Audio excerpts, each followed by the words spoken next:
because he goes jumping. Flammus takes him down. QB back of the site. Vision. Oh, fades to black. Does Flammus. JDC will have a go. Flashka does come in. Oh, missing now. Back to turn, lined up.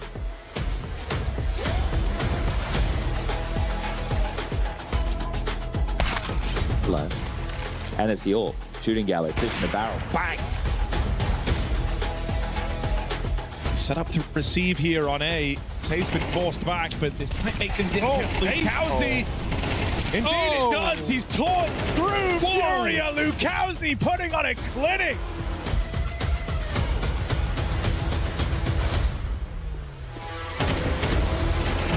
Try and keep them at bay, and it's looking good for that right now. Missed shot on the safe. Oh, God. Oh, this is a rough round for Breno and Exit. What can they do? The swing from Monoboy comes in, and that hero AK.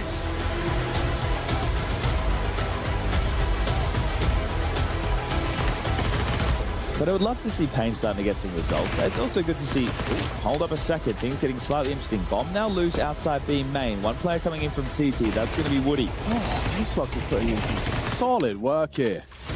He's put himself into a ace clutch position. Double swing likely. K-Slux slaps 5. They're doing, they called the Hugo. The classic. Well, they are bearing quite down quickly. Oh, here we go. Didn't clear. Oh. Yoink, yoink, yo!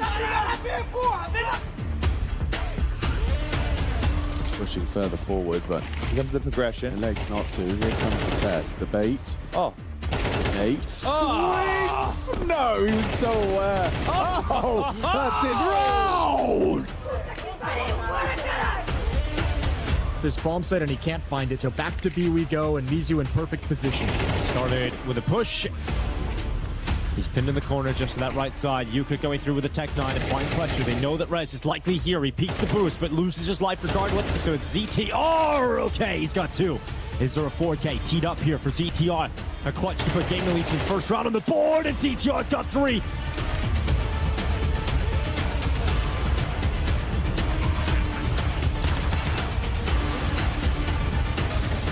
Comes the retake. Lapata taking ZTR down. Yuka on the follow-up. And GamerLegion get cast away until it's Towson in the 1v3. He's got 2 kills locked in. Smoke on the bomb. Got to get onto that defuse. He's going to hold it. He's going to stick it. And here comes the knives, but it's a miss. And the defuse is stuck, and it picked up by Towson, the 1v3.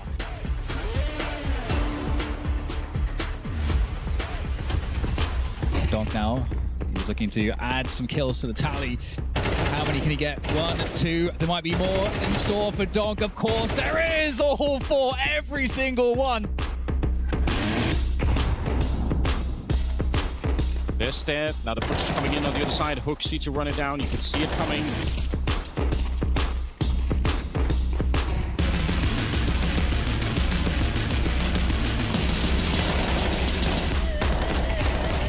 Job done. HOTU.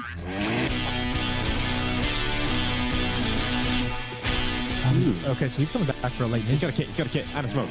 All right. Good luck. Now he's going to try. Some damage being done. Needs to get on the defuse right now. He's got a headshot. Oh my god. Too late. I think. Yeah. Knives come out. It's too late anyway. But Snacks has got the knife kill.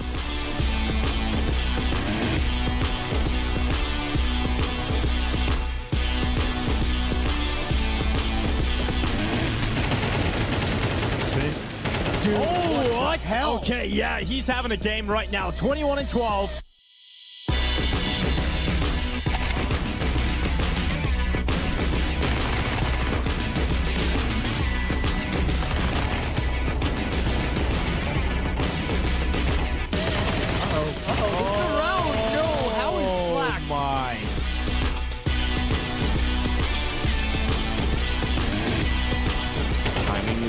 Perfect. Picking up the second one, Imma. That's all you needed to do. Keep going, but...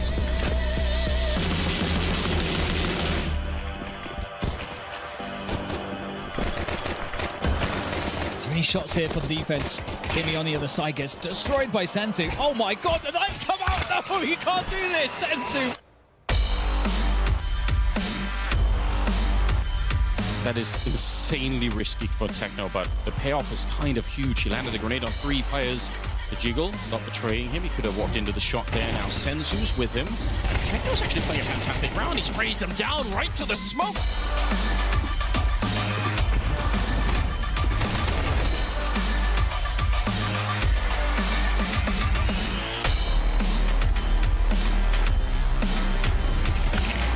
Full blind still gets out with 1. That might not be enough. Shush. Strength here, usually in his multi-kills, just ability to stay alive. Cardia storms the board, on for the ace.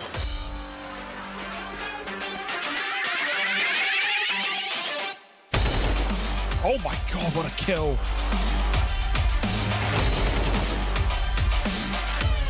Antares, 2 kills to his name already, very much the trigger man in this round. Cut down that snappy mid-lurk as well. Misses a chance on the swing, but he's teed up with Cardia, and now they have Arastos pincered. Greetings, esports fans, and we are back in amazing Astana as the PGL Global Tour continues and amazing Counter-Strike action also continues. I am your host, Richard Lewis. Joining me in the studio today on the desk, of course, you know them by now. They don't need any introductions. You've seen them a bunch of times. It's Blair. It's Dus Murray. How are you guys doing today? I don't know. I kind of like your ornate introductions of No, our friends, listen, but it makes me feel good. In the business, we do call it establishing credibility, but I like to do it at the start of the show. And then, you know, if you're just tuning in or later on and you don't know who people are, that's your fault. You wouldn't do that in a TV show. Absolutely. Blame the viewers. Always How you do. does. That's what I try to do all the time as well. There we go. Correct. We're right, they're wrong. All the time. Love you all. Except Reddit, they're always right. So I don't know about that. All right. We've got some amazing CS lined up today, but we've already had some amazing CS. Why don't we take a trip down memory lane, look at some of the results that we've already had. You can see here, this is starting on what we had on the mainstream. 4 best of 3s. Astralis at the end there, not able to overcome Team Spirit. I do want to talk about that a little bit if you'll indulge me, guys. MongolZ overcame Na'Vi. What a great series. That was fun. That was a really cool series. That was actually good. We obviously covered Aurora beating NIP 2-1 to Aurora, but Aurora, still a bit sluggish, not it for me. And Furia versus MIBR, we're going to be talking about Furia for the first game, so we won't go too heavy on that. But this international Furia looking pretty good. Now let's rewind. Let's talk about Astralis a little bit. You love talking about Astralis, yeah? No, I want to. And what I'm doing is I'm building a narrative. Okay. I'm showing all of the inner workings of what a broadcast entails today. But look, obviously they came here, right? We've got HOTU, new IGL. The org is up for sale, potentially new owners / new investors. Maybe the team gets sold if they can't find those and they shutter the organization temporarily. It's all up in the air. We don't know what's happening. And I think a lot of people got a bit carried away because Astralis obviously were 2-0, as were Spirit. That was a 2-0 game. Taking on Spirit is a very different prospect to, you know, beating Odik, beating Pain, you know, whatever it might be. And I think everybody was like, when they were 6-2 up on the first map, everyone was like, they're so back, guys. We're so back. Danish CS is back. And, of course, it didn't pan out that way. In the end, it was a pretty one-sided effect. I'd say the map number 1, at least in Dust 2, considering the map pool they had yesterday was heavily favoring Spirit, right? They made a couple of mistakes here and there. And, you know, Donk, he is the punisher of Counter-Strike. You mess up, they're going to punish you. We saw the pistol round. You know, I think it was like a 2v5 or something, which they lost. But honestly, I think they put up a pretty decent showing on map number 1. But then map 2, yeah, they kind of ran away with it. So I don't think it was a complete capitulation. I still kind of like to believe in this team. I like to believe in HOTU coming in here, You Richard. can believe in HOTU because this is the best part about talking about it. I get to tell this story now. Stown, what is going on, Dust? Because I watched him, I covered the MRQs. I was co-streaming the MRQs at home like a boss, as I do, watching Astralis, preying on their downfall, you know, all the stuff we do online. And Stown was like, you know, he was shit talking big. And he was like, and I was like, okay, you found a team you can beat.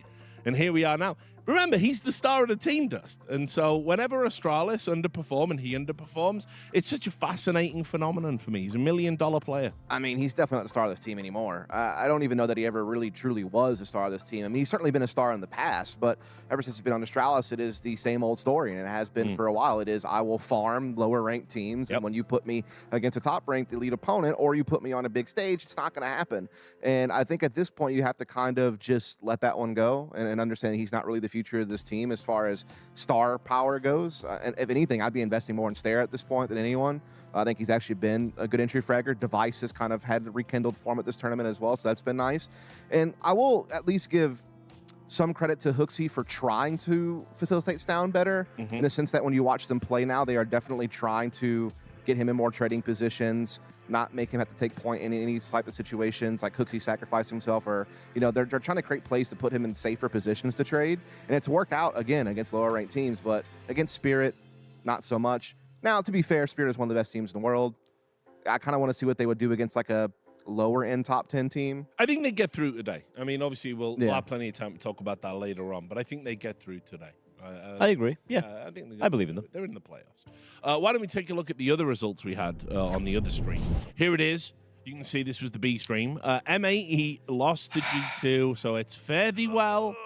I just want to touch upon this, man. Like, I think M80 and GamerLegion were the two teams coming in here where I had pretty solid expectations, right? I'm like, they should at least be making it to the playoffs. They've been looking good recently, but these two losses for me against G2 with a stand-in, come on, guys, right? You know, that has to be embarrassing. They said it themselves, abysmal event from them. And of course, GamerLegion and HOTU. Nothing against HOTU. I think they played better and better as the tournament has progressed, but GL, like, come on, man. Yeah, that's a tough one for GamerLegion off the back of a really good performance at Melbourne. And honestly, a year they've really been building their results up at a pretty steady pace, you know, looking like a pretty solid team. So to see them miss 0-3 is kind of shocking. And then I'm a little bit less optimistic than you. I didn't expect M80 to make the playoffs anyway. I would have thought they wouldn't go 0-3. You know, I figured that if they got up against one of these, at least like, 2-3. Yeah, something like that. Like at least put up a little bit of a fight. And I get growingly more concerned about this M80 team because I feel like they've been kind of stagnant and in place for quite some time at this point. And obviously they at least had the major to look forward to, and so nothing will change until then. But I think after the major,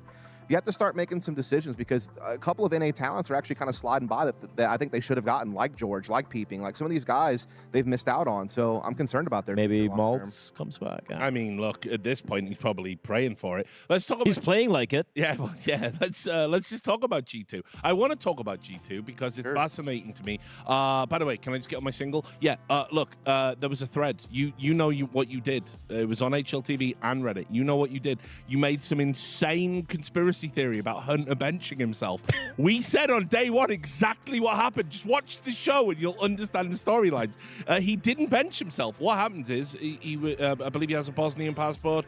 There was they had some issues getting the visa in time. Yes. And he's not here, but the aim is to bring him back for the playoffs. There's no conspiracy, you know. So that was crazy. And then on top of that, I can't believe how bad G2 have been even with Taz standing, because Taz has not been the problem.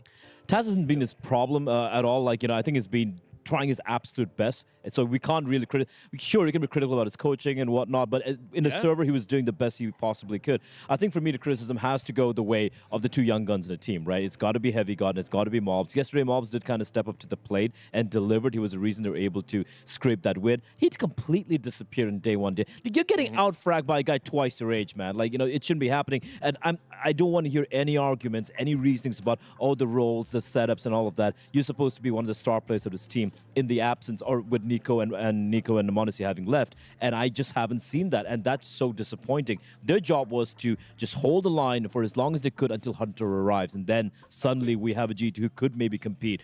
But it's just... I mean, they are still in the tournament. They still are, right? But technically, job done. It's just a mentality, Rich. Like, where is that fighter's mentality to expect to see? It's coming out of Taz. I mean, what upsets me about G2, I always look at the management and I think, like, what are you actually doing? Like, you know, the coach, even if you don't like what Taz has been doing as a coach, even if you don't rate him as a coach, at least he knows a thing or two about being in these situations when your back's to the wall. Historically, VP were a team that were very, you know, I don't want to say inconsistent, but they often had to play from behind and got the momentum going. And when they did, they were unstoppable. He knows all about that stuff. He was the one guy who was going out on social media, saying the right things, you know, talking about how we have to fight, we've got to do better than this. Everyone else is really, really flat. And it's like, by the way, that's a guy who already knows he's getting replaced. That's a guy, if the reports are accurate, he already knows he's fired. So it's like, yeah, it's crazy, guys. Like, G2 has got to get it together, Dust. Yeah, I agree. I mean, I think it is pretty damning that, you know, I think Heavy God's been okay for the most part, but yeah, MongolZ has not made the transition very well. Like, I think there was this assumption that he would just take on NiKo's roles and he would be the future star of this team, and he was a great entry fragger last year. I'm going to give him props. You know, he was one of the best entries in the world last year. But this year, I think moving to some of NiKo's roles, when you do that, it's not just about entry fragging anymore. It's now about understanding how to be on your own, how to call your own shots. How, you know, there's a lot of mid-round decision making that goes into the positions that NiKo played, and NiKo was a master at understanding how much he could push it, when he needed to fade back, you know, when he needed to make certain maneuvers. And MongolZ just doesn't seem to have that same intuition. And I don't know if reps will get there. I don't know if it's the environment the way that it is with, you know, all these different rosters. It's a mess over there. It is a mess. So I don't want to like sell all of my MongolZ stock yet, but I will say I did expect him to be better than what he has. A quick addendum to, you know, MongolZ would be, just stop trying to be like NiKo, right? NiKo took years to be NiKo. Just be yourself. Just be yourself. Play what you're good at. We know, everyone knows how good it could be, right? We saw it yesterday as well. Just a little bit of faith in yourself, and that should be good enough. You know, just gotta kind of tide the storms. And the storm is kind of rough, right? You just gotta make sure you steady the ship and hold on for the time being. We'll keep talking. Let's take a look at the standings. We'll just bring them up. I want to talk a little bit more about GamerLegion. What's wrong with people? Everyone was like hating on GamerLegion on social media. Rich, it's a classic. You have to overreact. You're like, oh my God, this shit. Everything was a fluke. Yeah, what was that? All those deep runs, like, you know, reasonably people good were runs like saying, oh, Ash is overrated. It's like, you do realize. Just one event. Yeah, they were just in the playoffs at Melbourne. I mean, look, I will say this. Dust yesterday called it unforgivable that they went out. Yeah, Dust. I would say unacceptable. Yeah, I know you got the word wrong. All right, Reddit, go ahead. But go on. No, look, I mean, I think if you're contending with some of the other fellow top 10 teams in the world and making a 5th, 6th place finish at Melbourne, and you're making all these playoff appearances, you should not be getting eliminated 0-3, losing to a team that had a stand-in and HOTU, who is one of the lowest ranked, well, is the lowest ranked team in the tournament. Like, I do think that is a little bit unacceptable results, and I think even they would tell you that. In fact, they know it to be true. They literally said the same thing. Literally did. Now, do I think that they're cursed forever now and that they need to make immediate roster changes and Ash is a fraud? No, none of those things are true. But, you know, here's the problem with GamerLegion. They didn't make the major to the MRQ.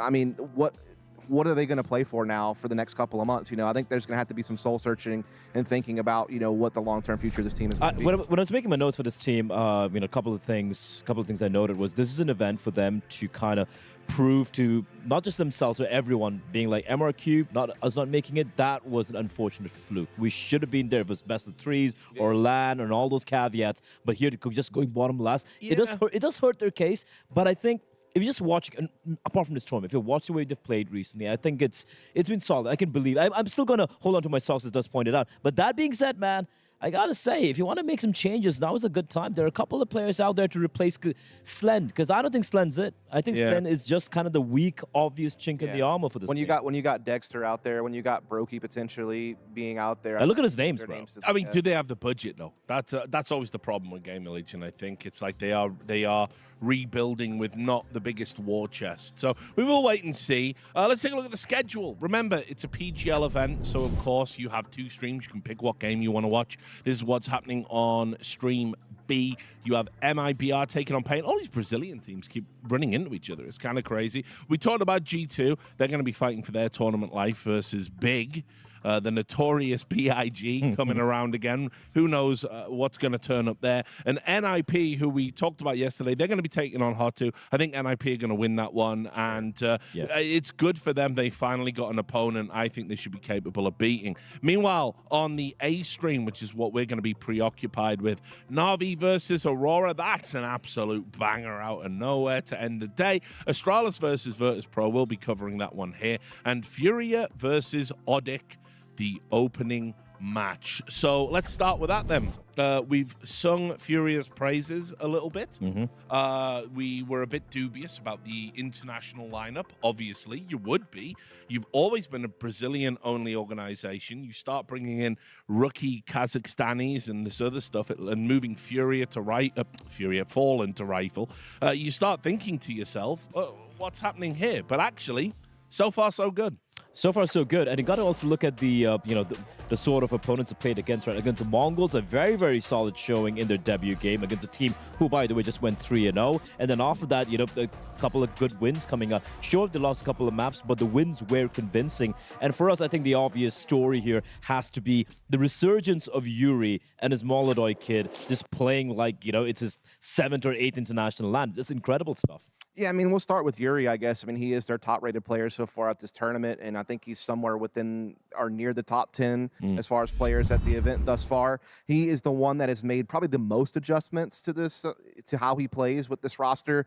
Taking over a lot of Skull's roles, kind of lurking, playing some of the anchor positions, things of that nature. But what has happened with this squad is because they have so many aggressive prone players like Yekindar, the fact that Fallen's been taking over an entry rifling role, it's allowed Yuri to kind of be able to sit back a little bit more and kind of pick and choose his battles a little bit more favorably for himself, or just kind of trade in open space. And he's really thrived in that role on T side as a trader and closer, but also he's doing very well as an anchor on the CT side. You want to know what's been cool? We've spent days now talking about Furia. I think we've covered pretty much all of their games, and yet Kazakhstan, we just haven't talked about him. And that's such a great thing. Yeah, that's what I'm saying. We just don't have to talk about Kazakhstan. To be clear, he's playing well. We just Yeah. It's just not the most interesting story right now. He's being serviceable. But everyone else might be playing better. Yeah. He's just doing the same old thing he's always been doing. He's being serviceable and they're winning games. I think that is the ideal scenario for Furia because, as I said, Yuri's been phenomenal, especially his lurker on the T side. There's all those years of experience coming into play. We saw that come into play against MIBR and Inferno, for example. But let's just touch on this MongolZ kid, man.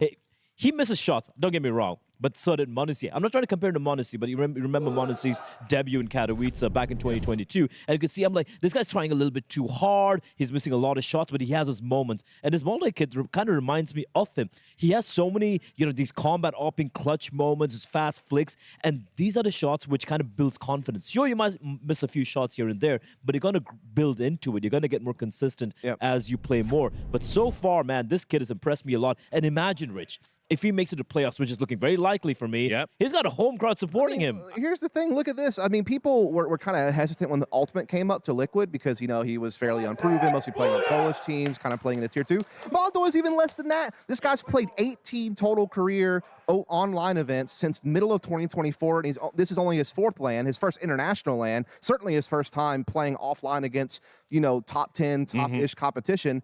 And he is so far, living up to the test. Like, he's been playing very well, not what you would expect from a rookie in his slot, but he's been doing it well. And also, Fallen, real quick before we get into ODDIK, also playing extremely well as a rifler, way better than I would have expected. He's also entering out of his mind at a pretty high level for an IGL as well. So it's been smooth sailing over there so far. Yeah, well, their opponents, they're still in it. I mean, somehow, it kind of one of the teams we didn't really put a lot of stock into going too far.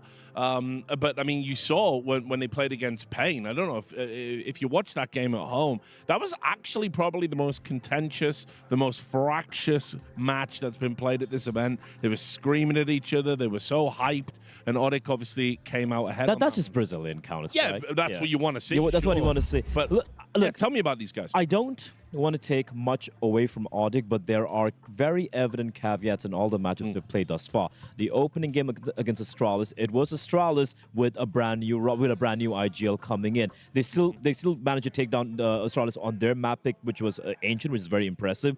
Then they go up against G2 Esports, where they scrape a 2-1 win with Taz standing in, and yesterday against Pain, who just had DGT come in. Another standing situation, which was ameliorated with him coming on in. But I'm sure, they haven't had time to prep to really, kind of play together and whatnot. There are a lot of caveats. Yeah, if they're able to pull this off here today, then they cement themselves as a legit, contender to make it to the playoffs. Yeah, I'm going to keep it a buck. They're just happy to be here. Let's be honest about it. As we take into a look here. I don't know why Furia's gone for Anubis again. I won't lie, but go on, Dust. ODDIK actually picked it. Oh, ODDIK picked this. Yeah. Oh, my eyes, Rich, are failing me. Yeah, it's understandable. That screen is pretty far away. It's okay. You can borrow my glasses if you need. I think I mean, that's the map that they have won twice at this event. They beat Pain and G2 at the stand-in on Anubis, so no surprise there. ODDIK would pick it. Furia going for Train. We've only seen them play it once, but they did win it against Made in Brazil, and we are going to have the Dust 2 handshake as a third map. So this makes perfect sense, but to kind of get back to ODDIK, the issue for me with ODDIK is that they really haven't done jack diddly squat this year other than qualify for this event, so I'll give them props to that. They qualified here, and look, they did beat paying legit 2-0 with their full 5. True. I'll give them that. But everything else has been a miss for the most part this year for them, and they've gotten kind of lucky in some of the draws that they had in their first couple of games. So I don't really have many expectations for them going into this match. No, I mean, that's how I feel as well. It's like the caveat of them, beating Pain with the full 5 is the 5th member literally got there the night before. And, Sure. I think they've been kind of a little bit blessed in terms of the games they've got. You have 2 standing situations. I do want to credit 2 of their players. I think Case Locks has played a great event. I think he's the 5th highest rated player in the tournament. Kind of one of their more active guys has done really well. And then Woody, their Opera IGL, doing his best Maka impression in the sense that he is fragging pretty well as an IGL, and he's also been able to, similar to Maka on 3D Max, be able to pick up AKs when they need to, and actually entry frag pretty well for an IGL. He's been near fallen in success rate in opening duels. But yeah, Case Locks has been the star of this team online, and he has carried that over into Astana. And on a map like this one, they're going to need him a lot because he is their mid player both ways. And so he's going to be very responsible for defending middle as well as attacking middle and helping trade frag on their execute. So he's definitely one to watch out for ODDIK if they're going to have a chance to win. And this is interesting because remember, Furia, they love this map, and ODDIK picking this into them. We've obviously seen Furia as they're betting in new players. It kind of might be a different take on how they play Anubis typically.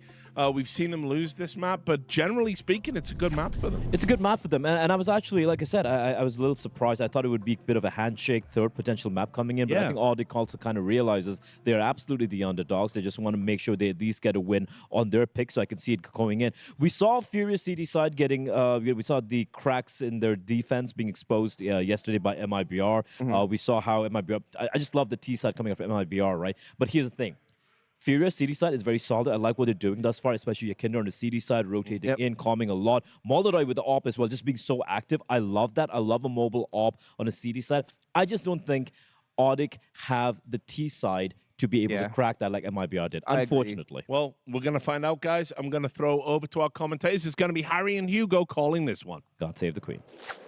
Yes, thank you, Richard. Man, a bit of a Brazilian derby to start our day, Hugo. Yep. Both squads with some good results to find themselves in this position.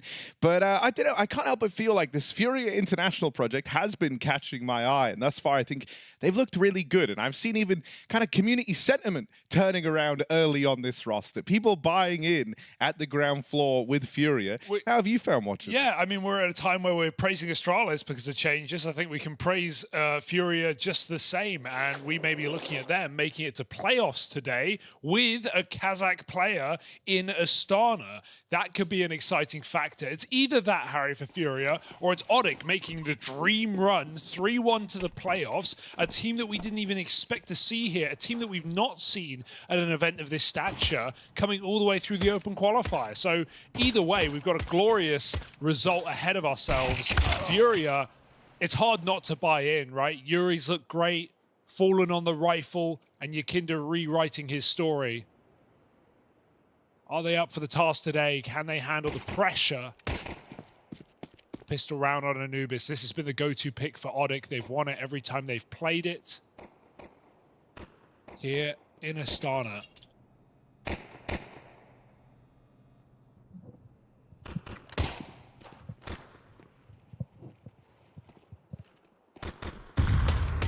Woody tested, but falls straight away. Yekindar going to find him.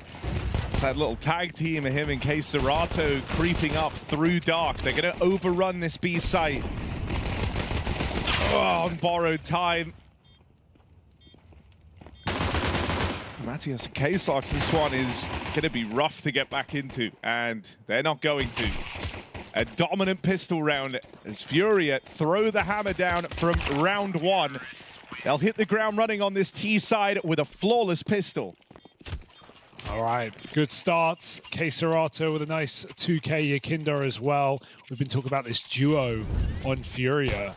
Kazakhstan and Yekindar side by side, especially on those CT sides, playing a lot of similar positions, looking very threatening.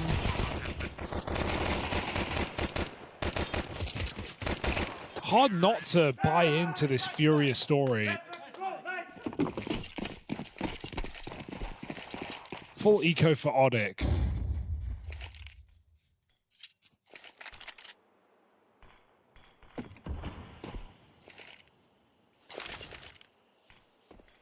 Furia also played this map in every series that they've played here in Astana. Winning it twice, losing to MIBR, but that was their specialty for the longest time. Rush through the mid-smoke, no flash, no kills.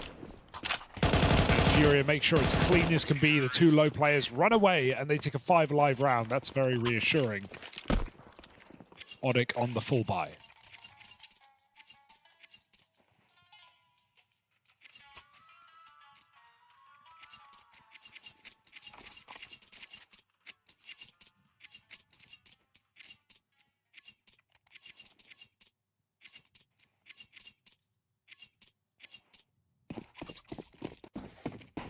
It's the bonus round for Furia.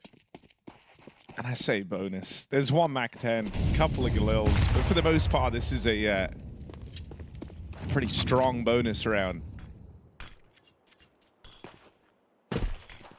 Interesting little position to creep out ahead of Dark like this.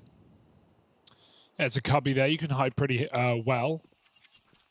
Wasn't it MongolZ that you saw in this exact position? He wide swung it a little too early. Yekindar punishes this.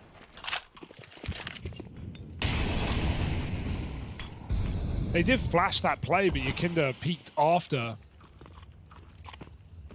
So Furia, a 5v4 untraded on T-side Anubis. It doesn't really get much better than this. They can group for a site hit. It is only Matios in a main, and he's got nothing to stop them but his M4A1S.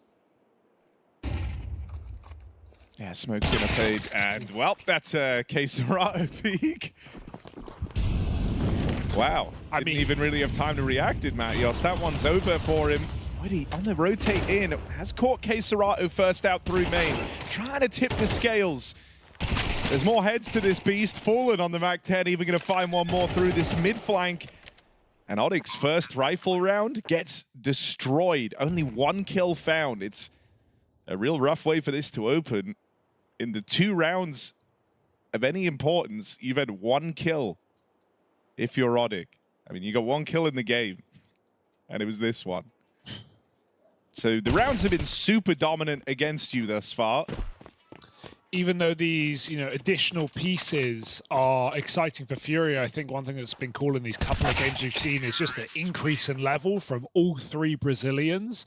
Looking really, really strong. And I think, especially when we saw yesterday MIBR versus Furia, and we have that conversation, who is the best in Brazil? Could it be Insani? And to a degree, when you look at him mechanically, he passes the eye test. You think this guy's an absolute star, but he has disappeared in many important games for MIBR, and K-Serato had his number yesterday. 8-5 in the head-to-head, but even just across a series, the impact was very clearly in favor of K-Serato. So, with him playing like this, with Yuri having a step up in individual form, and so Fallen's, I want to say surprisingly, it's like half surprisingly, with his rifling looking as good as it is. I also just think it's way easier to operate with like an IGL who's just passable rifling than an IGL who can be like really hit and miss on an AWP. I think that's why it feels like they're hitting that much harder. MongolZ might miss, he takes a lot of shots, right? And you miss 100% of the shots you don't take. But he also misses like 50% of the shots he does take. That being said, but he's had a good output.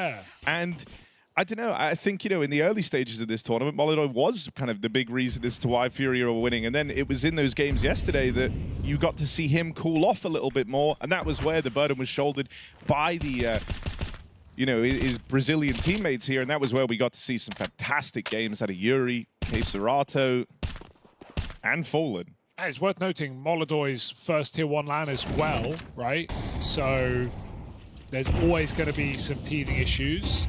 There's always going to be some learning to do, some humbling to especially experience. When it's a group of firsts, It's like his first tier 1 LAN, but also first in the Furia jersey. First game for this Furia squad is the international lineup. It's not like he comes into a team where this is what they've been used to the entire time. No.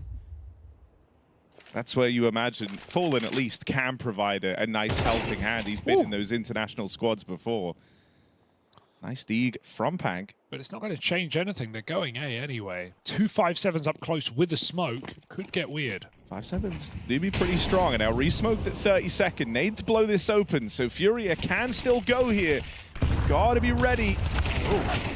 Whoa! And they are. Fallen. Okay. Fly high.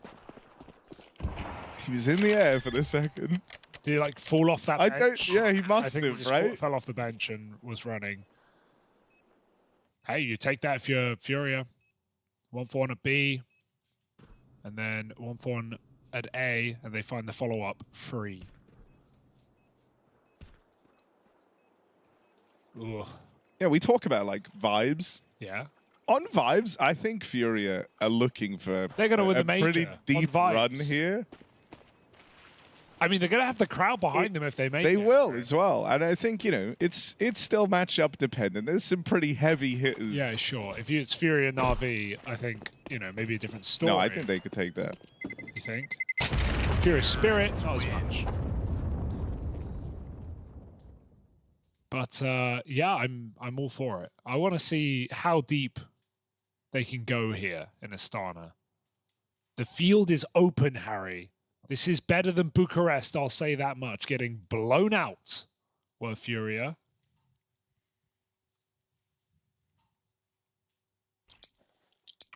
They only beat Apogee, BetClick. They lost to everyone else in the competition. They lost 2-0 to VP. They fell to a MongolZ without a map. At least, you know, this time they got a map. Orp out for Woody. Oladoy will meet him there. Woody looks for the boost in middle. It's a very slow start for Furia, not making any plays. Bit of spam. Could find case locks. He's lucky to be alive right now. Can't believe he even retorts with some spam. Fallen will let him go. Do Odik really want to dedicate 2 mid? I feel like they're setting something up here. Case locks in the corner. Woody with a flash. Waiting for that fade.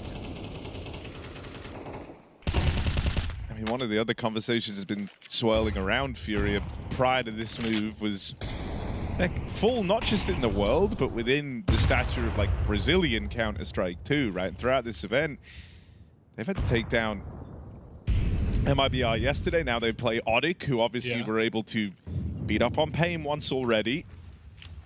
It's been a lot of, you know, Brazilian infighting here. Yeah. Pain down in that 1-2 position. So Furia are looking to try and solidify themselves at least the top Brazilian squad at this event. Be on the line, the AWP pulled, and he will nail the follow-up. Yuri falls. This is Odik looking to get on the board. Only Fallen remains. That AWP has torn through them, and he doesn't have the time to win this. So Odik pull up. Woody to take them there with a beautiful 3-piece as they funnel these fights out through main. Ooh, don't die now. He wants that AWP really badly. He might even get it. No. 2 kills will do for Fallen. Bit of damage on the way out. Odik on the board. Nice shots for Woody.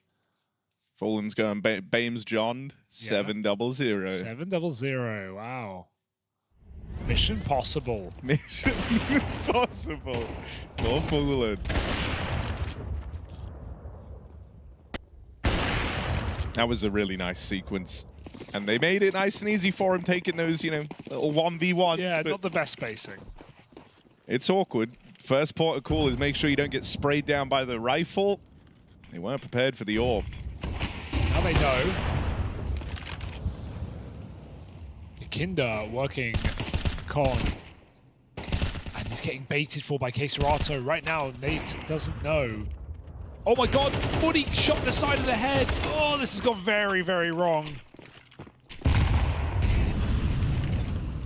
Ollie to the back of the plat. It feels like Furia are about to go.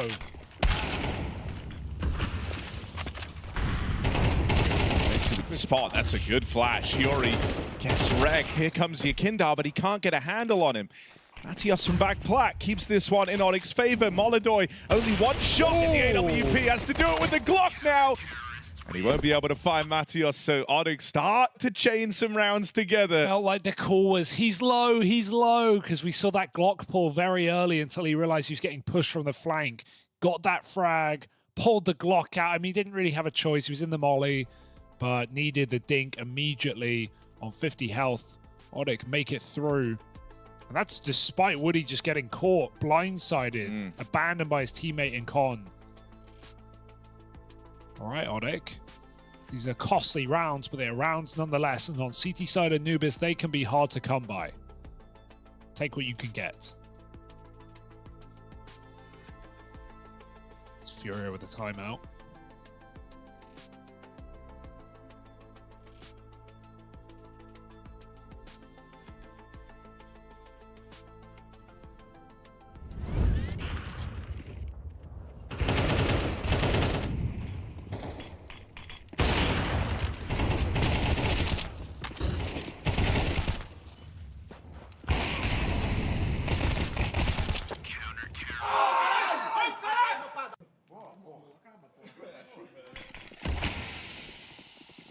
Deep stairs smoke.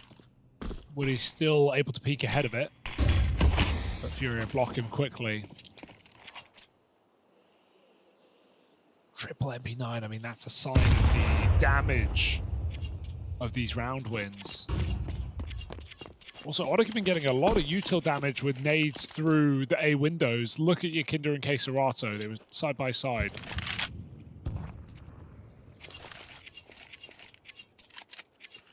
So we're going to trade out some guns. Yekindar will do the grenades, and we're just going to have a flat A execute. Two players. Will be a long way away from rotating players in here, so you need like even trades at worst from these players locked in at the site. You want them staying alive. He's full running. That's absurd. Not just running, but full blind. He's going to catch that opening. This has at least kept the retake open for ODDIK.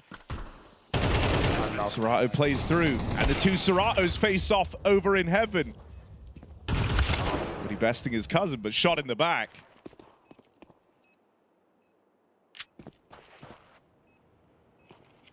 How do you win this? Two MP9s, no kit right now. Furia with full control, and I think the realization setting in for ODDIK, this one is too far gone.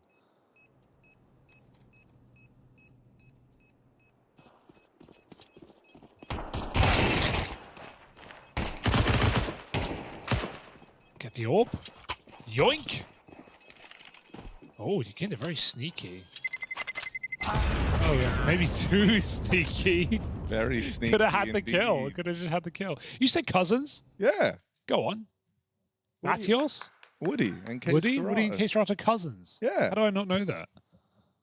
It's cool. How long have they been cousins for?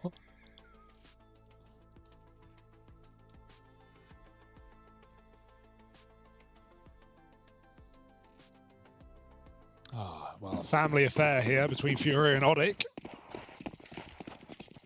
More on the line than just playoffs. Woody finding Molodoi. He's been reading that boost. He's been waiting for that kind of play a few rounds here, so finally pays off. Pank with a B push, just off of timing. No flash, so Furia don't have that info. They're going to find out the hard way. Backstab, smoke off, and Pank goes back. 5v3, even in these moments on Anubis, you have to be a bit cautious not to give the round away, to make sure you're trading your kills. So Pank won't big flank. He'll group up in E-box. Yeah, no Pank flank. I'll catch Yekindar on the walk through. Okay, Serato, though, likes to make a ruckus. Won't be able to on that push in. Golden flashed for him, so they know that he's here. And he might be 7-1, but there's a lot of bodies around that corner, and it's too much for Fall in a handle. ODDIK are able to cook up a swift response to Furia. Yeah, it's building. Definitely building on this CT side, considering these were close rounds as well at the start. Furia could have stopped this from ever materializing. But ODDIK here to play. They've been upsetting their way through this group stage already. They don't want to stop at Furia. Because let's be real, ODDIK do feel like, you see this a few times, especially in Swiss, ODDIK do feel like the kind of underdog because of their inexperience in these positions at top events, that they're going to come through, they're going to get a couple of surprising wins, be a game from playoff, and then you're going to expect them to choke and go 2-3 out, right? That's what you would expect based on the lack of experience. So, got to be really careful. Every game matters.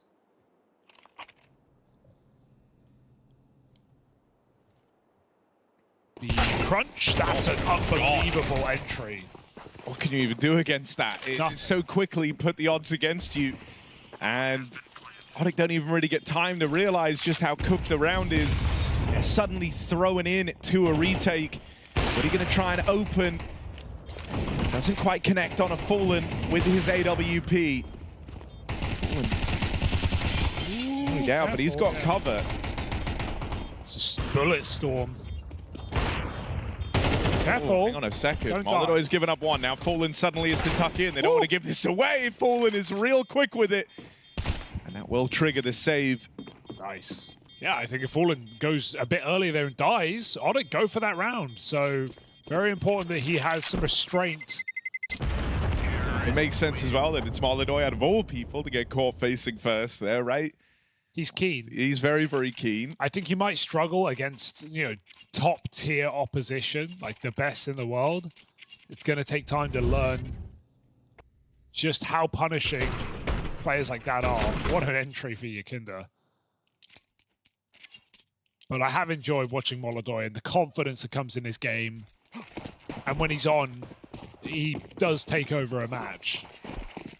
So you definitely see why Furia wanted that firepower piece in the squad.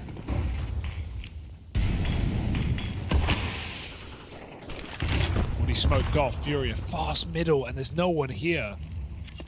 3B2A, the space belongs to Furia. ODDIK goes scrambling for answers. A main push, but not wanting to full send it. That Rug's position is a hard clear. So they block instead, conceding middle. Furia find to wait the util out. They'll replenish Temple Smoke. A-split feels like the way here. Do Furia want to be obvious? I mean, right now it feels like there wouldn't be much wrong with being obvious.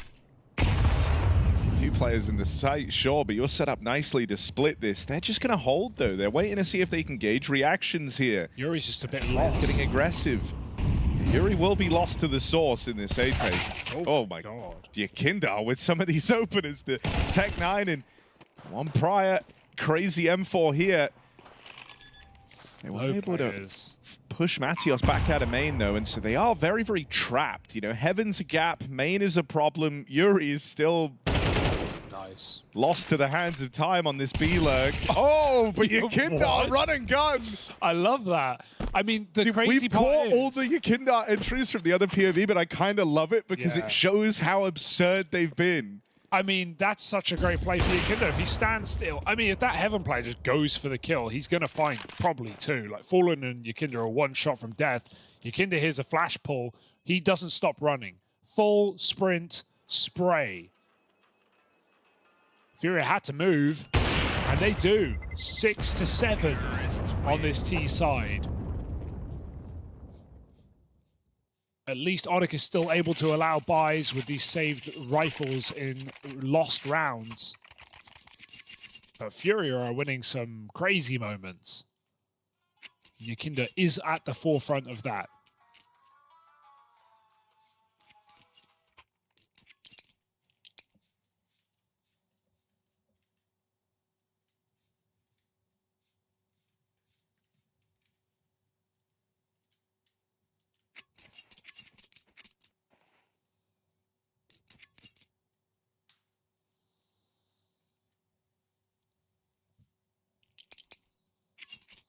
Nope, for MongolZ, you wonder if they're going to do something faster, right? Like do one of these quicker B splits. They've looked pretty good for Furia. The default's paying off as well. But it's not like MongolZ's already been given options to find opening kills, smoking off a lot of positions on Furia, blocking middle with util, smoking dark, which I've called 3 different things this map.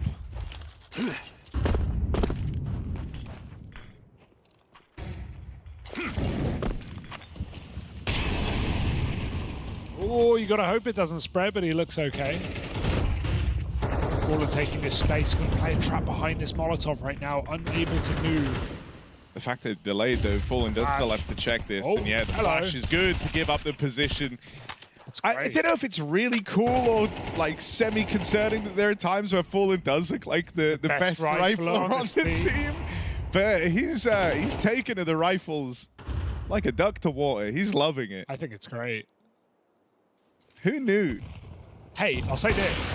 When Cadian took the rifle on Astralis, he didn't look like this, did he? No. And there's another for the GOAT. And yeah. If he won that, he's actually like just cheating or something. Odik have lost this round. I mean, they've lost the A side. The issue is the bomb's middle, but they're not threatening it, and the bomb's just going to be thrown over to camera. Meanwhile, Queserato wants it all, and he's going to get it. Double up. They don't clear their corners. They pay the price. 8 rounds to Furia. Vamos. I think also, I said I'm not sure if it's concerning or good. I think it is just good, because everyone else still looks good in Furia. Oh no, he's too good. Yeah. Oh, it's so bad. It's so good. It's such a problem. Look, there's only so many kills to go around, and Fallen wants them all, Harry. I can't imagine how Fallen's feeling at this event. Like, you know, you're rocking up. You're in the team, the new look Furia international squad. You made all these exciting, wild signings that no one saw coming. You got Queserato and Yuri on their uptick, and somehow you're the guy.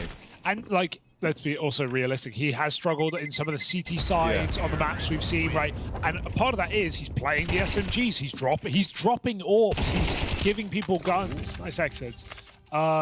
You know, he is playing the weaker weapons, as in-game leaders often do. But put him on T-side Anubis with an AK. Ooh. Let's see what he's got.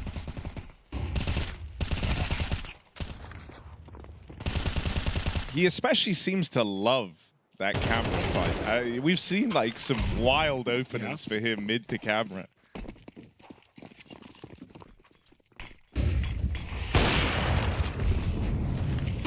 Oh, that's crazy. That's just, he loves it, he's bro. Back. He's so back. No way. Yeah. Okay, Eventually, you know. What's this? Oh, got missed shot. Will cost you the round. It looks like it's going to cost him everything when he midair. Deletes Yuri. Okay. And there's the closer from Pank. A flawless round of finish as Furia threw caution of the wind, but this wind got hands. They find out very, very quickly. Odik able to clamp down. 4 rounds on the CT side. It's not a lot, but it is enough on Anubis. It puts tremendous weight on the pistol, but if you're able to get that, you feel like you're right back in this game if you're Odik. All is not said and done yet. It is a very T-sided map. It's where squads do their best work.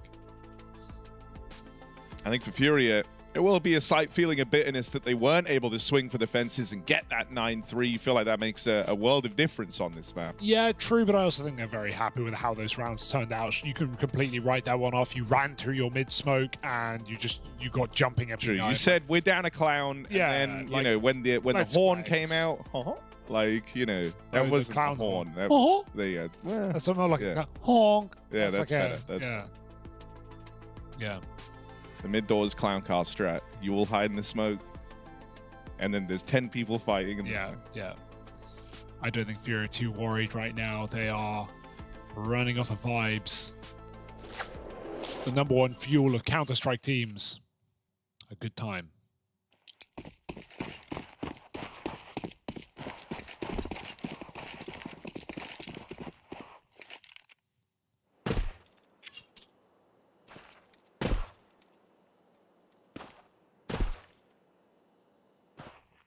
I mean, the fact that they're triple mid and they're jump spotting and they're going to stay like this is terrifying. Yekindar's pushed B with a triple mid. They're dead. So he's just called all mid. They are going right into this mid stack and they will get destroyed. Red like a book. You're pissed if you're Odik. You're like, we just walked into that. Like, we delayed that. It's when you walk into a triple mid hold and you've been B-flanked at the same time, you're thinking like, wow, we're there in our heads. And so that pistol round that really mattered to Odik goes so dominantly against them. It's astonishing. This could be Furia getting all the way to the finish line, riding on the high of the pistol, essentially, right? They're still going to be a round or so away, but within touching distance of getting this game over the line. That's already a huge pickup for Furia on this CT half. Oh, nade is nice into Con. They knew the aggression was coming, but you've got to stop it. That's a different issue.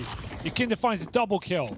The scout fires off, and so Furia will stop there. But 4v3, and the scout was the only thing in this round to worry about for Furia.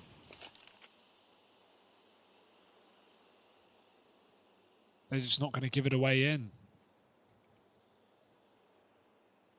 Okay, K-Strato is alone. But it's a Glock, it's a scout. You know what could go wrong? His cousin shoots him in the head, and that's how it comes undone. Woody Serato just wiped him clean in that head-to-head, and that's opened up a round that you have no business being this competitive in if you're Odik. This is mostly Glocks. It's Woody's scout that's delivered everything, and it keeps on going. No more follow-up damage onto Fallen. Gonna catch him moving through the connector. Set up for this.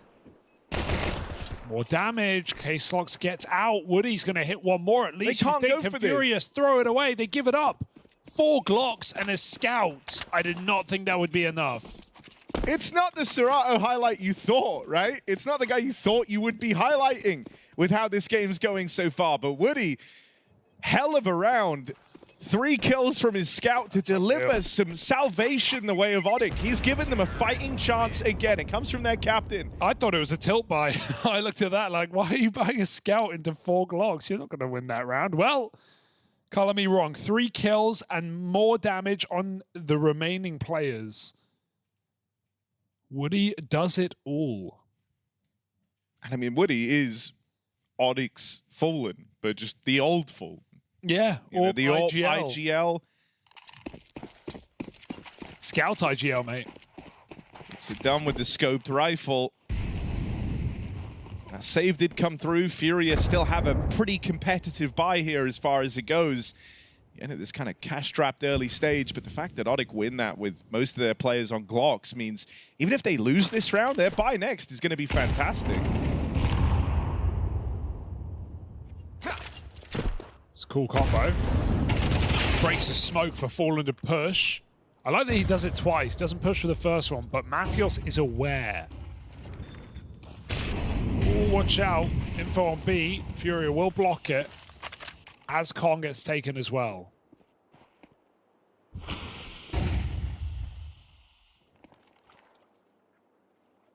Well, now you can sit in this corner. They don't have a third nade, right? Con control. Not allowed. That flash goes in, and Yuri and Yekindar are ready side by side. Don't peek this scout, guys. Have you not learned your lesson? Yekindar. Oh, hello. Good stuff. MongolZ missed shot, but it won't matter. K-Serato makes up for it. No bomb. And with the bomb lost in mid, it's a recovery mission now for Odik. That sliver of hope that Woody worked for on his scout is now left hanging in the balance, and with 25 seconds left, I wouldn't even mind seeing. They can get it. They can get the bomb. Through the edge of this. Missed shot for MongolZ. It's lucky. There's layers to this, and 3 players facing seal the fate of Odik. If they throw a better smoke, that's a scary round, but it just has such a big gap. MongolZ missing like 4 or 5 shots of the scout and bailed out by his rifle every single time. Nice double for K-Serato, who let it go last round. But here, there was just enough to respond from Furia. And so saving those guns in the 2v3 post-spawn against the Glocks works out for Furia in the long run.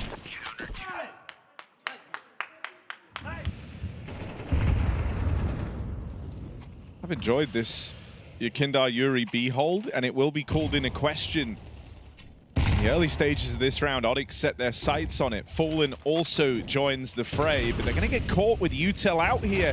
Yekindar found first. Yuri struggling to stop the spillover, and went from liking the B hold to feeling like that one was a little bit ugly for the Furia squad. ODDIK, 900 MS reaction time. Could let him go. Now he's got a scrap for it. Oh, dink through the wall. Woody lets him know. Yeah, nice little tempo change for ODDIK. You could tell the Furia just weren't ready for that type of pace. They haven't really shown a tendency to look to explode into this B site yet. And I think it was the belief that that hit wasn't coming was galvanized by Fallen blowing the smoke open at main. And so 2 players actually got to check for Furia. Oh, no one's here. Haven't heard anything dodgy at the start of the round. And then the explosion comes through as soon as the smoke's back up. Good timing on that hit for ODDIK.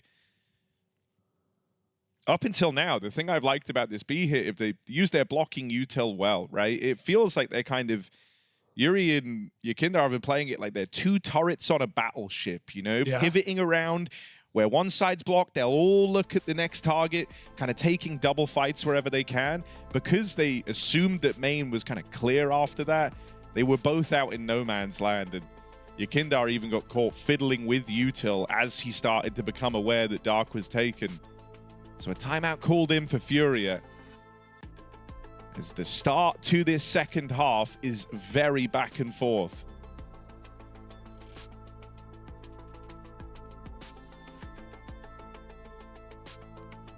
And in these force buy wars, because of how ODDIK won that second round, and as we said, like their buys going forward were going to be prettier with 3 players on AK money. They got to come through with essentially a full buy last round. Furia don't have that privilege. This doesn't really feel like force buy wars, and so Furia don't play it like it is. They've got this hero gun. Most teams would buy here. Most teams would buy in this position, and so it's kind of interesting that Furia aren't going to, and I like this setup as a result. It looks like they're going to try play for the double save on Kayserato, because you get 1900 after this round, and so 3 out of 5 of your team can buy properly. You know, M4 armor, bit of util. So there's going to be 2 players who can't afford, unless they save this M4, in which case that's going to help you out a lot. Drop one. Exactly. So playing just to save this M4 is a really nice call for Furia. Yes, it gives away round to ODDIK, but they play 5 together. ODDIK play 5A. Everyone kind of wins in a way. That's if they survive. Woody is trying to make sure they don't. But everyone's just playing bodyguard to the M4. You don't mind sacrificing some pistols. He wasn't ready for that. Oh, God. You can get out with 1 more gun. That's You're a a happy... Oh, never mind. That's a loss. You can't get out with 1 more gun. As long as Kayserato lives, that was the goal this round. Everyone else can die. It's okay. But you kind of need this gun to get a full buy. So, ODDIK up to 7. I mean, as we've been praising the likes of Fallen for his rifling, Kayserato and Yekindar for some of their moments here, Woody deserves all the praise. Top of the server. It was him who brought his team back into this in that scout round. He also called a blinder of a B hit to restart this streak for ODDIK. And nearly 20 kills deep, while also the man calling the shots. He is putting in a tremendous amount of effort to keep his boys in this one.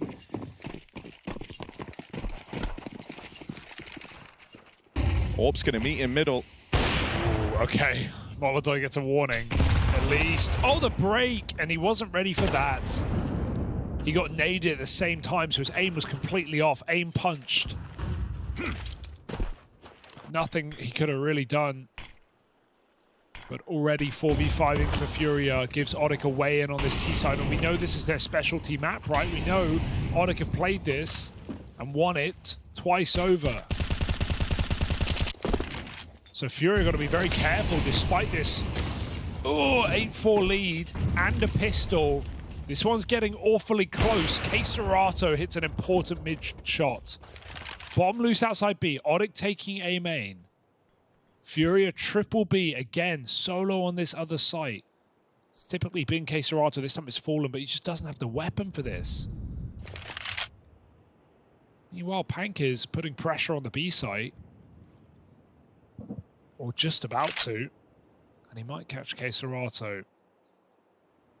Oh dear. Okay, lucky to be alive. Alive. Oh, the molly just tickles him.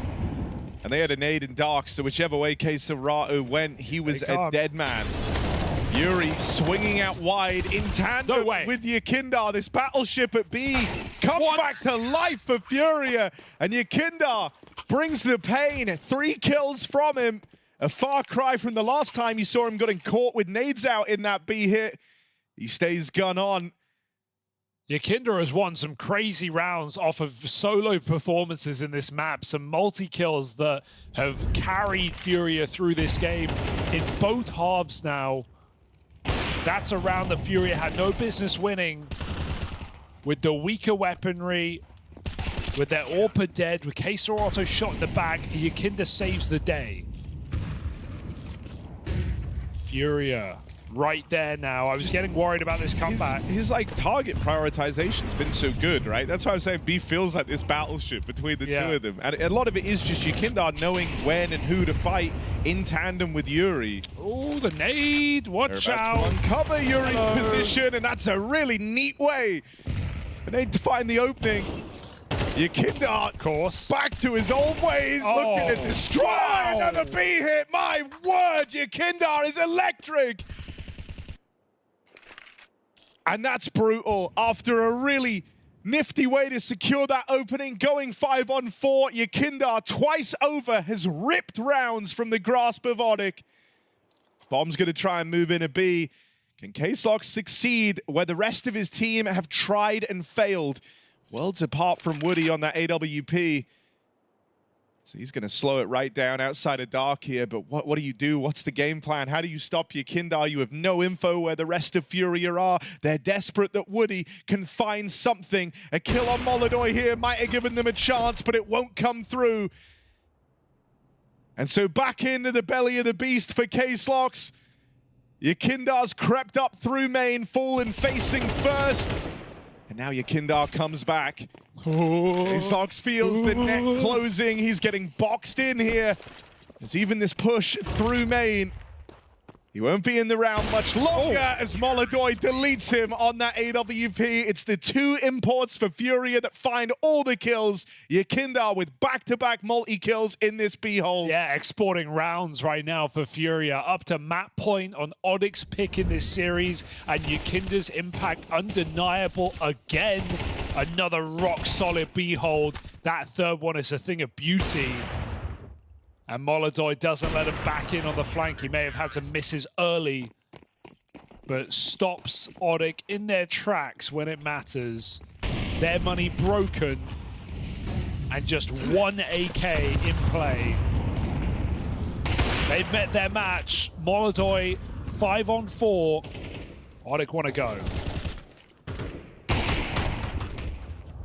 Oh, clean! It goes no further. Wow. They start to spill in. Pank has 3 shots left in this, and look who's in the kill feed. There's Yekindar closing the net on him from behind, but the bomb goes down in A. They've teed up Woody. Once more, they're asking their captain to keep them in this game. And he's going, this is the wild, bro, no one's ready for this. Yeah, this is as aggressive as you could be in this post plant, and they're ready for it. I mean, yeah, he body shot Yekindar. Needed the clean headshot, and that is it. Furia pack it up, 13-7. A solid day in the office so far for Yekindar. If they keep this up, they're going to the playoffs. Yeah, they look like they are. They've certainly got 1 foot there already. And what I'm loving about this Furia team isn't just that, we've had some individual performances to, get our teeth into and talk about, but just look at the mood in the camp. You just saw it there on your screens. Like, Fallen is right where he wants to be. He's got, young players around him that look up to him, aspire to be like him, want to do well. Then it's everything just working for Furia right now. The previous lineup, in all honesty, Rich, looking at the body language, it looked like, parents just keeping it together for the children, right? It's like, all right, let's just stick together. I know all about kids. that. Yeah, of course you do, Rich. Sad but right now, there is a pep in the step. I agree with you 100%. They look way more happier, Dust, which is something hard to find in modern-day Counter-Strike. But also, individually, you can't take it away. Once again, another game where we didn't have to mention KSW's name that much. Yeah, I mean, it helps when you had two players who were playing really poorly and you were able to offload them and grab players who were able to perform a lot better. You're also having Case Rado maintain status. Again, we're not having to talk about him too much, but he's still playing very strong. He's still one of the best players of this team. He's still very much one of the focal points of the squad. He's maintained all of the same roles throughout all the other chaos that has happened with this roster. MongolZ so far living up to, the tests that he's been given thus far. He has passed. And again, Fallen as a rifler doing this well is absurd. I don't think any of us could have foreseen this happening. Obviously, other instances of IGLs trying to make this transition has not Him and worked Hooksy out. been hitting the same deathmatch server. I guess so, man. Sure. But, and here's the crazy thing about it is not only is Fallen getting a lot of kills, on T-sides he's getting a ton of entries. Like his entry success rate at this tournament, even against really high-level teams like when they played MongolZ and GamerLegion, is so high. Like it's kind of unreal. And also until the final couple of rounds where Yekindar popped off in like what, a 3K and a 4K, back to back. It was Fallen leading the pack right there. And sure, I love the fact you pointed out, the entries he was getting in there, Dust. But it wasn't just about, him being set up with flashes, which was of course happening. But there were times it's like, I'm just going to catch a timing, I'm just going to go for the entry, and he's just out-dueling people half his age. Let's talk about the rejuvenated Yekindar. Obviously, look, it feels like about 50% of the time when we watch Furia, we're talking about him. The other 50%, he might be at the bottom of the scoreboard or whatever. But this is like what he can do, what he was capable of, looking more like his old self. Yeah, he has really been playing well on the CT side consistently throughout this tournament. I think be a weakness of his. So that has been really good. I'm still waiting for him to really break out on the T side. We definitely saw some flashes on this map, and I think one of the things that's really helping him is he's not having to be trebucheted in first every single time. Back when he was playing on Liquid, he was the entry man. Like, he was basically always going in first. He had one of the highest T-side entry attempt rates of any player last year. This time around, there's a little bit more equal distribution between himself and Fallen, and that allows him to sometimes kind of slot in as like the second guy and have a little bit more favorable duels because of that, and he's been able to capitalize on those opportunities in a pretty solid way so far here in this time. I was actually having a chat with Yekindar. I think it was day one, end of day one of the event. Someone I've known for quite a while, and I'm sure he wouldn't mind me sharing this, but he also mentioned how, once he left Liquid and all of that, he had a lot of time to himself just to kind of, figure out his shit. So that's I'm quoting him literally, and not just like in the game, but personally as well. And it's like, I really needed that. He was like, once I took a month away, that's when suddenly it set in how, just on fight and flight mode I've been throughout my, all these years. And once he took that little bit of an extended break on, he was feeling way more comfortable. He was like, it was a big reset physically, spiritually, as well as mentally for him. And you clearly see it here. He's looking way more happier, way more comfortable in his role. And it's not like he's just fragging. We can see him talking, kind of mid-rounding a little bit as well on his CT side, for example. So, yeah, just happy to see Yekindar finally get to see what he was years ago. Yeah, I mean, I think people need to understand that while we have been harsh on Yekindar in the past and we've critiqued him for, the play that he was having during his last year and a half on Team Liquid, it's not revisionist history. I mean, this guy was a good player when he first joined Liquid. He was obviously a monster, prior to that when he was playing on, the old Outsiders and Virtus.pro and things of that nature. He's one of the best entry fraggers in the world.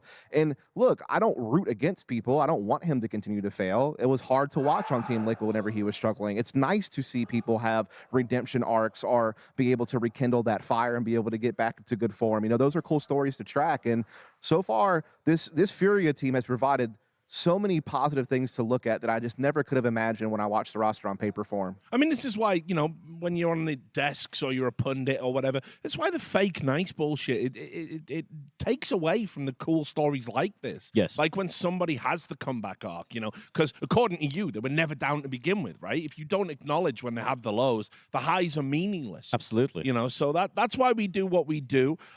Here's a question. Why did ODDIK do what they do by picking Anubis into Furia? Look, that was crazy to me. I feel like for ODDIK, I agree with you. I feel like they should have maybe gone for a handshake on Anubis as a decider map. Yeah. They thought, like, this is our best map. We saw Furia fall to MIBR yesterday. Maybe you might have a chance. The problem was the CT side, man, it was just too static. The only rounds they won where they were just taking the fight to Furia. They were being disruptive, taking those fights. But when they allowed a space to Furia to pop off, like we pointed out, Fallen was getting all his entry kills.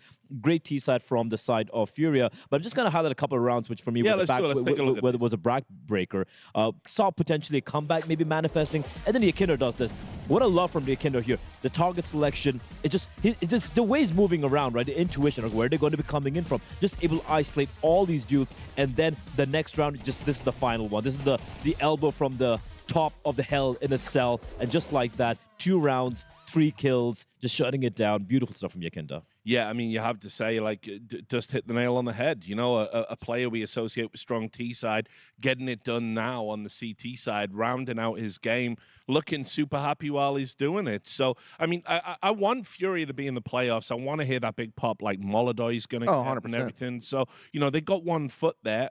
Another map to go, of course. So let's start setting that one up, Dust. Yeah, Train coming up next. So far, we've only seen Furia play at once, which gets made in Brazil. Dominant CT side to win that map. What I liked about them was just that they had very dynamic aggression, whether it was MongolZ's AWP, whether it was, you know, Fallen getting forward and outer. You know, they were a team that would take the fight to the T's, not give them a whole lot of space to work with, which is how I think you have to play this map. I think that you're going to start seeing more and more teams kind of do what NIP has been doing this tournament, or what Complexity's been doing, or what we saw from Furia yesterday, which is, as a CT, you got to get aggressive in pop hallway. You got to deny space to T's. You can't just let them form up, throw their utility and exec on you. And so I'm expecting to see that kind of again. Meanwhile, on the T side, I think that they showed a nice mix of fast play and set pieces.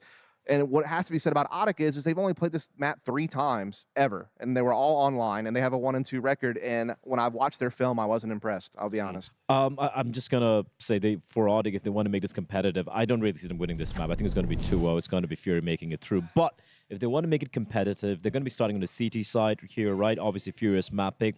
They got to do what they did on the rounds they won on Anubis, which is being aggressive, which is being in your face. Listen, you're the underdogs. You really have nothing much to lose. And we're talking about some of the star players of this team. They didn't quite step up. It was just Woody, you know, the IGL Opera, who was doing a lot of the heavy lifting as well. So you just start pushing and pop, as you pointed out, Dust. So don't give aim and control for free. Force, be disruptive, and catch Furia off guard on their execs, because their execs look really good from Furia yesterday. So that would be, I wouldn't say the winning strategy, but at least the competitive strategy for ODDIK. I need to see Nate show up for them. I mean, Nate has kind of nowhere to be found, man. Yeah, I mean, and he usually is like one of their more successful aggressive riflers. I mean, he plays an important role on Train for them as kind of their main guy coming out of team main to, you know, take that E-box duel, help them open up the outer bomb site. He's going to be more aggressive on the CT side as well, usually for them. He's a guy that needs to step up, because, I mean, we've seen good play out of K-Slox throughout this tournament so far. We've seen Woody do pretty well for an IGL, in my opinion. They need someone else to come online if they want to have a chance to, you know, stop Furia from finding that. And I think for a K-Slox, you hit the nail on the head right there. He was nowhere to be found in Anubis. He is by far their best player when they were playing online throughout the entire season, coming in this event as well. Highest rated player easily by far. And I think he had, what, 8 kills on Anubis? That's not it, buddy. Yep, it certainly isn't, but thanks for your thoughts. That was it. That hit the spot for me. Great analysis. Oh, look at that. There you go, a compliment. We tried. Right, we are going to take a quick break. When we come back, we're going to get into the action on Train. Make sure you join us. She said she loves you. But she can't love me. But I love you.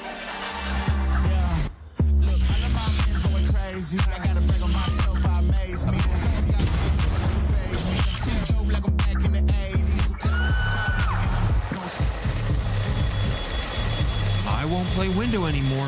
What's going on? Play your role. 1xBet. On to the next one. The human body was built to move. Not trapped at a desk in one singular posture for 12 hours a day. It's time your chair evolved. This is Secret Lab Titan Evo. Ergonomically engineered for you. Gamers, hybrid workers, artists. Backing your every move.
ODDIK managed to qualify for PGL Astana 2025 by beating Imperial in a very impressive series, and they've earned themselves a spot here. Woody, the leader of the team, is joining me. It's been a long time since I've seen you, man. 2 years. 2 years. How's it been? How's this journey going for you so far? And just talk to me a bit about the team you have here and what we can expect. We have a young team, but we are playing like 6 months with this line. Struggling in some matches, but now confident with the team. Yeah. What's the feeling like for you though, when previously we had seen you at a lot of big events, and now to qualify with your new young team and you being the leader? I'm happy. I'm very happy now to come back to events like this. Yeah. It's like, I don't know how to say, but I'm very happy right now. Yeah. Is it like good emotions for you? Yeah. And looking at what you can do now, right? You've been on a win streak, at least within regional matches. Do you feel like qualifying for this event changed something in the team? Like made a big improvement for you, the confidence, mentality? We are more confident right now. Yeah. Yeah, we are so much confident right now. And that made a big change for you guys. Now, do you feel like you're ready for the higher level of competition, the tougher games? Yeah, in Brazil, have a lot of good teams. Sharks, Imperial, MIBR, Pain, and we practice these things all days. That's fine. You are the more experienced player on this team. What have you told your players when you come to this event? What did you say to them? Let's go play PUG. Let's go play confident. Yeah. Let's go play aggressive, confident. That's it. Is there anything special you tried to change or fix about the way you guys played, or mistakes you made in order to be better here? We study a lot our enemies, but we focus in your opponent and get better in any matches. And looking at what you want to achieve here, did you set a goal? Do you have something in mind? Getting to playoffs. Getting to playoffs. Have to playoffs. Yeah. What would that mean to you? What would be the feeling if you managed to get to playoffs? We want to do better than other teams in Brazil. Okay. This is our main goal, do better than MIBR, than Pain, than Furia. But if we achieved this, I will very happy. So tell me this then, what do you think is the biggest worry or concern that you have that might be a problem for you guys? Like what could be different when you come into this level of event? The experience. Yeah. We have lack of experience. The guys can sit and not feel comfortable because we don't play in LANs. Yeah. I think that's it. Well, hopefully you can get a lot of experience from this and you get to enjoy all this experience again with the team and go through and make your dream come true on it. Yeah. Well, thank you very much for your time. Thank you. Good luck, man.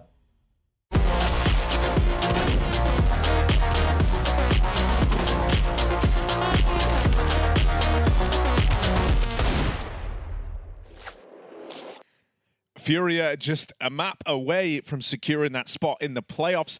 ODDIK up against them, and after that last map, ODDIK's pick, Anubis, comes up in Furia's favor. Now we get ready to head to the train yard, Hugo.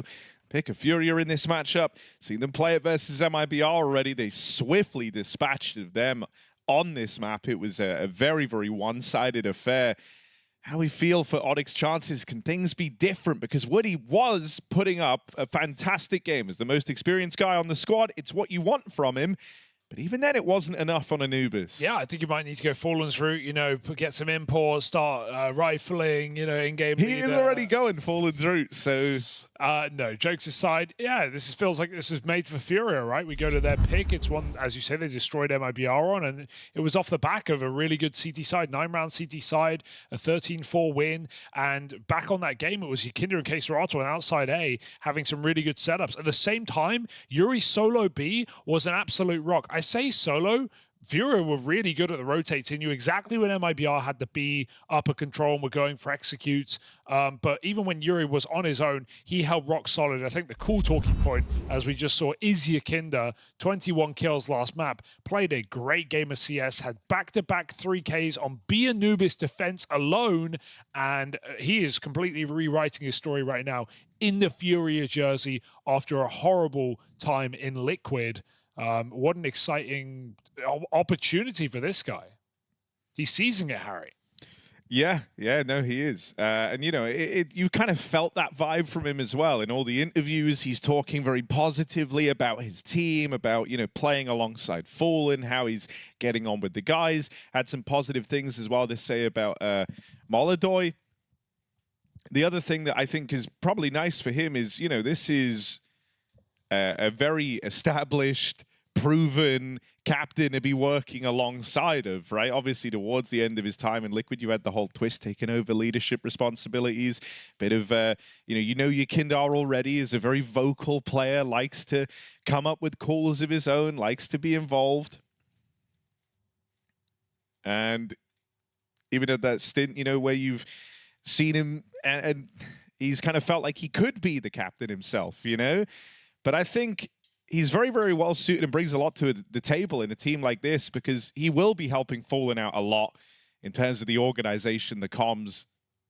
Everyone that's ever played with Yekindar talks about how vocal this guy likes to be.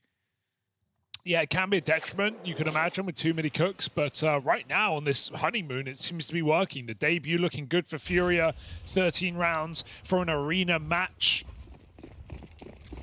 And we'll see if Furia can get there swiftly as they did against MIBR on this map before. It's a fast outer rush. Keserato leading the charge. E-Box not cleared. He turns back for it, though. And double entry puts Furia in position to take the pistol.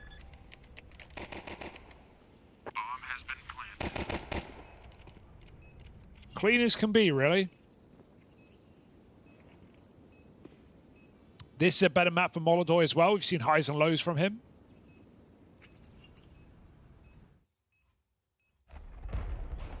But he comes through with 2 in the pistol, and ODDIK just look to save their Kevlar.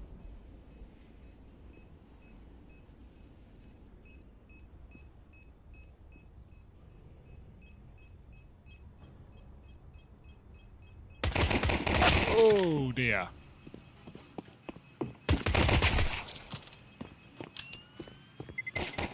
Oh, what?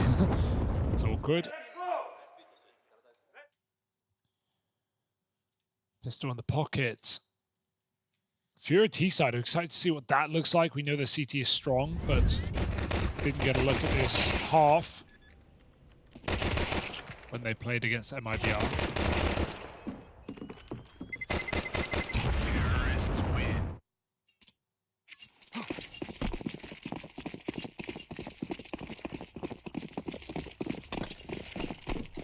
MIBR picked this map against Furia, maybe to catch him off guard, new team, not having the track record on this map. But it didn't seem like it was holding them back. Very keen entries in this round. Another double on outer. The new sandwich smoke that's getting Furia a lot of space in these games. Spirit have been using this an awful lot.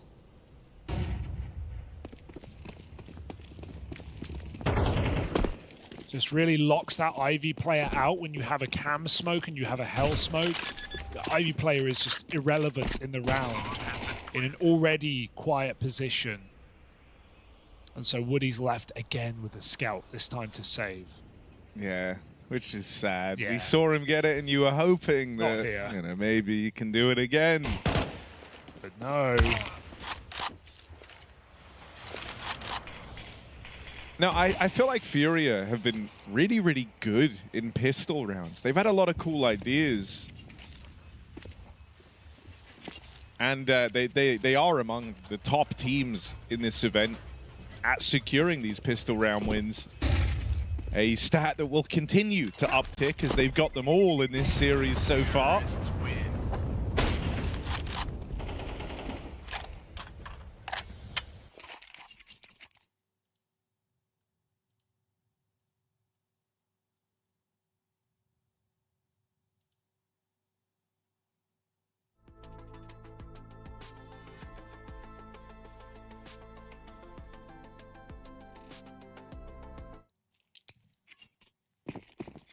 some nades for main. And Furia have run out main back-to-back rounds, so it's understandable. They do hit MongolZ pretty hard with that, but he gets behind the box, over the top of the smoke. 1D. They're here to keep it even. Pop control taken, and they're just going to come swinging out, aren't they? Lineup is easy for Quesarato.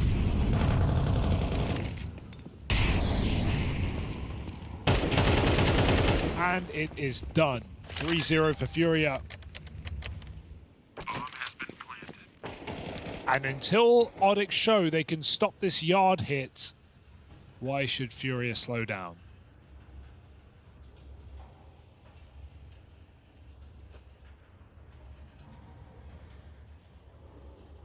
Harry. Yeah, it's true.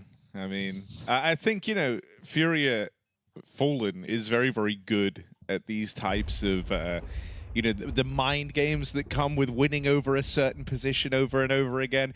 I imagine we see Furia stay true to these, you know, yard hits before he looks to vary it up.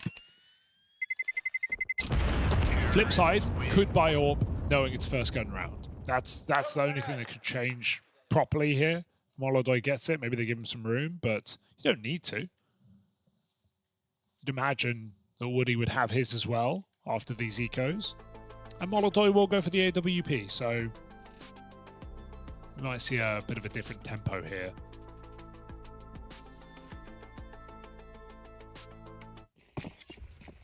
AWP will be in play. Double AWP.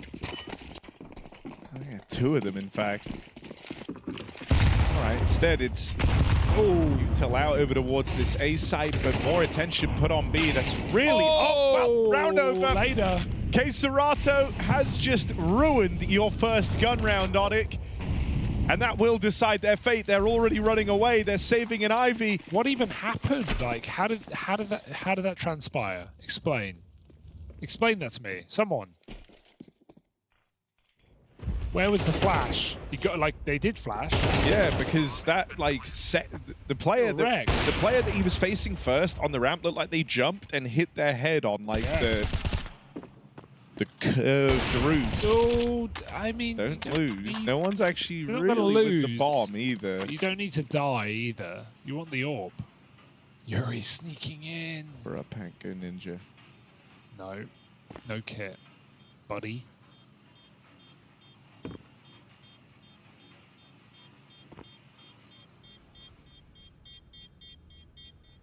Yuri can take that AWP. Don't miss this. Yeah, I was gonna say. Whoa. Terrorists win. Do it, Pete. Oh, lordy. Okay, well, sick double entry. You know, everything else can be ignored, but that double entry just won the round instantly. This is already, though, a huge problem for ODDIK. They don't feel safe in anything, right? Any real estate that Furia have wanted, they've had. Whenever you've tried to make a play, that little, you know, double ramp setup for ODDIK over towards B ended up causing more problems than it solves, and you can see Woody doing a lot of talking right now. He's trying to come up with solutions to all these Furia problems, but his cup is running over with issues to solve. Oh yeah, that flash absolutely nailed them behind Quesarato for his quick peek. And so now the whole map is just starting to feel like a bit of a sieve, right? Furia are passing through wherever they want.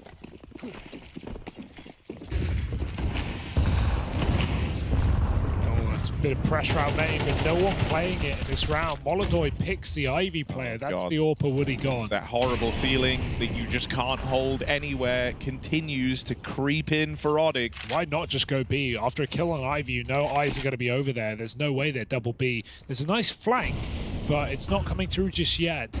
MongolZ is still holding the Ivy push. The push denied as Yekindar stops it on the flank. Yuri's entry. And Furia, this is a fifth. Like, they're just rolling right now. Everything's on rails. Everything's working. All the entry kills.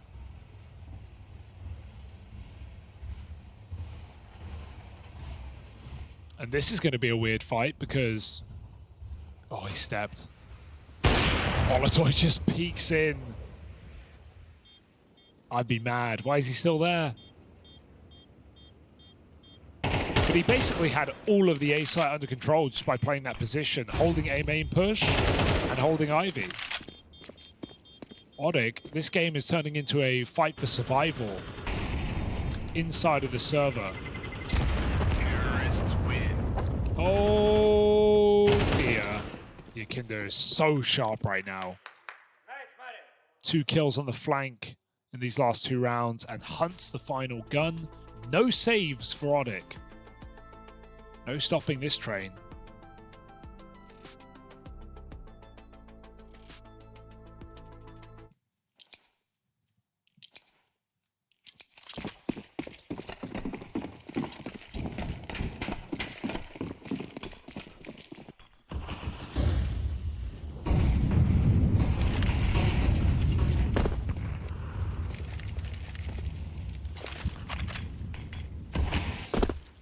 I'm now starting to think how cool a Furia versus Nip game could have been.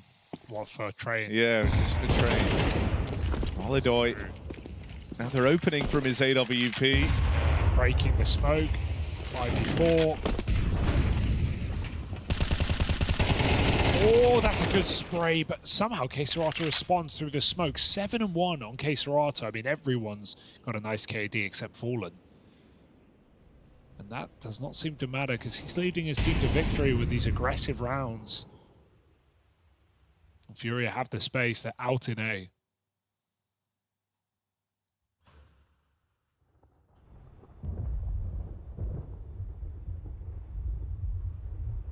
Here we go. Yekindar Yuri. Up to the second man. He struggles to get the trade. Nades rain out from Z. But it's sprung out here. Kazakhstan gonna have to be the difference maker. And oh, what a difference he's making. Down to the 1v1 as Woody bests him in the head-to-head. Over the train? MongolZ goes looking. Gonna up and leave. He started Ivy. You wouldn't be ready for this.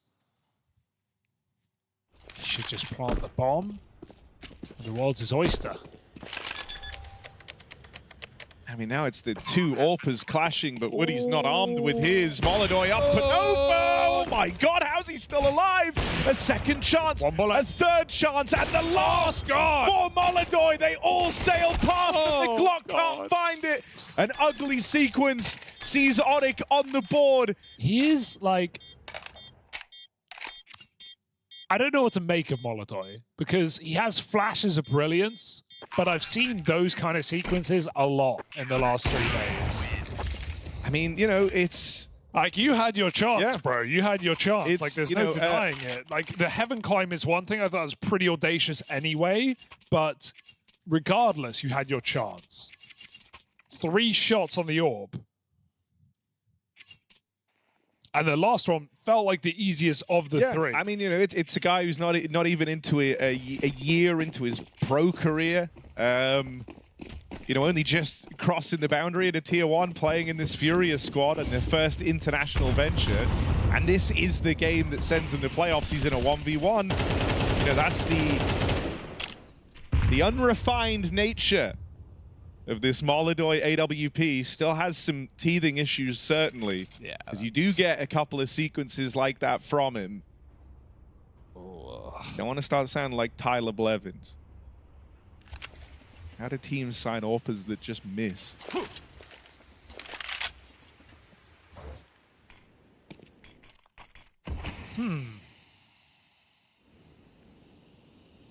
Is that like a lurk smoke on purpose? Presumably? Could go through the right side. Lurker's purpose. Bit of magic from Yekindar. Or is it a miss smoke? Yeah, it might be. Yuri. Oh! The timing Bad news, is rough. buddy. And you see the util coming out, you feel very safe to push that. Yuri's not been the guy tearing through Odik.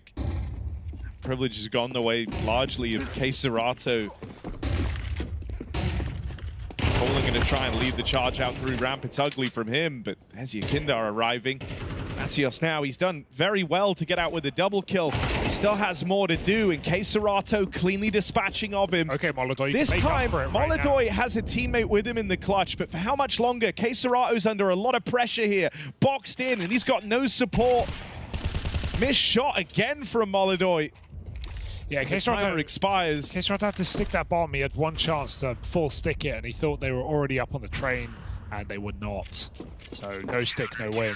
Oh, the thing that's also feeling a bit rough is like MongolZ didn't just miss a bunch in the clutches, but wasn't able to catch the player there. It's just a few swings and misses, but this is after, and I don't want it to like take away from what was a really nice start to this game for MongolZ, right? He was a fairly consistent source of finding these openers down in Ivy.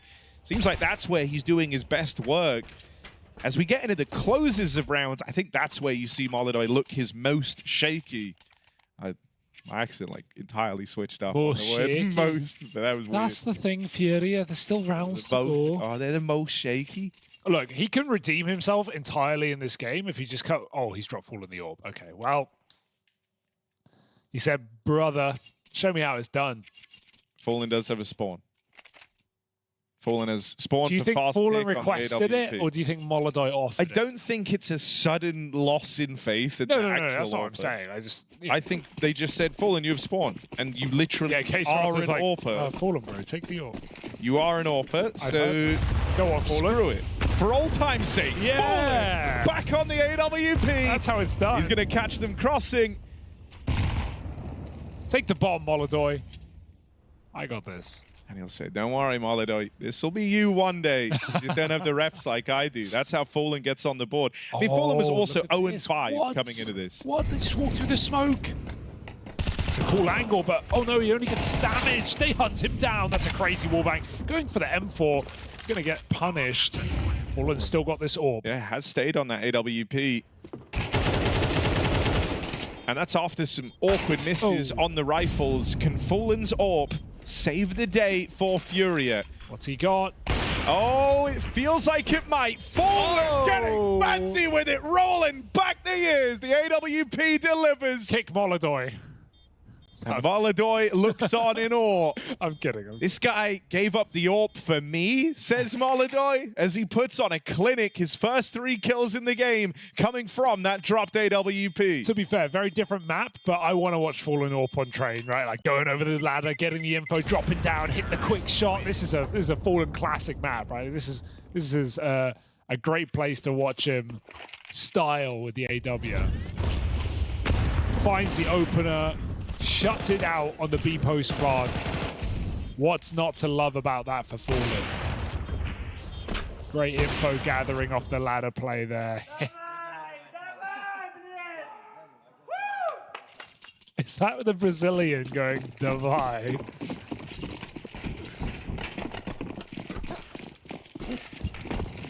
Okay. He's given it back, Harry. He's an honorable man at the end of the day.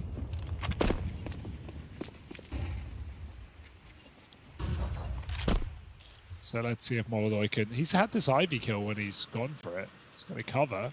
They will walk through that smoke, knowing these guys. Oh, the spot came out, but he's far away. Good flash from MongolZ. Woody pushed off the angle. K-Slot sees a pass. Woody eats a bullet. Fallen finishes it. Now the rifle's back. 3 kills off the AWP. He remembers what he's trying to do. 2 entries. They just freeze. They've got a lot of space. And look at Kayserato right now. Because he's going to get a kill. Like... This is so brother, Brother, If we can get Matios's face cam, I'd love to see it, but... Okay, need this trade. Bomb loose, MongolZ covers. This is a stressful game. They're just... Fury take Ivy, they sit still for 40 seconds. And Odik just walk in. Ooh, that shadow's huge. And it's done. MongolZ, he watched one Fallen demo. 1 round in spectate of a Fallen demo.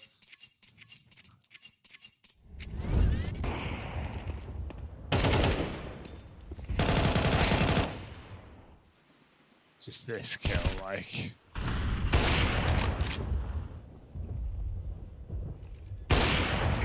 Great work. I mean, yeah. The thing that I think probably feels really nice for Furia as well is like this was always a map that they've kind of been keen to play since its addition. One that you know Fallen likes. Hang on a sec, as fast A plays coming in. Yuri, MongolZ, both dead. Woody farming on the MP9. It's another one of these big multi-kill rounds from the captain of ODDIK. It feels like so often as they try to hit a turning point, it's him who has to make a difference, but now there's just cousin Keserato left to deal with. I'm scared. 3 kills to Woody's name. Keserato will have to match that. He wants to tear this round away. The only one armed with a gun for the long-range fight is Woody, but 3 kills deep already. He's got hot hands. Can Keserato play to extinguish? Pushing on up. And there's the swing! Keserato! One shy of a rough 1v3. Woody's efforts not in vain, though. They will capitalize. Do right by their captain. That could have been devastating if he won that round after everything Woody did. Thank goodness Matios able to get out in the site to trade. Nice sequence from Woody. ODDIK just trying to hang on in this matchup where Furia are fighting for playoffs. And it still all feels inevitable with them playing like this. They can afford to lose a couple of close rounds with a quick A-pop. They'll go back to what's been working, this Ivy presence. Fallen, boosting MongolZ over. Did miss his flash there. Goes again, jumps over. K-Slock's second AWP on the left side. Forcing Furia to commit if they want this kill. So MongolZ's time is getting wasted in this round. Furia are spread thin.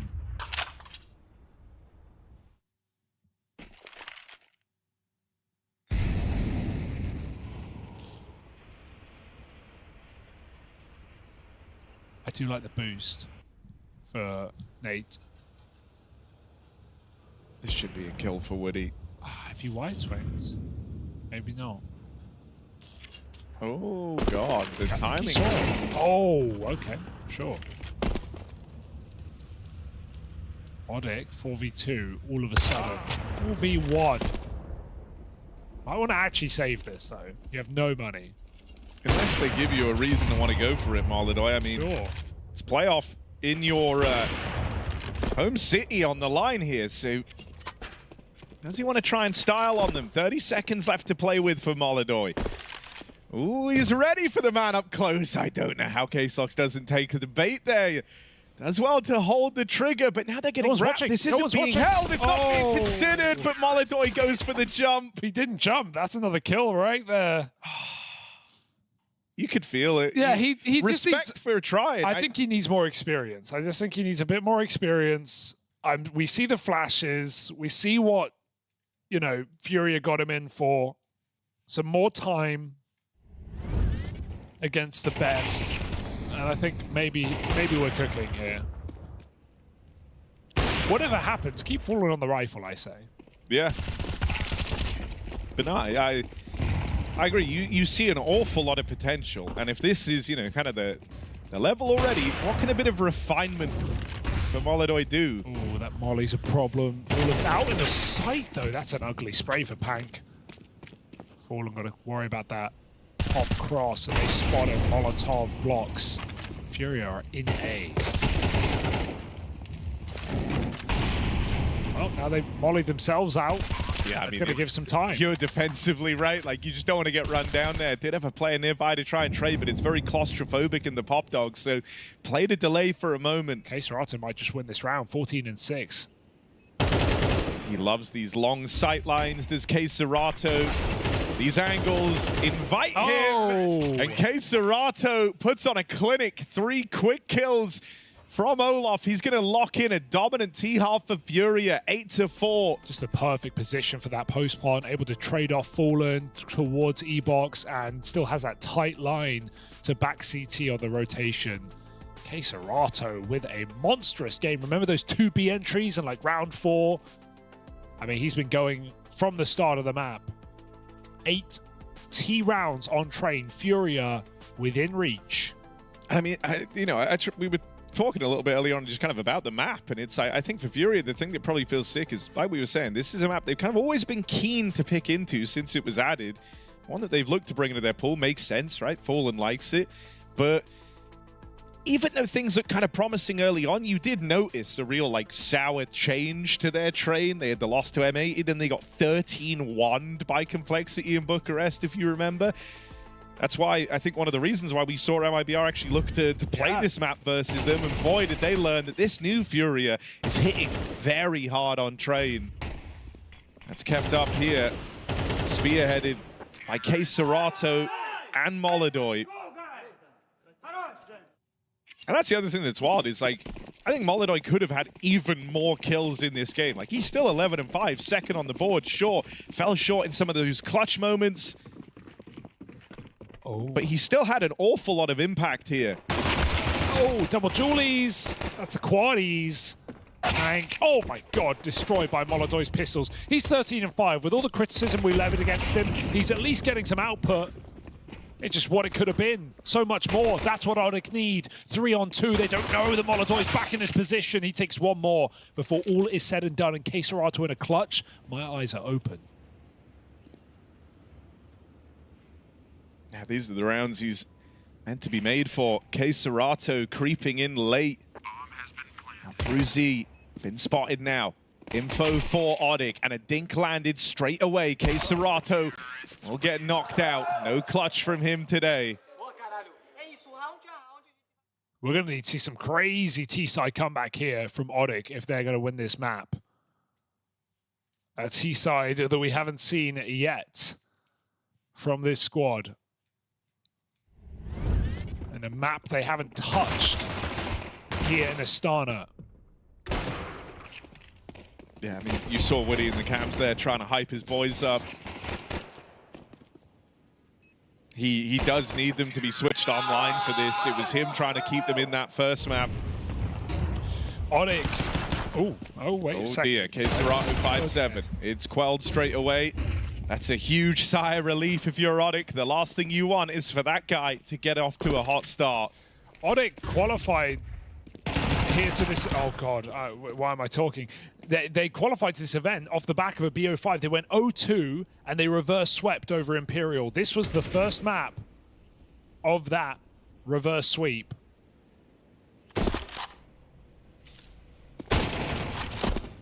Got to channel some of that energy on this comeback here, but even in this round, it's a little tenuous. 3-on-4, damage done. But Yekindar, Yuri on full health. This is the bomb here as well. Cannot afford to be cut down before it's time.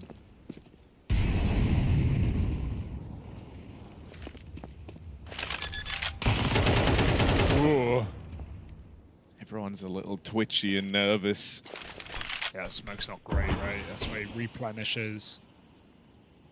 Now, scared someone already got out of the connector. Fallen's been given time to dig flank. The bomb will be planted. No kits. You just have astonishingly low info right now if you're ODDIK. You feel like you're playing a real guessing game. Yuri has at least revealed his position, but they don't know where MongolZ is, where Fallen is on this wraparound. The only man they know about is Yekindar and Yuri. And so Fallen collects a freebie. K-Slock's now suddenly the only man remaining, and he just doesn't know where to look. He hasn't had the info, but now he gets the footsteps. A little more awareness for K-Slock. Can't clutch up. On the defuse is MongolZ. And so Furia force up, and they get their reward. What a sick flank from Fallen as well, coming all the way round after that opening kill towards E-Box. Gets the pot player in a very hard position to clear, and still keeps pressure on that Olaf guy as well. Yekindar trades out as MongolZ sticks the bomb, and Furia win out on their force buy. You feel like the hope of this T side might have died with that round on ODDIK.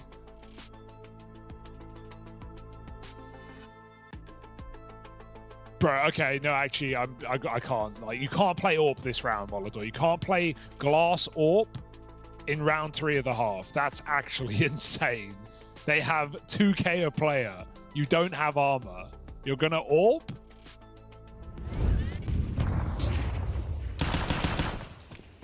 Am I crazy, or is that crazy? You tell me. It might work, right? Like, there's always, you know, see where he plays, but that is such a risky play. You're against Deagles and Glocks. You know MongolZ is going to be around here towards Ivy. It's how he starts most of the times on this AWP. But this is still a, scary fight. Play. Yeah, like, and he'll get deleted. I mean, he was dead either way, I guess. It's a Deagle headshot, but that felt like a big investment to make in a round like this. Fallen goes, oh, well, actually, I'm somewhat of an AWPer myself. And that's why Fallen co-signed buying the AWP. Yeah, he's like, yeah, bro, great idea. Peak Ivy. Yeah, no, man, they'll be forced. They'll all have Deagles anyway. You don't need the armor. You don't need the armor. Hey, he was right. Great point from Fallen, to be fair. They start to creep up. This is one of the rare instances of, you know, not keeping those forced buy wars going. Thanks to the bomb plant, bit of extra money. It is just an eco here. Push out through Ivy, Fallen feasting, and he collects, nearly every kill. Nearly. Hopefully this isn't a problem, right? That AWP now in the hands of Pank. And I would be tempted to save this, or at least try to. You're not going to have an AWP in this next round. And so this is actually a huge thing to steal if Pank can keep it.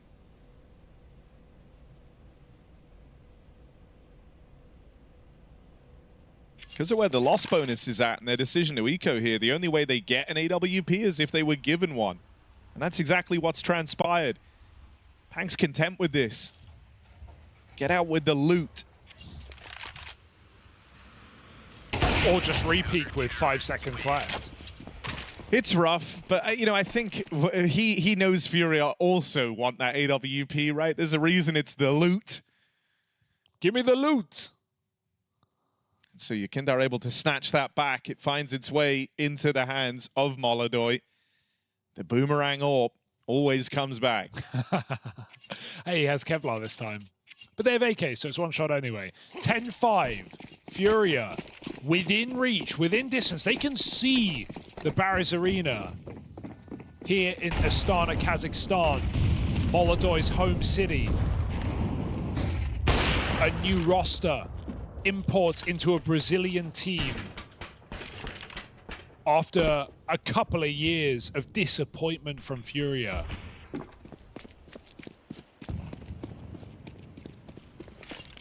What a time to turn it around.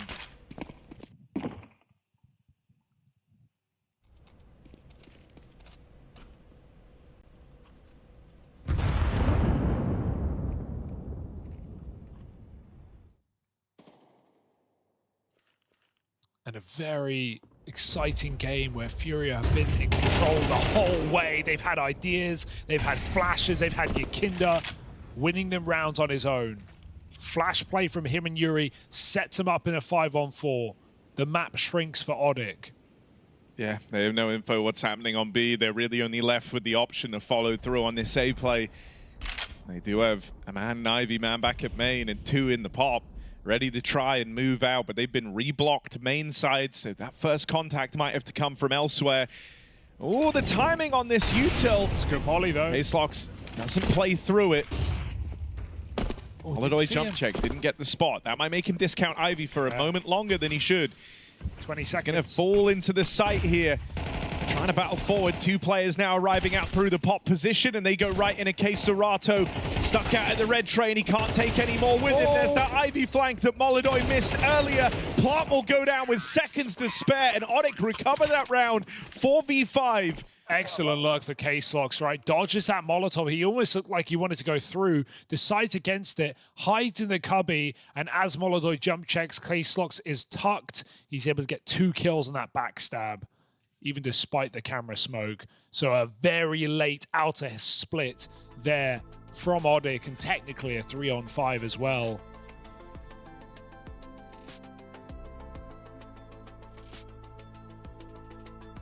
ODDIK.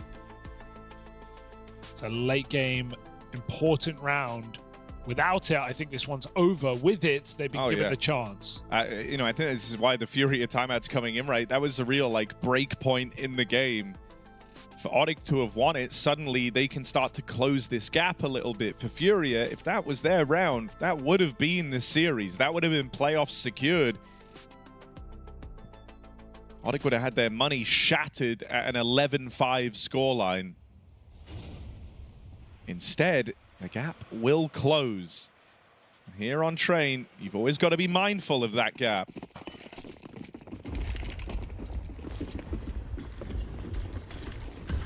Yeah, will Furia trip and fall between the tracks?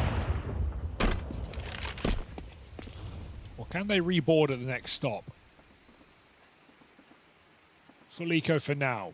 The fact they've gone contact and now they're flashing over is mad. 5 players ready to push in a spawn. Oh Woody my God. does have support at least.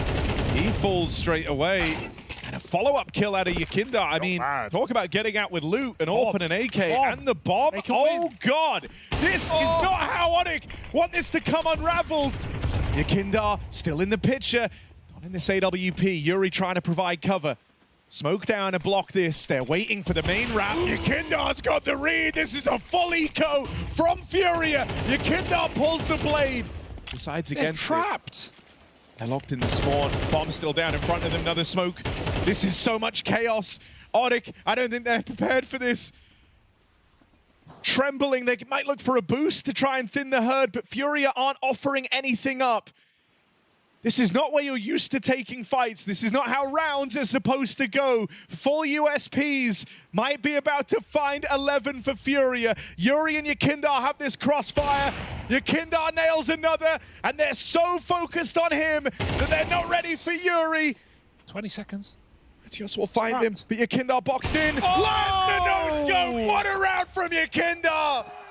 There is many in all. In this Furia squad, Yekindar hits hard and full eco win puts Furia on the finish line. That's it. That kills any team. That's Odik's game done. There is no recovering a match after a round like that. This late in the game, they gave themselves the breathing room. They put Furia on pistols. They lose 2-0. 4 kills from Yekindar. Not a Kevlar in sight. Yeah, there's been many rounds in this game that could have buckled you, that could have stunned you. But that's the KO. That is the killing blow.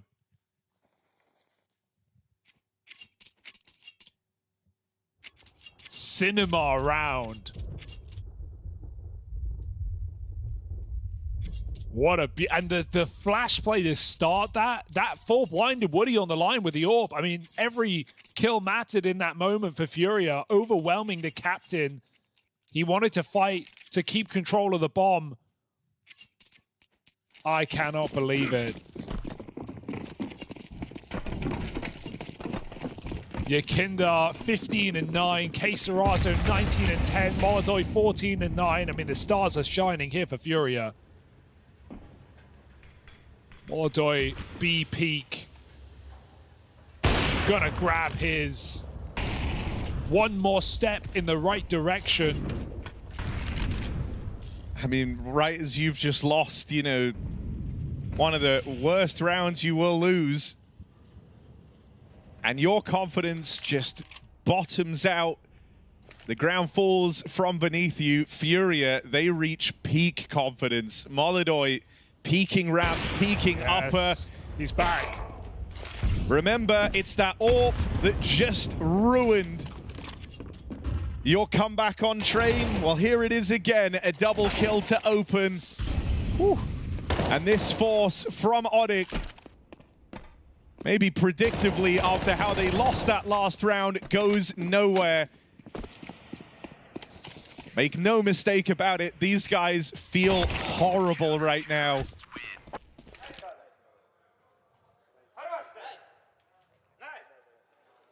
A new roster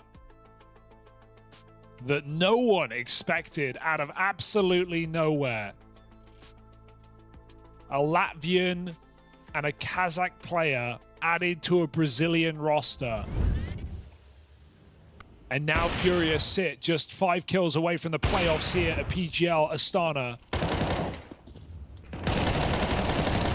With legit wins in their belt, besting out 2 Brazilian squads, knocking GamerLegion down to an 0-3, and making quick work. Serato v his cousin.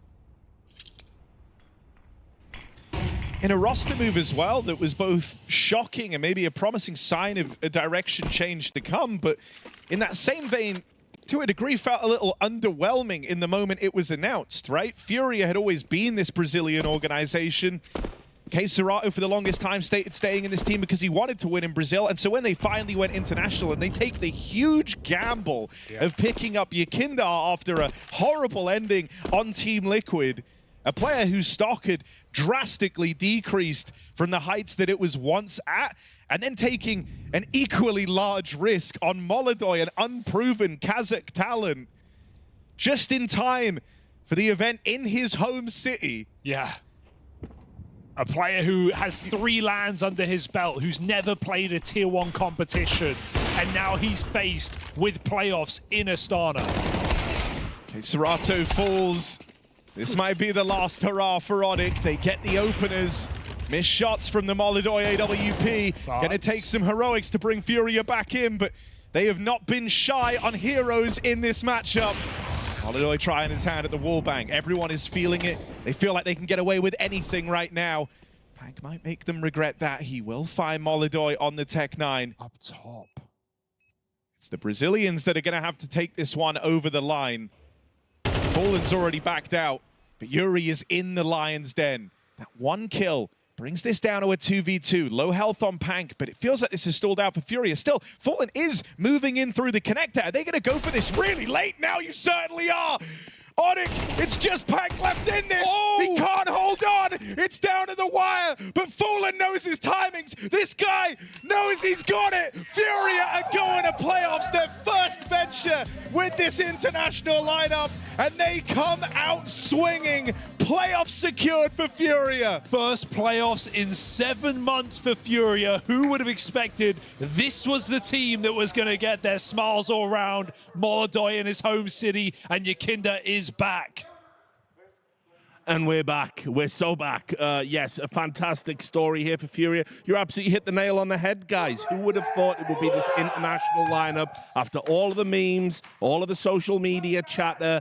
It turns out that this was the right move for Furia, and they are playoffs bound. I just got to tell the most important story of this whole thing, Rich, and that is that MongolZ, in his first international LAN appearance, in his home soil, is now going to be in that Barys arena representing his country on stage, and that is truly something special that we don't get to see too often. I mean, also, and doing it under the tutelage and the watchful eye of somebody that I'm sure, you know, he views as an icon, right? Sure. Like Fallen, the biggest endorsement of confidence, the vote of confidence he could have given was giving him the big green gun, and he's proven this is the right move for this team. Oh, absolutely. And just imagine how you feel as a kid, right? Just coming in. And listen, when you talk about Fallen being an icon, it's not just about Brazil. It's an icon for the entire region. It's an icon for, you know, I'm just talking about for any players, young players coming in from different parts of the world.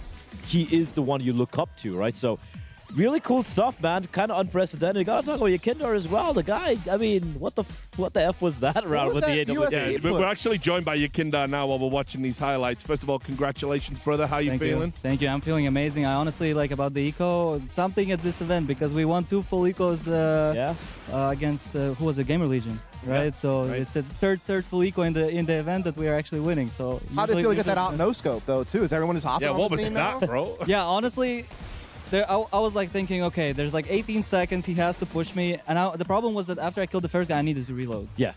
And I was like, okay, I was like in a bad position, but that was the only opportunity I actually saw to win. I mean, look, I want to say something. Obviously, when the camera comes on, you people at home will understand. It's been a while since we've seen you smiling like this. You know, we were all feeling for you towards the end of Team Liquid. We know that was rough. You know, people say things on social media. It's not a nice place when you're losing. Just tell me about your mindset and kind of where you're at now in Furia and how you're feeling personally. Yeah, well, the thing is, like, after actually benching, I was searching for opportunities to actually play instantly back, but I think it came for the best that it didn't happen.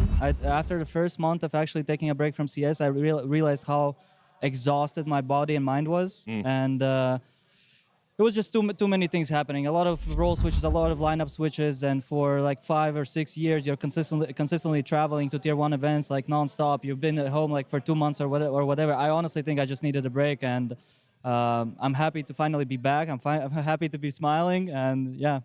I actually have a question with regards to, you know, like the team, and I saw this on day one as well, right? Like even before the matchup and everything. We've been watching this Furia team struggle, and they've just looked depressed and miserable. But you can see like the vibes look just good. Like people were, kind of immaculate. People looking great. People looking fun. So 2 questions here, which you can answer in one. Firstly, you know, what's just the vibe in a team right now? Number one. Number 2, MongolZ, this kid coming in, like first debut event, playing with names like Fallen in the team, the comms issues and everything, and yet still delivering. So talk to me about this. Yeah, I mean the vibes are crazy good. The thing is, like I've known these guys a little bit outside the server like before, and I always know they're fun people, especially like Brazilians. They're kind of known for being fun. But I think it's just finally they feel that there's like right pieces in the team, and aggressive opper. I'm like an aggressive rifler and whatever, and people can actually focus on their stuff and not think about doing something else for others. And the second one about MongolZ, bro, that guy is insane. I'm telling you, like that he's been playing pro for 1 year, and he's been playing CS for 2 years. So it's kind of like. so it's kind of like, just for 2 years. Yeah, like maybe a little bit longer. Yeah, but the whole point is that guy is super talented, because it's also like I explained this in an interview. It's really easy when you have set plays that you just go for. But he's more of a laid back operator who's kind of rotating thinking about the information and rotating into the right position. And this honestly just surprised me so much. And obviously I think I'm so happy that we are able to qualify here at his home for playoffs. What's the expectations now, though, right? Because obviously coming in for you guys, just for you, I'm assuming it was about getting the reps in, getting all those officials in, and hopefully making it to the playoffs. But now you've done it, 3-0, looking good as well. Do the expectations change? 3-1. 3-1. 3-1. Sorry. Maybe we lost the Mongols. Yeah. Sorry, we don't talk about that. Yeah, we don't talk. Say about we that. ignored it. Yeah. But honestly, we haven't really talked about the expectations or whatever. I just think.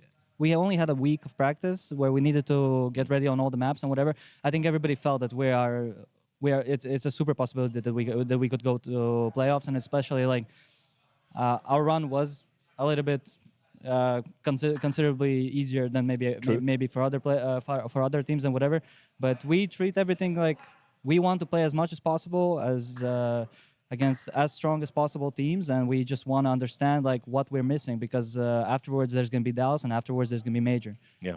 So I have a question for you. So obviously you're an aggressive rifler, you're an entryman, but I feel like for the first time in a long time, you have another guy on your team who's willing to do that too. That's Fallen. He's been entering almost as much as you.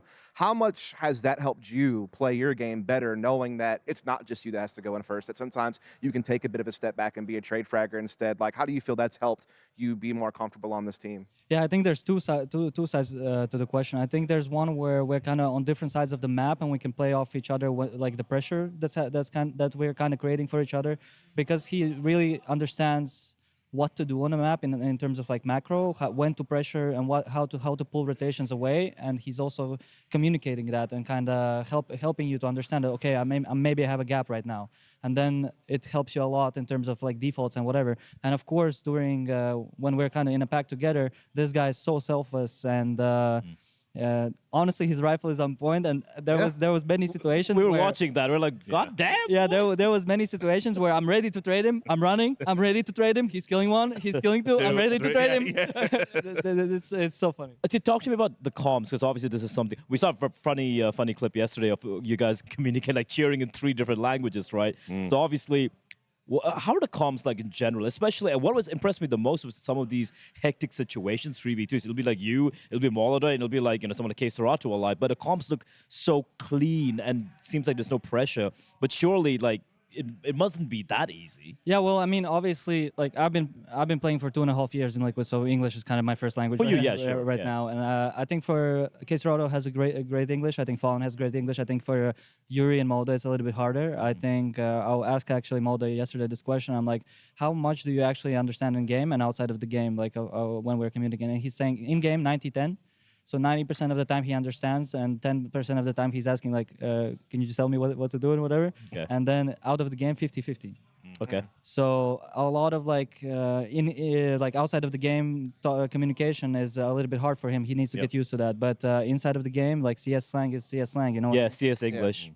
Final question, and I'll let you get some rest ahead of the stadium. I just wanted to ask about the relationship with Fallen, because obviously he's such an inspirational figure, you know, a veteran of the scene, a tenured in-game leader, been there, won it all. And he said some very kind things about you recently in the media. You know, we should have got this guy sooner. I love everything. I think he said that before he even played a game with you, which is like an official, rather. So I just wanted to ask about the relationship between you guys, and what do you think of him as an IGL? Yeah, well, I mean, when I came to the team, Fallen would actually, like, I never thought about it this way, but he constantly was asking me how I want to do things, because I'm a vocal. He understood I'm a vocal player. I will need some space, and I will need to, in my positions, kind of to do things my way, because I'm comfortable in them and whatever. And he said this one thing, like, if you get a vocal player like that, like, he's kind of the one who's creating like the system of how things are gonna work out, but he needs to like end out the system and whatever. So I think this is a really great tandem where we've been having in terms of like just kind of communicating with each other. What we should have done here, or how can we do here, or obviously a lot of the things that they had previously also we have still, but I think I also came with like maybe different perspective on some sort of maps, for example Anubis or some other maps or whatever. But that guy's honestly, I had. Maybe it sounds bad. I had a little bit less expectation about Fallen. Yeah. I've heard great things, but now I'm all in. I'm all in on Fallen, bro. That guy, I'm telling you. I was joking about the wrong role for 8 years. Yeah, I saw that. So, but that guy's insane. He's so selfless and just constantly trying to improve. Awesome. Well, look, like I said, I'll let you go get some rest. Thanks for joining us on the desk. Congratulations. Looking forward to seeing you on the stage. Thank you. Bye, everybody. Bye.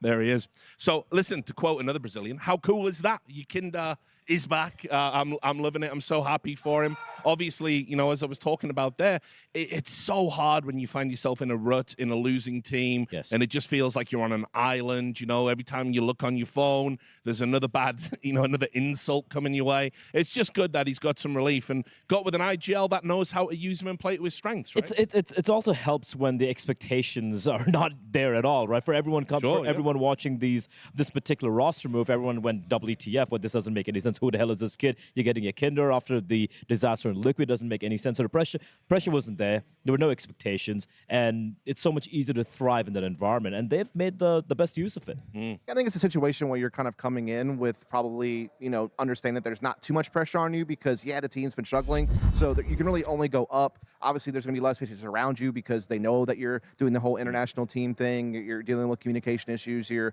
the first event together as a team. There's going to be a little bit of weight, maybe not as much on your shoulders to perform, but they certainly did. And again, Caserado, who we haven't had to talk about, now we talk about him. Yeah, because this team configuration has allowed him to do is just be even more comfortable, I think, coming out into open space and just trade fragging and not having to be the guy creating plays all the time. He can be the guy following up a play. And, you know, when you have your entries getting you that much space, it makes his job a whole hell of a lot easier. And it's certainly nice to see. All right, guys. Well, super cool game to work with you with. We're going to take a quick break. Yep. And you know what we've got coming up after? I'm super looking forward to this, guys. It's going to be Astralis versus Virtus.pro. We'll see you in a few moments. She said she loves you. But she can't love me. But I love you.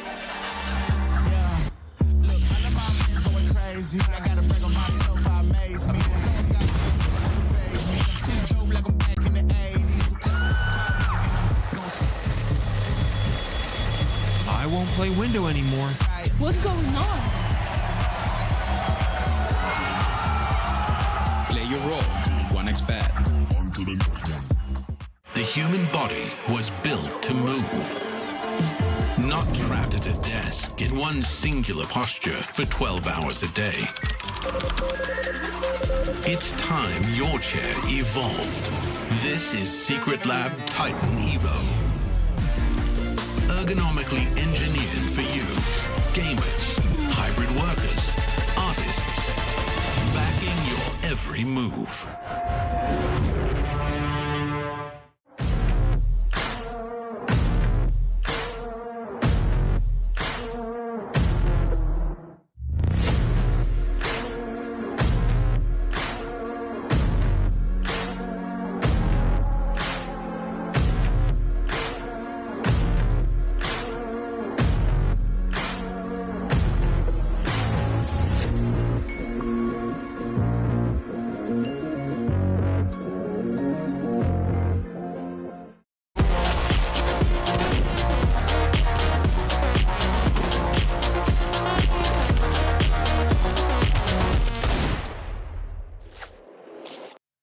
Yes, welcome back, and you're joining us for a tale of two fallen giants. Astralis are going to be taking on Virtus.pro, and obviously, if you know anything about Counter-Strike history, there was a time this would have been a titanic clash. This would have been, you know, a battle of the teams that were potentially winning the tournament.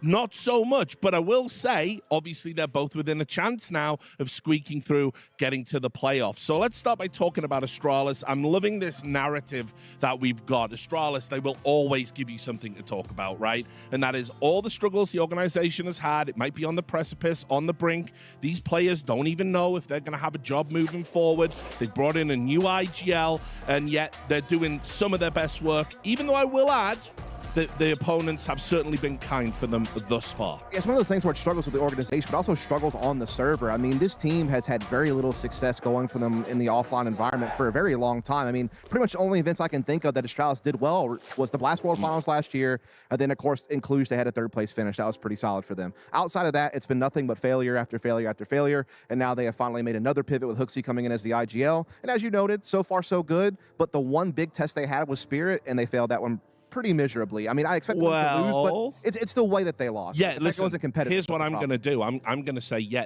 did they fail? Or did one player in particular fail? Because, listen, I don't sugarcoat my analysis. And one of the things we've got is, you know, like we were talking about at the start of the day, Stown, the star player. Yet when he plays these top 10 teams, when he gets into playoff situations, he disappears and someone else on Astralis has to step up. That just doesn't work for me if you're $1 million player. If that's the label you're meant to be wearing, you have to do better. And these stats are super inflated because if you isolated the Spirit game, it would be diabolically bad. But he's been, as usual, farming the group stage, the lesser opponents. We need him to have a big performance today. Yeah, absolutely. I mean, he was bottom of the table yesterday, right? And it was HOTU on top. And when I know, and by the way, listen, HOTU's been working out on his gunplay and his guns and all of that, but you shouldn't be performing at that level against, you know. By the way, Spirit aren't even a #1 team right now. You know, they're kind of floating in #3, #4 position. So kind of miserable from him. But that being said, I'm not going to be too harsh on Astralis yesterday. I think Dust2 could have been very, very competitive. Just donk happened, you know, and donk can happen to anyone. He will punish you for any small mistakes you made, and that was the case. But if you look at the other results they've had thus far, again, against Odik, dropping a map, their map pick of Ancient, there are clear weaknesses despite this rise of scene, making clean a Fear of Pain, caveat again with a stand-in, right? Yep, sure. And against Spirit, competitor map 1, not so much on map number 2. So yes, while they've looked good in bits and pieces, I think this is the most fairest test. Does that make sense? Yeah, absolutely. Yeah, I agree. This is completely the fairest test because ultimately what we're looking at is kind of a tale of two IGLs, I want to say. Virtus.pro have, you know, moved on from Jame. They've doubled down on the electronic move. They've brought in some, you know, I want to say inexperienced players, you know, in the form of Icy and Flammers. They're trying to make it work, but I've got to be honest, I am not vibing with the direction this team's going. Listen, there has to be a massive asterisk when you're saying IGL and electronic, because I miss the old electronic. This ain't it. I'd rather him just go and frag out and get someone else to call. Yeah. I don't care who it is, but he's not delivering in the fragging department, bottom of the table all the time. And on top of that, his calling is just not there. And look at this. Think about all the criticisms HOTU got. Most of them from me. And then electronics just sat there, privileged. And look at the stats. You can see they're pretty much the same player. But you have to remember, HOTU was never meant to be him. He was never meant to be that guy. Electronic was that guy back in the Na'Vi days. And this is what I mean. Sometimes when you take on the mantle of being a leader, you lose too much. Many such cases, Dust. Yeah, it's a tough one for me with VP because I thought there's like a Dr. Jekyll and Mr. Hyde situation going on this year for them where I have seen them succeed. You know, you look at Katowice, they placed 5th, 6th, they beat some good teams to do it. You look at Blast Lisbon, they beat FaZe and Falcons to get a top 8 finish. So I've seen them be able to succeed. When they are successful, it's because they depart away from the traditional VP style. They play with more tempo, they play with more confidence, they get their skilled players in the good positions. But then I've seen them crumble, like at Melbourne when they lose to FlyQuest. That can't be happening. No. So I've seen both versions of it where they fall back into their old ways. Now, as far as his veto goes, the bans are kind of going the way I expected. I mean, it's kind of what no surprise with us either. Yeah. This one's going to be pretty straightforward. Inferno is going to be the typical pick from Astralis. Dust2 is not just the perma pick, the usual pick with VP. It's also going to be a punish pick for Astralis, considering how they struggled yesterday. And Ancient is a decider. Handshake map. Look, it kind of leans away VP because the only Ancient we've seen from Astralis thus far was a 13-2 drubbing to Odik. Yeah, this is going to be weird because Dust 2 combined record, I think they're 2-12 Astralis with their old lineup and this lineup. So very, very tough times on Dust 2. Meanwhile, VP, it's been one of their best maps, 10-5 record coming into this game. And so it's a good way to get VP started, to try to help them kind of course correct after what has been a very hit or miss year and more misses than wins. Do you want to translate what he just said right there? I don't want to, no. I'll let chat do that. He looks happy, though. Electronic actually looks a little obviously, happy. Yabby as well, getting dialed in, getting close to that monitor as we get closer to the game. I worry for his posture. Yeah, absolutely. But, you know, if it helps, it helps. But anyway, for now, let's talk about Dust 2. I mean, this is a great map for Virtus.pro. They typically do well on this one. They've absolutely smashed some very good teams on this map historically. What interests me about this from the Astralis perspective, Dust, is that, you know, sometimes you will just see their players just kind of like swag out. They'll just have big performances. Device, you know, he'll just step up to the plate. So I think this map will let me know where Astralis actually are. Yeah, I'll be interested to see how they do against a team that's been pretty successful on Dust 2 so far this year. And Astralis does not have a good history on Dust 2. No. They actually did make a big change where HOTU is now playing the A anchor position. So this has moved Stair into a B rotator position, which I like, because it means he's going to be able to be more active in middle and be more aggressive, which is to his nature. And so I hope that they're able to use that to play against what has usually been a pretty dynamic offense for Virtus.pro on Dust 2. Like, this is one of the few maps where I actually see them play with a little bit more pace and confidence. It's a map where Flamus can be a little bit more himself. And it's just, what version of VP shows up today is always the question I have to ask. Is it the Dr. Jekyll version, or is it the Mr. Hyde version where they go back to their old slow selves? Anyway, guys, we're about to get ready and into the action. Bringing you this one is Harry Russell and the Prisoner of Kazakhstan.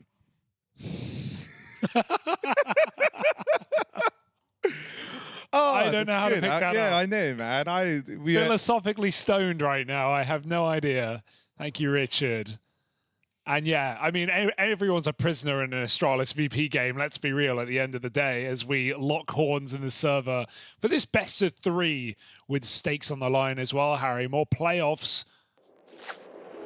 Last time in Bucharest for PGL, VP were the team to deny Astralis this spot. At 2-2, they won a game, 2-0, went to playoffs and got banged out. So I think Astralis are here wanting some revenge right now, and they may have the roster to do it. A new captain in the form of HOTU.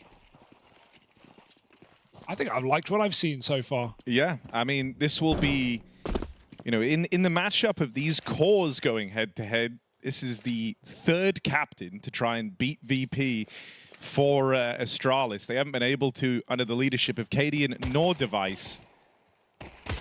Ooh. See how HOTU, his version of this Astralis squad fares. Device is just like, why didn't I kill anyone there? I thought they were B-rushing. God, the fact that Electronic was walking real close. That's the bomb and everything. VP are very lucky to be alive right now. It's a good push from Stown to clear long.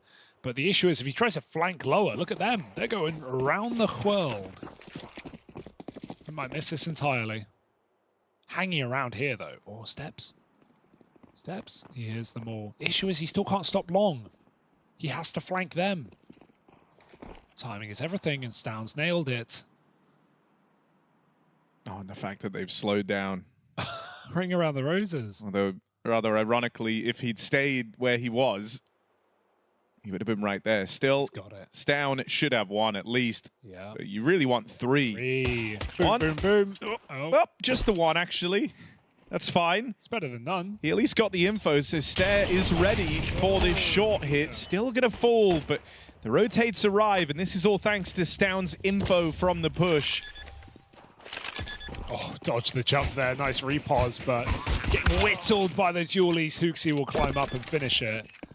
HOTU individually has been holding his own. And I say that like it's a surprise, and that's because, you know, back in G2 it kind of was. He was a struggling individual. Sure, he had big players to step up in those important games.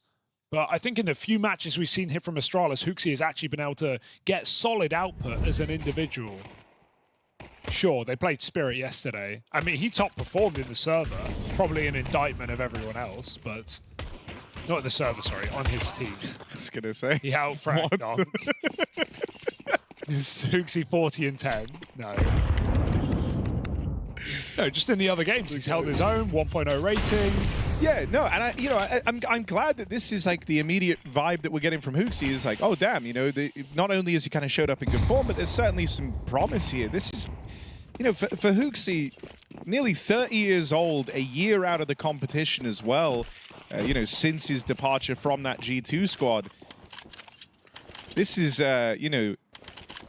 a guy kind of fighting for his whole career, right? He said himself he wanted to get back in sooner, but didn't feel like the right offers had come his way. Finally getting the chance to link up with Astralis. Kind of the Danish organization, at least used to be. Hey, highest bidder, man. Will be Swedish. Yeah, and interesting that he felt that right now Astralis is that right offer, right? Sure, the option to play with device is definitely a tempting one. It's hard to turn down, but at the same time, Astralis have been in the mud, haven't they? They've had a really difficult couple of years, long few years, 5 years. But having some faith that he could rewrite this Astralis ship and bring them to some glory. At this first outing, it hasn't looked too bad, but the level of opposition hasn't been there. This is going to be the second hardest team they faced. We saw them against Spirit crumble yesterday, understandably so. VP, I want to see if Astralis can test their mettle, because this force buy is working wonders. A late B hit that has broken in. And they will be giving it up. VP on the board early enough.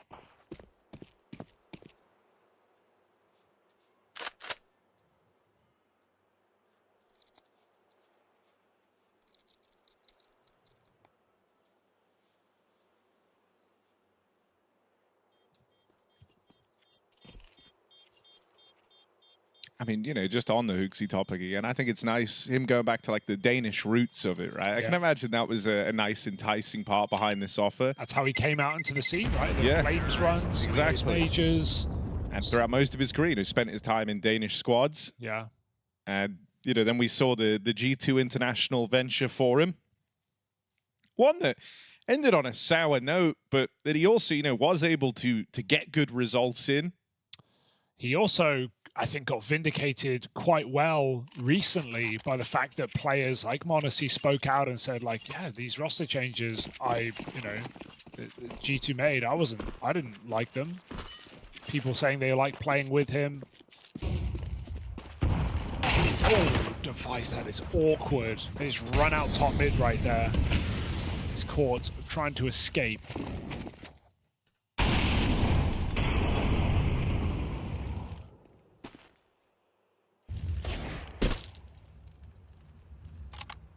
So VP lost the pistol, but right now receiving all the rewards. 2 guns in this round for Astralis. And a B hit is the perfect anti-eco, but Jabby is here. And Electronic right now is out in the site all on his lonesome. Kind of has cover from tunnels, but he had to pick that up, and that's well handled for Electronic. I like that he's patient there. He lets Icy get a shot off first. Doesn't jump the gun. Anything to just sort of add to the pressure on Yavi. The last thing you want is to start feeding him kills. Suddenly he's able to pick and choose his moments from the jiggling from sight. And VP gets stalled out. Suddenly the round's still live and it's all left hanging in the balance. Yeah, nice realization from Electronic. Just how dangerous that could have been. That's VP with the conversion. Get converted.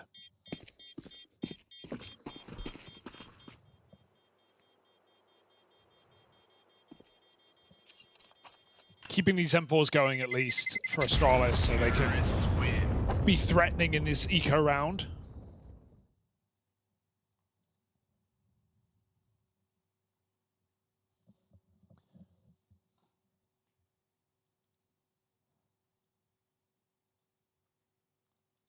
VP, I like the Dr. Jekyll, Mr. Hyde analogy Dust was bringing up, right? Because it does just feel like this team is 2 teams.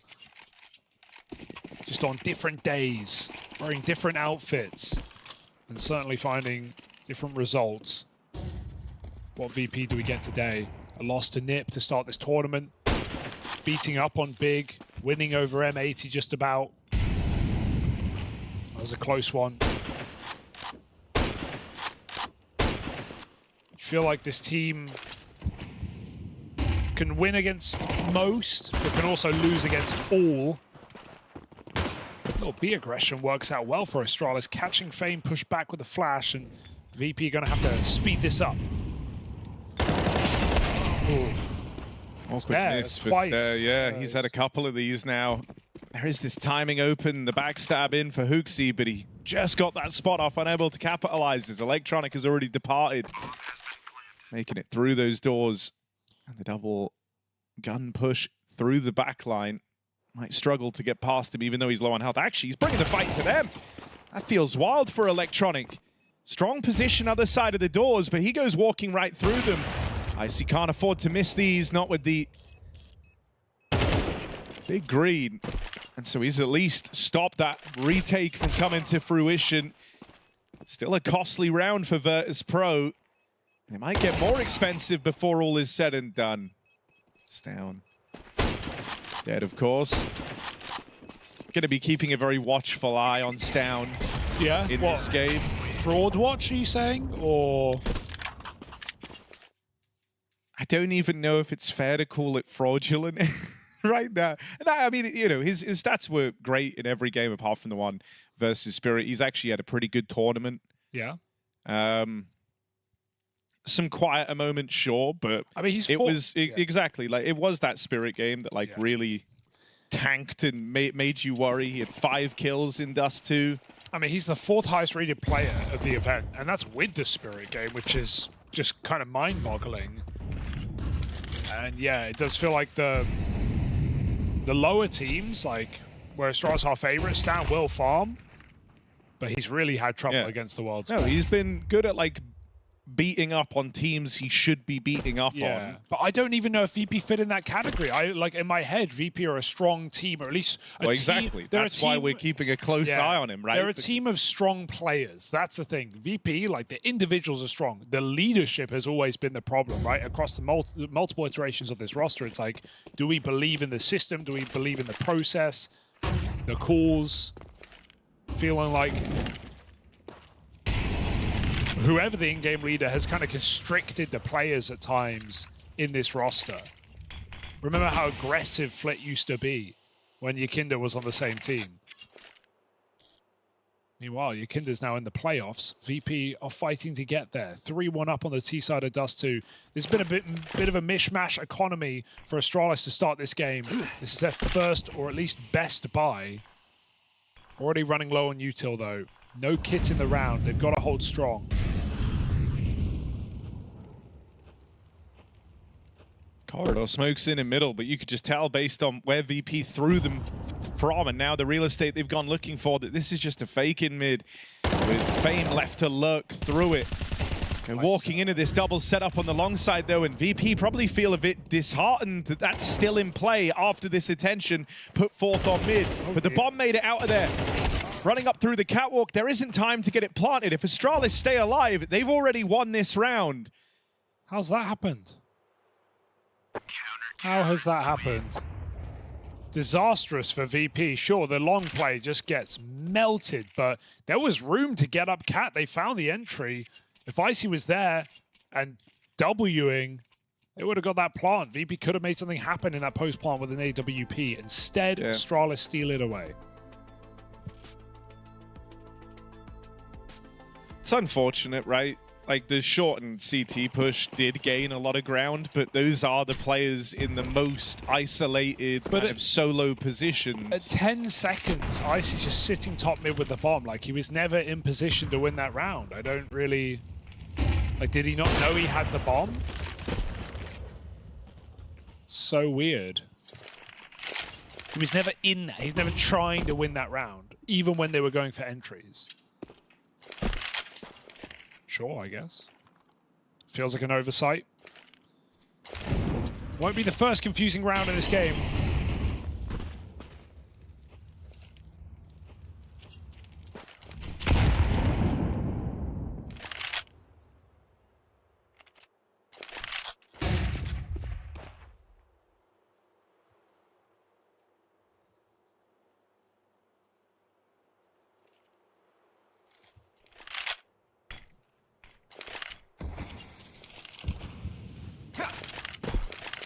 Ooh, yeah. VP, love these cat executes. This might be their only move here in this round. They could drop back mid to B. Meanwhile, Fame is making a play. It's going to be a mid to B. Electronic dropping in through the smoke to spawn.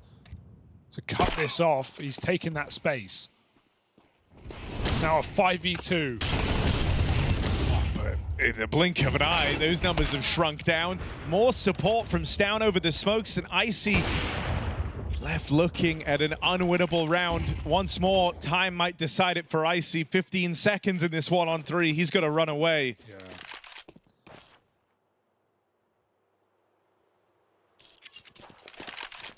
So backs out and saves this AWP once more. But Astralis picking up some steam now. 2 rounds in a row, little ways away from fully breaking through the money of Virtus.pro. That's because Icy has a lot of cash left to spare. He could even drop 2 guns into play here.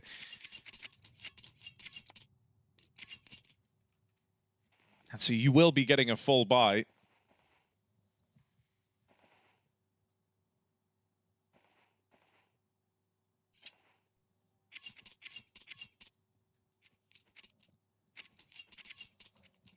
Quick tag for VP.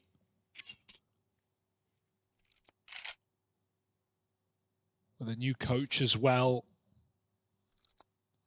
Are they really just gonna, okay, they don't put money in. Could have had 4 guns.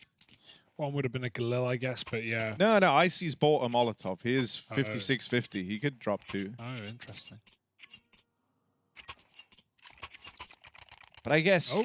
Oh, here we go. They realize, wait, yeah, hang on. That's a lot of guns. Like, this basically is a full buy. Let's go for it. Yeah. Probably just chatting over what they wanted to do, making sure they had everything together. Long take, Icy, mollied out. And Electronic does creep through. He makes it to blue bin. They're going to molly him. He has nothing to put it out. He has to fight for that one. That's unlucky. Good catch for Stown, right? You could see that HOTU already kind of felt like he'd beat the timing there, that no one had made it across. He was out in the open with util pulled. Expecting that molly was a bit of a dud, so good catch for Stown, bailing out his captain. 5v4. No reason for Astralis to do too much here. Rely on the setup, trust in your players. Job gets easier for HOTU in a moment like this. He's low on long. Stown goes back to fight Catwalk. Device has not been fighting middle, so they could be up. The barrel almost gives it away. Instead, Device earns it on merit. Flammers, just a couple of shots needed. Device is fast. He finds that headshot. Pre-fired him. Look down at your feet, Device. There it is. Gets his hands on an AWP. Very nice. 5v2. They're round. Remember, this was VP cobbling a buy together with the leftover money in Icy's bank account. They took out a loan to get this ice. Can it buy them more time, though? Plant found. Still in with a chance. This is happening. Flit's done a lot of damage. Might even be able to finish the job on a Yabi. And he softened them up so much that as they creep up through CT, Fame, all it's going to take is 2 bullets to remove the bulk of this retake out of Astralis. There was a big gap found in a round that felt done. You thought Device had already secured this for Astralis. No. And this is a round they won't soon forget if it goes against them. 5v2 for Astralis, and Fame continues his tear. Device has no choice but to save that AWP he found earlier. How did that go so wrong for Astralis? They thought it was done. They thought it was over, that they had the round. That is nightmare fuel. Clean shots. And rotating players that if they stayed in their place may have never been picked in middle. I mean, that's you know, that comes with like the territory of the 5v2. You're getting 4 from top mid, and everyone's just kind of fighting the guy. It's like, haha, we've already won this round, guys. Next thing you know, bombs planted, you're low. Entry comes in on A. Oh god, bombs getting planted. All the mid players have been tagged up in a fight that none of them won either. That is... Yeah, great. I mean, well played from VP. The fact that they even went for that, they noticed the opportunity was there after getting that kill on Stown on site, and it all just fell into place. Flick getting so much damage on that mid-cross. Disaster strikes, but for who? HOTU up on long, double, triple. Stare is there, and they melt VP just like that. All right, 5v2, do it again. I don't mean it. I don't mean it, VP. God, 1v4 for Flammus. He's got the site control. Okay, Device is coming lower. But Device won't get there in time. Now, Flammus doesn't have this info. He doesn't know that Device is right behind him. And it's just how close... Oh my god, he's turned around to check it. Device dead! No, not another 2v5. Astralis, it can't happen twice in a row. Your goose is cooked. Flammus charging up, in with the cross. We'll make it over. 1v4 clutch attempt from Flammus. Tries his hand at the plant, and they swing through, play on the first tap. It takes HOTU cooking up a triple to save that for Astralis. Oh, that would have been... The double push of Stown and Yabi is anything but heroic through the upper tunnels. Nice. That would have been unforgivable to do that twice over and get twice in a row, consecutively. In a row. Astralis do stick the landing. They just swing together and end that round. HOTU again having to bail Astralis out. It's not a sentence I'm used to saying. But he does deliver with 3. VP, NT. Already got more than they bargained for in this game.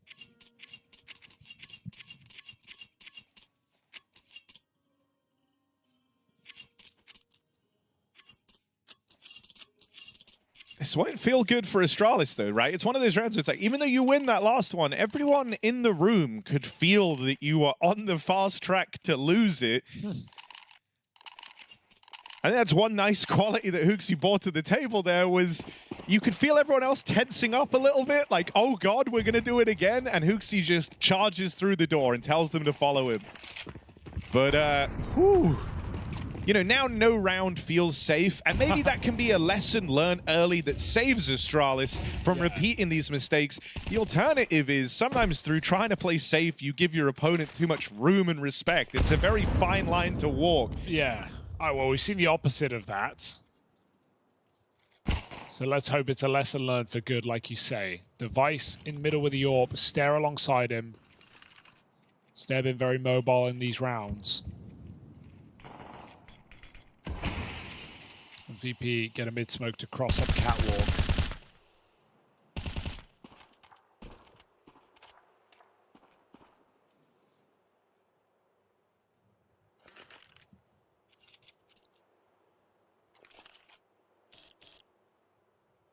Do it. I'll have to hit the flick. Ooh. They bait the shot out top mid. Nice layering there to force Device off the angle, and they use it to get out and find Stare. HOTU hears the footsteps coming up through catwalk. It's nice info to have, and it means he doesn't commit to that long push. He's going to get back in time to try and help out Stown, but what can he really do? MP9 at range. Stown is very much the guy that has to do the heavy lifting here. HOTU's just serving as a bit of a decoy, but he's wrapped on. Fame double opening. Device, you've seen him in this position before, once more relegated to save that AWP. Great just speed there from VP. They don't slow down. They don't just try and look for a long cross kill. They charge into that bomb site so quick. You can see how Stown was caught off guard on the ramp. Didn't even know they were on default. And yeah, weaponry for HOTU is not enough to do a thing. VP, a fast push into A, finds 3 kills for Fame, and continues this trade of rounds right now.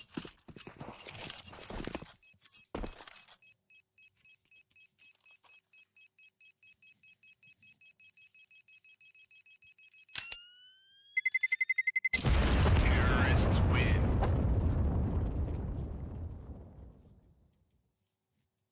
I mean, dude, some of these deaths for Stare felt very awkward, right? Like, we always...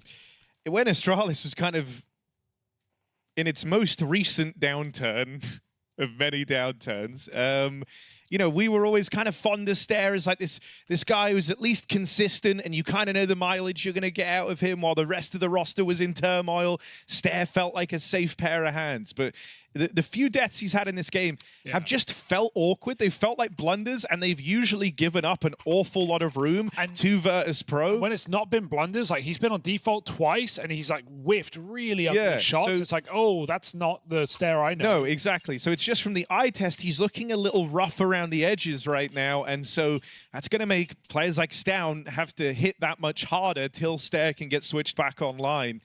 Feels like he's just kind of waiting for that round to bring him back into the game. He's had a couple of swings and misses so far. Yeah, well, there's still time. It's CT Dust 2. The issue is the money, right? You're trading out rounds right now, Astralis. I feel like these rounds, I still feel like Astralis could do damage here. When Device is like forced to make a play with this AWP, I think he can get real scary real quick. They won it last time with a triple from HOTU.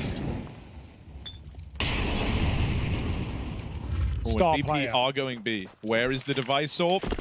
On this B site, holding on to the tunnel's position. Yabby up close as well.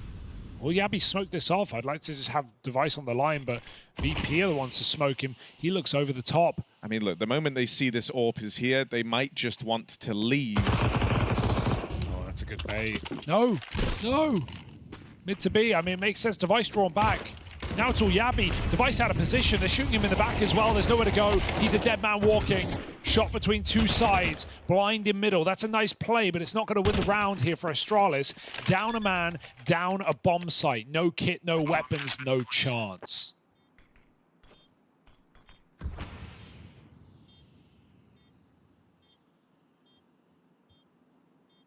Pack it up. VP, I do like how they play their anti-ecos, just abusing this B bomb site. It's very hard to hold when you don't have the weaponry. Often you're not dedicating many players to be on the eco, just hoping for the best. And even though the AWP is there, it really had to stay on the tunnels to even have a chance. And even then, VP coming through that lurk smoke is a very threatening push. Yeah, I also like the 1-4 split of it, right? The fact that like Electronic commits to kind of just putting down the CT smoke, making some noise in mid. That suddenly makes the players in the B site, even if it was, you know, a stack there, you're having to be paranoid about the window. You've got to consider all these other options. And if there are players rotating in, they're blocked off. You have the bulkier forces coming out through the tunnel behind that lurk smoke. And yeah, it created a big problem for Astralis, who did kind of fall for it, hook, line, and sinker. And very quickly, this game can now turn into what was, okay, Astralis are neck and neck. They're trading out rounds. They're, you know, surviving in this game too. VP could run over this map, especially in this first half. 8-4, not unrealistic expectation.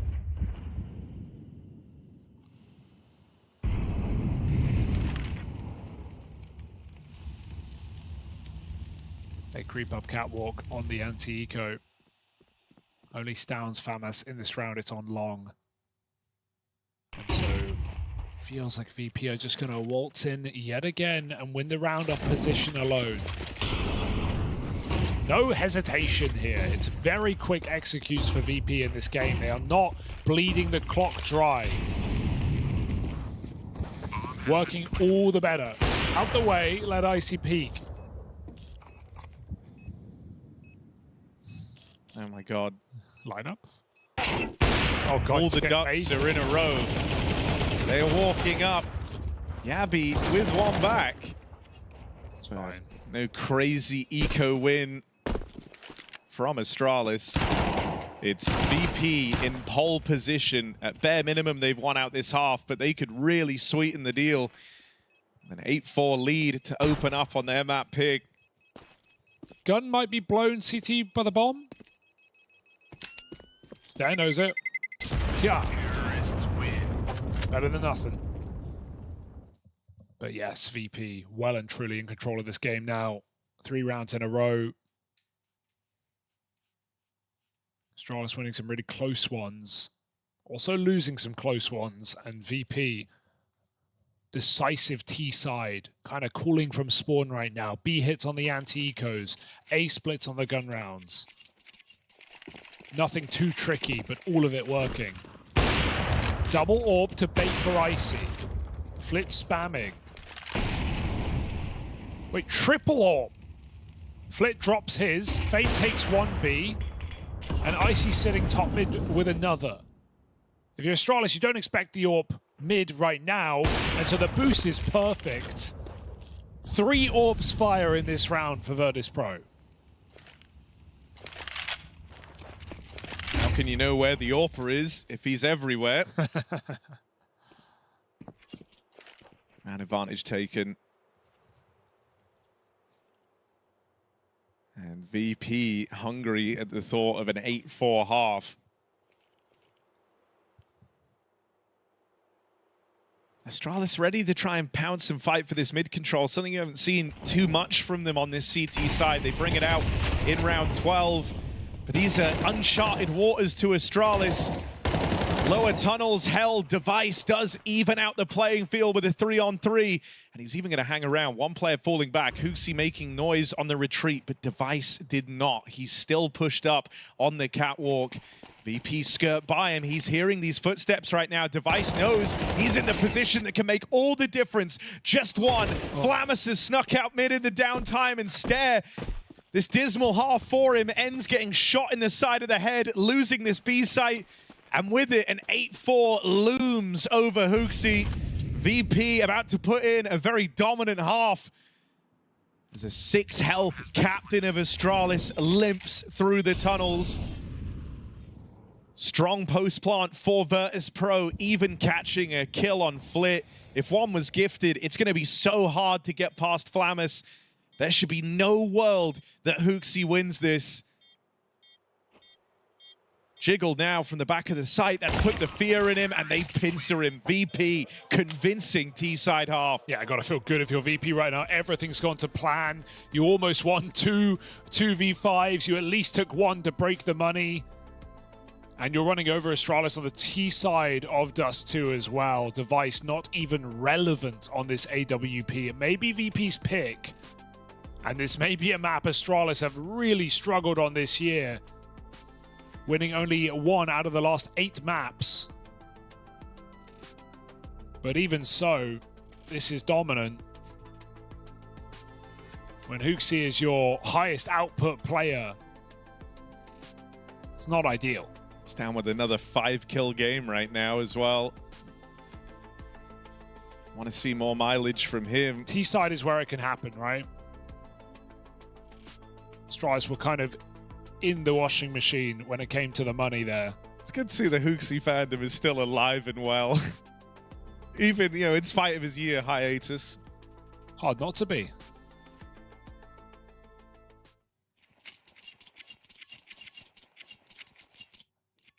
HOTU not the problem. Not yet, at least, but let's see what a T-side lead is going to look like from this guy. Virtus.pro coming in confident, coming in swinging, sending it up top mid. This is a classic. And yeah, Stown is not going to get much better. Oh, yeah. Poor guy. It's worse. That's actually better. What can you do? Even about the way that? his character fell just looked sad. Yeah, kind of crumpled up. Oh dear. Oh well. Even jiggled Gabby back. and Stown both found early. The sleeper agents.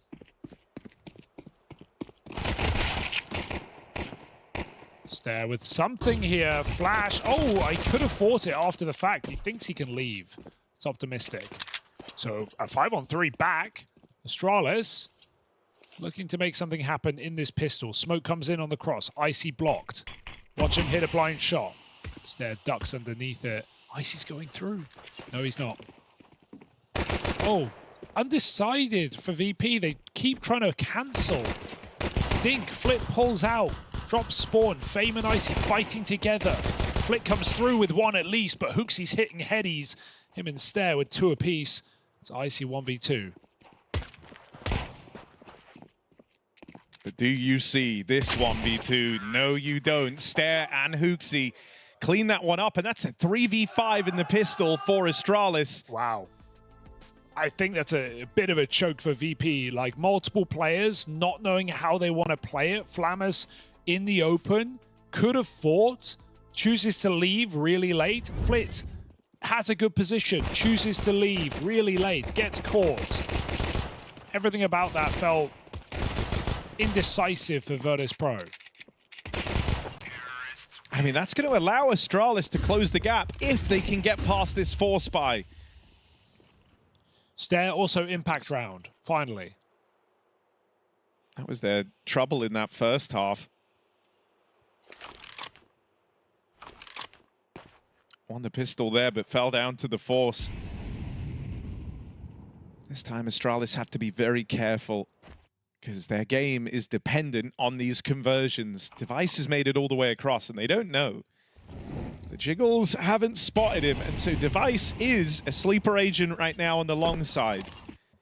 This is also a pretty common thing to do, right? You've lost Cat, so you want to try and take something. You're going to look to take long, and that actually makes Device's position very valuable indeed. If he played Trigger Discipline there, that's a double kill. Instead, it's just one from Device.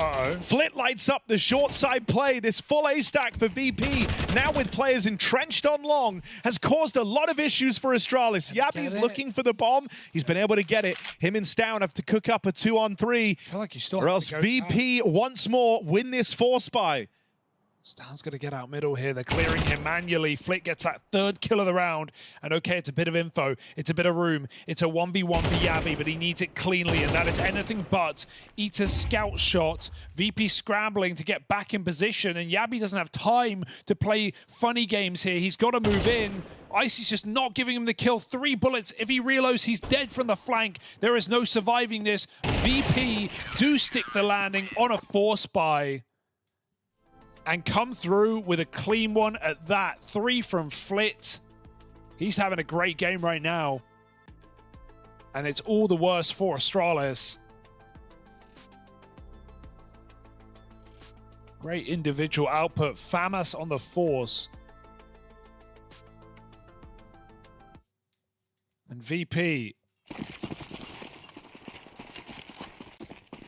putting Astralis back on their economic woes.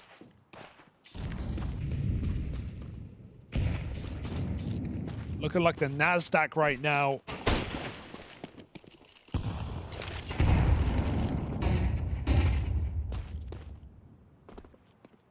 Astralis got nothing.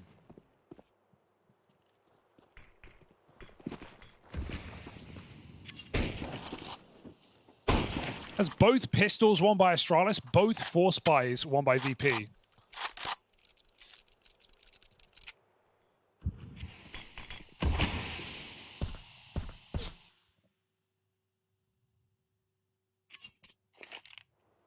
It's also because they encountered forces both times. Like if they'd converted these, they would be the team winning right now. Yeah.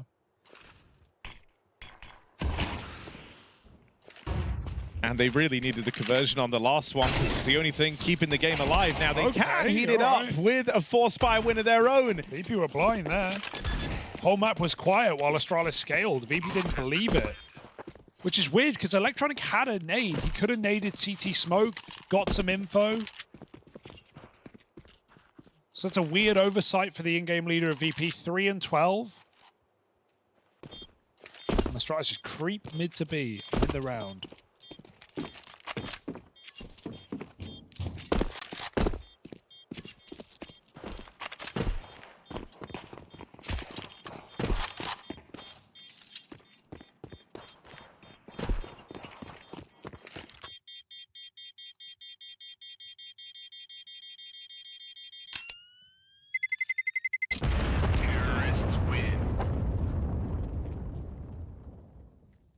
They're back. 5 alive. Maybe converting off their pistol after all, just a little bit later.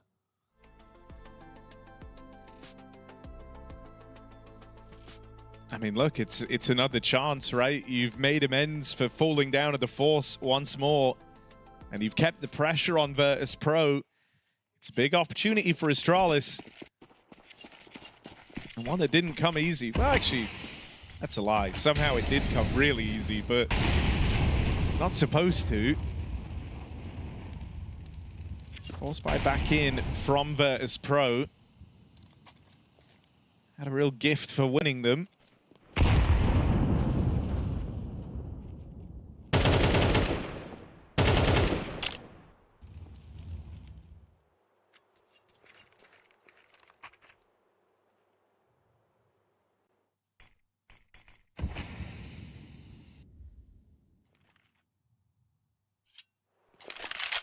Now, position taken over towards Cat and Long. Last time they were up against one of these forces, the A play left them walking into a stack.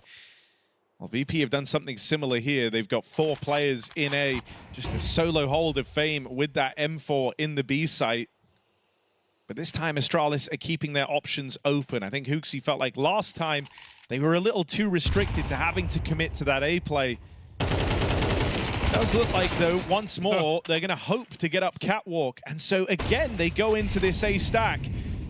Are Astralis destined to repeat mistakes of old and fall down to this force once more? They make it out past the scout, sustaining just the 1 tag on Stair. Device will reply and even goes fishing for a little bit more, but playing up close is Flammus. Cleared cleanly. Stown up and over. It's just Electronic, and he'll be silenced. This time, Astralis will stick the landing on the short play. That's going to break the money of VP once and for all.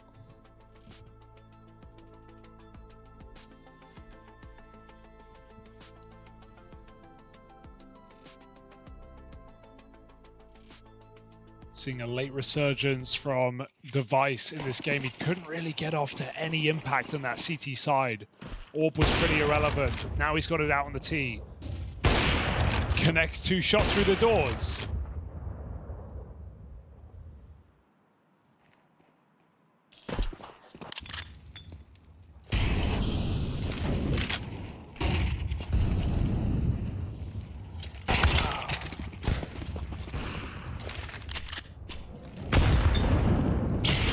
What the hell is going on?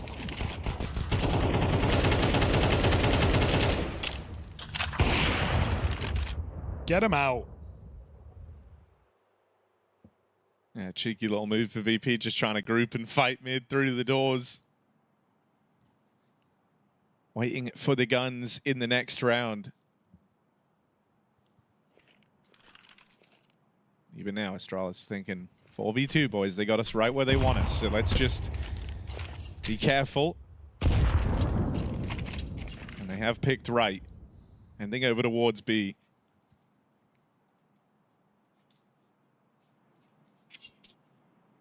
Only gun left behind in mid is that MAC-10 as well, so it's not like you're saving anything great out of this if you're VP from that 1 kill. This is now a 1-round game. And even though there's been, a lot of pitfalls for Astralis, losing a 5v2, nearly losing a 5v2 again in the following round, winning pistol, but losing the forces both times over, they're making amends for it here in this second half. And they could still close this out. VP will have a lot of money in this next round. Icy is going to be bringing out the AWP. They have a proper full buy to try and maintain this lead.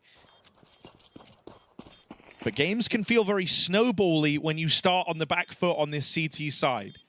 And so it's important for Virtus.pro that with this next full buy, they're able to offer up some resistance. Terrorists win.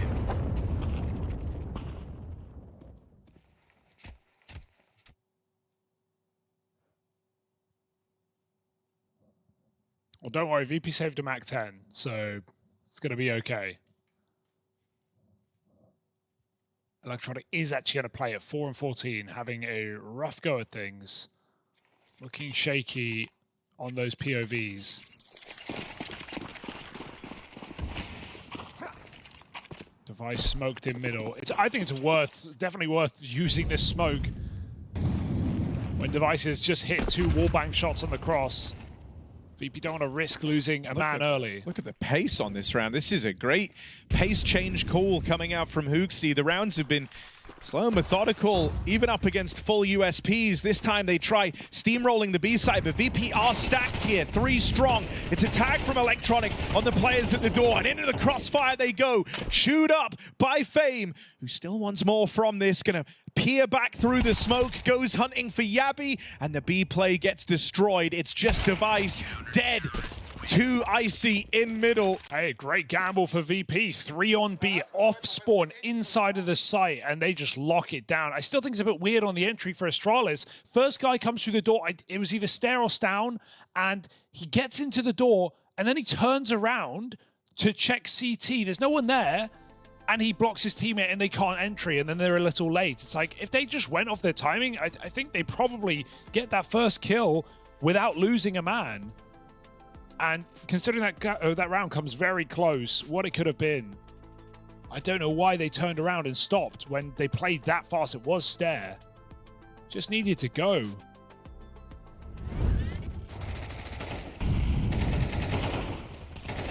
Just a weird pace there, but unfortunate off spawn considering you're running into a full triple B hold. Yeah, I mean, you could see what the presence of Electronic there did to them. Suddenly, no one was really sure where they're supposed to be looking. It felt like a very chaotic and awkward set of clears as they're desperately seeking the second and third player in that B hold. And so buy back in for Astralis, but that little advantage that they've picked up, that chance to kind of level the playing field here now hinges on success in this round. Again. Once more, it's fast out through middle. And there's another triple B stack for Virtus.pro. It looked like they wanted to completely run it back, but calling it off perhaps after getting spotted, swinging down mid by Flit. He goes to reinforce B. Astralis going to mid-ground instead. Icy on the car.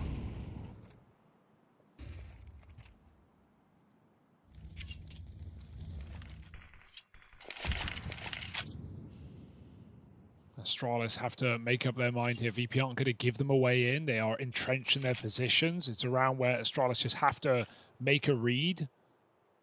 HOTU called to the test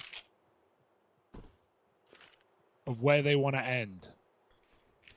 Cat smokes, but it does feel awfully like a mid to B, doesn't it?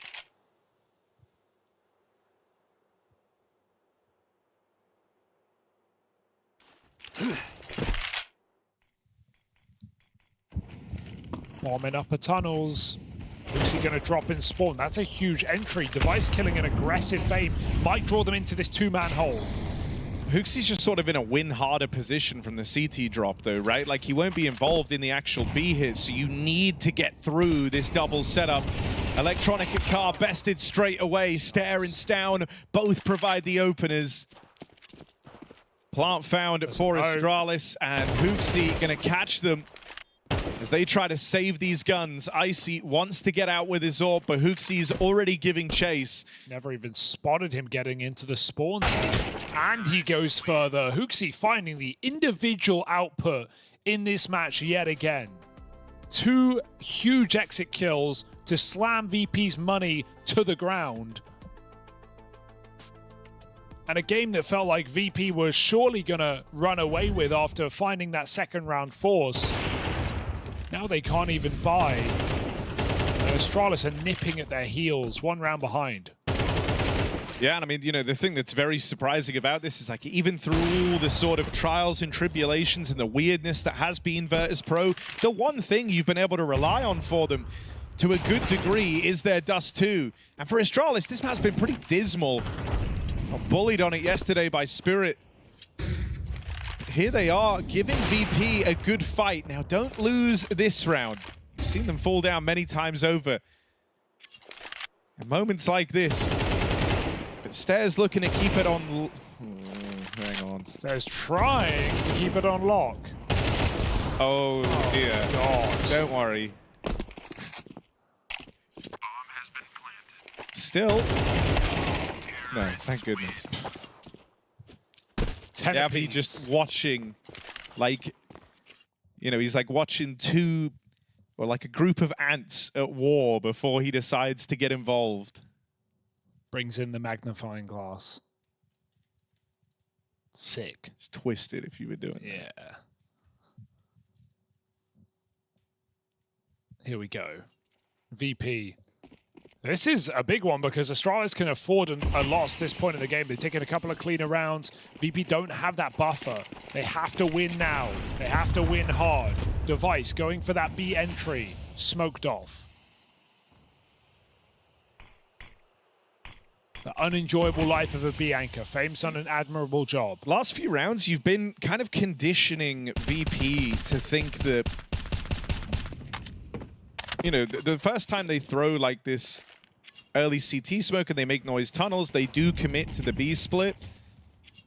But now they've been throwing it kind of every round and not going straight away into this B play. So you've been somewhat conditioning VP to not believe those smokes, not believe that you're always looking to make a play off of them. And so even as those come in now, VP won't bite down super hard on these early tells as to where the round's ending up. Astralis come through the tunnels, Fame dead, and now trapped in the site is Flit. These are good entries from Yabi, and that's enough already for Astralis to take the lead. Moving into pole position. This is after a dismal first half that was kind of fraught with errors from Astralis. They've tightened up since getting onto this T side. Yeah, that's why I actually have enjoyed Hooks in this team. The cores haven't been crazy, intricate strategy. They've been pretty basic. He's been using his pieces really well and letting them shine. Just a standard B hit. Got a couple of nasty mid to Bs. And just playing very pack CS right now. Astralis trading out really nicely. Not even needing to in this round. They keep 5 up so far. This nade could be a problem though. Might just stop Astralis from sending it. They really want these kills at the end, knowing they can take away everything. And Stown's found the AWPer. So huge kill for Stown. Flamus keeps his M4, but that is all VP are going to have. We are looking at map point for Astralis here on Dust 2. VP really should take a half buy at most, keep 2K, buy next. This is a disaster class for Virtus.pro when it felt like they had everything to win this game. But I don't think Icy's had an AWP kill in this half, if the map.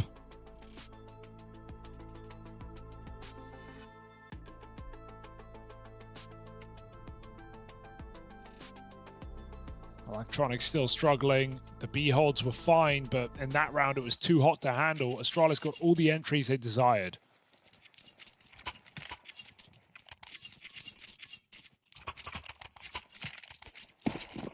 And Hooksy's still top fragging. Really didn't think he'd be the firepower of this team. But they needed it, and he provided.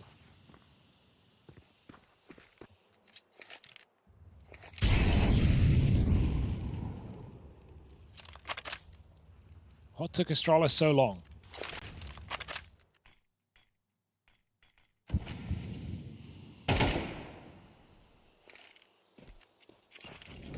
I'm playing more strengthening numbers Counter-Strike for Astralis. They're just full grouped for this A hit. They are going into a stack here.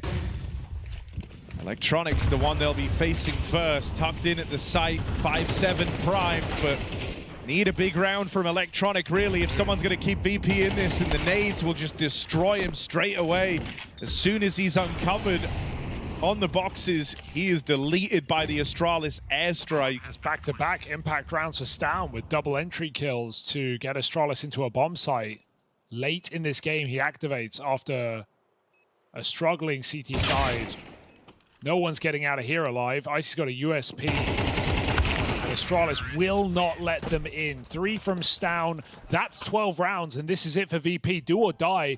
The buy round they've been waiting for. The buy round that must hit. Or Astralis are taking your map pick in this series and are just 1 away from the playoffs. And, coming into this game, there, Stown, someone that you've seen have some high highs and some incredibly low lows. Electronic, same thing. You know what these players are capable of. It's just getting it out of them. And they both started pretty horribly.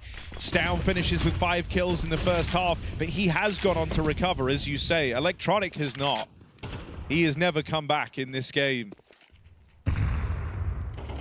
It's been the riflers that have had to do it for Virtus.pro. Fame, Flit, Flamus. Triple Fs.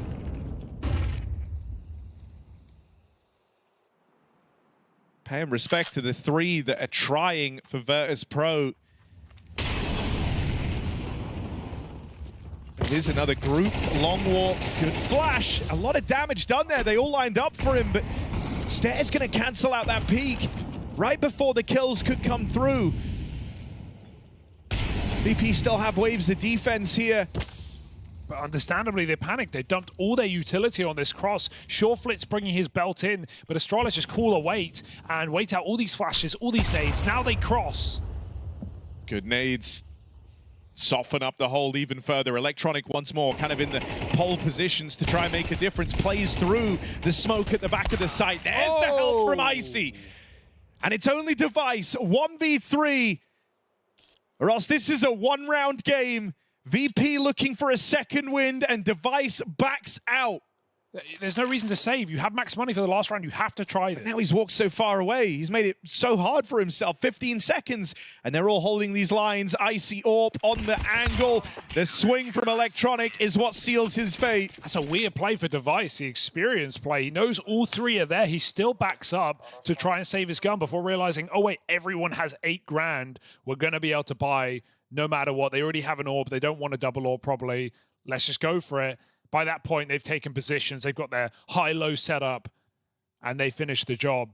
3-on-5 for VP when all is said and done. I like the slowdown for Astralis. I think that was a good play, but that smoke on the site really constricts them. I mean, also, you know, we called him out going into the round. Electronic made a really heads-up play there, right? That was like dire straits. They're coming in. Their nades are finding kills.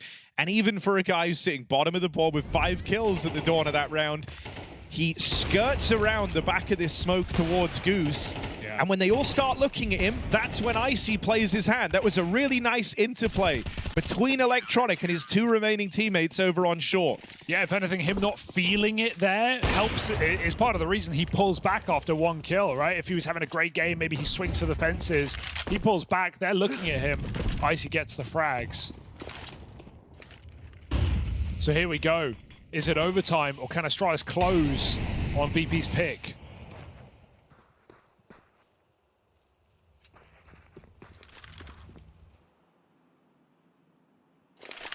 Astralis do take the pace out of him. They don't start as grouped as they have been.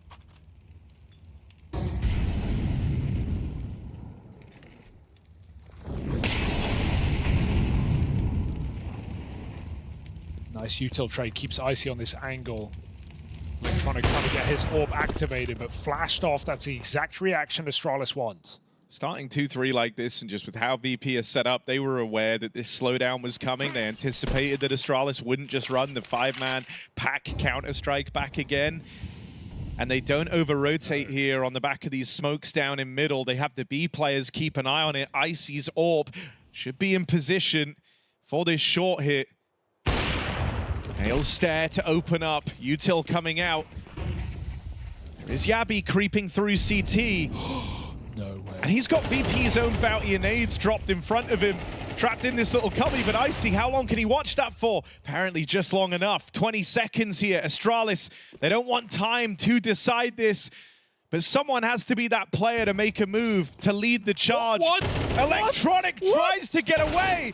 Surely that doesn't cost them everything. It's going to come down to this. Device left in the clutch. He didn't attempt that last 1v3. He has no choice but to try in this one.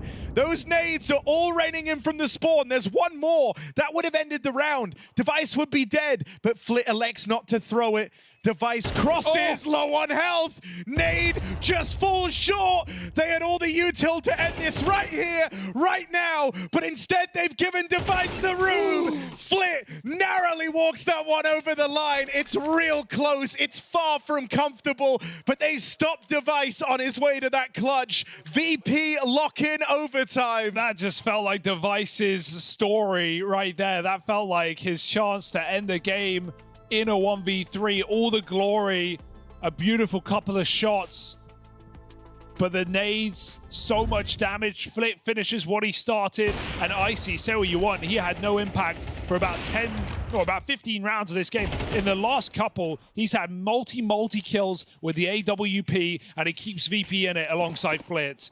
21-14 for Flit. Device denied. We go again.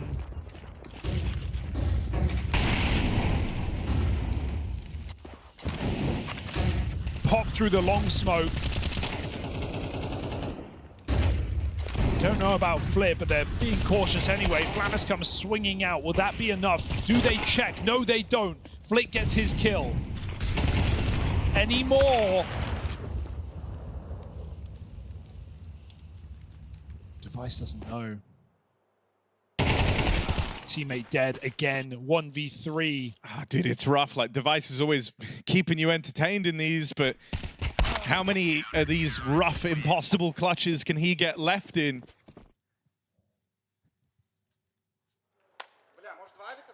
VP starting to streak together rounds.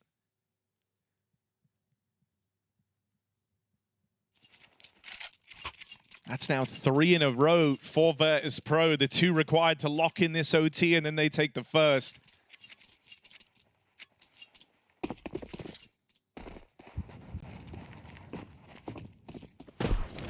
Do or die now for Astralis. It was in this T-half that they rose to the occasion. This was where they found the bulk of their rounds. And so if they fall down in this one, they won't have an AWP going forward. They won't have a perfect buy in this next round. It would be teed up for Virtus.pro to go flawless on this CT half. They've lost Yabi early. A weird death over in tunnels at the hands of this high-impact icy AWP that's come alive as we approach the end of regulation. Fame donning a second AWP. That's afforded to them after winning that previous round cleanly. Util raining in from Electronic. These nades are so punishing. Stare and HOTU left out on an island. 2 versus 5. Astralis had this happen to them. They've got to do one the other way. They focus their attention into the ramp. They're trying to fight together for the time being. They are both fully discounting the catwalk. Focusing forward on these fights down the ramp. HOTU with this swing. Flamus has him, and that might trigger these players on short to start making moves. A lot of time has ticked off this bomb. VP have not given themselves a lot of breathing room. HOTU, the man in the spotlight for Astralis, looking to take this one at a time. It's going to be real close. I don't think they've got it. I don't think VP have this. They take so long on that retake. They respect the Giga Chad too much. 1v3 just by virtue of staying alive. He doesn't even do anything. He kills them with fear itself. Virtus.pro, they wait out that entire cat smoke.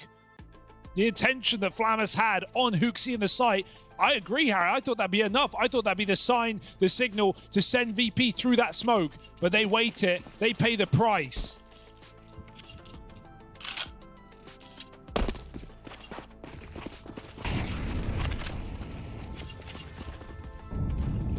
Unbelievable. A gifted round, and one that Astralis desperately needed just to keep this AWP going, this full buy in their hand. And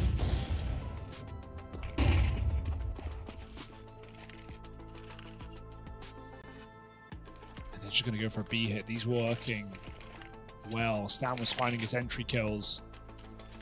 Going to be doing the mid to B stuff now alongside HOTU. And again, VP go back to the classic triple B. They were playing this at the start of the half. Electronic is going to get time wasted in middle, perhaps. 2 players playing first through these corridor smokes, and Astralis with their lurk smoke at B as they get ready to commit in. Electronic holds for 1. It's up to Fame again. This B hold has been the shining light for Virtus.pro. And so can Fame and Co do it once more? No, it's just 1. Flit out through the window in the meantime, and a 3-on-3. Might not want to play this, might not want to play too soon. They're on for a retake right now of Virtus.pro, but there is Util still ready to come in and help him. They made it on the smoke. Flit lucky to not get punished. And so they will wait for this retake. It comes down to a 3-on-3 in this B site. Look at the move that Yabi has made. Ready to stab Virtus.pro in the back as they try to come in. Flit will find him. Stown fall blind. Device hung out to dry. It's got to be Stown, and he can't find his footing. VP stick the landing on that retake. This time, there's plenty left on the clock. They waste no time in making their play. Yeah, excellent Util on that retake there. I thought it was donezo when Flit didn't swing early and Thinder heard. Astralis got 3 players in good post-plant positions, but VP blind them out and flush that B bomb site, finding the half in their favor.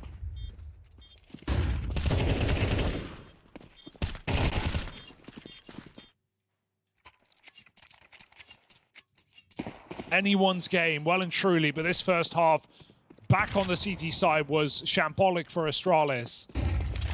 Something has to give.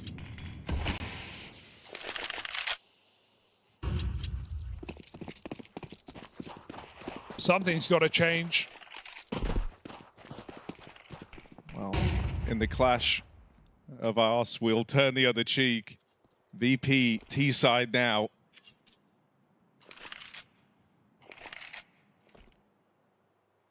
Yabby. Here's them in the tunnels, just going to block that off. Doesn't want to risk fighting early. VP.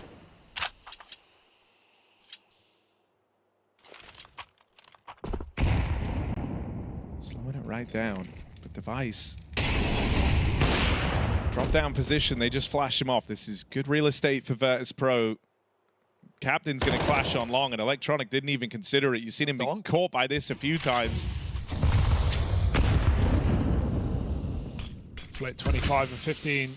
Again, naded in the smoke. They get out mid, creeping as well. No info. Fame's not paying attention. He doesn't even shoot back.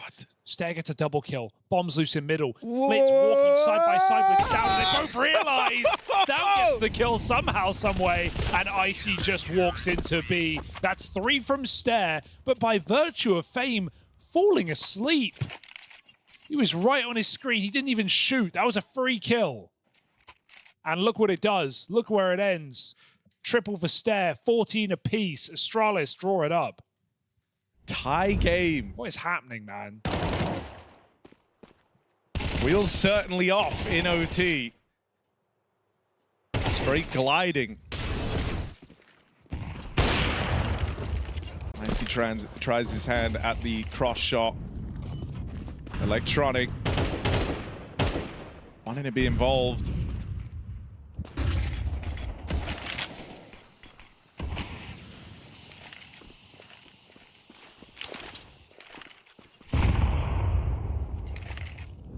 VP get the short control. I mean, there's not been a lot of rhyme or reason to this game thus far, right? Both teams winning out on the T-halves in that regulation part of the match, but now that we've hit OT, it's anyone's game. So it doesn't seem to matter, but VP going to return to the short pop. This was how they found a lot of success in regulation. I can't say it more. It has to be HOTU. If HOTU doesn't perform on this cat hold, VP are going to win this round. He's the only guy anywhere near this. He lets them through inside of the smoke. Wild way to play this! HOTU! The Destroyer! Goodbye, Virtus.pro! HOTU has their number. Won't get the ace. But the map, the game will do for HOTU. Icy left in rough waters as he watches his team turn to dust around him. Astralis have HOTU to thank. Map point secured as the captain, the Giga Chad, puts up. That's my captain. Oh dear, Virtus.pro. That's the way it comes crumbling down. Almost a year out of the game, and HOTU shows up with this unbelievable sequence. Hot hands and VP melt.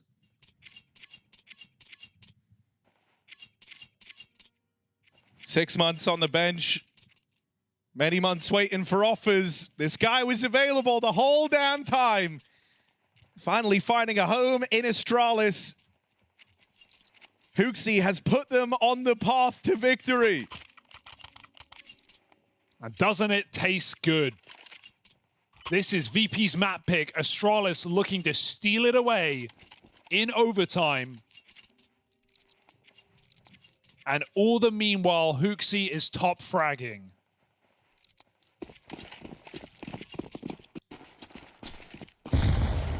I mean, that 4K will most likely be match-defining, game-defining in what was already a fantastic game from the captain of Astralis. Absolutely.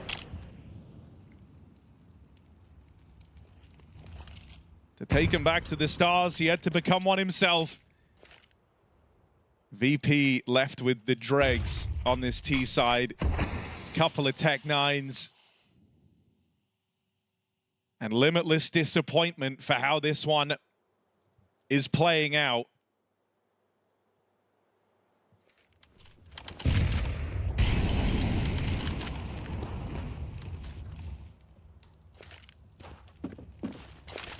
Oh, no one saw that. Smoke goes up on Cat, and VP want to run it back. Can you imagine? The adrenaline is pumping for HOTU right now. You might not feel it straight away, but sets in the play that you just made, how hard it hit, what it's done for you. Let's see if he can steal himself away for just one more round, one more multi-kill from the captain carry of Astralis. Smokes in for Virtus.pro. And they're very cautious. The last time these smokes were thrown, one guy ruined their entire game. HOTU instead more reserved, lets them play across, leaves this to the retake for Astralis. Fame will be the first man to get tested here out in mid. Needs to get something from this lurk. It's a lot of damage. And the one kill from it ain't bad. But the job's not done yet for VP. That's a nice setup. HOTU giving it up was the right call, playing a 4v4. Fame's done very well to find a lot of damage on Yabi, but Astralis are moving up. Flashes go high. HOTU has tip of the spear, full blind, and he's going to get headshot by Electronic. Flip follows up, and we go double overtime unless Device does the undoable, and it's simply not going to happen. Virtus.pro always find a way to give us all the rounds and then some. Paid by the minute, paid by the second. We're on VP's time now.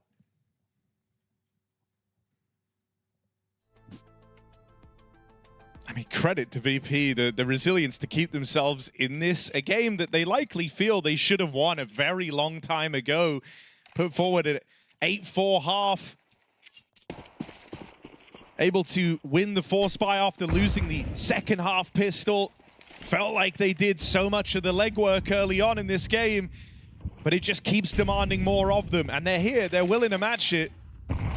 It's a hell of a nade from Stare. Oh, Spam was very close to just getting multiple headshots. Device on the short side. And VP need to flash this. If they don't, it's going to go wrong. Dry fight is fine for Device.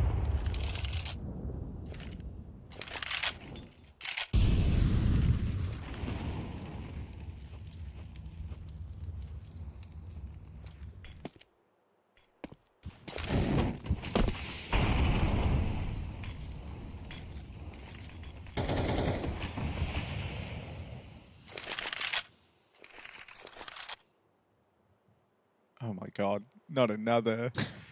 Ooh, no, they are holding for it. Oh, they've just stopped. They've just, oh no, they're back on. God, But he had to hit that flick. That was clean. Oh, HOTU is feeling good right now. Yeah. Clash of the captains, and it's not even close. Electronic destroyed. HOTU once more. God. High voltage play from HOTU. Let's flip with 28. Amped up. Stown in at the ramp side. Mollies might rein in, but he doesn't feel pressure to face yet. Not in the 5v2. Doesn't want to misstep, doesn't want to misplay. Instead, waiting, picking his moment very intentionally. Let's see when Stown decides to go. Waiting for HOTU on the long side. Everyone else grouping in at the spawn, and Stare will be the one on the board first. There's HOTU. Another big multi-kill round. A hat trick to find the first in this second OT for Astralis. It doesn't even make sense. There's no limit to what this guy's doing to get these rounds on the board. It doesn't make sense, because let's all just be honest. He never did this in G2. He never had these kind of games, dropping top performances, carrying his team through it. But vindicated somewhat, back fresh after a break, and we're seeing that all Astana long. Players like Yekindar, back in rosters with a lot to prove, a lot to do, and they're doing it. HOTU's there as well.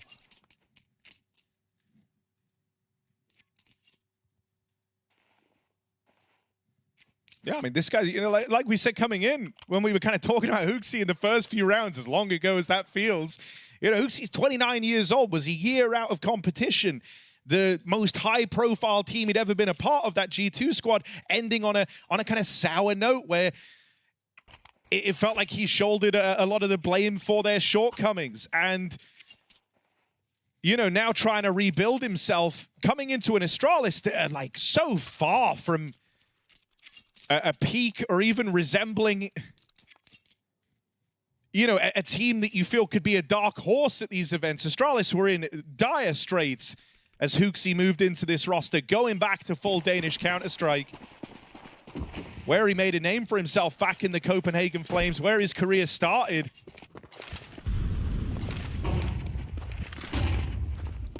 And in many ways, you know, this feels like it kind of has to be where HOTU proves himself. This is where he has to bring his stock back up. And at least in these games at Astana, you feel like he's certainly done that. More aggression from HOTU as once more he tries to put the squeeze on Virtus.pro. Okay, the block is fine. I would have liked to see if he could just shut him down as they walk in. I feel like VP wouldn't have flashed that play. But the block is going to buy a lot of time and send VP back to the other side of the map. Device has full mid control right now with the orb. Not having to worry about lower. Flamus is testing this B late. And VP slowly edging out long here.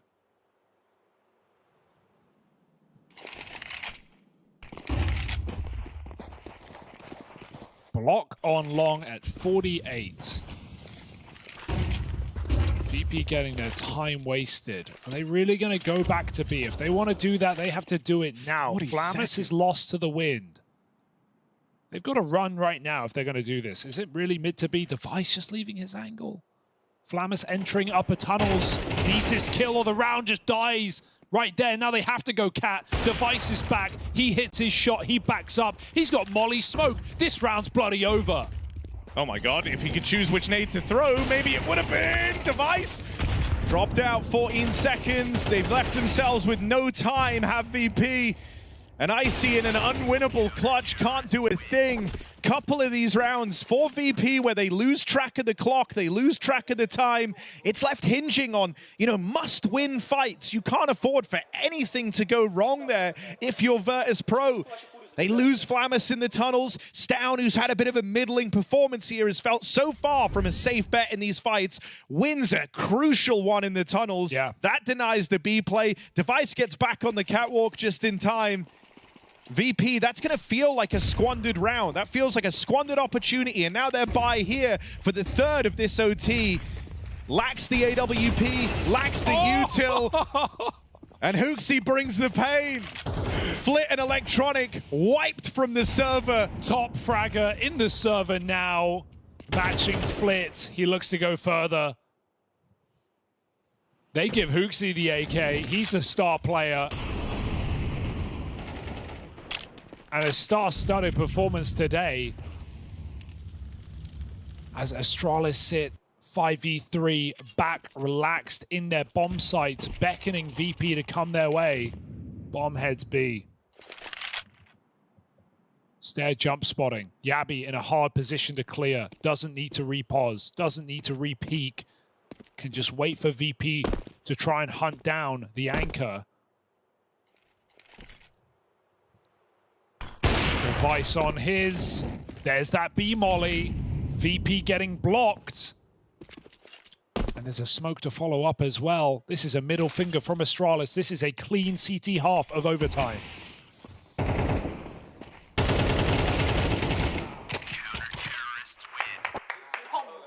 I mean, you feel like, what more can they ask for than this, right? This is the best OT you've seen leveled forward yet.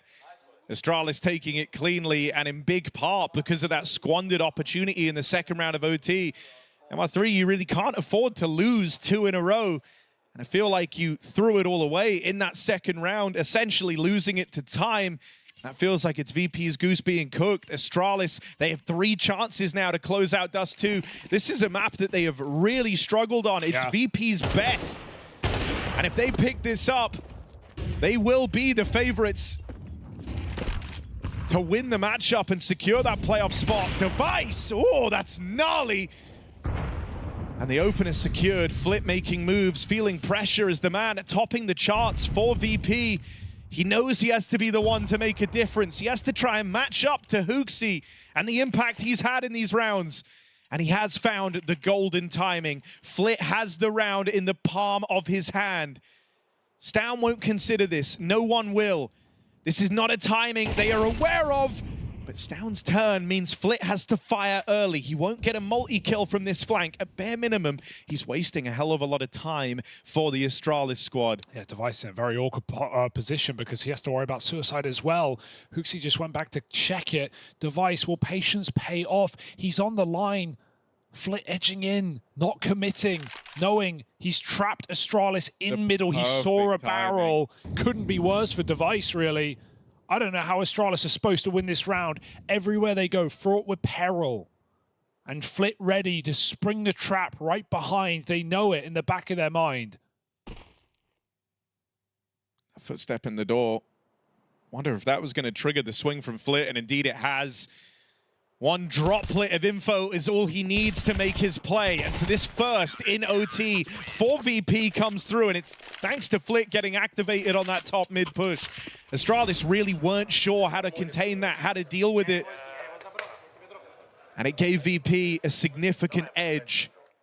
That's Flit back up to top of the server, 30 kills deep. Certainly feeling pressure to make these types of plays, but never overstepping.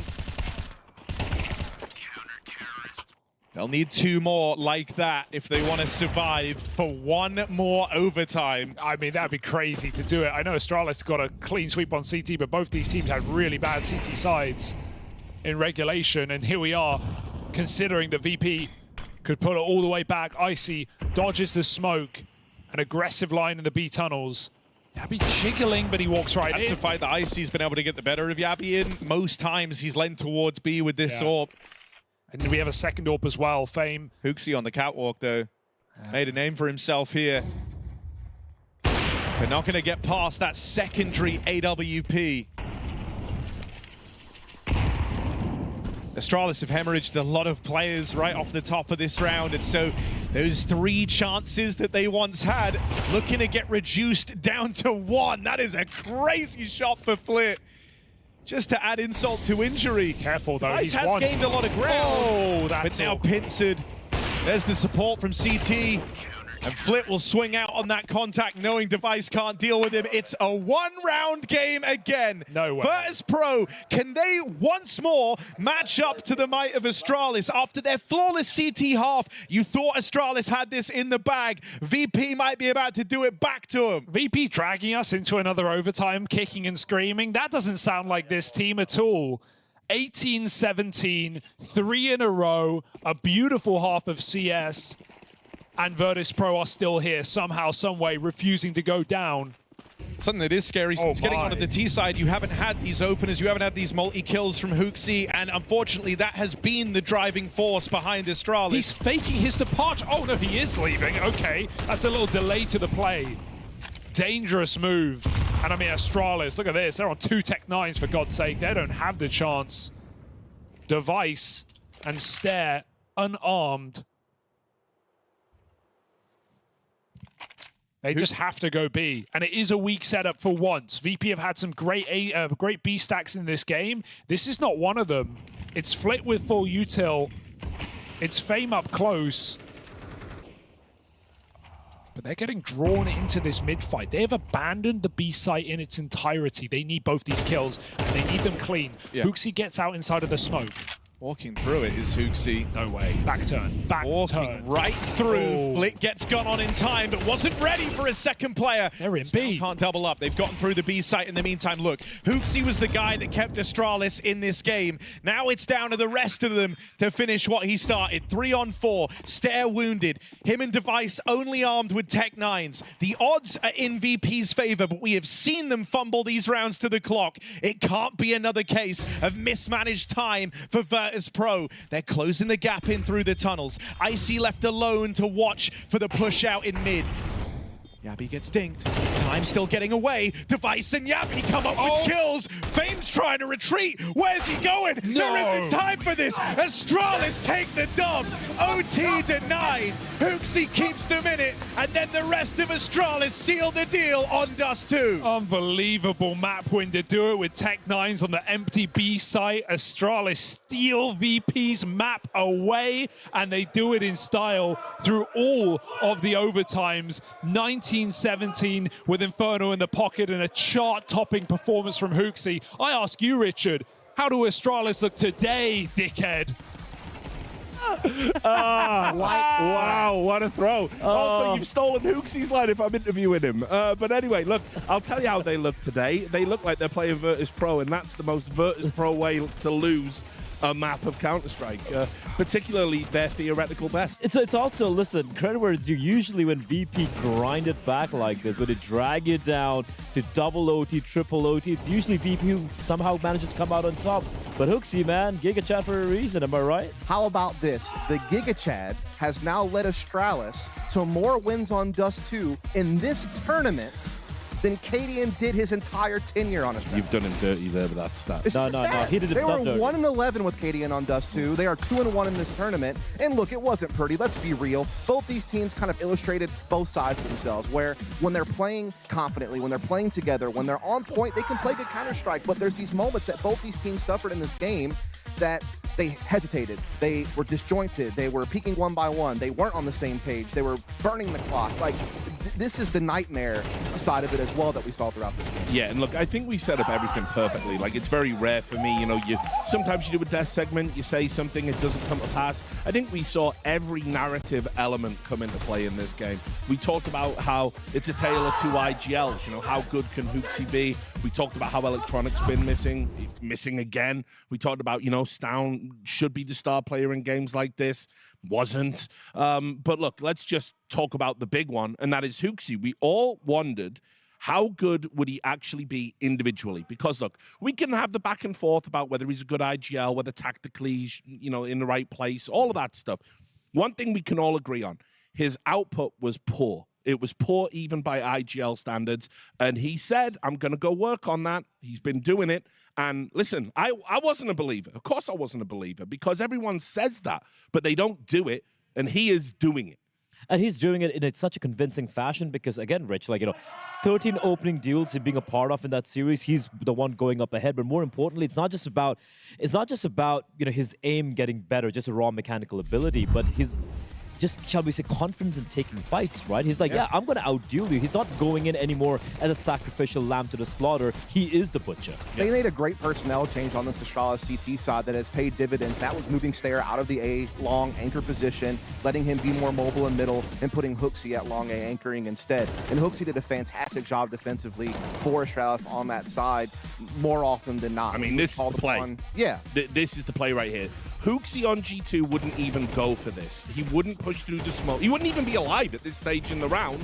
And yet, there he is. That is a playmaker's play, not an IGL. Even around out preceding that, right? Just a push coming out from long as well. We saw, I think it was Electronic holding the angle, instant flick coming in, like a lizard brain flick, Richard. The guys aren't putting in the word individually, but also I want to say, and again, this comparison I wanted to highlight. I know PGL have done him dirty here, but I just need to highlight the sheer difference, the gulf. It was a dirty game. It was a messy game. There were some good rounds called. There were some bad rounds called. But the difference maker was the IGL of Astralis stepping up to the plate and delivering. And Electronic, by the way, he was 4-12 at one point. You see, you read my mind, player. What I was going to interject with there is that, look, even you can look at raw stats, but it's like not all kills are equal. And a lot of Electronics were meaningless in a way. They're very low impact, you know, low ADR. And it's like I say, at some point, Virtus.pro for me need to think about what are we going to do to get old Electronic back? You know, maybe look to bring in a new. Oh, that's simple. Just get an IGL. Just get a new IGL in. Simple as that. Stop being scared. Yeah, I couldn't agree more.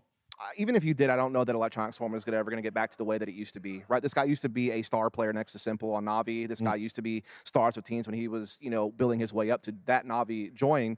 And he's just not the same guy anymore, unfortunately. Like, it's not saying he can't be a good player somewhere. He probably could. Listen, he's probably never going to be one. If Huxley could go to the Gulag for a year and just like work out like Rocky did in Rocky 4 and come back, but I'm just saying anyone can. There's a difference between the Giga Chad and Electronic. There's a big difference there. Well, it's a mindset difference, and I just say Huxley's winning right now. Definitely. I mean, look, let's now look ahead to the next map, right? Because this is, for me, Astralis' best map overall. I think we can also say in the Huxley era, maybe Ancient ain't the play. That could still be to come. But Inferno, for me, has been their best map for a while, even going back to the Cadian era.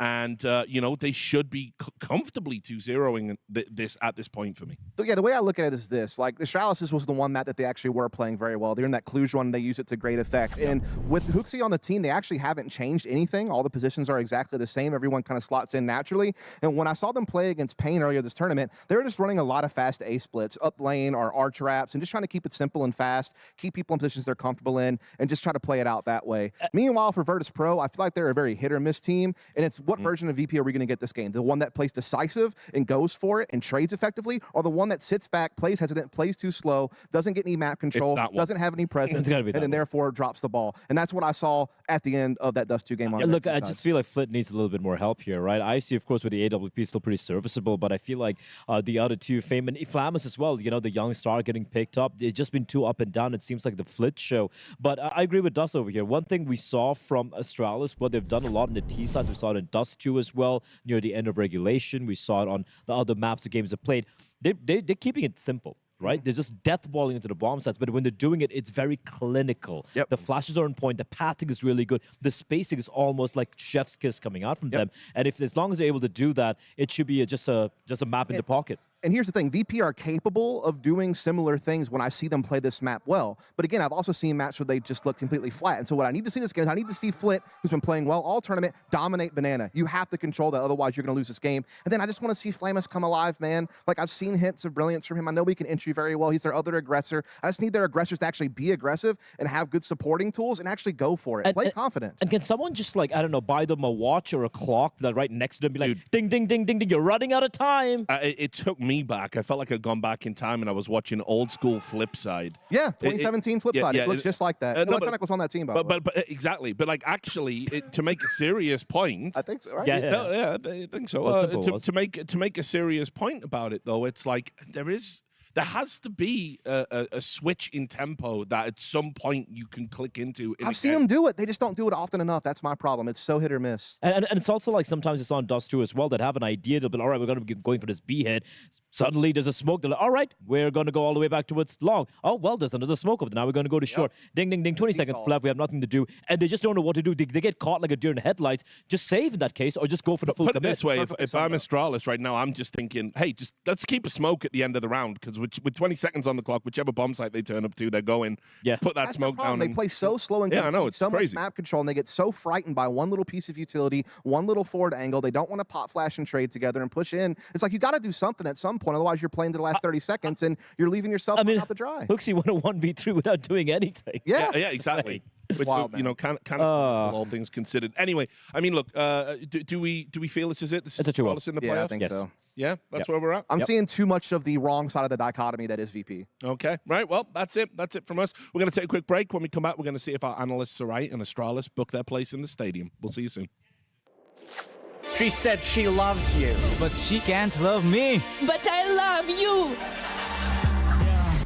Look, I'm going crazy. I got to break on myself. I amaze me. Like I'm back in the 80s. I won't play window anymore. What's going on? your role. 1xBet. The human body was built to move. Not trapped at a desk in one singular posture for 12 hours a day. It's time your chair evolved. This is Secret Lab Titan Evo. Ergonomically engineered for you, gamers, hybrid workers, artists, backing your every move.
Virtus.pro make their entry into Astana with a new coach, but the same team that we've been able to see take part in the event since 2025. Let's see what positive changes it can bring.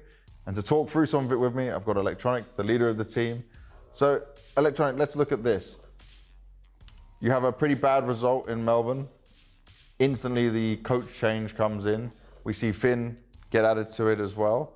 Was this something that was potentially happening before Melbourne? Was this something that just happened because of what happened in Melbourne? How did it happen? What was the decision behind it? Our ambitions is to be a tier S team. Yeah.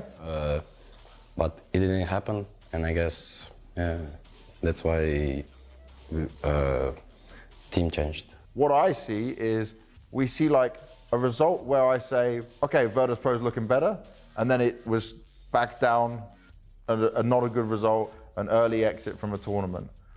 What is it for you that you put that down to? Because at first, yes, you have two players less experienced, but we see the potential in these players of what they can do. How do you see it? What is the problem here right now? I don't know. I mean, like we are just trying to make them more confident, you know, in some situations. Like we have to learn a lot of things, learn a lot of strats. They have to, you know, they have to follow it. For example, and I mean, like when they will follow it, when we will have all the strats that we need, you know, for a game, I guess they will pretty confident and they will show their potential because they're really high skill players. I can see it, you know. I think we can all see it from practice, at least, you know. And I mean, it's all about their mindset, you know. They have to be more confident in the game, and we are just trying to make them more confident. Probably, you know, I'm trying to be less emotional. You're thinking about this clip? Yeah. I mean, everybody just learning something new, you know, just trying, practicing, and hoping that we will be a good team. And I'm just trying my best to be a best leader for them. I hope in nearest future I can be. I'm really happy to hear that you want to work on this and you want to make these steps forward, right? You want to get back to the top, be an S-tier team, be successful. Part of trying to be successful with this is now having Finn as the coach, though, so let's talk about him. What is he adding for you already? I know it's a short amount of time, but like, what does he bring to the table that helps you? I think he's focusing more for individuals, you know. Okay. He wants people to be in the shape always, you know, so they can shoot unreal shots, for example, you know, they can make highlights and stuff like that. I guess this is the first thing I can see, you know. Nice. Now, a lot of people might not remember as well, but it's obviously Finn had experience looking after the Gambit youngsters into Cloud9 as well on that side of things. Does he have a similar view of the game as you, or do you have like different, because you come from different schools, you know, like he was on one team, then you were with Blade? No, I mean, for me, my games is like, I've been playing a lot with the elder players, you know. For example, I've been always youngest player of the team before I joined Navi, and then boom, joined us, you know. I always was youngest player, so I understand what they want, the elder players, you know, which play style they're playing, because CIS play style always was kind of similar, you know, and yeah, it's kind of easy for me and for him to understand each other, because we've been playing kind of with the, I've been playing with the elder player, he's been playing with those players also, so it's kind of, Nice, so that seems like a good fit for each other, at least early on here. Now, just looking at Astana for you guys, obviously a very important event to see what you can show here to bounce back after Melbourne, but where do you feel your expectations are? Do you see playoffs as like, yes, we can make it looking at the teams we have here? Do you feel like you're ready for that again? I mean, I feel like we did everything that we could for this tournament, you know. We've been practicing a lot. We didn't have any, like, we had some few days off since Melbourne, but still, we've been practicing a lot, and our ambition here, we want to get the final here, at least, you know. So yeah, our ambitions is high, and we hope we can follow them also. It's good to have those ambitions. Trying to follow it is the harder thing to do, but I wish you the best of luck in doing so. Thank you very much for your time, Electronic. Thank you very much. Good luck, man. Thank you very much, bro.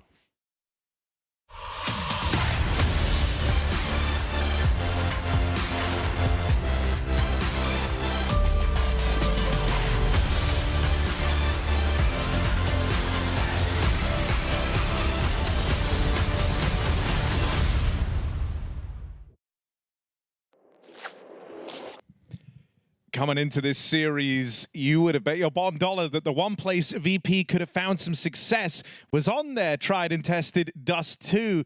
But then HOTU happened, and all of a sudden, Astralis sit a map up in this series, ready to head to their pick now. It's Inferno. They're eyeing up a spot in the playoffs here, with HOTU having joined the fray. His debut looking to make a deep run with the Astralis organization. And they're just one map away from achieving that goal. Yeah, so be straight to playoffs, right? Going 3-1 with only a loss to Spirit. Sure, the couple of Brazilian teams Astralis faced weren't much for these guys, but this is a VP who took them to overtime, and HOTU performed the entire way along. Device as well, a great map, despite a slow start. And questions are asked again of Electronic in this leader position for VP, unable to output as an individual, and unable to lead VP to victory. Now we go to the one map Astralis have been having success on at this event. Wins over Pain and Odik, both of them clean. A T side straight into B. Device waiting for this flank and in a great position to deal with it. VP. Flamus has made it a bit more interesting with that double on the flank, but Flit will get iced out, and no one is to peek to Flamus here. A deflating start to Inferno as they get mauled on that fast banana flank. Flamus is to save Astralis. Start things off strong on Inferno with a pistol in their back pocket. That's every pistol in this series going the way of Astralis. Now, they haven't been able to convert on them. That is where they have fallen down every single time. Let's see if that changes now, though. One with the wind in their sails. Maybe this is their first conversion. We'd certainly hope so, especially with the, as you say, momentum, essentially, of that previous map. A victory in a very tight game. Not easy to edge VP out in double overtime. Yet they manage it. Nice double up for Device.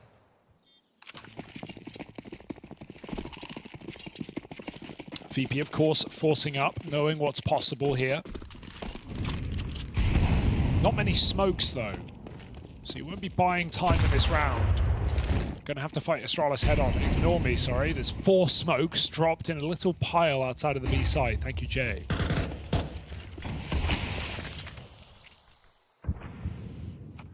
So VP will just block this B site for eternity. Astralis already seeing what they're up against go back towards the A side of the map.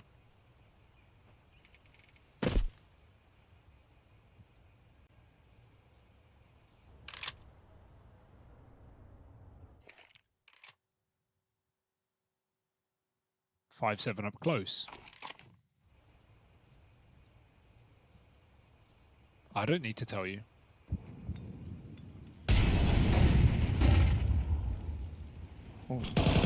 Smoke in there, and they try to play through it. Stair goes for the swing. Here we go. An aggro move, arms Flammus with this Galil. And Astralis have a change of heart. They can't come through the apartment, so they try now to get out through short. HOTU hoping to catch players rotating in. Stout struggling, and it might be more of these fall downs versus force buys for Astralis. They've won every pistol round in the series so far, and they have converted none of them. They've lost to the second round every single time. VP 3 out of 3 on the most important round in the game, which is that second. And that's a disaster class for Astralis, no other way to put it.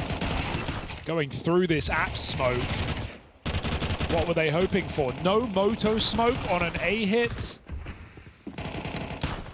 Desperation for Astralis. It comes in so late. You imagine that's because the plan had to change, right? Yeah. They were going contact apartments, so didn't want to give anything away by telegraphing the hit. It's when that smoke comes in and they lose Stair, they lose that purchase on the app spot. Just surprising. They have to bring it in on the fly. Just a surprising call to go apps on the anti-eco, on the anti-force buy. You know what VP are going to have. It's going to be 5-7s. Quick flash, a pop flip through the smoke, and it's a slaughter onto Astralis. Not looking like they're going to flip the script on their own force buy. 2-on-4, burning out. And we are back in for VP, control of this game early, as is often the case. I mean, okay, I think it's going to be like easy to go kind of doomer on VP here after losing Dust 2, right? Just because of that was supposed to be their safe map in this series. Yes. But Astralis won that in spite of like HOTU having one of his best games ever, Device up there alongside him, multiple HOTU multi-kill rounds. He's going to have to keep that going again because, you know, the rest of the gang was still fairly quiet for Astralis. Meanwhile, for VP, Flit had a really, really good game. He was looking at lights out.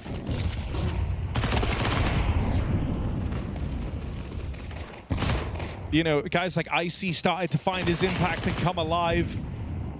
Right now for Astralis, it kind of feels like HOTU has to repeat that performance from Dust 2. Or you need to get the rest of the gang switched online. Diaby did have a fair few contributions down the stretch. But still waiting for a bit more mileage out of Stown in this series.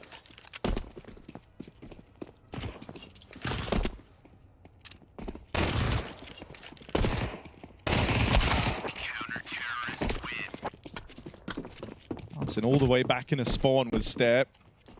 I believe that's what the kids call cringe these days. I think that's right. But it's all good. That was the eco round. A lot of money already for Virtus.pro, and they're going to play bonus here as well to try and sweeten the deal. 2 Galils, 3 MP9s. It's a money-making game right now for VP. This is where they're trying to stack that cash high and set themselves up for the rest of the half.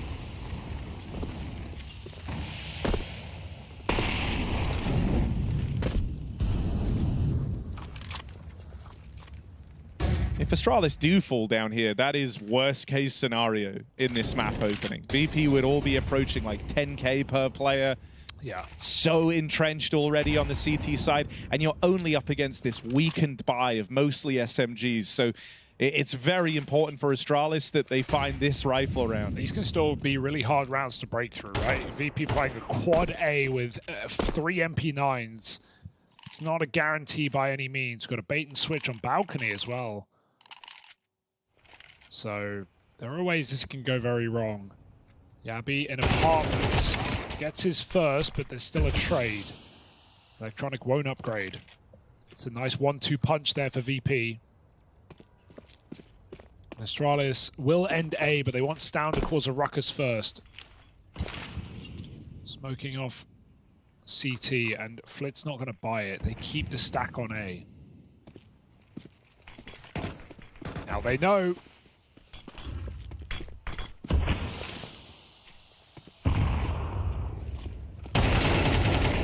That's weird. Just walks in.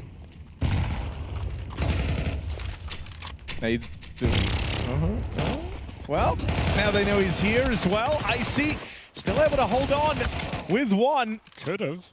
10 seconds. And now they got to try and make the play, creeping through. Did he spot Graveyard? Thought he did, but Stown goes undetected, flies under the radar, and Astralis will take down the VP bonus round. Nice trades out of Stown there. Needed that one. That MP9 absolutely could have won the round by just killing Stown in that position there. It would have been 2v1 with a rotate in time. Stown crouches under. Electronic think he can get a cheeky position, not aware the device is also here. And nice to know that nade doesn't work, I see. Thank you for your service.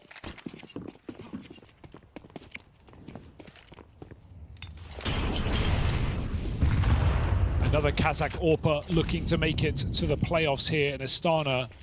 MongolZ made it earlier. Icy's going to have to really come back in this series if VP are to do the same. Astralis break that bonus round, but that only allows a full buy here now for VP. AWP on Icy. Triple B setup. And Astralis are going to seemingly go into it. They've taken mid-control right now. And the bomb will leave, so avoiding this triple B, and VP get curious.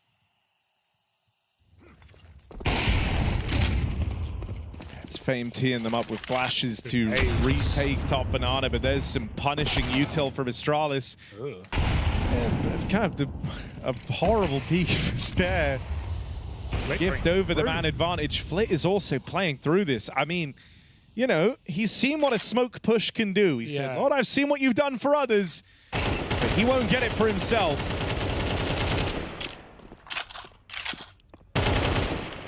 Device shows him some reason. But it was triple B. Running. So still 2 to get through, including that Icy AWP. Fame makes quick work at the stragglers, and this one looks to peter out. Yabi left saving.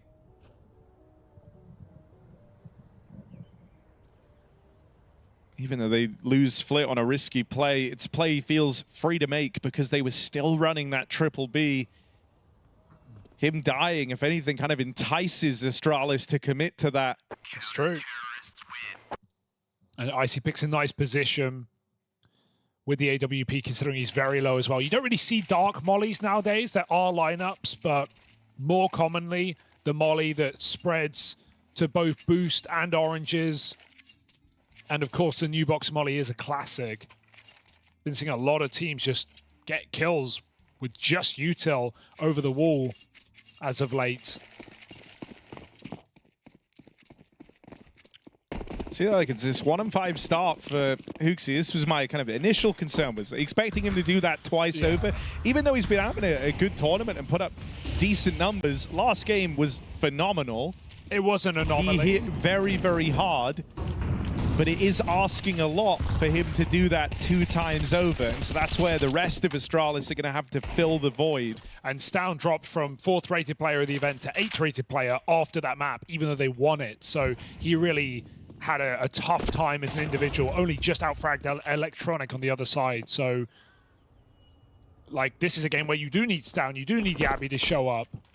Because Stair's been iffy today.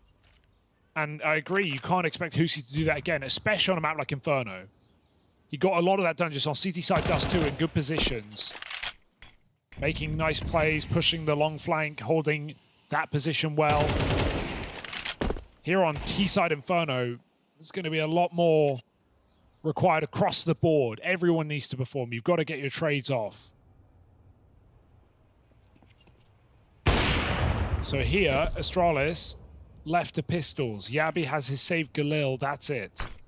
He's going to try and make it work on that B-bomb side. Just a dry swing for Fame finds him in front of the smoke.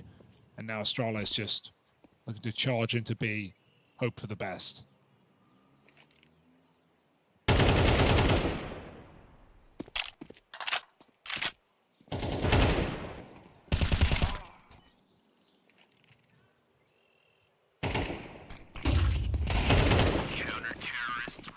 Hey, now to peek HOTU with a flash.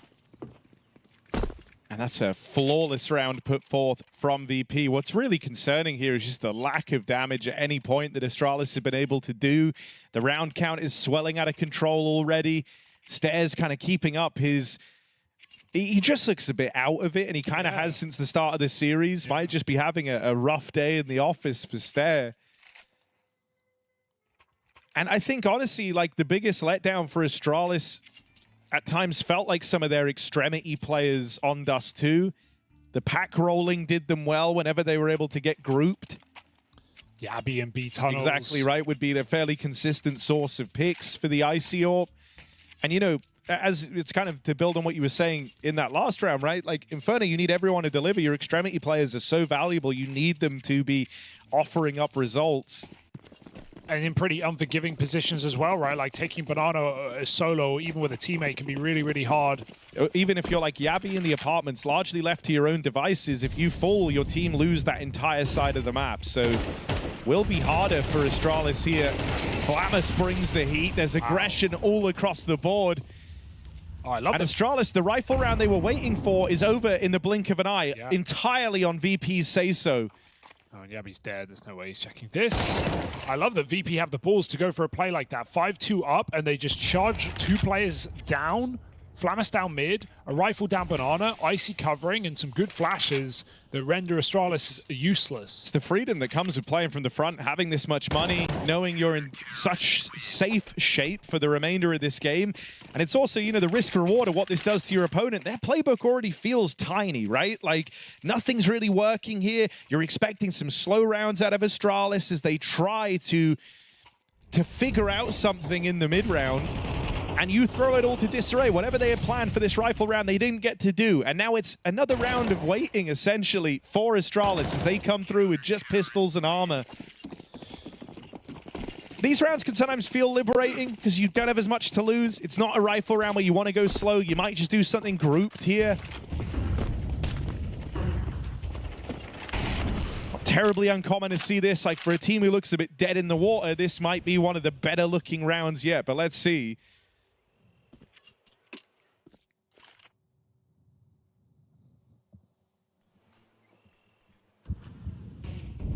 Flit lies in wait, and he is not slowed down. No. From his strong performance off the top of this series. Yeah, easy to forget just how much impact he had at the start of Dust 2. He kept it going, but outshone by HOTU and Device. But he was pretty unstoppable that entire map. Got VP off to the strong start. Flash through the smoke. Fame pushed into the site. He has no vision right now, and they start pathing in, but this spacing is abhorrent. There is no one here. Fame has found his 2, make it 3, and there's a long lurker to get a kill for consolation, but VP will take that every day of the week. 7-2. Absolutely dominating Astralis on the Danes map pick. Yeah. And, you know, this is what Dust could have looked like if HOTU didn't drop 30 kills. Yeah. Yeah. Yeah. I mean, it's not a map that VP don't play, right? Like, I think that was also the surprising part. You know, Astralis have not had a good time. They lost 7 out of their last 8 Dusts coming into today. Inferno, VP play. They beat Falcons at Rivals on this map. They beat Maus last PGL in Bucharest. They're no strangers to Inferno. And Flit's very comfortable in Banana. Well, they're no strangers to it. Astralis are looking like they are. Yeah. A lot of these pushes have felt super desperate and disjointed. The fact that Device nearly died there is so worrying.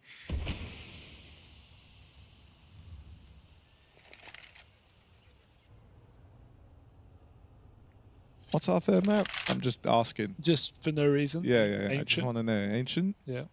Okay, interesting. Remember that. It's in the top left of the screen. Oh, yeah. Oh, it disappeared. There you go. There's my Right. defense. Yeah. Besides, it was more just for the bit anyway. No, it's a good bit. It's a good bit. Yeah, I mean, but Astralis, hey, they were down, what, 8-4? And they lost both 4 spies. But... Oh, so they just have to do it again. Yeah, just suddenly wake up. VP just walking this one over the line. It's just a slow, sad crawl for Astralis. This is what we're more used to, I'd say, for this team. I'm still hanging on to some hope that they can make this interesting, but right now VP are playing like they want playoffs. Icy having a great performance, 10-3. Dude, the thing that just feels like there's so many problems right now, from like weird timings, unsupported pushes. They're getting outmaneuvered by a very confident Virtus.pro. There's a lot of fires that guys like HOTU are trying to put out. So how does he recover? I would like to see a fast round right now. I'd like to see some set play, right? You run up mid like you do a Falcons-esque, molly mid, smoke mid, pop long, go quick with Tech9s, because these slow petering out rounds are just sad, really. And VP's individuals are showing up. That's good info for Flit. Oh, that molly does force a decision. He could have smoked it. He chooses to stay. And that's all for the benefit of VP, because no one is in Banana. Even in these 5-man hits, they've often kind of got a bit strung out for Astralis. This time, though, it's a lot more grouped over on long. That's a good trade. And a missed shot from Icy looks to give them a way in. Can Flamus close this window of opportunity for Astralis? Yes, it's looking like he can. Flamus from down in the pit, aware he's getting wrapped through upper. Flamus, a lot on his plate, will get overran. Stound's gone aggressive, but they know they have him trapped in the library. They're aware of this. Woo. Deleted, Flit found, but Fame plays around this bomb. Fame plays forward, goes looking for the Device AWP, and will get snuffed out. Spacing far better there for Astralis as they once more try to scrape by on a 4-round half. Here's what I'll say, winnable. Like, there we go. Yeah, look for 4. Astralis go for a quicker Tech9 approach. They trade out really nicely on every A player. No one overcommits. No one gets caught on their own. Stound gets a little trapped, but Device bails him out. And Stound hits a banger on the Tech9 too. It's the Icy missed orb shot that would have made this round a 5v3 that would have been VP, certainly.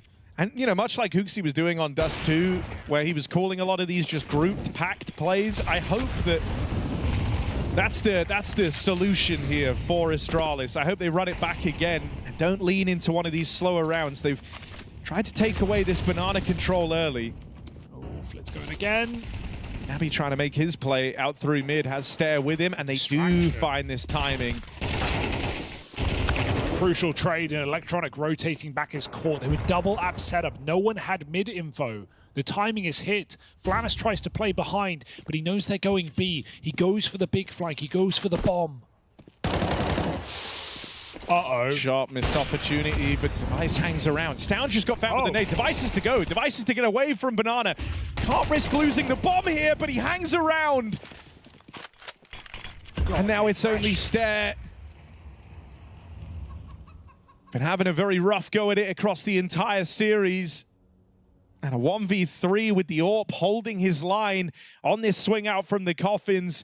Astralis thought they were onto a winner there. They had the full wrap over this B site, but bomb lost at Banana, and a valiant hold from the last remaining B player keeps VP with a 9-3 scoreline. They're out for blood here on Astralis' map pick. Really impressive reset for VP to lose a game like that, but it wouldn't be VP if they went down without a fight, I guess you could say, looking to long this series out to a third map. Flit had a great game on Dust 2. It slipped through his fingers. He was able to have more impact in this one somehow, able to win more rounds by just shutting out those B plays round after round. And I see, okay, yeah, he has that one whiff to let the Tech-9 play in, but otherwise he was commendable on the AWP, locking down B just as much. So we're getting a far better look at things for Virtus.pro.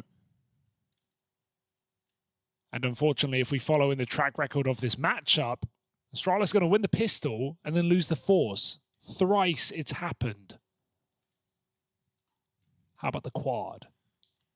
Even that, like, being an issue, you know, that would have been one way to recover this scoreline. Convert the pistol for the first time in this series. You've had 3 chances. If they did, you know, this would be a far more respectable, like, even if the streak had remained for VP, they'd put all those rounds together in succession in the middle of the half, you'd still be sitting pretty 7-5, maybe even 6-all. That was just the beginning of the problems for Astralis, though. It never got better in those rifle rounds, and with VP having so much cash all half long, they had ultimate freedom as to how they played that CT side. Astralis at their full mercy, and I don't know if this was not evident from the scoreline, but VP aren't exactly being merciful right now. No, playing really aggressive and oppressive CT half. This is also awkward, right? Like, for Astralis, you know you have to win this pistol if you want any hope. And you've at least won every pistol so far, so there's things to look forward to, but... One step at a time, I guess. It's Inferno, where even just a stack in the wrong place can just decide the outcome of this round. Smoke at B. It's not like you feel like you have a great read over VP in this game so far either. Yeah, you just have to hope your individuals bail you out right now. And Stown with a re-clear of mid will be really well timed here to give Astralis some confidence in this B hold. They've just checked it at 45. At this point, you can be pretty sure VP are going B.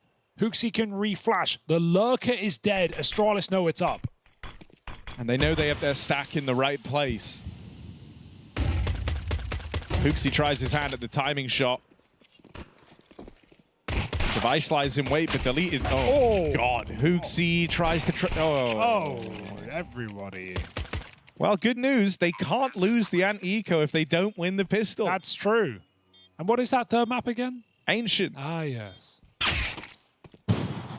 The death POVs are remarkable. Oh, later. I mean, okay, everyone did kind of get deleted, but also another round with just a couple of oddities, you know, like players rooted in place, not really playing off of each other, and that's felt like the losing recipe to a lot of these rounds for Astralis. They haven't had good trades in this map. They haven't been playing off of each other. That was a triple B setup, and you got handed a series of 1v1s if you're Virtus.pro.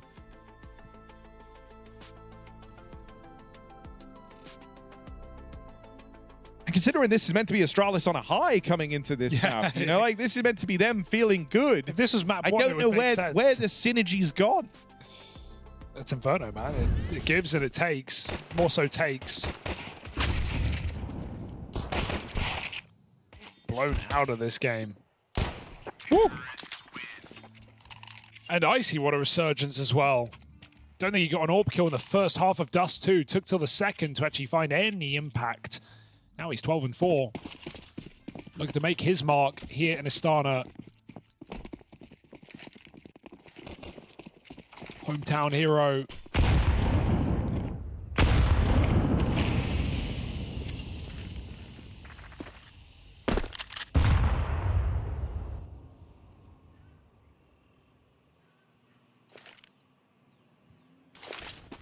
Ready to get wrecked by Richard as well when we give it back to them?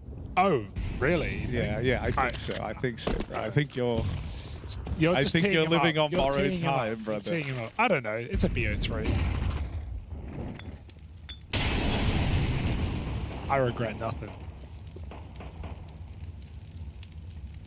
Well, VP are out in top mid.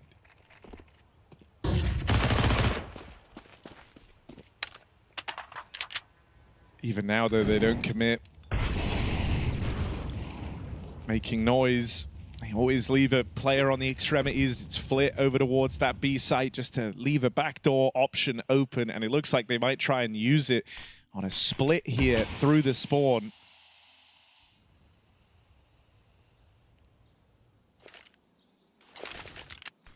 Resmoke at top banana with only 30 seconds left, but there's nades on Virtus.pro to break that open. They're just waiting for these CT players to close the distance. That's a nice shot for Stown, but he's going to need a bunch more of them. As Havyabi here, Stown's Deagle continues. HOTU joins the fray. It's just Flip, but he's got the ball rolling with 2. 1v5. HOTU out on the spawn side, doesn't play to delay. They give Flip a very claustrophobic feeling here, making noise in the temple and at banana. Flip doesn't know what to do. Yeah, he was stun locked in that 1v5. Got the first couple, but bomb gun, didn't know where to go.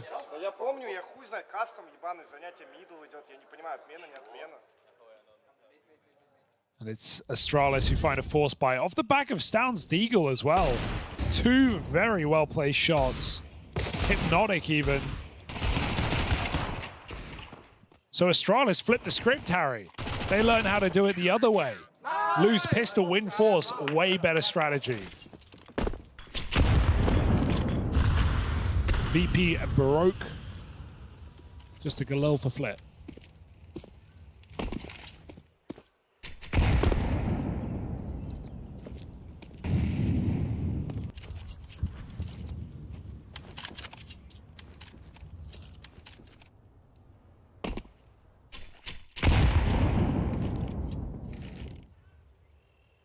This also means now no one in this series has converted their pistols. VP joining their ranks.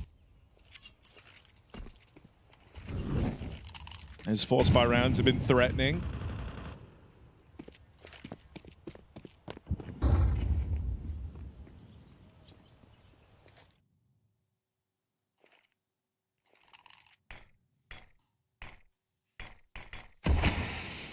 Getting that smoke out of stair with a minute left feels nice for VP. They know that there's no more block remaining for the apartments, that this util started to run out in the A site, and so that's going to trigger them to hit this go button. They play through the top mid smoke, right into the Stown HOTU crossfire, taking it out of the apartments. Oh, Stair, man. He's just not feeling it. No, he's having a rough... You could tell from POVs in just a couple of rounds of Dust 2, and it's kind of gotten worse. He's running into walls. Yeah. Jumping around corners. It won't cost them the round. It's just there will come a round where Stair, you know, is in the position to make all the difference. I mean, and it's like, you know, you can be having a rough day. You can just be not feeling it. That's fine. But you have to answer the call in those moments where you're dependent on. He's the pit player. Like, he has to be the reliable guy for this Astralis CT side if they were ever going to come back in this monstrous game. Yeah, there's no way you can get through by having no impact. It's one of the most important positions. There's still time, Harry. Oh, my God. You had that lined up for a long time. One shot of spam and Flip pulls the trigger. HOTU's been deleted through the smoke. Oh, careful. Oh, Yabby with nades pulled. Oh, Put some I distance. don't like this. Get away. VP, respect the block. They're content with a 5-on-4. That's how you know you're scared. You molly and then you insta-smoke it. And it's fine, because VP, yes, they get a gun, but they have Glocks, they have no armor. This down SMG should turn them into chunks.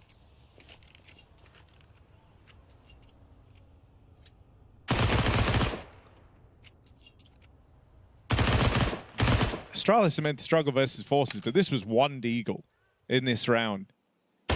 So you hope that even as Flit got that opening, it should get laid to rest cleanly here by the Astralis squad.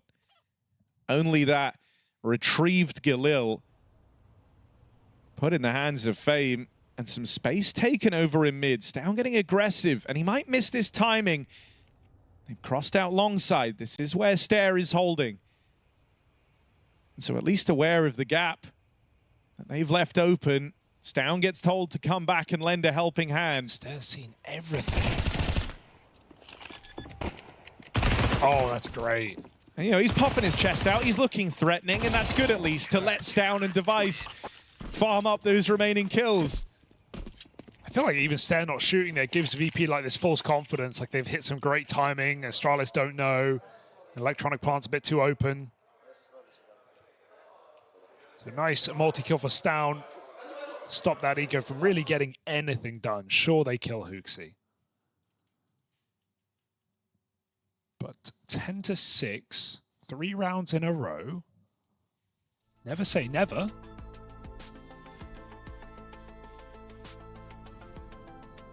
They can't come back again, surely, man. They shouldn't. And like, they Astralis looked so dead in the water in that first half. It's an even worse half scoreline than what they were able to get on Dust 2.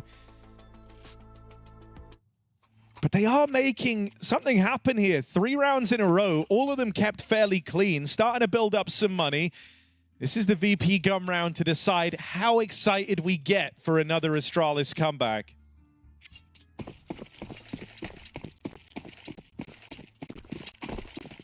This is one where it's dangerous to buy in early. You don't know what's happening. So we'll hold off. Reserve judgment. VP. Trying to get back to their winning ways. 3B, how long do they dedicate here? They took bottom banana and they look to keep it. Flet has a Molotov. Oh, he's lining up one that will burn potentially both sides, but wide and banana man, there's always a little gap. HOTU lived on the corner there. Device flash goes for the repeat. Rely on Device on this A site. He hits his. I mean, we were talking about, you know, Stair having one of those moments where he will get tested and have to stand and deliver. This was feeling like it could have been that round, but instead, VP want to go back and clear banana. Triple setup here. HOTU swings first, and there's the support. This is the synergy. They're playing off of each other that we didn't get to see from Astralis in the first half. Wow. HOTU sets the standard. The rest follow in his example. Because you never see someone sit bottom banana when they're out of smokes. They cycle smokes in case the T's pop through and you have a good advantage. But then when they fade, you always leave. Instead, Astralis have 2 players, left-right setup, and Stown's jump spotting. So he just re-swings off the contact. They're believing. And dude, the HOTU hype, you know this guy gets loud. You know he likes to celebrate. On trend with the last captain of the Astralis squad. Yeah, a little bit more to celebrate in this team right now. Playoffs on the line here. Astralis trying to pull this game all the way back. After a 9-3 first half, and VP won their first pistol of the series to open up this T side. It was 10-3 in VP's favor. Pistols are cursed, man. Don't want them anyway. 10-3. Can Astralis find those 10 rounds they need? Device didn't fire, but Yabi will. 2 for him. Device don't didn't give this get away. out. There's cover for the rifle. Has to swing. HOTU puts a bit of pressure on. They're going through that smoke. HOTU can still hold this down, but he is all that stands on this B-bomb site. Good spray for HOTU. Keeps this round alive. Flammers takes his chance to plant, but winning this round is a far cry.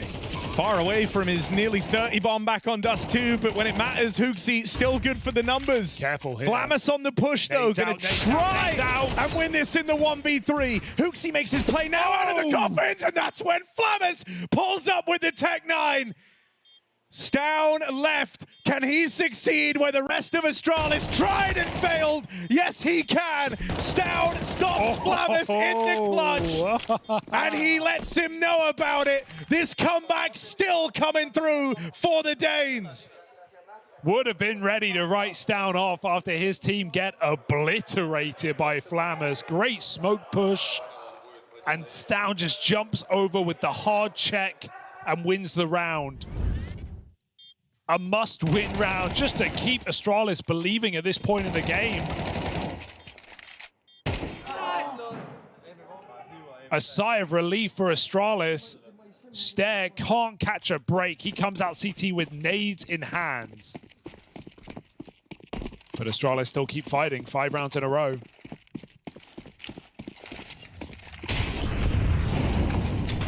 VP are just running at this B site right now. And Device welcomes them in. Another 5v4 given by the sniper of Astralis. If Astralis win this game, they have Device to thank.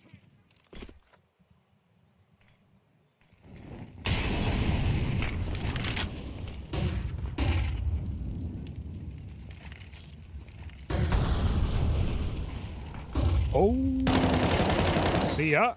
And now Astralis are the ones starting to find these timings, right? Starting to shut down other. I mean, Device has done this a few times now. That's a bad smoke. That's a they're really coming bad. straight through it, bro. They're coming through. Wait, why? Flit has naded that. What are you nading? The CT smoke missed. It was high up. He thought he was running into a CT smoke. Look at it on the roof. They missed the nade. They kill Flit. That's VP's mistake. How do you get a smoke up there? What are you aiming at? Fame. He knows he can't do this. 1v4, and he can feel the gap closing, continuing to close. The noose tightening around Virtus.pro as another round racks up for Astralis. That's now 6 in a row on this CT side. Stan's still shooting bodies as well. I can see it on my other screen. And yeah, okay, Flit looks silly, but he's walking through full gray screen into what he thinks is a smoked CT. I mean, why are VP just rushing B as well? They're really throwing away these gun rounds quickly. This is not the VP you know and hate. This is VP playing some very fast rounds, and Device is just picking them every time. There's some hallmark signs of frustration, right? The fast rounds, the need to just try and get that round that wins you the game. Now missed util playing into it. Trust shaken for Flit, who's having a phenomenal series, top performer of Dust 2, in spite of HOOXie's heroic efforts and Device looking good. It was Flit topping the charts. That's continued here on this second map, and it might all be in vain. He's top of the server. His death in the B hit, topping the server twice over in what could be 2 horrific comeback losses. And all the while the pit player is 4 in 15. Are you going to try kill him, VP? Are you going to try kill Stair, the guy who has killed nobody 2 maps in a row? They haven't even attempted to lurk apartments in this T side. They haven't even looked at Stair. He is botting out. He is a free kill right now. But you want to rush Device in B? Be my guest. Yeah, they do just keep headbutting this B site over and over and over again. Don't worry, this time will work. It's okay. This time will be fine. At least that orb isn't here.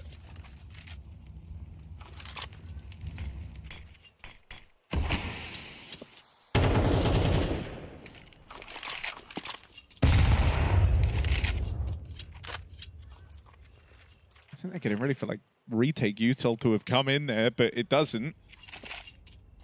I mean, jokes aside, VP should win this round because they're playing double quad. HOOXie can smoke the molly, but I don't know how Astralis can win this with a proper execute from VP. Here we go. Will this be round number 11? Oh, that molly's a problem. There's the extinguish. HOOXie, oh no, Yabby, the full mag, he's choking out, and Flit's gonna strangle him. Dead man back at the site, and finally VP break through the B hold. No one beats VP on B 7 times in a row. Oh, that was disgusting. Does Yabby have ping? Are we sure he's on LAN?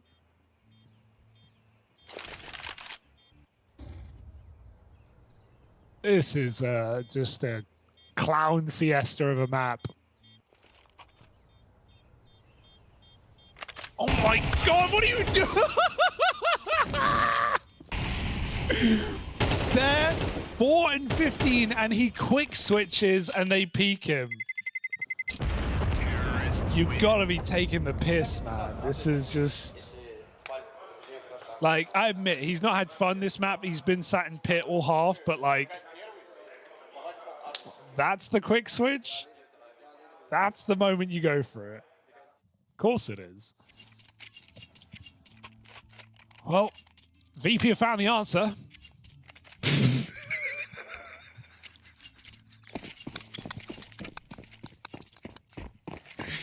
In a way they have. Yeah. They finally break the 6-round streak. Whew. Oh, God. God. I'm lightheaded after that. That was good, Hugo. You got me. You take this round. Go, go, go, go. All right. VP. No one in banana. Astralis 4 mid. Staring apartments. Device on the porch with the orb. Stairs boosted, in fact. He's staring at the apartments. You're right there. It's true. Back to B.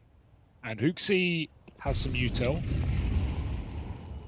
I mean, this is a hard one to figure out where VP were going, right? You got the quad A stack. You're thinking they're going to change their mind eventually. But as far as VP are concerned, there is one site in this game. And they'll go there again. A B plant for Virtus.pro. 2 in a row now to find map point. Look, say what you want, but Astralis games are always entertaining. I feel like every PGL event, you know, we get a banger Astralis match. VP forced the save, 4 alive, and Stan would love an exit kill just to keep VP a little bit honest when it comes to economy. But they're all coming his way. Maybe Stan could do something big here, take some kills out. Maybe not. VP find map point on Astralis's pick, and Ancient is our decider. Masterclass of in-game leading from Electronic. The wild part is, though, through this, now he has created a big problem for Astralis, and a huge one with this hunt. Money is in a weird place. I mean, they can still buy, actually. It's fine. Ignore the money. But here's the big issue. VP have done nothing but go B throughout this entire T side. And they did it, and at first it wasn't working. It felt really silly, but now it has worked twice in a row. Astralis just called their bluff that they weren't going to do it again for the map point round, right? They played 4A, just HOTU B. What now? What now? It's actually do you really, think they're going to go B again and commit to nothing but B hits the entire second half? Or is this where they change their mind? It's one hell of a mind game that Electronic has played with HOTU here. Device doesn't get the orb. Oh my god, Yabby, down Banana, and they will go B after that. They will certainly go B. Back to a third map. Icy taps down through a smoke. Get them the hell out of here. Virtus.pro, through thick and thin, they enter this B-bomb site. And they leave with the map. Stare. Oh, he's going to die in the saddest way possible. One of the saddest games of his career. Pyjamas is making noise at least. He's dead. Don't even pretend he's going to get this kill. Okay. Oh, yo, wait, maybe they win this. It's not happening. It's not happening. Turn off your screens. Virtus.pro, find 13. That's... Ancient as our decider. The comeback for Astralis denied. As VP walk this one over the finish line. Nothing but B hits as Virtus.pro long this out and take us the distance. That's the problem, Hugo. When you invoke that dickhead magic, it's always today in the future. And so we're all tied up in this series. And I've got to say, it felt like it was just right in the cusp when that comeback was happening for Astralis. I really, really believed Electronic looked out of ideas, but they broke through on that B side. I mean, he had an idea. Let's go B. Let's go B, and also let's go B. Well, wait, hold up. Let's go B again. And finally it worked out, so who's to say, you know, he's not about IGL, you know? This shit's so cursed we have to keep watching this game. I mean, look, first I'll start with some positives. VP did play an excellent CT side. Defensively, stonewall across the entire map.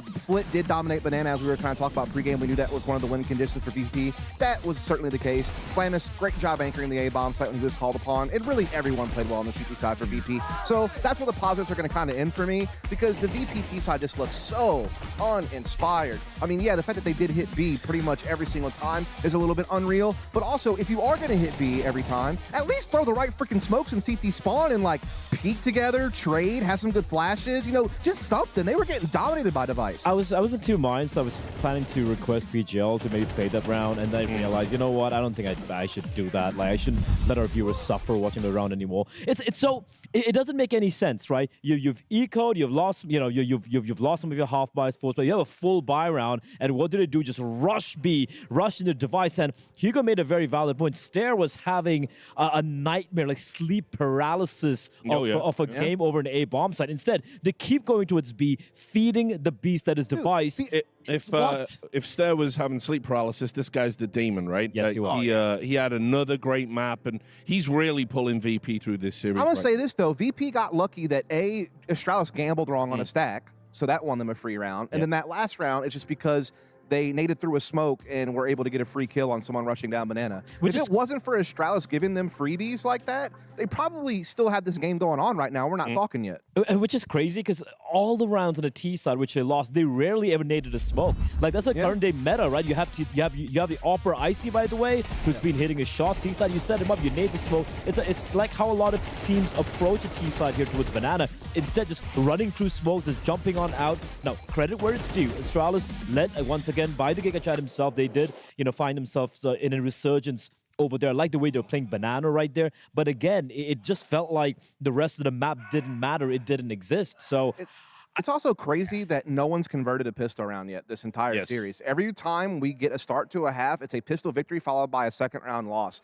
And so it creates these very scrappy beginnings to every single game where you're trying to get your economy back in order, you're trying to get people back on track, and it causes these games to be just very much just like sloppy all over the place, really. Yeah, I mean, look, and I'll also add, we've talked a lot about HOOXI's individual performance. This, for me, is where you earn your paycheck, because we've just had your map pick go the way of the opponent. You've had a young player have a pretty poor showing. This is where you do the work off the server. This is where you have to get the guys to rally. So I'm going to be interested to see kind of, where their mindset's at when they come back from this one, because they're going into a map that they've already been battered on this tournament. Yes, the caveat being, and obviously, firstly, they're just basically being 4v5 in that map, right? Stair was nowhere to be found. But that being said, yes, Ancient, it was the first matchup they played, right? It was against Odik. It was it was the middle one, wasn't it? It was the second match. Yeah. So it was 13-2 dropping. We only saw 2 rounds on the T side there. The first half to start on the T side. Obviously, we didn't really have an opportunity as to what we're going to be seeing from them on the CT side, right? So I guess I usually don't really care about which side you really start on, but I think this one's really going to matter. If they start on the CT side, I can see Astralis really, go on a bit of a tear. They were starting to wake up there in Inferno. The T side are rich. I really didn't see anything, and I agree with you. HOOXI, considering it's allowed this map through, I'm hoping they've done the demo review for that one. Yeah, sure. Yeah, I've watched them play both Ancient games that they've played this tournament thus far, and the only real change that they made was they actually have HOOXI playing a little bit more towards B and Stown playing a little bit more towards A. So that's really the only change they've made on their defaults. But outside of that, one of the big things I noticed from Astralis is that they just are liking to play very fast and forward on both sides of the map. So you're going to see a lot of mid aggression defensively. When they're on their T side, you're going to see them going for a lot of mid stacks or a HOOXI aggressive lurks. And they're looking to just do a lot of fast plays out of spawn has been their big thing. Now for Virtus.pro, again, I feel like I see 2 versions of this team whenever I watch them play this map. There's the version that's bold and confident, where you do have someone like Flamus who's able to dictate the pace at middle, simultaneously Flit's able to put the pressure on B, and then that opens up your options just to play from your default and mid-round. They are certainly a very default-oriented team, but they will mix in the occasional pacing change. It's just so far throughout the series, I haven't really seen them mixing it up as well as they usually can, and even when they do execute, I feel like they're just not as sharp. We're seeing missed utility, we're seeing spacing problems, we're seeing lack in trading efficiency. It's one of those things where I just don't know what version of VP is going to show up. And I feel like for both these 2 teams, the way to make it easy for them is, again, going back to the pistol rounds, right? You win the pistol, just convert it, you make life so much easier for yourself. Right now, what we're seeing is, you get off to you win the pistol, it just gets murky, just gets messy. And I feel like, in all honesty, the first team, it sounds very reductive, but honest to God, like the first team to win the pistol, convert it, and just get that nice 3-1, 4-0 start, I think they're just going to run away with this. Yeah, well, we've still got a little bit of time before break. I want to just bring up, there's definitely bright spots for Astralis in that one. Like, it was one of Stown's better performances against, in one of these crunch games. We've highlighted how he sometimes can go missing. I think HOOXI as well, continuing to play well. It wasn't like a flash in the pan anomaly on Dust 2. He's still actually contributing. I do think they should be the better team based on, what I know about both. I just haven't seen, Stair. I mean, Stair, obviously, we've been harping about how he's just been miserable this entire series. But let's talk about Yabi a little bit as well, right? Sure, he's had his moments here and there, but he's not playing to the level that we kind of expect from him. Because, for example, Ston is a guy we were actually criticizing earlier, saying you're supposed to be the star of the team before this event, of course, when Caden was still at the helm. And it was Yabi. He was kind of the consistent force alongside Stair for this team. But I haven't seen too many rounds. Like, how many rounds of Yabi do you remember thus far in the series? So I feel like him and Stair really picking up the slack could propel Astralis to the playoffs. Yeah, Nyabi plays an important role for them on this map. You know, he's their mid defender. That's Yes. a huge role to take on, whether you have to make a lot of decisions on how aggressive you want to be, when you need to fade back, when you need to rotate. So that's going to cause them a lot. And he's also kind of their B lurker, you know, when they're not going for B executes. And that's also a very important job, to be able to kind of manage rotations and try to help your team out across the map. And what I'm hoping to see from Astralis, though, that I did see some hints of success on when they played their T sides, was that they did a lot of cool fakes, and I haven't seen them really throw any fakes yet, really, this series so far. So if we can see a couple of those. They've also at times tried to put Stown in more of just a trading position on their executes as opposed to just letting him lurk. So I feel like they're trying to get him in more comfortable spaces as well, since we've been talking about Stown throughout this tournament. So it's just about committing all together right now and getting the job done. For VP, just play your better version of CS. Like, don't fall back onto these last 10-second rounds or these give up the entire map, have no idea what's going on, you know, piddle paddle around forever. Like, no, get out there and get stuff done.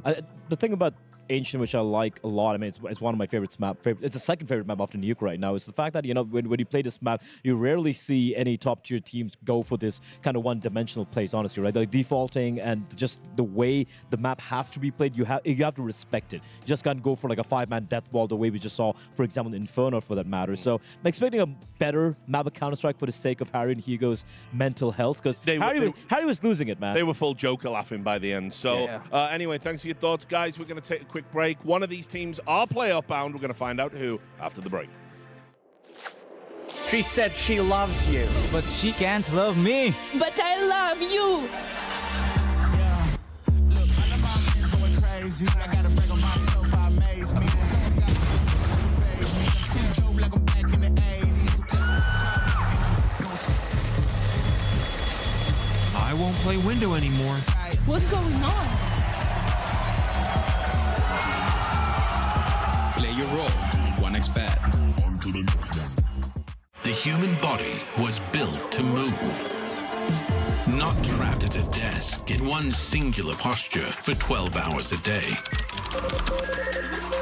It's time your chair evolved. This is Secret Lab Titan Evo. Ergonomically engineered for you.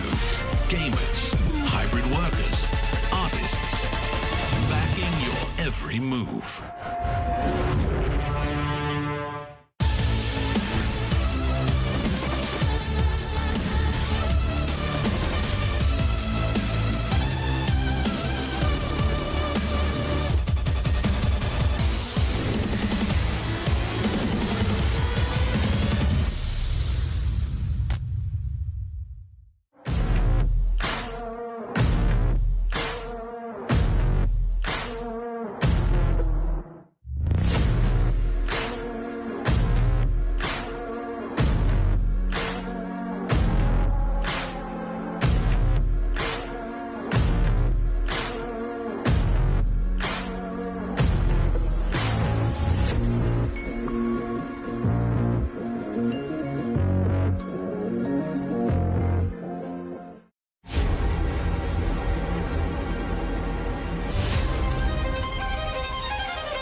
Spot the difference, Counter-Strike version, PGL Astana 2025. I got Pank with me here from Odik. I got Yuri with me from Furia. I got Stown with me here from Astralis. I got MongolZ with me from G2. Let's now test your skills at spotting the difference in this. Is Ancient.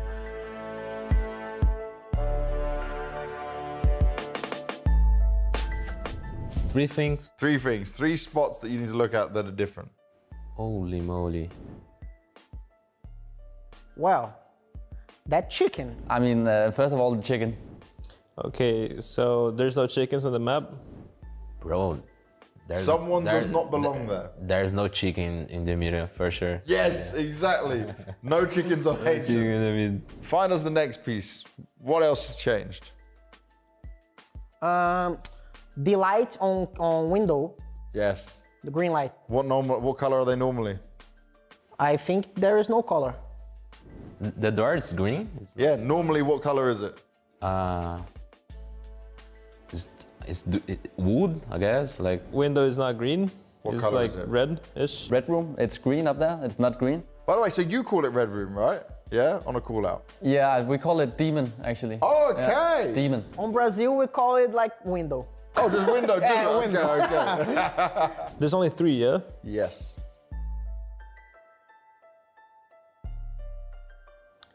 This box looks weird to me. I don't know, this bottom box is kind of weird.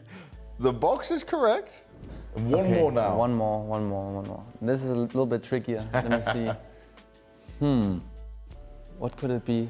What could it be? And this one, it's hidden. But maybe you can understand it depending on the bomb. Or the bomb site, should I say.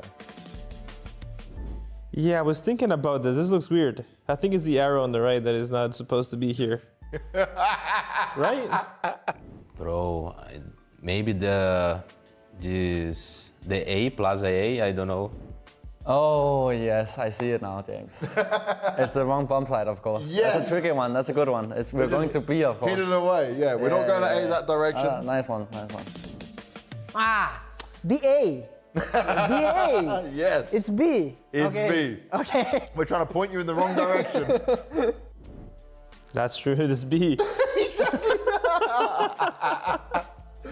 Actually, that was a good one. You actually cooked yourself by being like, it's the arrows. I'm thinking, he's looking right at it. I can't, yep, see?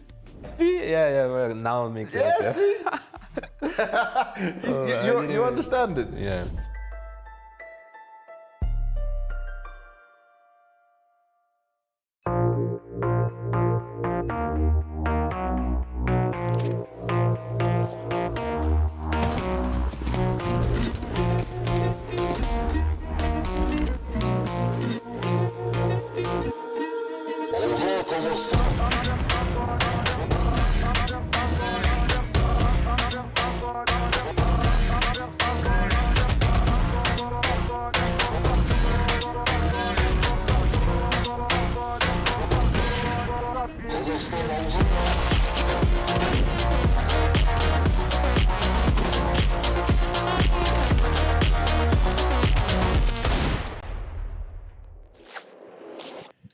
Well, this roller coaster of a series arrives at its natural conclusion. Ancient, our third and final map here to decide who between Astralis and VP will be bagging that spot in the playoffs, going through 3-1.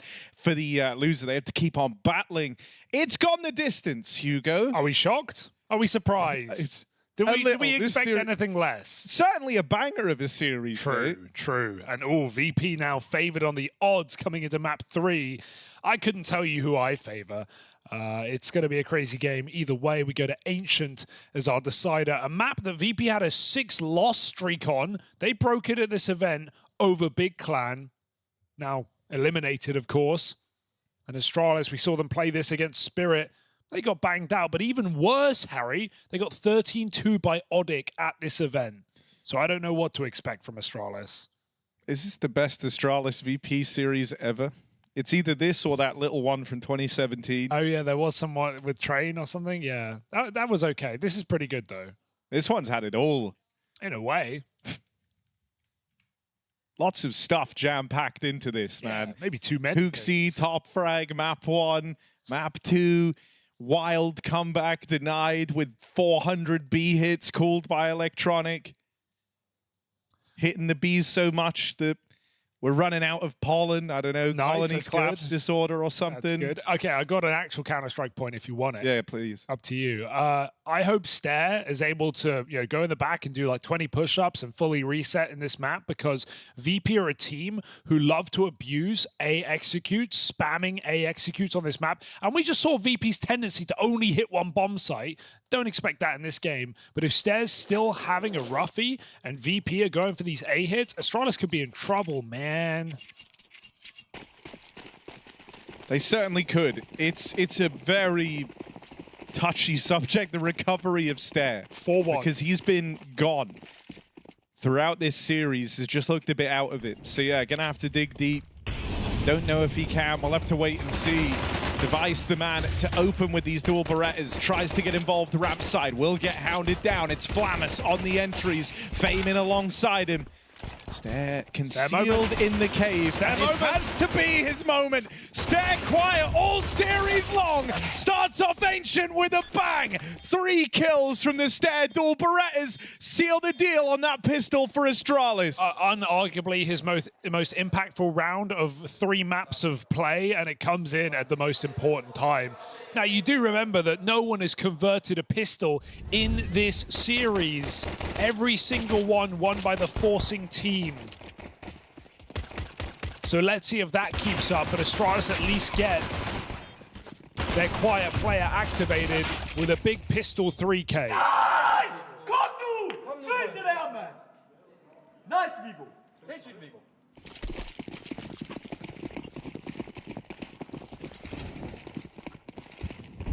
2 Galils, 2 Tech 9s, and a Mac 10. Give VP a shot. Vodka, preferably.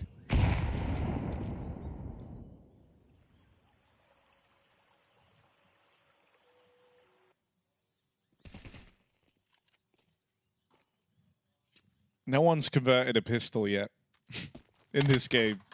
Astralis have won 3 pistols, well now 4. VP have won 1. Neither side able to stick the landing on this second round. It's not started off great. HOTU taking some extra damage in trade for this control over the lane. VP aren't looking for a rip-roaring round, though. They've decided to play this one slow from the get-go. Icy waiting with the util to send out the gang into mid. They go early, and they bait the util out from these mid players now. Lane control wrestled back for the rest of VP, and that bomb starts to head A-ward bound. They won't look into mid, instead leaving that up to the players in heaven. 30 seconds left in this one. And the only option now with the death of Flamus and Electronic on the lane is to end A, and Astralis know this too. They're bringing everyone round. Don't doubt this. All 5 players in position, a flank on Stound to shut the back door, and they get out into the site. Some missed shots for Yabi, sure, but Flit's stuck up on the boost. Oh god, don't lose this. 10 seconds. Unlosable, right? Literally, he didn't get the bomb. So now it is unlosable. He will fake it out. HOTU dies, but unlosable. Arguably, it would have been more impressive to lose that round for Astralis than to win it. And even then, they come real close. They were on the edge. Down to the 1v1 at the end. Time, the ultimate factor there for VP. And that's in a 3-on-5, walking into the full stacked A site.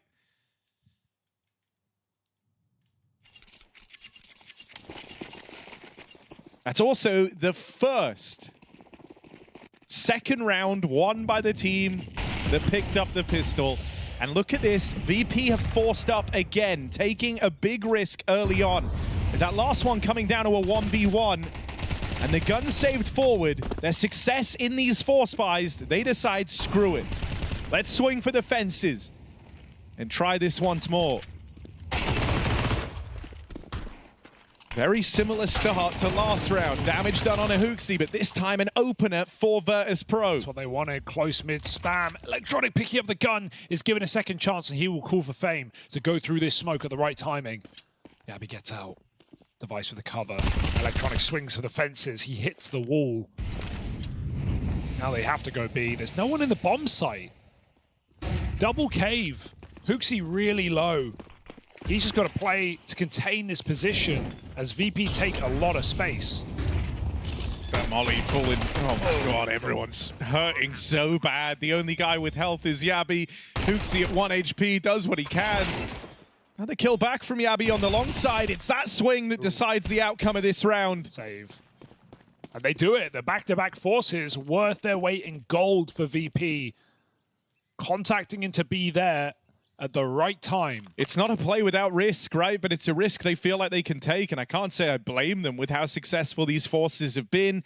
A chance now to capitalize on all that damage you did in the second round as you break Astralis' money very, very early.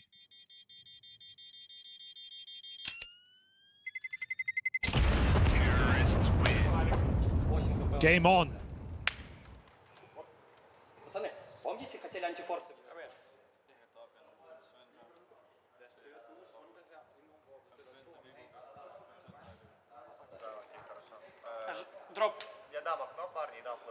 So in a way, did Astralis really convert the pistol? No, you know, yeah, well, halfway. Sort of not really. As close as anyone's come to doing it. Yeah, true. It's about as good as it's going to get. They got 2 rounds before VP won their force.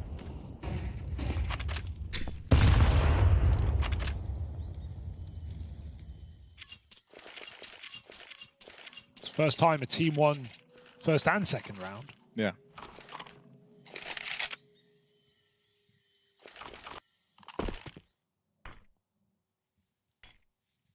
Door smoke. VP will respect it. They're in no hurry. Playoffs can wait.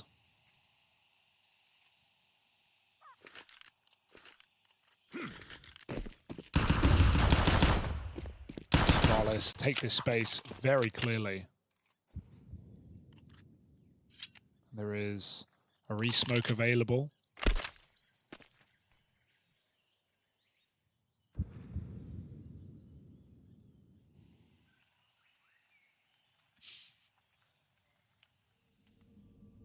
Creepy crawly. Here's that hero M4. Bit of prodding over in mid, but leaving this to the wire again for Virtus.pro, faking the donut take. And you see that Fame is actually slinking back to try climb up through heaven and link up for this B hit. Device dead, that's only going to bring Astralis around in spades into this A site. And I think now they're starting to realize this doesn't feel right. This is a fake. Stair making his way over. 20 seconds, Virtus.pro. Oh, They're going A? Wow. Oh my God, they're going right into Stown, who has that hero gun. 10 seconds. They've got to get past him straight away. I don't even know if they have time for this. Stown, they'll line up for him. And no plant means no round. The Force by Wars continue. Unbelievable. VP had it, man. They could have gone straight up into that B site. You know what it is? It's that late re-smoke at the top of ramp. That blocked them completely. HOTU gets it down at 30 seconds. And so VP decide, we're not going to commit with our original plan. We're not going to go B. We're going to pull back and do a late donut split. Would have worked if they weren't knife out, if they found Stown for free. But he buys just enough time. Positionally, VP were going to win. It's the one little smoke that changes everything. Very nice. Come on, boys. Very nice indeed. 3-1 for Astralis. Trading rounds back and forth. This is like anti-Counter-Strike. It's not following any of the usual ebbs and flows. It's truly a wild ride. So the less money you have, the more favored you are. Yes. In this game.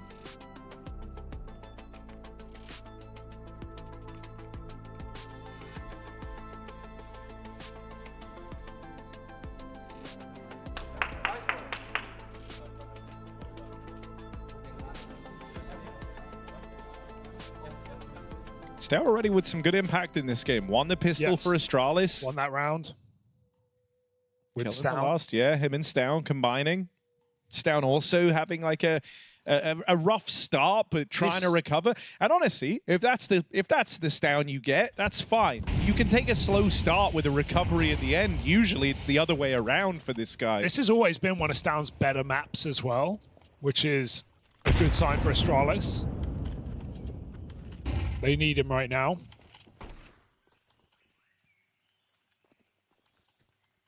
Staring Device making another B push, and the issue is VP are decisively committing. I think Stown's in trouble. He's got no support. Coming through this smoke is Yabby, but gone immediately, and Stown plays behind the box. They spot him. He gets his one free kill. The rest are going to cost you. Flamus with the trade. HOTU jumping through the smoke, still takes one, but this should be done, right? Right? Electronic? No, he falls! Flying Device. 2v2 now, anything's possible. Okay, Stair's the guy with the big gun. He's retrieved that AK from the spawn side. And he's the one guy they don't have info on either. He's creeping up. Device is moving around to join him. Kit dropped in the sight. Also Smoke and Molly on Stair. And so him getting away with that first kill is a big deal. Icy's been backstabbed. And Astralis able to quell this force buy. They've done it twice over now on this CT side. Another nice pickup for Stair, whose contributions are noted just as his absences were on the previous map. 100%. Got to be said, he has stepped up more in this game than in the last 40 rounds of play. Well, maybe with no surprise here, VP did get a bomb plant. 2 players surviving for Astralis. It's not that I think they're going to buy, it's that they are buying. Oh, I can't believe Flamus turns there. Such a late retake for Astralis, and he just looks at Donut. We're not done yet, folks. There's another force buy for Astralis to fend off. And no one's ecoing in this game. It's buy to the limit. Stair on B. We're just going to have a proper B hit here for VP. Some smokes going in inside of the cave, but there are 3 CTs in position. And they're blocked. VP go anyway. It's a lot of damage from Stair, softening them up. Yabi is fed to the wolves, but Stair here trying to put them down, not able to do so. 3 on 3. VP have broken through this B-side defense. Nice orb. Awkward for Stown. The device AWP's got to do some heavy lifting here as HOOXie's trapped back in the cave side. Only just starting to move up now. Device couldn't get his hands on the AK, and he'll get tapped out by Icy, now armed with his weapon of choice. HOOXie is the man they have to stop, and Icy will. VP with another force. Break through again. That's why you don't No stop. one's ecoed yet. And the Astralis are not going to. Don't worry. Look at that money. You got 1,500 on device. May as well buy down, right? Nice B hit, though, for VP. Considering Astralis trade out 2 for 2 and their triple B, VP do a very good job of actually making that fairly clean. Taking short in the post plant, hitting a couple of bangers from Icy. It's down Hero M4, 3 pistols. And that's a mid-charge for VP. What a great time to call it. They've not done that once. And they completely catch Astralis by surprise without the util to stop that. Astralis get slammed. Device 5-7, or this round's over. Oh, God. Oh, what's dear. happening? They're both low. Devices force their respect. VP gonna have to change their mind. Electronic firing some warning shots downrange. But here's Device on that 5-7 So again. Bit much more damage. They're all so low. Oh. Okay, Stair. 2 of these players are tagged up. You're 1v3. You've had a nice cold series, but is this where Stair can make a name for himself? Fame Orp on the angle will get rid of him. And so VP chained together 2 in a row. I think that's it, Harry. I think it's finally happened. We're going to see an eco round number 8 as Astralis just don't have the money to buy. I mean, the economy in this map has been fluctuating more than an altcoin, bro. It's all over the place. Numbers gone up, numbers gone down, then back up, then down. And finally, VP are the ones on the better side of the economy. Millionaires to peasants. VP sent Mac 10s out mid. They know the stakes. They know Astralis have nothing. Flamus should be able to farm them up. Astralis do push deep in the main.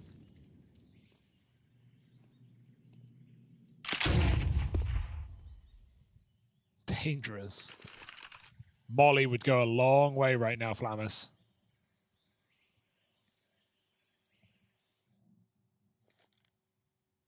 Uh-oh. We thought about it.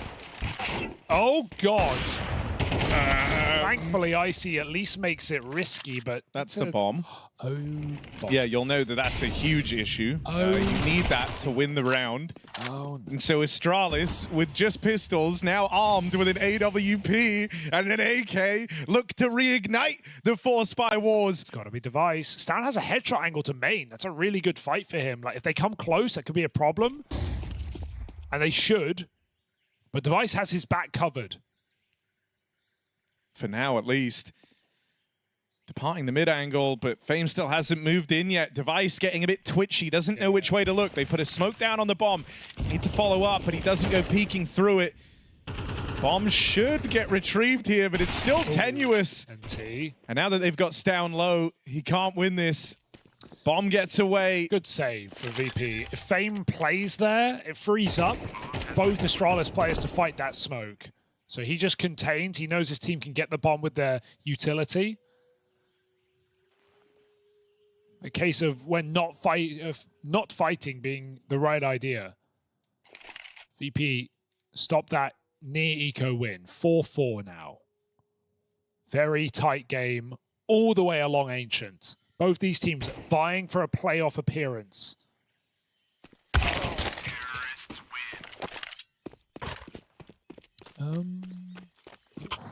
Close.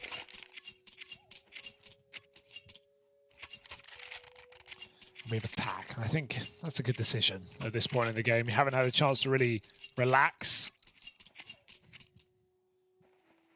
Well, we're 9 rounds in, and it's the first like full rifle on rifle round. True, actually.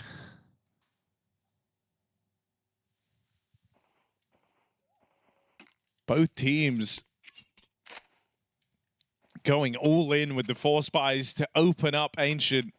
Leaves us with very little first half still to play. And that's a bigger problem for Astralis than it is for Virtus.pro. Like, if Astralis lose this round, they're broke all over again. They'll be getting $2,900. And so enough to, you know, partially invest, but nothing to write home about. And suddenly that puts VP in a really powerful position. So it's so important to Astralis with how this back and forth has gone that they don't fall down here. It's a nice triple mid-take out of the gate. They want this lane info. VP have been enjoying these 3-2 splits with players lurking on the lane. Meanwhile, an A player's getting run in the background. And quite often, that's to try and find a vulnerability like this, like the heavy mid-star. You hope that these guys get more space than they're hoping for, and then you know that Astralis went heavy middle. Yabby is the only guy left in the donut. But the round will slow down. VP take a breather. They're happy with the 5v4. And don't feel the need to jump the gun on this just yet. They're going to group up thanks to Fame's space and control over A main. They know they're in a very powerful position to just hit this site. We watched Yabby a few rounds ago miss 20 bullets from this position. He's going to have util coming his way. Molly's on his position. It won't be easy for Yabby, but he's got to hold the line. One won't cut it. Device dead on that swing. And Astralis, their worst nightmare after this back and forth start, losing their first rifle round, leaves them with nothing going forward. VP are in the power position. Legendary pathing for Fame. The fact that he jumps from boost, he sits there for a while, jumps onto the wood, and then jumps over Donut. You completely ruin your opponent's aim there. It's impossible for that Donut player to multi-kill, and he doesn't even get one. VP run over the A site. Got some good depth on this T side. There's been some ugly rounds, no denying it, but now VP with the full rifles, with the AWP to support, are starting to edge away in this game. Up to 5 now. Stown's probably dead. Gets a second chance. He'll take it. VP 5-4. Oh, he didn't molly himself. Maybe that would have worked. Curious.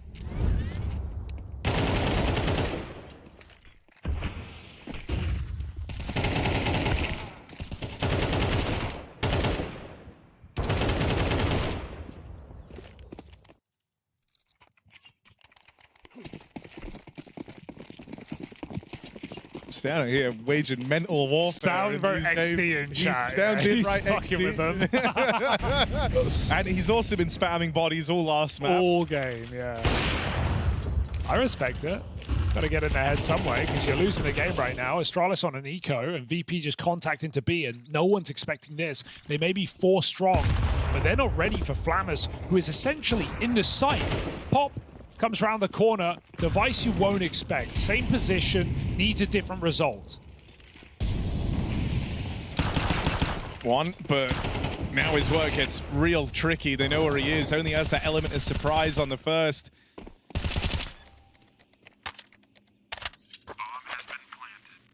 I want Electronic to type XD so badly. I don't think he will. No.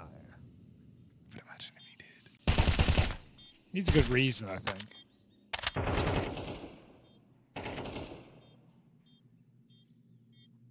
All mates. Oh, there's the gun gone. Picked back up by Yabi, who's trying to save it. We'll get out with this M4 at least, but VP 6-4 and another chance to do to Astralis exactly what they did to kind of start streaking these rounds together, reset them once more. That's the vulnerability of the CT side, and that's why the CT side not getting going till round 8 of the game, only to have Astralis fall in that first rifle round feels so punishing. Essentially, this second half for Astralis might just, this second half of the first half might just be 2 rifle rounds. There was a lot of numbers. Yeah, that made sense. Maybe I butchered it. No, You get what I'm saying. It made sense. Don't doubt yourself. Thanks, man. Yeah, you're doing great. No AWP. Out of choice for Astralis.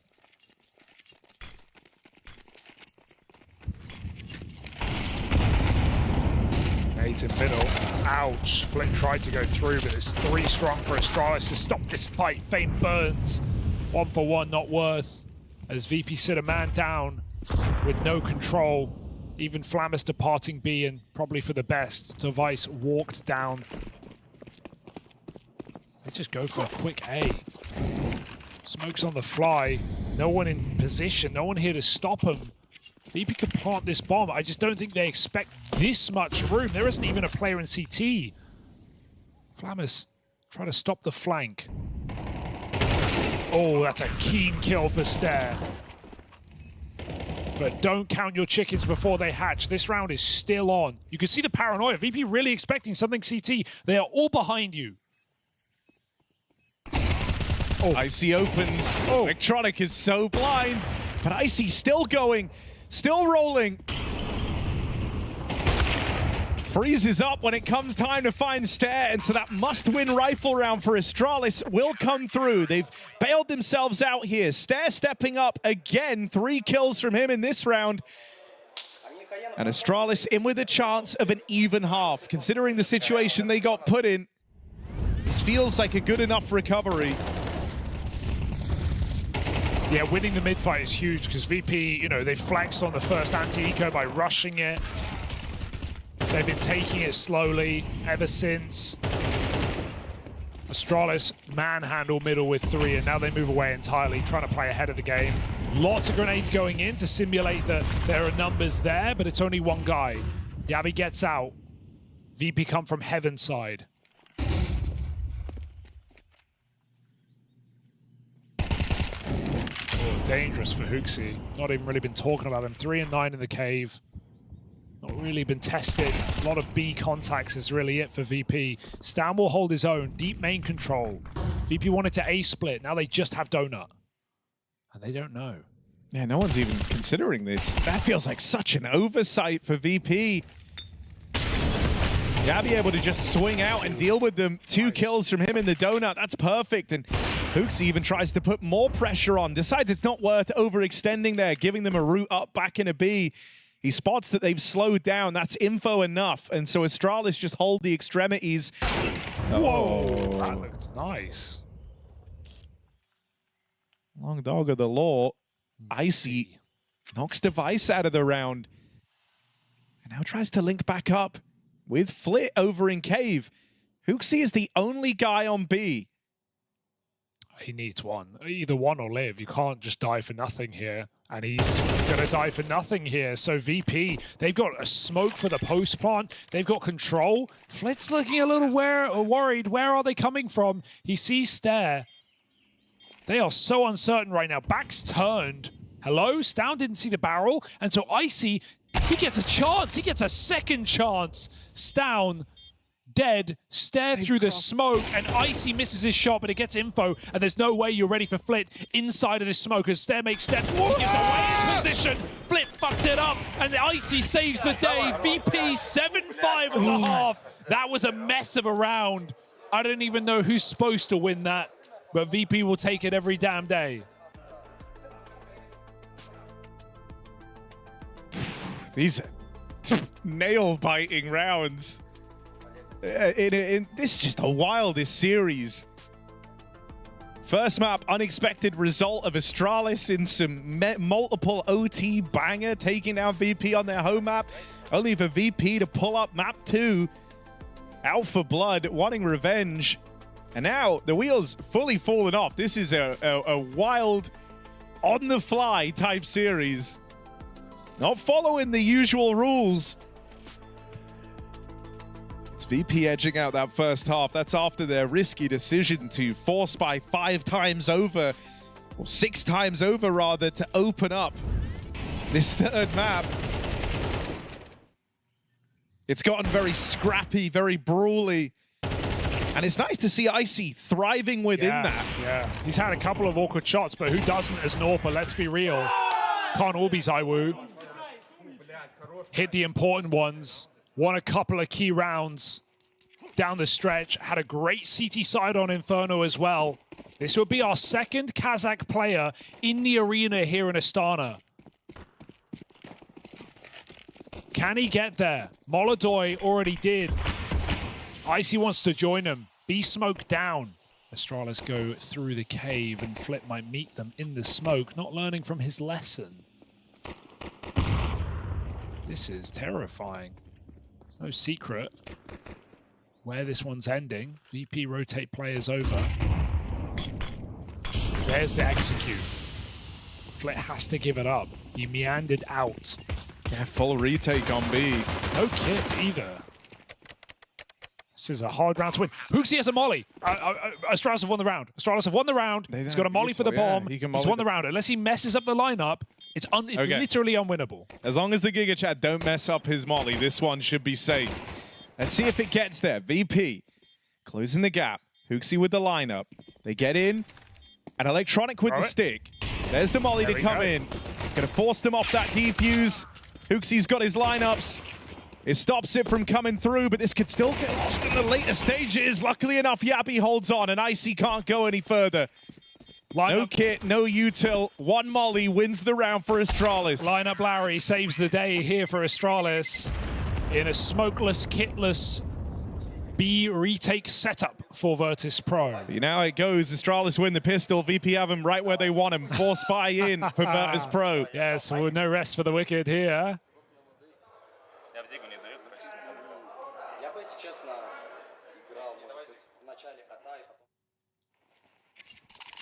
MP9s are so terrifying. 4 smokes, 4 MP9s.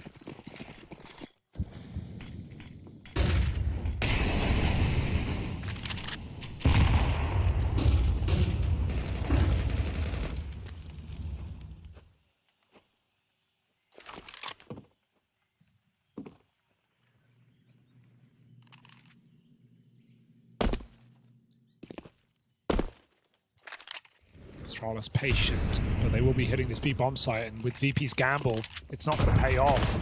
Flammer's block is needed at this point, but Astralis aren't here to respect it. They are all in. 3 cave, ready to go.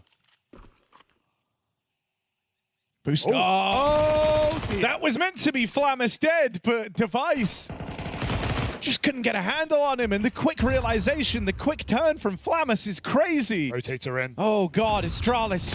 They're feeling nervous here. They've lost that first man. There's a big flank as well that they don't even know about. Kills come in the site in the downtime. Start to cut everyone down, and Fame just misses this timing. Bomb actually went back to fight. Thank goodness. Fame does still get dropped.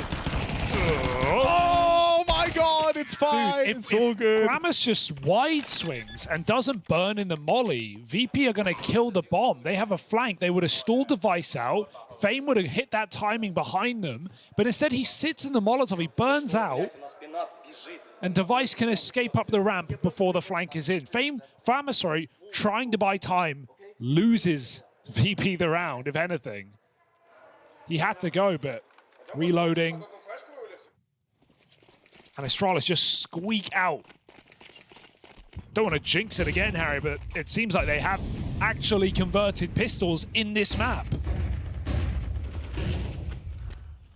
Finally. I'm holding my breath, bro. Take nothing for granted in this series. It's a full eco, and it's over. Astralis take the lead in this playoff qualification series. Like we all expected.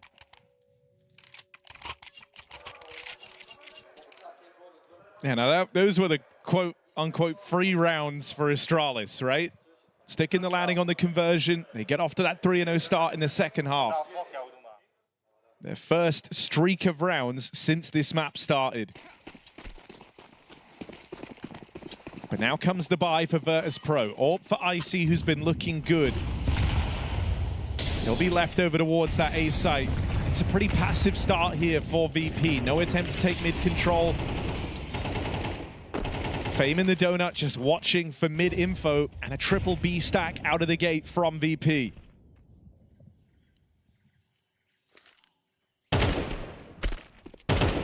Boost spot it. That'll only keep this setup still for Virtus.pro.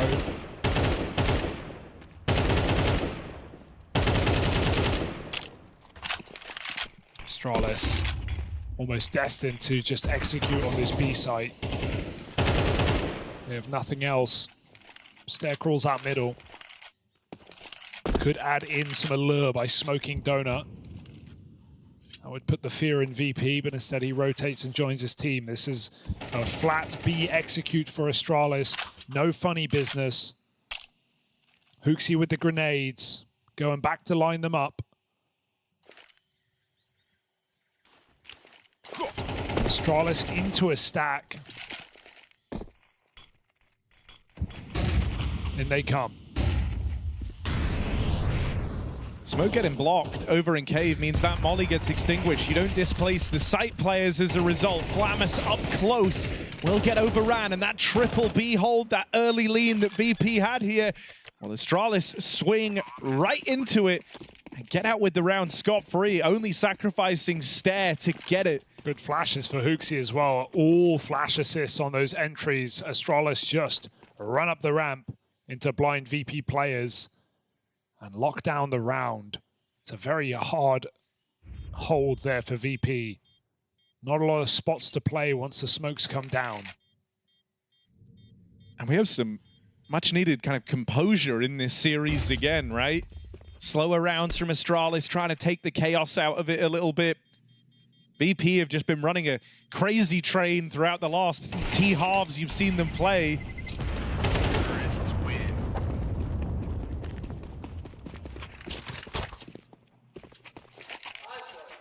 But it's more calm. Very demure, how do you say it? Demure. Demure? Sure. Yeah, very demure from Astralis. I think that's the right word. Everyone's saying it. Like a 2-month-old meme. VP, timeout called in.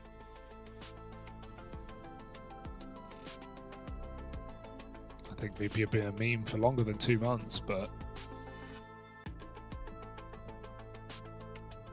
they've still got a chance. Remember, this is a 2-1 matchup.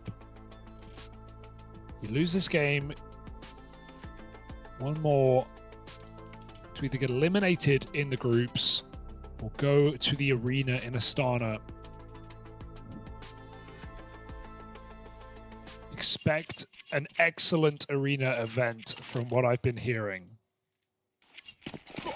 A lot of fans going to be here in just a couple of days. And some top teams in attendance.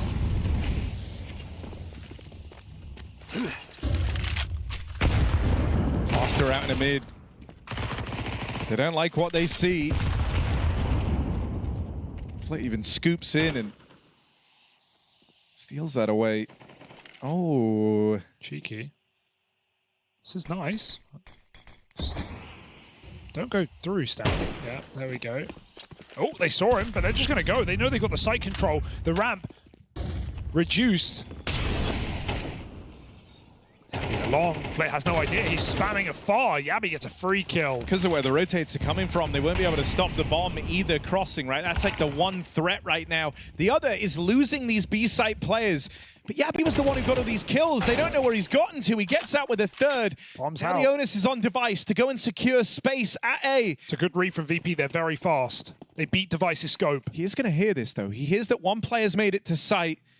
He doesn't know what happened to Fame, who started walking. But it looks like that will send the bomb back over to B. They know it's 1-1, right? Yeah. HOOXI's being cautious. Device heard 2 sets of footsteps, but only one of them is accounted for. Icy was the only guy who kept running. Oh, Device just cleared it. He didn't see. He heard the flank. He goes back for it. Now he can tell HOOXI to go A. He's got that last player trapped. Device locks it in. 10-7. Astralis keeping it up once you give them guns. With a 5-round streak on this T side. They were 7-5 down. They are now in control of this game. A lot of timings hit here for Astralis to make this round happen, whether that's Yabby and Stown combining for that B hit, or Device just getting into the red room in time to hear what was a very proactive move from Virtus.pro. Yeah. Device is even a second slower there. You know, that round could have ended in disaster. Oh my God, talk about slow. Forget that. It's fast. Stairs in Temple. He's going to walk. Oh they don't know this. They don't know. They have no idea. He ran past the smoke break. Icy's just, he has no idea how that's happened. Icy broke the smoke. Like, Stair was already big box. That's already an insane just pace. Out of respect for this guy being here, you have to start rotating players over. You have to take this seriously, right? Stair has a big foothold over at A, and so VP right now, the defense gets a bit spread out. They'll pick up the kill on Stair. HOOXI found over in the heavens. VP very quickly get ahead of the Astralis call. This was not an easy round to navigate from the man down position, but they made it work. 4 strong here, ready to receive the B hit. And now it's just Stown and Device. One back through the smoke for Stown. But a lot further still to go. Both players that were cave side have fast wrapped into ramp, and it's the decisiveness of these moves that should... Oh, no! God! That's Flit, the guy who's been posting phenomenal series, just cancelled out on that push up through the ramp. Fame was there as an insurance policy, and Device will get cut down, so the miss from Flit does not matter. That was worrying. And say what you want about VP in this game, there's plenty to say, but their rotates on the CT side have been really good. They've been on top of things. They've not fallen too much for lurks, with the exception of that Device timing round and Stair getting out A. They're very quick to realize what's going on after they flush Stair out of that bomb site. All surrounding B, double flank, clearing HOOXI in middle. If HOOXI gets that 1 kill, Astralis have all the control, and VP's roll is slowed. That's VP's first CT-sided round.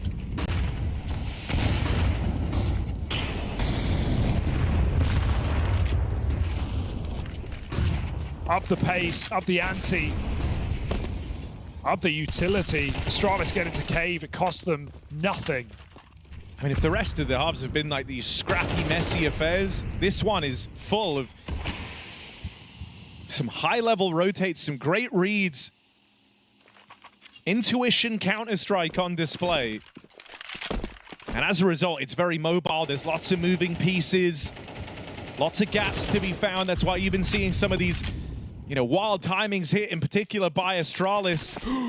And this is another example of that. Stown comes through, swinging the cave smoke wide, and provides the openers for Astralis to find 11. He got so much space. He just called his team up, said, guys, get ready, ramp, I'm going out. Astralis answer the call, exploding again into a triple B hold and reducing it to dust. VP just don't have the spots to play.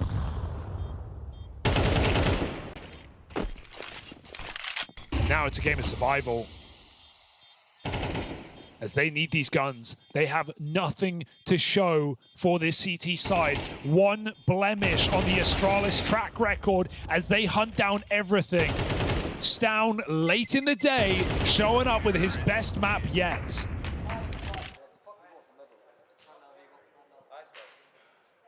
Three kills, including the hunt. I mean, that is what you want to see from Stown, right? He had a slow start on Dust 2. 5 kills in their entire first half. Didn't really ever get activated there. Slightly better look in Inferno from him. But it's here on map 3 that Stown shows up in his best form. And that's good. One of the problems for this guy used to feel like he would run out of steam by the end of a series, right? It felt like Stown would put his best foot forward only to run out of gas. So it's nice that Astralis have him in the back pocket putting up numbers to make this third map happen.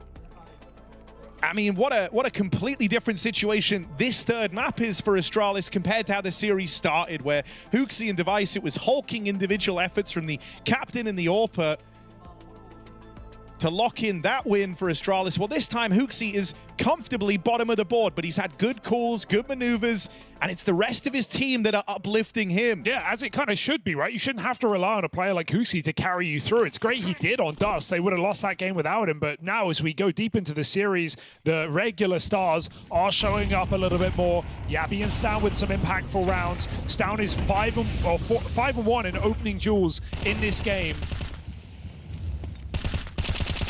It's been missing. 4-1, sorry.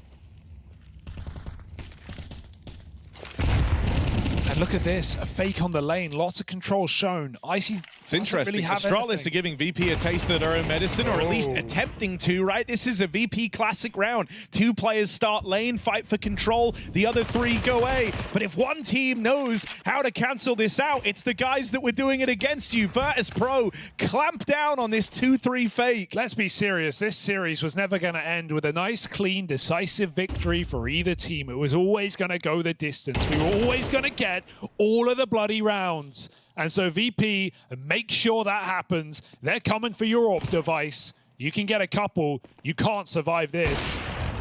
Every shot fired, VP get closer, and it only takes one. 11-9, VP biting back.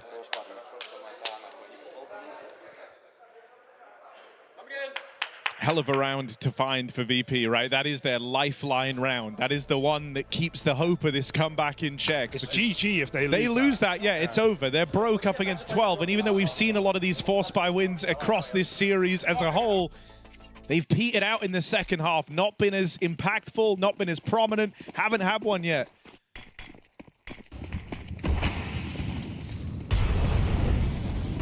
Astralis depart from that fake and go back to what was working, which was these B hits. HOTU lands a blinder onto Electronic. The captains clash in cave. He doesn't. Might be the discovery that fires up Astralis. Oh, Cavemen discover fire. Now they've got devices. Astralis storming the board. Flamus is pincered. And these B hits, relentless from HOTU. Electronic from Inferno. HOTU's all in to delving into the Electronic playbook and using it against Virtus.pro. Wow. Astralis now have 3 chances to lock in playoffs. It feels like it's destined, right? VP at least have a bit of money because they won an eco. They can fund Icy's AWP. They can get a few rifles. They can stay in this game, but Astralis well and truly in position to end this match right now, go 3-1 here in Astana, go into the arena in this new look, new led Danish roster.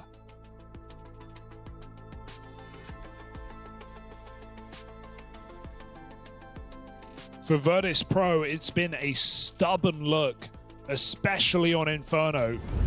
Stubborn enough just to break through on that B site last map. But with a masterclass from HOTU on Dust 2 and a decent T side here, Astralis might just have their number.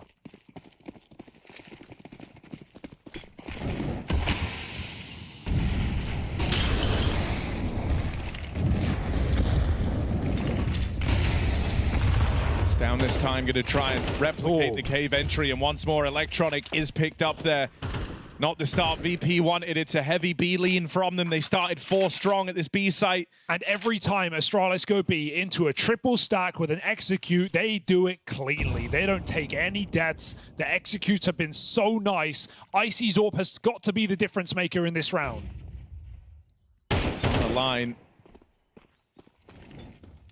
Icy does want to get into that arena, play in front of his home crowd. This is his time to show us. Bomb. Flammer spotted, but also sees the bomb in that jiggle. Icy fires off. Now they know about the AWP. This is a lot of info for Astralis. They've collected a lot in a pretty low-risk fashion. No! Icy is wounded. He's hurt by that wall bang, but not finished off. Low on health might force more respect from the Icy AWP. Or maybe it makes him want to go down swinging, go down fighting. He's scoped up on the ramp. Jiggle sees him from device. That jump over the top. They know the AWP is here. In the background, Stair's been lurking all the way through the red room. This is powerful control to have. But Astralis don't look like they want to go backwards. Missed shot for Icy. That seals his fate. Device follows up with a double. And Astralis once more brave this stack. Barely a casualty sustained. Fame knows that this one is done. And through all the chaos, all the madness that VP brought to the table, it's Astralis bringing composure to this T-side that won them this series. In their debut with HOTU, the new captain for Astralis after a year spent out of action, he takes Astralis into the playoffs as they best VP in a whirlwind of a series. Yeah, it doesn't have to be pretty, Harry. It just has to be effective, and Astralis have got there. They're in the playoffs. These PGL events keeping this organization, you know, in the eyes of the general public, because they come here, they always seem to do their best work, and now under HOTU, they might be dreaming of going a little bit further than just playoffs, dare I say. Yeah, I mean, like, obviously expectations has to change depending on where you reach. But honest to God, like, I think it's been a great final map being called here by Astralis, right? It wasn't HOTU who had to just go above and beyond individually. But you raised the question, Rich, you know, he's got to really marshal his troops, call a good game. And I think that's exactly what they did on the T side. Yes, despite a shaky start on the first half, second half, brilliant T side. And honestly, Rich, one of the things I've loved about this T side is they made a very big adjustment to how they play this map under HOTU. And that is that they've taken Stound away from lurking A, and they've put him into a B cave attacking position. And there was multiple rounds down the stretch, I think it was round 19 and in the final round, where he gets multiple entries at B cave to help them in the game. So I think that that was huge that they made that pivot. Yeah, and look, I mean, obviously they haven't had a lot of time to prepare. It's got to be said. You know, you can't work miracles, but you can make small adjustments and things on the fly. And joining us now on the desk, watching his highlights, it is, of course, the man of the minute. How are you doing? I'll come around and say congratulations. Good to see you again. Haven't talked since Copenhagen. So yeah, I'll start with the boring question, just about how you're feeling. Obviously, it's important because you've had a year out of the game. Yeah, well, I had 3 energy drinks and I never drink caffeine, so I'm pretty pumped up. It bloody well done too, mate. So more of that. But I mean, yeah, I mean, obviously, I know a year out of the game. Were you worried? Were you worried that you might not get another opportunity to play? I mean, I read that article that you wrote. Well, I wasn't worried that I wouldn't get an opportunity again, because I would take anything to play again, but I was worried that I wouldn't get as good of an opportunity as I got now. I remember, like, you mentioned in an interview how you were actually nervous coming in for this event, or with Astralis, where you never were nervous with G2. But one thing I noticed, you know, in the team, the body language for you guys, even from day one, even, you know, in the loss to the Mongols and everything, you guys just seem to be having a good time. It feel like the vibes are good. Does it feel like the pressure is a little bit off coming in here for you and for the team as well? Yeah, I honestly don't know why I was nervous, because I feel like there's no pressure. Like, the results they had before was obviously not great. So, you know, coming in with 9 days of practice and having another bad result would be what people expected, right? Yeah. So, yeah, I felt really no pressure. But in terms of, like, looking like we have a good time, we definitely do. They are, like, the biggest trolls I've ever met, honestly. Our practice room is full crazy all the time, so yeah. Sorry, go on, Dust. No, so I have a quick, this is like more of a nerdy question, sorry, but on the deciding map to get into playoffs on Ancient, I saw a very big difference that you have Stound like attacking B Cave now on T side. Was this your decision as an in-game leader, or was this Stound's decision in this whole roster change that's gone on? This is my decision completely. It looked good. Like on Ancient, we went with what they had before because it was a good map for them, and then what they did before worked.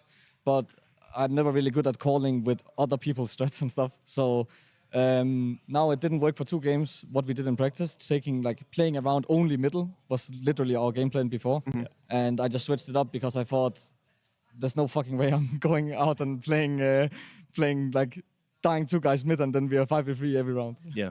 I mean, I want to ask as well, just overall, now that you're back, do you feel you were unfairly treated in the timeout with the, the speculation and people saying that, like I've been one of your critics. I won't hide away. Oh, really? I know. Incredible, right? I won't hide away from it. But I mean, do you feel that, with some of the community feedback from pundits like us, do you think we were a bit unfair, a bit overly critical?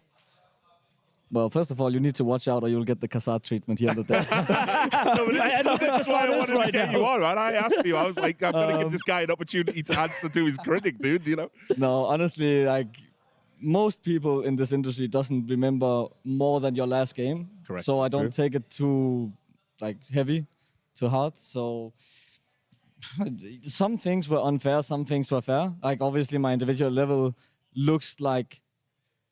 Okay, I'll just say it because I already cursed once. It looks like shit. Yep. But I think no one notices how many weapons I drop, how many times I run first, how many times I do this and that. And it's just easy to look at the stats and say, like, what, -10? Holy shit. Right? So, yeah. I have a quick one, right? And I'm sure a lot of people would be asking for this. Firstly, what's the gym routine? And secondly, what was your aim routine in the 1 year you were up? Yeah, that's the big one. You were aim popping routine. off today, dude. Bro, that's like, too, unironically, you're playing your best CS right now. I'm telling you. I'm seriously asking, though, right? Like, obviously, you were so much more sacrificial at the beginning of G2. And I remember Swanee mentioned in the HLTV Confirm episode where he was like, later on in your tenure in G2, you start playing a little bit more selfishly. You're working more on yourself individually, whatnot. Clearly, you have really switched that around. Yeah, first of all, gym routine right now, 3 times a week, upper body, 1 time lower, because PBL? nobody wants to do legs, right? Yeah, fair enough. Yeah, correct. And in terms of individual, I don't know, I just play way more DM and I just try to play a lot of Faceit in my break because obviously I don't have to prepare, I don't have to prepare practice and stuff. And I was actually scared that I maybe overdid the whole practice thing now that I had the opportunity with Astralis because we had a lot of things to go through. But yeah, it seems to work out. I mean, last question, and then I'll let you go get some well-deserved rest. I don't want to put you on the spot. I know you've only been in Astralis for a short period of time. Obviously, lots of news around the organization. I just wanted to ask if kind of, this had a potential to be a permanent move, because my understanding is it's short-term at the moment. But if you are able to have success, I imagine it could go further, right? I have no clue. Like, I'm just here to play CS, and that's it. I got the opportunity, I instantly loaded up the game, watched demos of how they played before, and that's it. I haven't put any thought into it at all. And what about helping the Stars find their form? A lot of people have been saying devices look better these last few games. We know we've been critical of Stown as well. He seemed to have a good series for you here. Are you working on individually with them to help get their level up? Well, I obviously try to do what I just normally do, and I think my style of playing enables star players better than maybe they did before.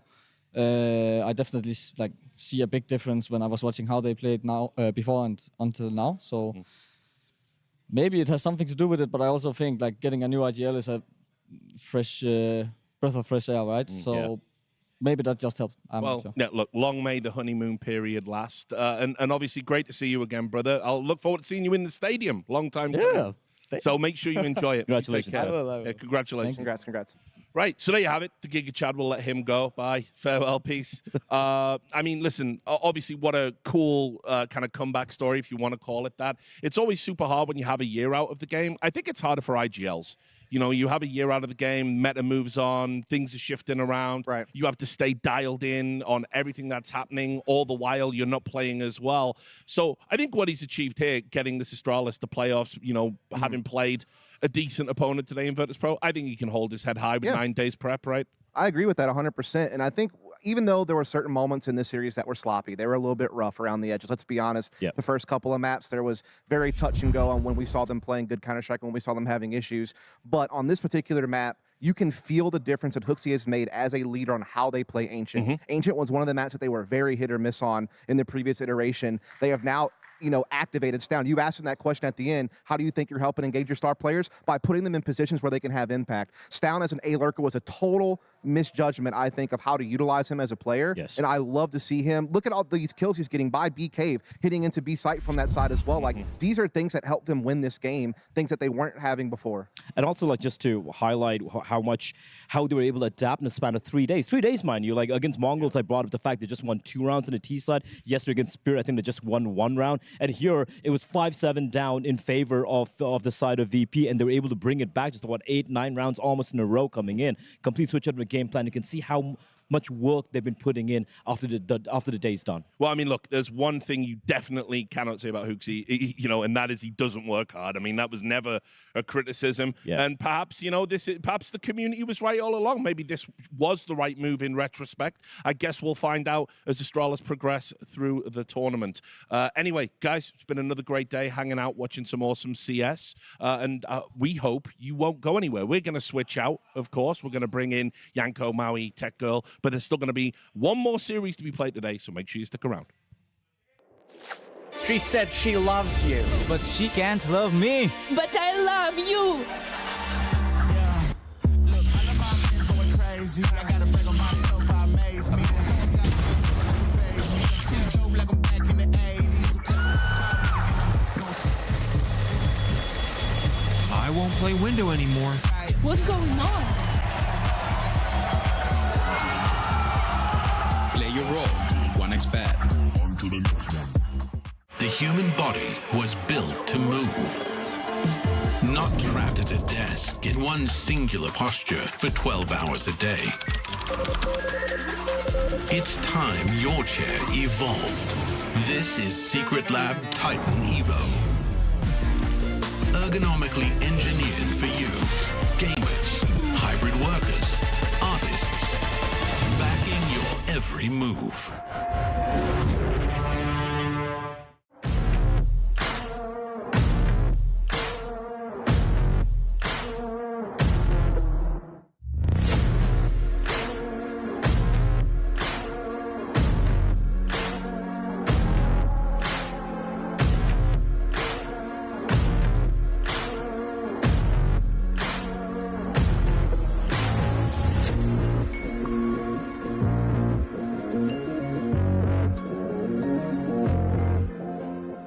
We're going to spot the difference. Counter-Strike version, PGL Astana 2025. I've got Hyped with me here from Big Clan. I've got Stown with me here from Astralis. I got Mizu with me from HOTU. I got MongolZ with me from G2. Let's now test your skills of spotting the difference in this Dust 2.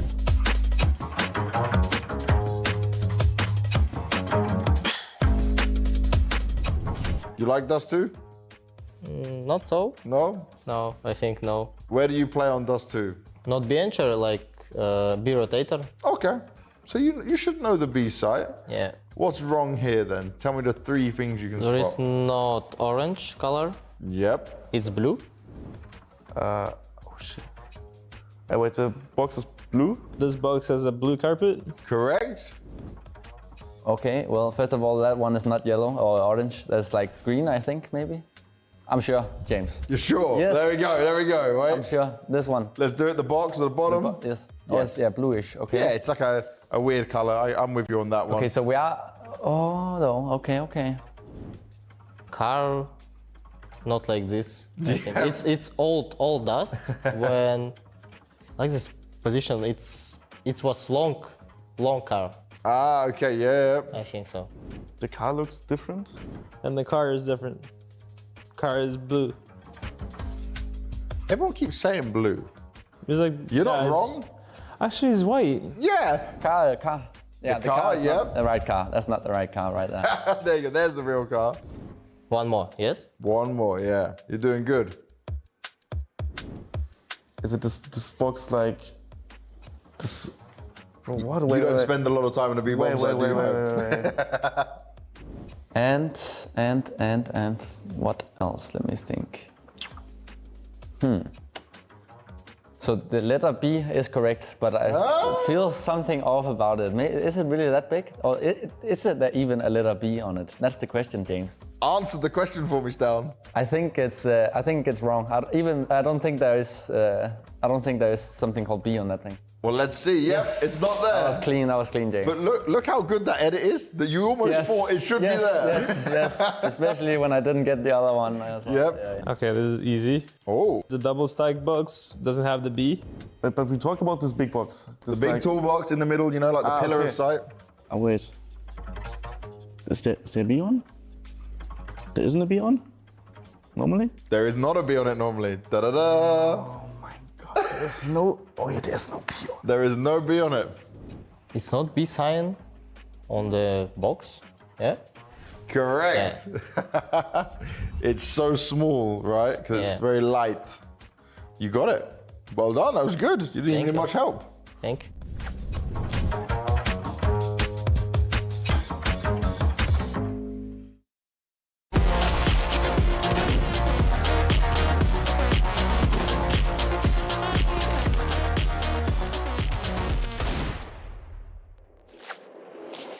Welcome back to PGL Astana. If you missed it, Astralis has made their way into the playoffs, and now either Aurora or Na'Vi will join them alongside Team Spirit and the Mongols as we break down all these teams and find out who's going to be going to the big arenas in Kazakhstan. We've had a quick swap over on the desk. Maui and Yanko are here to chat about this next matchup.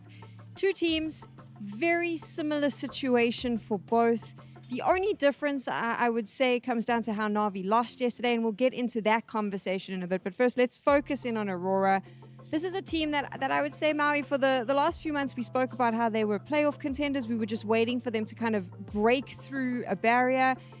And then there was like another barrier that came up. I feel like there's a bit of an issue going on in this team, but I can't quite put my finger on it. Unfortunately, we've seen the ceiling of Aurora. We've seen what they're capable of. To make it to the grand finals of the Blast Bounty to kick off the year, now seeing them pretty much lose to anybody who faces them in a playoff series. We know they can get to the playoffs. We know they probably will for this event, but when it comes to taking down the big dogs or even some smaller ones with pressure on the line, that's when they play some of their worst CS. Yeah, they definitely have a sort of a mental block. I think you go back to Katowice after that bounty final, and they go up against MongolZ, and they just completely flop. And it's not that MongolZ outplayed them in some special way, just they weren't themselves at all whatsoever. It was very disappointing, and I was excited to see them at this tournament after a month off, right? Being able to just rest a little bit, practice, maybe add some new things, maybe add some versatility to their game, but it has been pretty sloppy. I mean, they started off with a loss to Big Clan, who's not even in the tournament anymore, right? And then, okay, wins against HOTU and NIP, but dropping a map in both of those series. So, you're hoping that they're warming up into this tournament and they can now play up to the level of Na'Vi. Is it a little bit of ring rust, would you say, taking that break? Maybe that's why they had the slow start? They needed to take a break. Xantares had to go to the hospital for a back injury or whatever was happening. I mean, he was tweeting about the fact that he was in massive amounts of pain. So ring rust is something I usually see after a season break. But for them, I think it's just that, they're playing in the server together after a bit of a hospital trip, and then they have to find themselves again. But I don't think they should be even dropping maps to NIP or HOTU. So ring rust maybe accounts for what happened with Big, but it shouldn't be 3 games straight of ring rust. On the other side, you have Na'Vi, who looked really strong coming into this, to be fair, 2-0, 2-0. And then yesterday they lose 2-0 to MongolZ. But what that scoreline doesn't tell you is the level of the loss, how close each and every single map in that series was.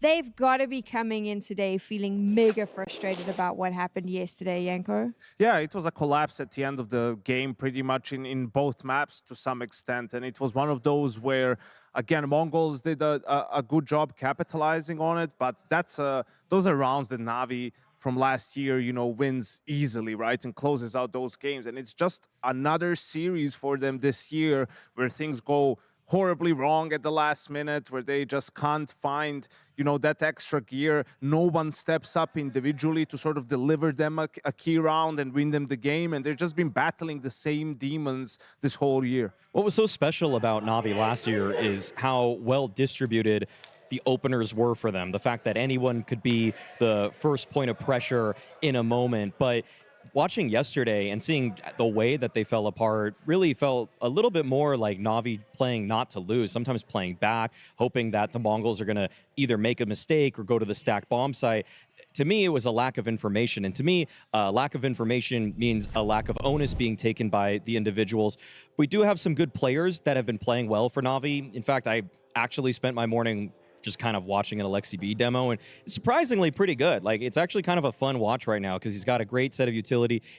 He's actually peaking things with great intent, but it's still the structure of Na'Vi right now is what seems to be kind of betraying them, where they don't know who's actually going to be first because everybody took their pick or took their turn last year.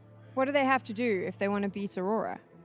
I think they had to, for one, change their map pick compared to last time. They picked Dust2 last time around sort of to punish Aurora, but I think we'll see Mirage this time around without a doubt. Na'Vi has gone back to it. And also in the last series that they played, I mean, Bit had 9 kills over 2 maps. Yeah. That was maybe his worst series this year even, so I don't expect that to happen. He's been playing a little bit better in this tournament, and yeah, I guess Na'Vi also what they have going for them is that they're going with a 7-map pool this season, right? So that enables them to veto Anubis for Aurora. That's by far their best map. And, you know, last time around it was Inferno for the side of Aurora. Will we see that again? Will they maybe try to test them on Train? That's the question. It'll be interesting to see if they go for that. I expect Na'Vi to switch their pick to... Wait a second. Is that Na'Vi picking Train? Yep. Wow. Okay, well that's a mix-up that I did not expect going into the beginning of this one. I expect that Aurora is going to still go to the Inferno as they won so handily last time around. And now, if you're Aurora, you can ban the Mirage that Na'Vi was, in my eyes, more expected to pick. Yeah. They go for that, and Na'Vi, I'm curious if they want to go back to the Dust2 though, Yanko, because last time around they picked it into the series, and they do go for it for the Decider, even though last time around it was not good for them. Yeah, I guess you're probably feeling like it's a one-off, right, in that sense, and I think it probably makes a little bit more sense for them regardless. I'm very surprised by the Train pick, in a way, right, because, okay, you're trying to punish Aurora, I guess. Yeah. You feel you're strong with the map. They've only played it once. They played it against Pain at ESL Pro League. They won in, I think it was overtime. They won that one, and honestly, they must have been in the lab, okay? Like, that's all I can really go for on this one, that if they've been working on some stuff, strategizing, like, I wanted to see Blade work on this map with the Lexi a little bit more, because they've obviously shown that they're willing to not second phase ban it. They don't even first phase ban it a lot of the time. I think for me, it just tells you the state of Na'Vi, right? And that they're still looking for their identity this year. I mean, you've been picking Mirage all the time. You're willing to play it against the Mongols. It's their best map. And now against Aurora, where it's actually one of their weaker maps, you don't go for it. Like, how horribly wrong were things going yesterday that you've lost your confidence overnight in the map? I mean, when you're the sort of overdog in a way, when you're the favorite, right? Like, it feels weird to go for these curveballs in the veto. You know, you usually want to go for maps where your players are confident on, where they're comfortable on, and just have faith in them outplaying the opponent. I mean, you say overdog, Yanko, and I feel like when I see that pick from Na'Vi, I'm just like, it's so over, dog. Was their Mirage really that bad yesterday, though, that they've now moved to Train? I don't think it was, and also it's also the Mongols' best map. I was criticizing it yesterday, that against the Mongols, you should probably pick something else. You should have probably picked Dust2 against them, right? But here, Mirage was a good pick. We're a little bit confused. We don't know why they've made this pick, but hopefully we'll see why when we get into game, which is what we're about to do. Yes, we are. Did you see the way that Maui was looking at me? I know, it's a little concerning, Anders. I'll have to talk to him later on. It's okay, I can't get away with it. So nothing bad will happen. Yeah, somebody has to stop him at some point. You know, he's running wild with it. I'm excited about the game, though. I think this is going to be really fun. We've actually had the fortune of casting both these teams already, Dan. So yes. I don't know. What's your sense? Do you have a strong, opinion already? Who's going to win this? I think you'd be crazy. Yeah. If you didn't pick Na'Vi. It looks incredible. I think when we saw Aurora, I feel like the floor differential for me, if I'm looking at it like in that way, that the floor for Aurora is a lot lower than it is for Na'Vi. And Na'Vi look way tighter on the fundamentals. Right. And so with that said, I think that's, for me, the clear reason. Well, we're going to have to see. I do think that the fact that we've got Train in the mix obviously will be, you know, a bit of a wrench in the whole works. I guess we'll find out. The desk sounded like they thought maybe that was a sign of, you know, potential concern. Like, now we don't exactly know what they are going to be walking into here, but I'm excited about it. I love Train. I even like this version of it, even if there are some potential issues. Aurora going to be starting on the CT side. Na'Vi will be on the T side to begin with, and already sort of fanning out really wide. They're watching for a potential IV push, which is actually pretty common in the pistol rounds for the CT side, so people to do that. So they're just looking everywhere. They're not even trying to attack anything. They just want to see if Aurora will be aggressive at the beginning. And already I like from Na'Vi, they just forced the smoke out, so, and they played the round slow. So when the smoke goes away, they have the potential to rush in, and Aurora no longer have that smoke to rely on. So really nice, slow and steady stuff from Na'Vi so far. So you need sometimes. They are starting to flood out onto the yard. They've got the icon smoke down, which is not doing too much at the moment. Wonderful. Finally a kill comes through. I feel like there were 50 bullets shot out there and nobody actually died, which is kind of rare. Could see Aleksib having a hard time converting this kill, but Jota decided to look elsewhere. Aleksib getting to kill two people who were both occupied fighting somewhere else on the map. Madja and Wakadia. It's a very nice shot there. If he could do it again, there's a way back into the round. Unfortunately, he lost Wakadia at the very same instant, which leaves him now in a 1 versus 2, and the bomb is just now planted. It's such a long fight, Aleksib. He's going to get that one too. It's a quad kill here for the Finnish captain of Na'Vi. I mean, some of those kills, I guess they were just, must have been a call coming in from the Aurora side that said, we've got to, you know, we've got to fight towards Pop Dog. Yeah, it did look a little awkward there for Aleksib for the moment, but gets it done. That's all that matters. Doesn't have to look good as long as you get the dub. And those bomb train kills, really nice. Damn. Oh, execution via Aleksib. All right, so Aurora getting the MP9s on lock. Single smoke, scout out. Oh, this could be trouble for Imed. 2 players here, E-Box. Little labor there on the Galil, and it's looking good for Aurora. It's a chance it could turn around pretty quickly there. Josh is already so low on health, so at least they bring it back. 3v3, what a headshot from JL. He takes down Centaurus. Woksik and Madja kind of shuffling about the map at the moment. The bomb is still out by A main, so they're just kind of waiting for it here. It's a bit of a freeze call, the same kind of call that they did in the pistol round, but just a little bit later in the round here. You stop, you wait to see what the CTs are doing. And I generally think that's if you can do it, if you have the personnel to do it, it's great. Madja, good kill. Still not in a good position against the AK-47. Aleksib just showing us some mechanics early on. That's got to be a great sign for Na'Vi. If he individually is going to be, you know, at a high level, then surely the rest will join in. Yeah, and just getting past a round that's as dangerous as that. I mean, I love the decisiveness from Na'Vi, just shipping it into the outside bomb site, but all the MP9s were there, so that could have gone wrong. And the fact that they win it, now they get, you know, some relaxation time up against just some pistols. So they're solidifying what can be like a really, really scary start from Aurora's perspective.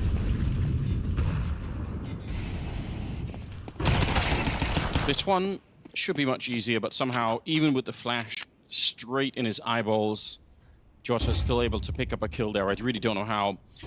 Bint is gonna eventually, looks like, try to follow through, and again, with just a grid grenade here, it really shouldn't be an issue.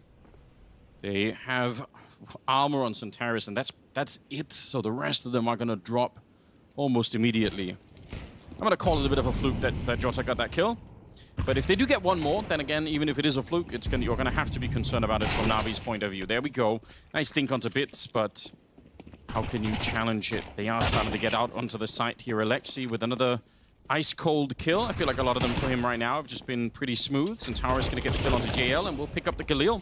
Try and see if he can escape with that. Actually would be a great gun to have in the next round if he can. Looking pretty good. I mean, there's only 2 players here for Na'Vi. I don't think they're very interested in trying to hunt Centaurus. Unless Centaurus comes to them, which he might well do. 2v2. Looking for an opportunity. I mean... Information on 1. Okay. Well, that's the best chance gone. I kind of like it. I think the fact that Centaurus wants to do something there, it says something about the mentality and maybe the level of confidence early on, because maybe the more let's say, economic way to approach that would have been to save the Galil and just, you know, you don't have to buy the next round. You get a bit of a better start to the CT economy. But the fact that he's thinking in his brain, you know what, there is actually a chance I can surprise and kill them, and then we just win the round outright. I do like that approach, even if it cost them the Galil. It's not a big deal. You can just rebuy the M4, so so not a big loss. Yeah, I totally agree. I think going for it is the choice. So Aurora are throwing this running cross smoke out of CT spawn. That's sort of the latest gen tech for how to smoke A main. Usually you had to go into the corner and sort of run through it, but they actually just look into the sky and throw it as they're running. Not all teams have figured out how to do this yet, so I'm just for my own benefit, I'm saying it out loud so I remember later on, because it's one of those technology things that that people, you know, it spreads to the. I'm sure in, you know, a week everyone will be doing it, but right now there are a couple of teams that still don't know how to do it. But it's nice to see Aurora being one of them. Quite a passive start. Initial IV pressure from Na'Vi, and interestingly, Woxic happy to just give up the position pretty quick. Woxic on the AWP, of course, as is Wonderful. So the first full gun for both teams. And now after that early IV pressure, we're getting more of a move inner from Na'Vi into the halls. Really, really slow pace that they're setting early here. We'll have to remember that. Yeah, I think it's nice though. You could see we've got 45 seconds. There's almost no nades left on Aurora. So if nothing else, Na'Vi have successfully depleted a lot of the utility, and that's part of the common goals of being this slow. Ricardiot trying to get in there. Maybe you could have been flashed in by a teammate. I think that would have been a better choice for it. Jotzer, though, with an excellent spray down, and Woxic lands a shot. He's almost getting killed. Shot in the back from main there, but he is still alive. We're down to 23 seconds, and some good utility being thrown down now from Na'Vi to try and control this one. Could see without that smoke, they weren't going to be able to plant the bomb, but they have successfully done that at the creep out here for Centaurus. Oh no! He has to get that kill every single time. Centaurus, that is unacceptable. Pulls out the pistol now, Wonderful. He's finally killed, but it's a 1 versus 1, and Woxic just barely saving the day. Blasts through the smoke and takes that last shot, but it should have ended with Centaurus getting the kill. Oh, that's so scary. What a crazy round. And that might be... It could be a curse, Anders. I mean, if it's the case that Na'Vi managed to convert this next round, then the money is like truly wrapped for the CT side of Aurora. So really, really need to find a way to win this next one. And because Na'Vi plays such a slow round there, I think it also doesn't encourage Aurora to play aggressively. They kind of have to just chill. So we'll see that dynamic, how that dynamic kind of plays out. There's the smoke. For anyone that's wondering, that's the smoke that we were highlighting earlier. Glad our capable observers are catching it. It's a really thin margin of how much quicker it lands, but it makes all the difference to stop any Ts from just rotating out early on. Yeah, but you're right. Down to the 1v1, and you can see there's an MP9 on Bacardia, right? So even in this round, it has an immediate impact on what Aurora are able to bring into it. High ground position for Centaurus on the other side. I do like it, but it also means that this yard is much weaker because they do 2 people defending B at the start of the round, which is less common. Bit does go down. Oh, it wasn't the Centaurus. I was lying completely. It was Magi. I can't tell the difference between 6 and 9 for some reason. It's my bad. Little line underneath it. Well, that's a good conversion from Jota. That's going to give the man advantage now to Aurora. Na'Vi playing so slow. Despite that opening kill, there's enough time once that smoke is gone to still make an inner play with some level of comfort. Oh, Woxic, the timing on that one. Did he spot the pixels? Whew! Great shot from Woxic. More to be had outside, and Woxic will certainly have it. Just Imma left. Can Woxic style his way to the final kill in the round? Well, oh my goodness, Imma is still alive. 20 seconds to get the bomb planted. And it's not going to happen. Shut down by Magi. And Aurora survive a dangerous round. Yeah, for just a minute you thought maybe Imma was going to be able to turn that into something. But I think the big downside for him in the 1v4 is he knows where the first 2 players are. He has no idea about the next 2. So you could see, you know, like you said, he only had 20 seconds. If he knows where that next fight's going to be happening, then he can, you know, do some better fight selection. He can be more proactive, but he just has no idea. So Aurora, it's a tight start in terms of the economy for them, but they're winning some of these early, really important rounds. And Na'Vi, not without their own economic issues. I'm seeing Glocks and Deagle. That's pretty much it. they've run out of money. This is a bear situation. Oh. I feel like that's such a classic headshot to find. It is. On this map. Nice connection there, softening them up. And oftentimes CT sides, you can already see it in the positioning. We'll just like give up the inner bomb train. Yes. Play retake, because it's the safest thing to do economically instead of challenging close against these pistols. So it might be a similar story here. Yeah, it's a calculation about like how many rifles do you lose versus what does it cost to give up one plant. And all right, Centaur is way more on the plant itself, right? So basically making the choice to say, I hope I can get pretty much all of them. He doesn't. They're still probably going to win the round here, although they have given up the AK and there's still that Deagle in play. Ima landing a headshot on Bacardia, and weirdly we're into a 3 versus 3, so let's see how far the dominoes fall here. Maggia, the spray down is so good, but Aleksib, he stayed alive somehow.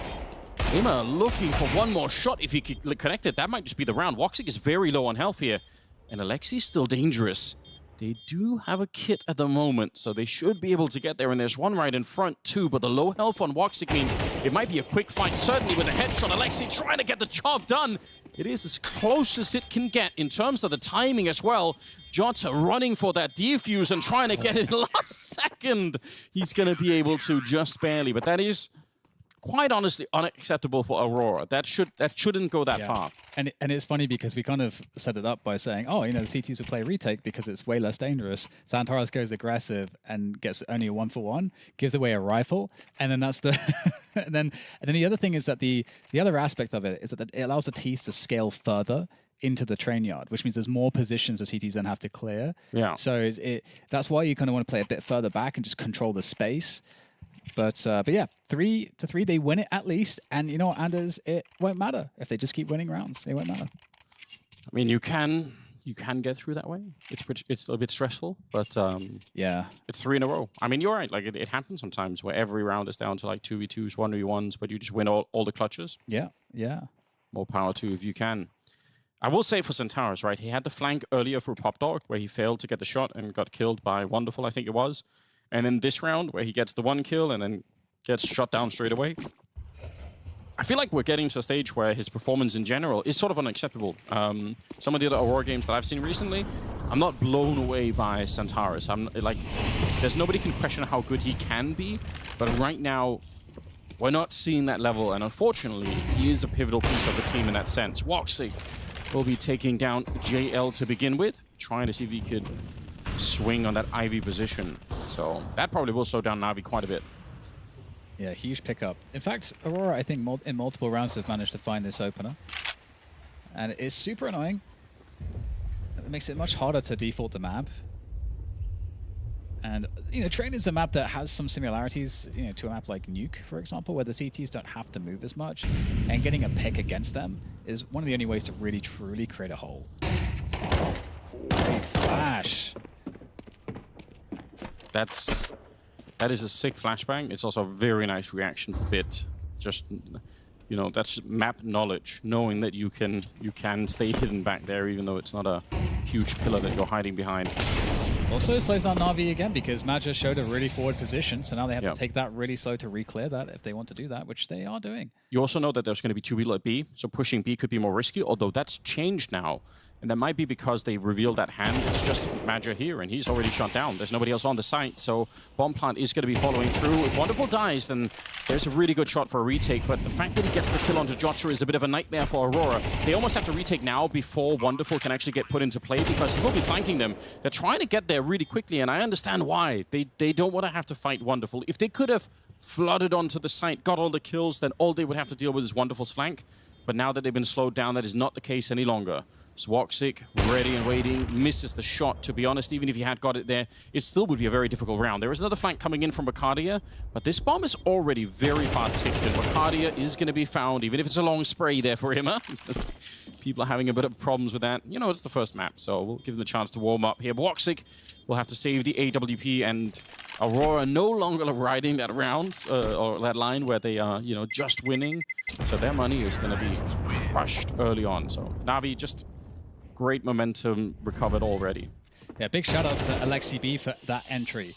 if Maja doesn't necessarily even have to get any kills there, but just like staying alive for a long time would create a lot of problems and slow down the push. But the fact that Aleksib peaks and insta-kills him is huge. And Aleksib's having a game right now. 10 kills, 4 deaths.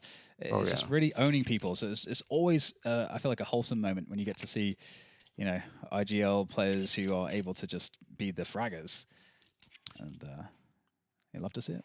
It's true. They do get criticized a lot. So sometimes I guess they need a moment to just de-stress, have a good game. Started with 4 kills in the pistol round, by the way. Timeout was called for Aurora, just to discuss what is the plan here.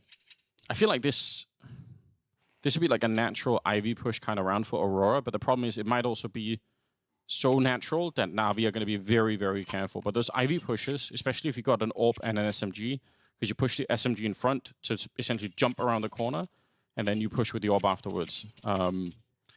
So a lot of options, but again, it might be so obvious that even Na'Vi are going to be thinking about it, and you're going to have to worry about that fact. Doesn't look like that's immediately. Oh, yeah, they are going down the bottom. Oh, they get pushed back instead. I think that deep Molotov dissuaded them. Maja does want to get really close, but they did not want to bring the other rifle with them. Jota with a nice kill onto Bit, and still in a 4 versus 4 here. Centaurus is such a good potential lineup for him, but he got gushed somehow and couldn't really find the kill. It's going to be GL to go down next. 2 versus 3, and Wakadia cannot hold on any longer. Woxic, big choice to make. Do you want to save the AWP or go for the clutch? Danger. Just a doable one for an AWPer. The outside bomb side. Oh, after that though, now all eyes are on Woxic, and he has to go through a tiny choke point. It's not worth it. How are you feeling, Woxic? All right, he's gonna walk away from that one. Definitely sensible choice. Sensible indeed. If he had got that kill, I think that was the bomb as well. So they could have still smoked him off, and they would have put a lot of pressure on. But there's a chance at least for the 1v2. But I think once he fails it, he is going to get smoked off, and that's it. There's not a lot to fight for, unfortunately. They will try and hunt him down. I think they should as well. Why not try and put some more pressure on? They don't have a lot of money, but you know, if you can sandwich him in, if you can get Aleksib, who's walking up behind here, close enough, then there we go. Close at least. Oh, actually getting that's huge too, because that AWP has actually been one of the big problems for Na'Vi. Woxic's AWP, especially around Ivy, has been doing damage. And what's interesting there too is that inflection point I mentioned earlier is like, hey, Na'Vi are playing slow. And so this is one of the rounds where they turned up the pace massively. I think there's been 2 rounds like this. And it was into the MP9s, which is, I actually think is really smart, because Woxic needs the MP9s to kind of like slow the round down. Yeah. But Na'Vi didn't allow that to happen really, so he doesn't get the opportunity to do anything with the AWP. Yeah, that's a good point. He really rotated into position in time. Wow, jumping past his bit. The heavy luxury of playing against unarmored opponents when you've got the MAC-10 is always a good time. So 6-3 here, as there's really not a lot that Aurora could do. Woxic might be able to run out and sour JL's day a little bit, but no, Yimmer's going to have his back. But even if he got the kill, I don't think it changes anything about the round at all. Wow, I feel like there was a real chance here for Na'Vi to kind of crash out of the first half, and they just barely recovered it and shut down the Aurora economy, and now they're kind of back on top here for what is already a good first half. I would say 6 rounds, like you're going to be pretty happy with that. See how much more they can do. Yes, no, I think it's a great call out. I also was wondering about that, because it did feel like it was on a nice edge, and they were in that spot where they had to struggle with losing rounds with very few players each time. But Na'Vi, I just like how solid they look when they play any pace. They're super decisive, great pathing. Like we just saw here, picking up the MAC-10, where they played against the MP9s. Now, when we see Aurora back on the full buy, I would assume we would go back into slow Na'Vi mode. They've shown a couple fast rounds. They could also still go fast. This is like where the mind games exist.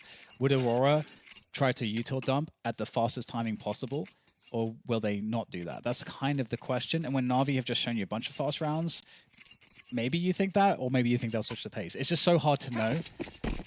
It's also generally quite hard to go, I think, really fast on train, because like the fast train stuff is usually towards the B bomb side, just because there's so many early nades landing here, almost always. Now, I do like this. Aurora going for the pincer movement. Jota's going to win the early fight against Bits, and they know that there's going to be more coming. It's so obvious, I think, for Wonderful that someone is probably going to be here on the other side, because that's sort of the other arm of the attack. But yeah, controlling this position on the CT side, I think, is probably the most valuable spot on the map right now for all teams. And in a way, it's a bit out of the average that we haven't seen more of a fight going on there at the moment. It feels like that's something that you would normally expect. One extra interesting detail as we're looking at this 4v4 is that Woxic has been on Ivy every round with the... Oh, hold on. We've got the push from the CTs through Team A. JS can spot that one. At the same time, the push comes through Inner, where Xantares takes down Aleksib. So it's a labored effort here into the site. Xantares in a great position, punishes Immer, and now the bomb is lost on the Inner bomb site. Oh, yeah. JL has to come back, but there's a player in between them. Jota's there. Wonderful's isolated. And Xantares is firing right now.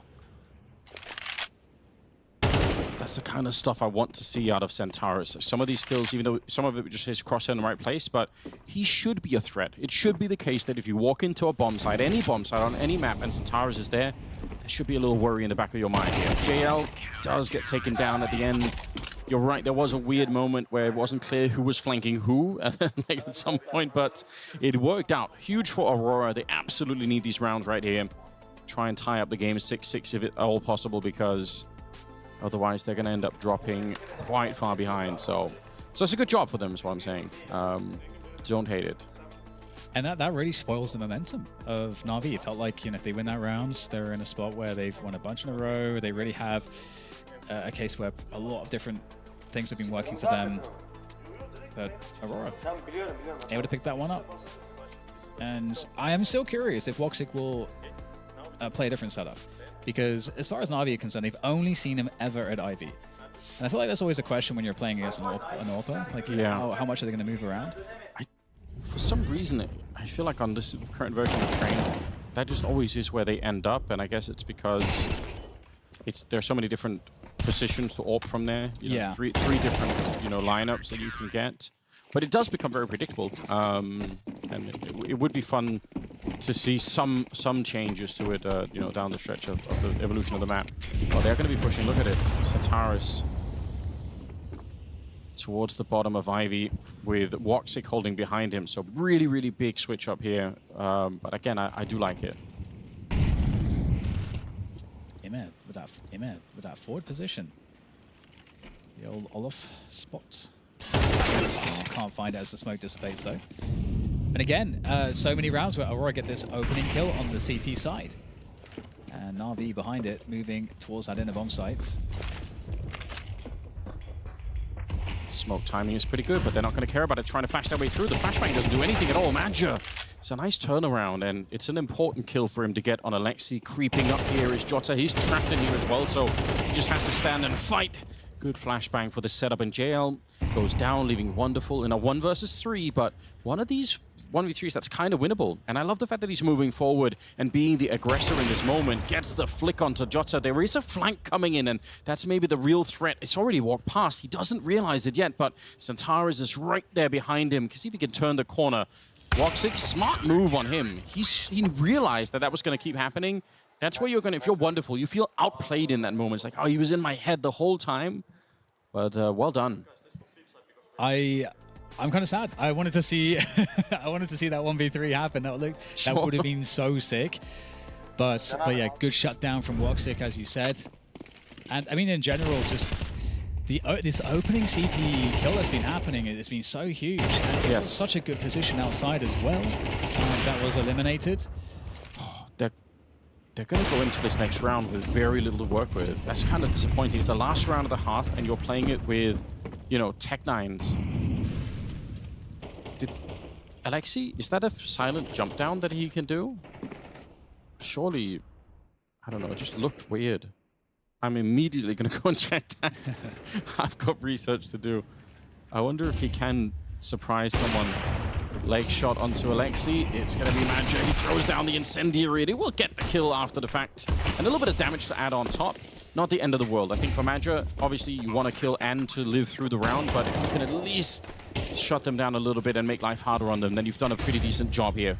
4-on-4, and Ima's moving forward with a stolen AWP. He's trying to basically play a position where they're not going to be able to predict that he's there, but he's losing his players in the back line, and unfortunately, he doesn't have the health for it. Centaurus takes him down, and JL can't really secure the round from this position. He's always going to lose this one. Jota will take him down, and the first half will be tied up 6-6. Really impressive. Na'Vi won the pistol. Aurora managed to fight back so well in this first half. Again, it's really impressive. There's so many clutch rounds and marginal situations, but they also managed to have good fundamentals in terms of securing those opening kills on the CT side. For me, that was like a really big story, and that was a big part of, for Na'Vi, I suppose, like a failure on their end, because obviously you never want to give away the opening pick if you can avoid it. Right. But 6-6 going into the next half is interesting. It's hard to say which way this was going to go. Feel like we got some Centaurus moments too. So good to see we're getting the right players firing off. Yeah, finally. I feel like I'm gonna just increasingly, I think, be more and more critical, because his peak level is just so crazy high that I think even as a viewer, you just feel robbed when you don't get to see it. Like it's actually, you know, it's stealing one of the great experiences of watching this team away from us, and that makes me upset. So I mean, I totally get it. He's such a household name in Counter-Strike. It's, from the CS:GO days, just seeing him burst onto the scene, so stylish, so aggressive, so lethal. So we don't want to see him be a shadow of that part of himself. So move into the second half. We'll see what he can do in more of an aggressive role on that T side. So, Madra has one flashbang, and then it's just Glock armor on everybody else. Kind of curious. There's a P250 as well on Woxic, okay, and actually one on Centaurus. There's been a little bit of an upgrade there. Bit realizing, oh dear, there's a lot of people. He's also alone at the site here. See, Woxic is challenging this one. Flash is good, and he's reloading. Just no chance at all. Completely outplayed. Woxic goes down. That is such a nice grenade. And that kind of forces Aurora to second guess everything. I think they probably just wanted to flash their way into the B bomb site with Woxic, being annoying over at main. That's not really an option anymore. Yeah, the pause after that one. Aurora with the resets. Are they going to burst? Looks like they may try to burst here onto the A sites. Good positioning from Na'Vi. They're so far back, so they're going to get caught by the swarm. But they are contacting out, which is dangerous here. Na'Vi, they are in a lot of danger. If they don't spot this soon enough, we're going to get some really dangerous kills coming through, and that's exactly what happens. Jota with 2, could be the third one here. JL indeed goes down as well. Beautiful contact play from Aurora. Oh, you're absolutely right, Dan. I can't believe it. It's like it was a surprise to everyone. They would just slowly realize, oh my god, they're already at the bomb site. Nobody even knows about it. Ima with an important challenge here to Jota, but he's going to drop as well. It's a quad kill now. Centaurus gets the last onto Bits. But that was really sick. Translate Anders. I'm going to say that's the Turkish version of nice. Okay, sweet. Or sick, maybe. Maybe they're borrowing from the Danes. Anders GPT translates. I feel like learning Turkish would be fantastic. I've only been there twice, I can't remember. Twice, I think. I think I've been there twice. The food is unbelievable. It truly is. Oh yeah. Hard to eat, in my opinion. Well, round number 14 is what we've got. And no surprise, there's not a lot of investment. JL has bought a Deagle because he does, in a way, suffer from the same main character syndrome as Cadian does, It's a part of JL that, wants to live in the limelight. And I think it's awesome. I think it does make it more fun. I actually love it. More power to him. Yeah. Well, the good thing, too, practically about having one DEAG is that it can be recycled, maybe, depending on the position you play with it. Oh, hello. Okay, we got one Eagle kill coming on through. Well, that's going to be it. I mean, that's not bad. Yeah, absolutely. And you could see there was a clear path to getting more than just the one there. Yeah. So it's totally worth it. 8-6. It's a lead for Aurora. It's not big enough to be really excited about, but it is definitely something that could be built on here. The first buy round that is going to be coming up for Na'Vi, that will be the test for when things get really interesting. For Mas on Aleksib, he's the captain. He's saying, you know, I'll take the hit, guys, and buy some more utility for the rest of you. What a guy. True. Imagine if Na'Vi lose this map after picking it. I mean, it's so early on. I think that could definitely happen. And, you know, Aurora, they're no strangers to playing the map either. Santara is trying for some exotic wall banks. It can be done. That whole glass wall is paper thin. You're doing almost max damage with the AK because it's glass. And glass is the least damage-reducing material in the Source engine.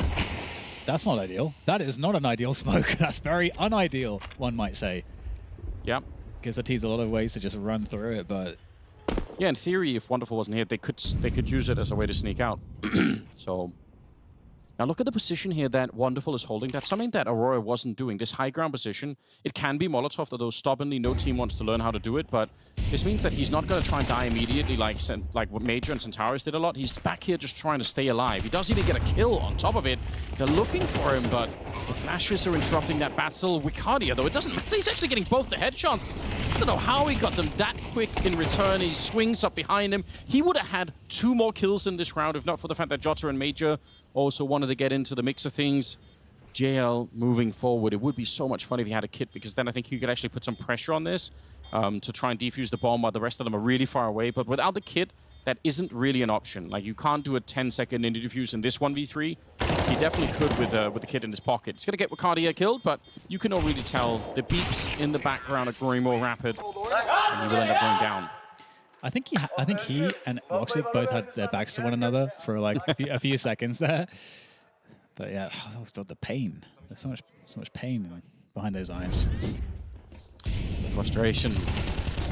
I don't know how you feel about it, because on the one hand, too much frustration, I guess, can be a sign of problems, but also no frustration might mean you don't care about what's happening, you know?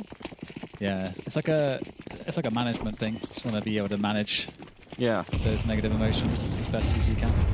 As long as you're doing that, it's all right. 3-round gap here. Aurora. We said that first buy round was going to be important, and Na'Vi, they can't win it at the end of the day. It was Ima, I think, Wicardia, sorry, getting some of those early kills. Oh shit, Wicardia's only got 6 kills. 2 of them were in that last round. But that's a massive round, massive impact. Oh, I can get it, yeah. He's got the AK. The bomb's there too, actually, on Ivy, despite there being 2 other players towards Inner. Yeah. The bomb's got to spend some time. Now also looking concerned about potential pushes through Team Main from the CTs. So AK in the mix, couple Deegs, 5-7. Yeah. Kevlars. There's a lot of danger here for Aurora. They're going to rotate towards the bomb from Inner. Well, if Aleksib decides to turn the corner, he's going to discover there's absolutely nobody here. It's a crazy amount of information that he's just got. Leg shot on Wonderful. I'm not sure that really matters. I think you're right, Dan. There is a lot more dangerous than round than maybe Aurora are realizing. 35 seconds left. If they lose the bomb here at Ivy, the round is over. And that can easily happen. A Deagle on one side and one on the other 2. Badger, how does he live through in jail? He's got the crosshair right there. Walkstick. Nice shot onto Wonderful, and somehow Aurora trying to claw their way back. 20 seconds here. The spray is good for Ima, but Icon's going to be the play, and we're down to 15 seconds here. It's Aleksib by the E-box, alone with the 5-7. His teammates are dead. They're picking up the bomb now. It's 10 seconds. Aleksib, he has to try and stop it. If he gets the shot on them as they're running across, but that's not going to be the case. They will plant the bomb in the back, and Walkstick there to pick it up. 3 kills here for the Turkish sniper. And another round for Aurora that I feel like they should have lost. Oh, yeah, they need to count their lucky stars. I feel like that goes wrong most of the time. Just most of the time. The fact they didn't lose anybody going through Ivy there, the 2 players, like, it's kind of crazy. Walking into the Deagle crosshair. Yeah.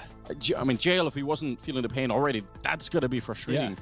Because, I mean, all it takes is if you get that 1 kill, or even if you're just fighting and you die, but the 5-7 swings out at the correct timing, I feel like it's quite likely they die. Yeah. And as you say, the round would have been over. And if not, just even getting the 1 kill, we could see on the other side of things there was a lot of danger too. So yeah, they managed to navigate that somehow. So 10-6, and we do see some of those signs of frustration there in JL as well. So hopefully that's not something that's really interfering with them all that much. But certainly a painful game. I think they're going to feel like they should be way closer than they are. But back on the bye, all upon Wonderful. We'll see if they can change their fate here. It's kind of do or die time, isn't it? I feel like they're running out of room to do much of anything. Flashed in is going to be Bits, but Inna is the one taking the fight on the other side of it, so it's the same kind of pincer maneuver. The first team that I saw do this assisted flashbanging instead of throwing your own was Vitality, where Robs is going to be pushing the ramp and Apex is going to be throwing the deep flash for the peak that Bit just tried to do here. Because you can throw your own flash as you're running up the ramp, but the problem is it's so much more audible for the Ts that are coming in there, so getting a teammate to do it is just the silent way to land those deep flashbangs. And talking of silent, perhaps a contact through B upper is happening right now, indeed. Jota leading the way.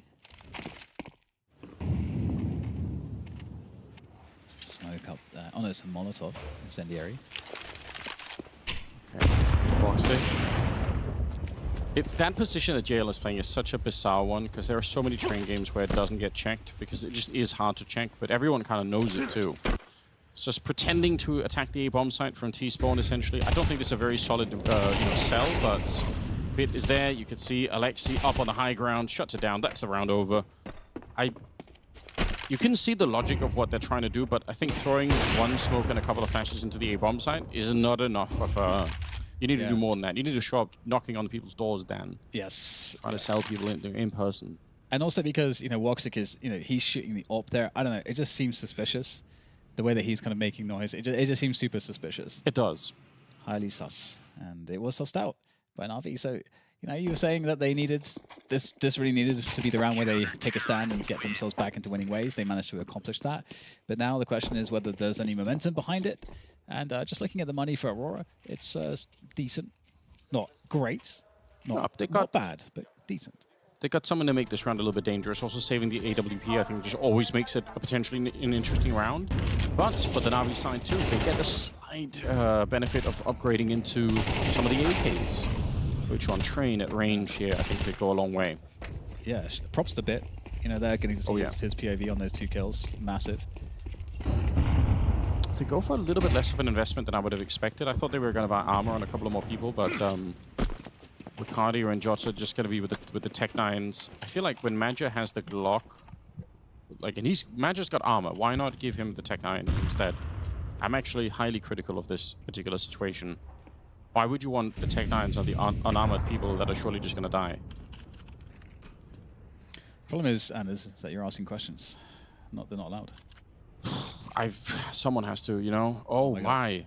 They've made it past. Oh, did he get baited? I think that's you got baited completely. I'm gonna be honest. I got baited too. I was so close to saying, no, this is a horrible mistake. It's too good to be true, Anders. It's like one of those shadows where they're pro players. They must surely understand the shadow is cast here. He was just showing so much leg, He's got the fishnet stockings on, just very appealing. For some. So I don't know what you're into, Dan. I'm not going to make any judgment. I'm just saying that it was a hard sell. 35 seconds. Imma. What an angle to hold. Trying to see if we can do anything here. It's going to be JL to help out. Woxic still with the AWP, but saving it again is probably the better choice. Doubt you're going to be able to make your way through. Madja on the other side has recovered one of the Tech 9s. But yeah. That must have been a shock creeping down the ramp. Oh, Woxic's going to die. Oh dear. And Na'Vi, more importantly, would survive with 4 members. And I think one thing that's interesting about that round was that, we just see a complete shutdown after that initial pick. It didn't seem as though Na'Vi had Aurora had a great way to sort of find something. Whereas if we look at Na'Vi when they're on the T side and they were often giving up that opening pick, they were still finding ways to put rounds together that were dangerous. They were able to find more positions. They were able to create kills, create bomb plants. So hopefully for Aurora, that was just you know, they're just on the struggle bus for just that one round, and it's not the case that if they lose the opening pick, they just don't have answers. Yeah, I think that's a good point.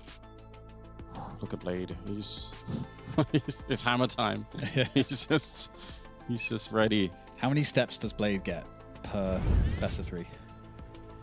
That's the kind of, why don't we have stats on that? Yeah. Who's doing work right now? You know. Yeah. We could get him equipped with one of those, you know, wrist things or whatever. That's exactly how I would feel. It kept going. I relate. I actually totally relate, even though I'm not sure what he said. Get the Turkish translators out there. That's not a good sign, actually. That's actually, you know, that's a bit more the extreme than what we saw from JL. I think that's not the best sign, but we'll see how it goes. Opening pick. Ooh. And a second. Na'Vi. 2 versus 5. What is happening? They are dying. I can't even say a sentence and people are dying. It's too quick. They are getting blown up. Well, you know what? If you're going to have a frustrating round, then that's how you recover it, you know? Absolutely. That is the rejuvenation right there. Sometimes anger can be just amazing fuel to fight back, but obviously it's also completely unstable, you know? Yeah. It can also completely blow up the team, but I do appreciate it. Aurora, look at how careful they're being, even in this, right? So 1 versus 5 against Aleksib, but they are very, very careful not to do it. He's actually role-playing, you know? He's out in the bushes. Does he have the SAS, the Special Air Service? He's been dropped behind enemy lines, parachuted in somewhere.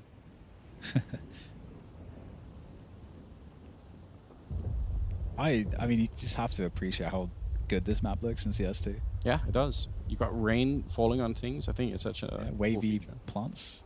Yeah, got all of it.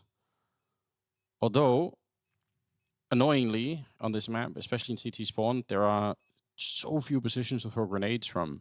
Like, I actually think it's a huge annoyance to me. There are no real corners. All the corners are rounded off by clip brushes. And also the fact that the building they stand against is like 10 kilometers tall, which means you can't throw grenades over the building into the B bomb site. If you wanted to throw retake grenades from the CT spawn, you can't. Or at least I can't. I don't want to speak for everyone else. Just need to get that arm strength going, get the shot put practice in. Get a catapult. That would work. Catapult. That would be pretty cool. That'd be pretty cool if you could just purchase a catapult. Everyone.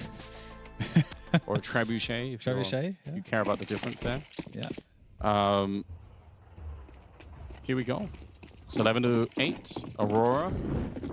They just need 2 more rounds. It is Navi's map pick. And I won't say it's been a complete failure, but definitely Aurora are well prepped on the map. And I'm not really too surprised that is the case, to be honest. Yeah. Jota is top fragging with 21 kills. That's maybe a little bit more surprising. But he is a strong player. One thing I think was interesting about the previous round is that Na'Vi were going aggressive, so they're giving an opportunity for Aurora to find fights. And the question is, what does Aurora do when the round is slow and they have to force the action? And I don't know that we've really found the answer to that, except that one round where there wasn't one for Aurora after losing the opening pick. So, more passive approach from Na'Vi, putting that test onto Aurora, but we've got now positioned to throw some nades from behind that dumpster. Let's give the skip. Yeah, let's see where they land. Okay, so 1 towards C connector, 1 towards the diagonal train in the middle. Pretty much all the common grenades that we expect here. Icon going to be smoked. That's a very deep smoke on Icon. I think that's a bit of a failed smoke, to be honest. JL going to be flashed in for the fight, but the Molotov will force him out into the open, although they can't punish him. They had no grenades. If they had a grenade to blow open the smoke here, then they could have punished JL, but they actually don't. It's a 5 versus 3, and they're just going to have to save here. It's 29 seconds. Yeah, back in T-spawn we go. Yeah, waiting for the train to take you somewhere else. Get me out of here. Well, I mean, this is interesting because, again, Na'Vi, if they're able to play a slower game, maybe that is the ticket to success. Yeah. Aurora, on a T side, teams will have strengths and weaknesses in various kind of spots, whether that's like the start and finding the opening pick, or whether it's scaling onto the side, or when the opponent is aggressive. Like, there's all these different scenarios where your team needs to have different answers. And for Aurora, the rounds are slowed down, it looks like that's where they're the most weak so far, just from the vacuum of this game. I think another genuine strength that Na'Vi are started to accumulate on the map here on the CT side is the fact that Bit seems to be holding us all on the B bomb side, and it's so normal for there to be 1B, 4A in a lot of rounds, and that means that that one player on B has to, like, if he starts to fail to hold the bomb side, it will force the defense to play differently, and then you're sort of playing out of what you'd actually prefer to do almost immediately. So just having that luxury of Bit, he got a kill at the start of the last round too, and just kind of like keeping that up, I think is super, super. It'll make it harder for Aurora to make the choice to attack him early on because they feel like, oh, well, he's going to get a kill and survive. So that's just, it's good. It's kind of it's such a hard role to play because if you fail even by a little bit, if you die with getting no kills, then you've lost the round of your team very quickly. Yeah, that's a really good point. It's a really good point. That's why you need nerds like Rops on your team. Oh, yeah. Okay, well, there's only one on him, unfortunately.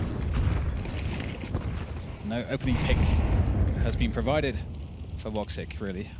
It's a hard one to connect on. And the inner pressure here for Aurora for some util. In fact, we've got Wonderful here again in support a bit. Presumably can't play the same trick twice and a half. Yes, and they smoke it immediately, so no little bait attempt even. So let's see. Woxic, I'm guessing, is going to be smoking the C connector from this position. So just to try and apply a little bit of pressure. There is also some grenades that are going to be thrown from Madja on this one. So they might just actually fake a full A execute from here. Maybe it isn't the connector smoke. There's the Icon one. Oh, that's not even... That lands so deep towards Ivy. Really confused. I feel like that smoke goes deeper than they may be expecting. But yeah, it is an attempt to try and signal an A push, but in fact, it will be B. And Na'Vi have read this completely. They already have 3 people here. They are not surprised at all. I don't know how they know exactly, but really, really sick setup here for Na'Vi. They should win the round every single time based on this. Emma with a couple of kills, Bit as well. Woxic missing what should have been an easy shot, and it leaves Madja, who was executing from T-spawn, so far away. That's a very cool round to look at in isolation as a way to see, well, how, Na'Vi, how good are they at reading the round? This time the answer is good enough to win it without almost blinking. Yeah, and going back to that point of if the round is really slow and you have to force the action, well, so far we've seen those 2 attempts at faking the A site, and I think executed really in a similar way by different players. And it just, Na'Vi, as you say, they have such a good reader. Like, you got, and that's essentially also Na'Vi saying, hey, Aurora, you guys didn't convince us. You didn't do enough elsewhere on the map.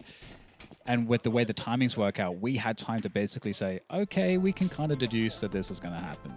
So, all right, this is Na'Vi's way back in. And I think if they've read that, I don't think that there's an argument that they need to try to make aggressive plays. What is working right now is working, and no need to switch it up. I think they're happy with everything. They're also building just enough bank that even if Aurora were to win another round, the game is not completely over, or the map is not completely over based on it. Running pretty quickly forward here.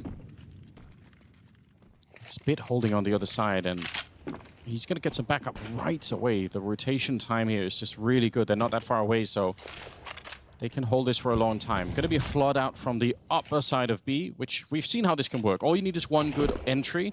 Bit surviving for the start of it. Madja really trying to give his team what they need, but instead they're getting completely chewed up. USB's out, and with no helmets, Antares not a chance in hell.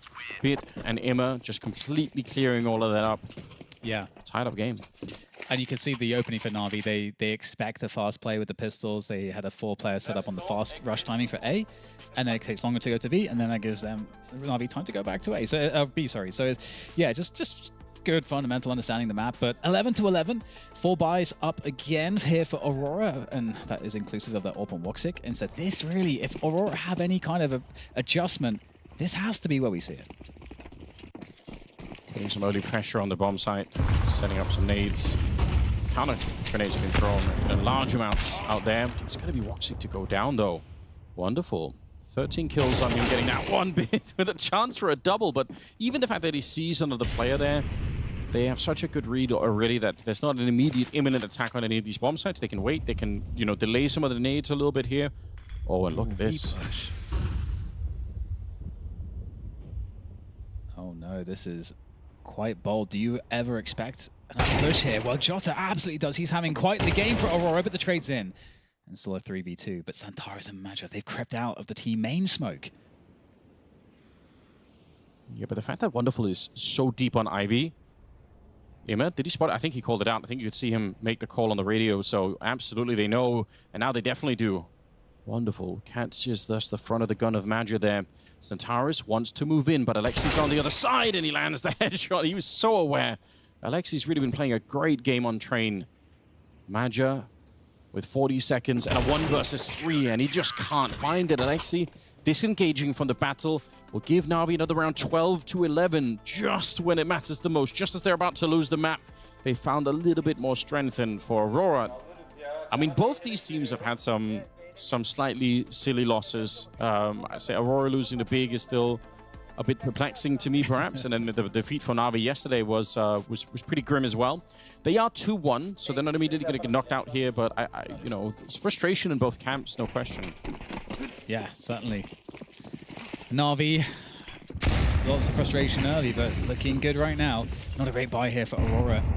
Mac 10, the Eagle, Tech 9, only 2 rifles. Moving Horsey in the sights right now. It really might just be their best option with the equipment that they have, the limited util as well.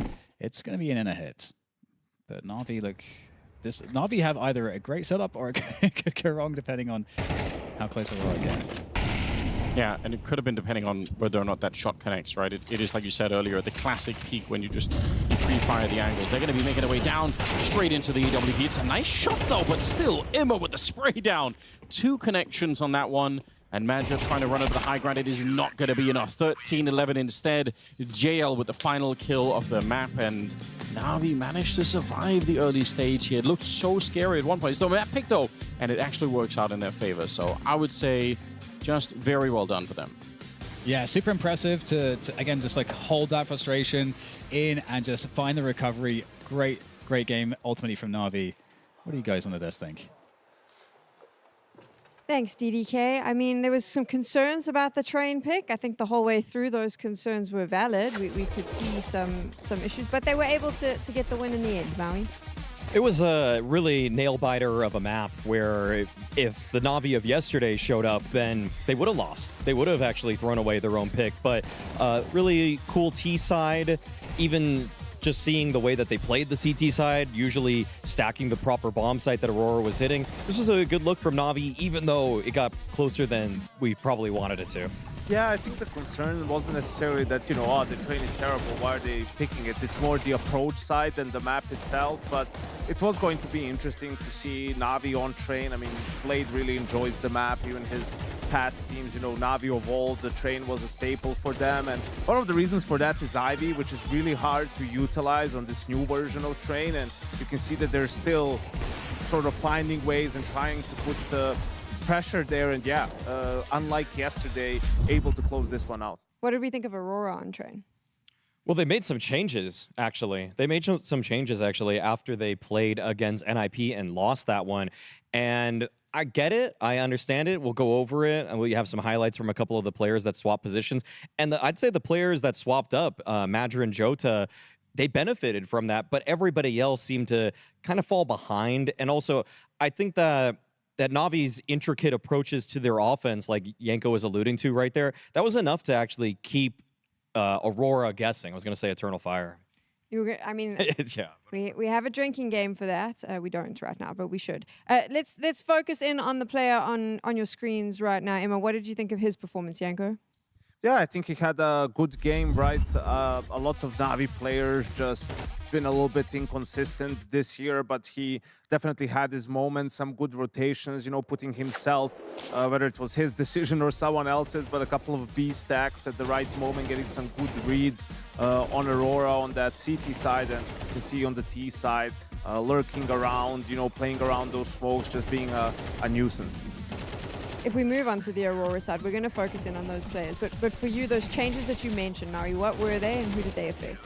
So Magi and Jota swapped up positions. I mean, I noticed that Magi was anchoring towards B there, and Jota, I'm not sure if it's like 1-for-1 because sometimes the A defense kind of moves around a little bit. But I'm just glad. In some ways, I'm glad Madger's actually moved to anchoring B because he wants to be active. Like I think of him, and one position I think of him the most in is A on long, Dust 2. That when he's there, he always will go for pushes if he thinks there's a timing. And he did that actually towards B. He would actually push upper B, push lower B, try to get flanks off. And so these guys were able to swap around. And weirdly enough, like Madger, yes, he gets pressured and he might not get that second kill in a full-on execute that Jota would get because he's more of a tried and true and more bred for the role anchor. But I feel like B anchors now have to be more active. Like Shush is the prime example right now that I'm seeing at this tournament where it's a guy that just moves a lot. He pushes a lot. So Madger, he's more inclined to do that, whereas Jota is going to sit on that bomb site for a little bit longer, which might lose some efficacy. And it tells you, how dire the situation was for Aurora on train, that they felt they have to make that change mid-tournament. And maybe it was one of the reasons why Navi picked train and then threw a spanner in the works. And you're like, wait, why is this guy B all the time? Like, what's going on here? Like, what's happening? But, still being able to adjust in that first half, ending up with 6 rounds was just enough to close it out on the CT side. Talking about that first half, we do have round 7. I know that you wanted to break this one down. So walk us through what we're looking at. Well, this was primarily a B hit, but I wanted to just show some of the comfort from the Navi side. I mean, they're in this default early on here, and they did a good job of, even though they did lose one player, but really, this ended up just being a dry push towards the B bomb site.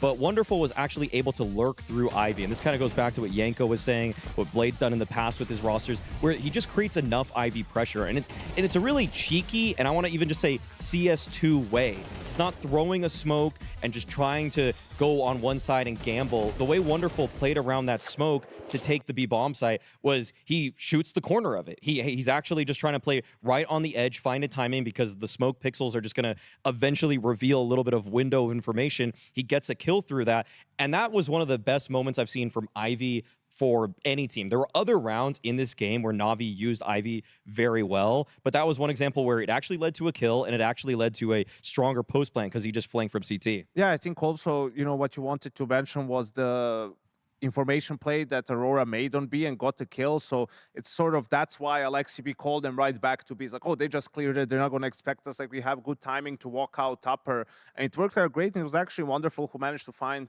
the most impact out of Ivy. JL a couple of times early on in the game just couldn't connect on the kills, couldn't find the frags, was getting shut down. So it was huge for Wonderful to be able to step up in those moments and sort of take some of the responsibility. So Navi takes their map pick, but now we move on to Aurora's. How do you think Inferno is going to play out for these two teams after what we've just seen? Well, the last time they played against each other, Bit put up one of his worst land maps ever. It might actually have been his worst land map. So he's not going to do that again. He got bullied pretty much every situation, whether he was towards apartments or pit. I feel like Navi has connected today to the server in a way that last time around, I was trying to just find some footage of like, okay, why were they so bad? But they truly, to me, just didn't feel like they pitched up in terms of just the fragging ability.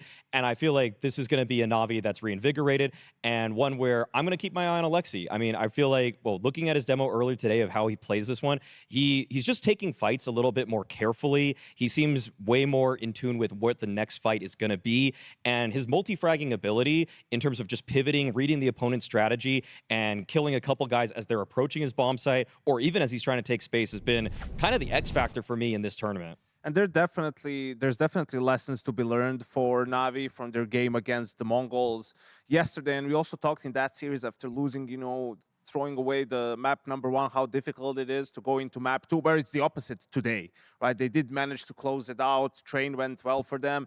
And, I'm sure they had a team talk last night and a conversation about what happened, and they seem rejuvenated today, right? And for Aurora, unfortunately, after the break, hasn't looked great this whole tournament, right? I mean, okay, the wins against HOTU and NIP, but losing maps, playing close against them, losing too big, and Navi just seems the better squad at the moment. What does Aurora bring to Inferno in terms of what we're going to be able to see in the server?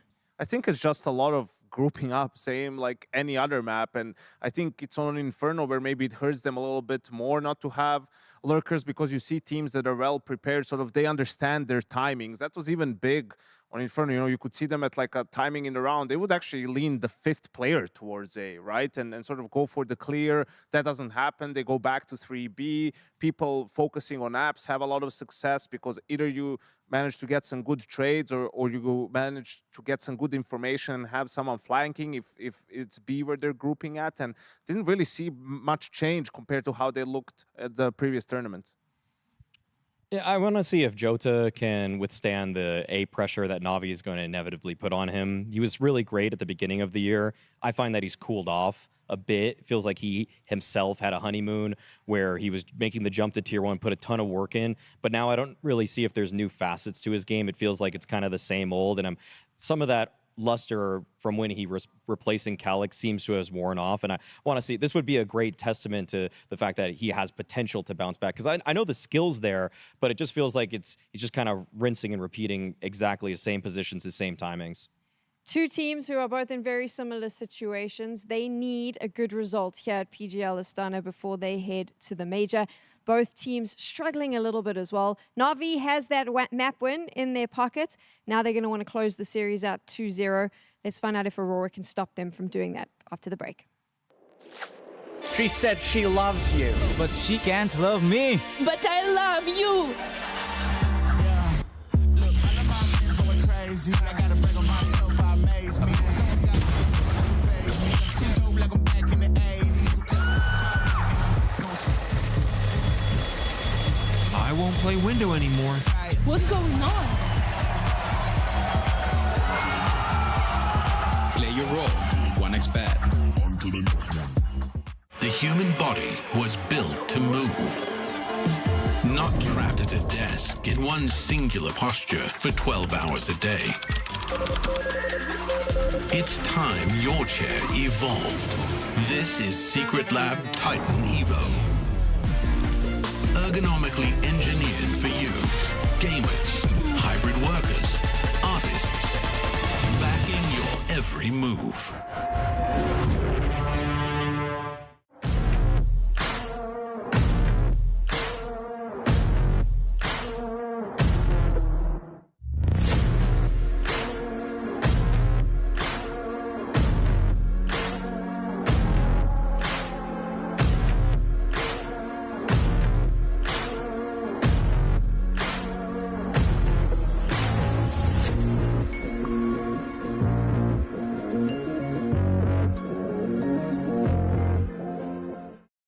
Aurora are back in the building and they're back at events after almost a month off since their last official.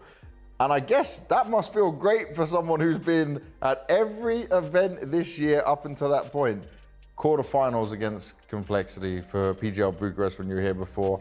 This is a game where everyone had you guys as favorites, and for sure, Complexity were looking better, were leveling up in that. Was that a tough one for you to lose, considering obviously we spoke about the struggles you guys have had just in playoffs overall, but also the fact that this wasn't even an arena playoff? Yeah, so it was just a playoff match in studio and we lost. So it's not only playing in studio or in front of crowd. I think maybe there is a barrier mentally when we was in the playoff, but I think every match that we did in playoff, next by next, is way better, I feel. Obviously, we lost Complexity, but I think Complexity played really well Counter-Strike in this tournament because they did two months boot camps before that, so they came really prepared. But like you told, like in the paper, like we had to win, but we didn't. But it's okay. I think losing is part of the job, and I think we need to learn of that. And this tournament also, like I feel like it's also a very good tournament, and we will do our best today. Yeah, this tournament. How is it in terms of feedback from the Turkish community now? Are we over? Because when I last spoke to you, it was a lot of aggression being thrown your way, a lot of problems being thrown towards you and the team, and that also came into your minds, right? Does it feel like that's kind of gone away now? We back in, like the Turkish guys are behind you? Yeah, to be honest, I use my times on this to be at home to do a stream also, to explain to Turkish fan, like I do a stream, there is 5K like watching, I just explain why we left, why everything happened like this. Yeah. So I use my time to explain to our fans what's happened, because like I told you, the first day was really complicated for them. But now the feedback is way better. And also Aurora is doing a really great job as an organization to help us and help the community, Turkish community. In the social media, everywhere, they just try their best to make them happy. And I think overall, general, it's way better than the first day. Now everyone is behind us. The message is 80% positive. It's never going to be 100%. The first day was 0 positively, like, bro, it was really intense, my Instagram. Yeah. And now it's way better, and I'm happy for that. Yeah, they understand why everything happened like this, and yeah. So, am I right in saying we should expect the full force, full strength Aurora coming into Astana? Hopefully, bro. I will not say You're laughing and smiling at me. Hopefully, because you know why? Here, Astana is first time for me in Kazakhstan, and Kazakhstan is a really close country to Turkish. There is a lot of people who are Muslim here, the same religion that we had in Turkey. So, example, when I go out, I feel the energy, the positive energy of people here. They really like us, and for me, like here can be a really big tournament for us in terms of emotionally. And the arena, I know how big is it and how Kazakhstan people here, people love Counter-Strike. Big time. I feel that, so the first day I came here, I got a really good energy, like the positive vibe about that, and I think it's a very, very important tournament for us here, and we will do our best to make happy our fans. And looking at the teams that are here again, right? If we say Na'Vi, Spirit, yourselves, MongolZ, they're coming in some of the clear favourites of a chance to win the tournament. Do you feel like you're still in that conversation where you put yourselves as one of the favourites? Yeah, obviously. If I say no, I will just lie to myself. I think we are one of the favourites to win that. Obviously, we have some issue to fix until to get this trophy, but I'm pretty sure that one day we will break this barrier about playoff, about these Counter-Strike things, and maybe this tournament, maybe this will be Dallas, maybe it will be in Major, I don't know, but it will be. For sure, we'll work for that, and yeah. You're looking very good and you're looking rested, which is very important. I'm happy to see you like that. So good luck in the tournament, bro. Thank you. See you guys. Thank you.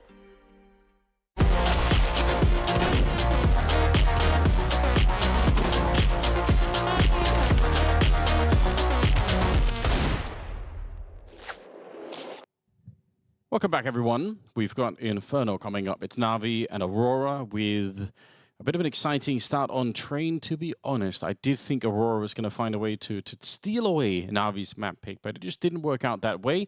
So now we're going into the second map here, and very curious how it'll play out. Na'Vi going to be starting on the T side, Aurora on the CT side. But yeah, we're back on Inferno.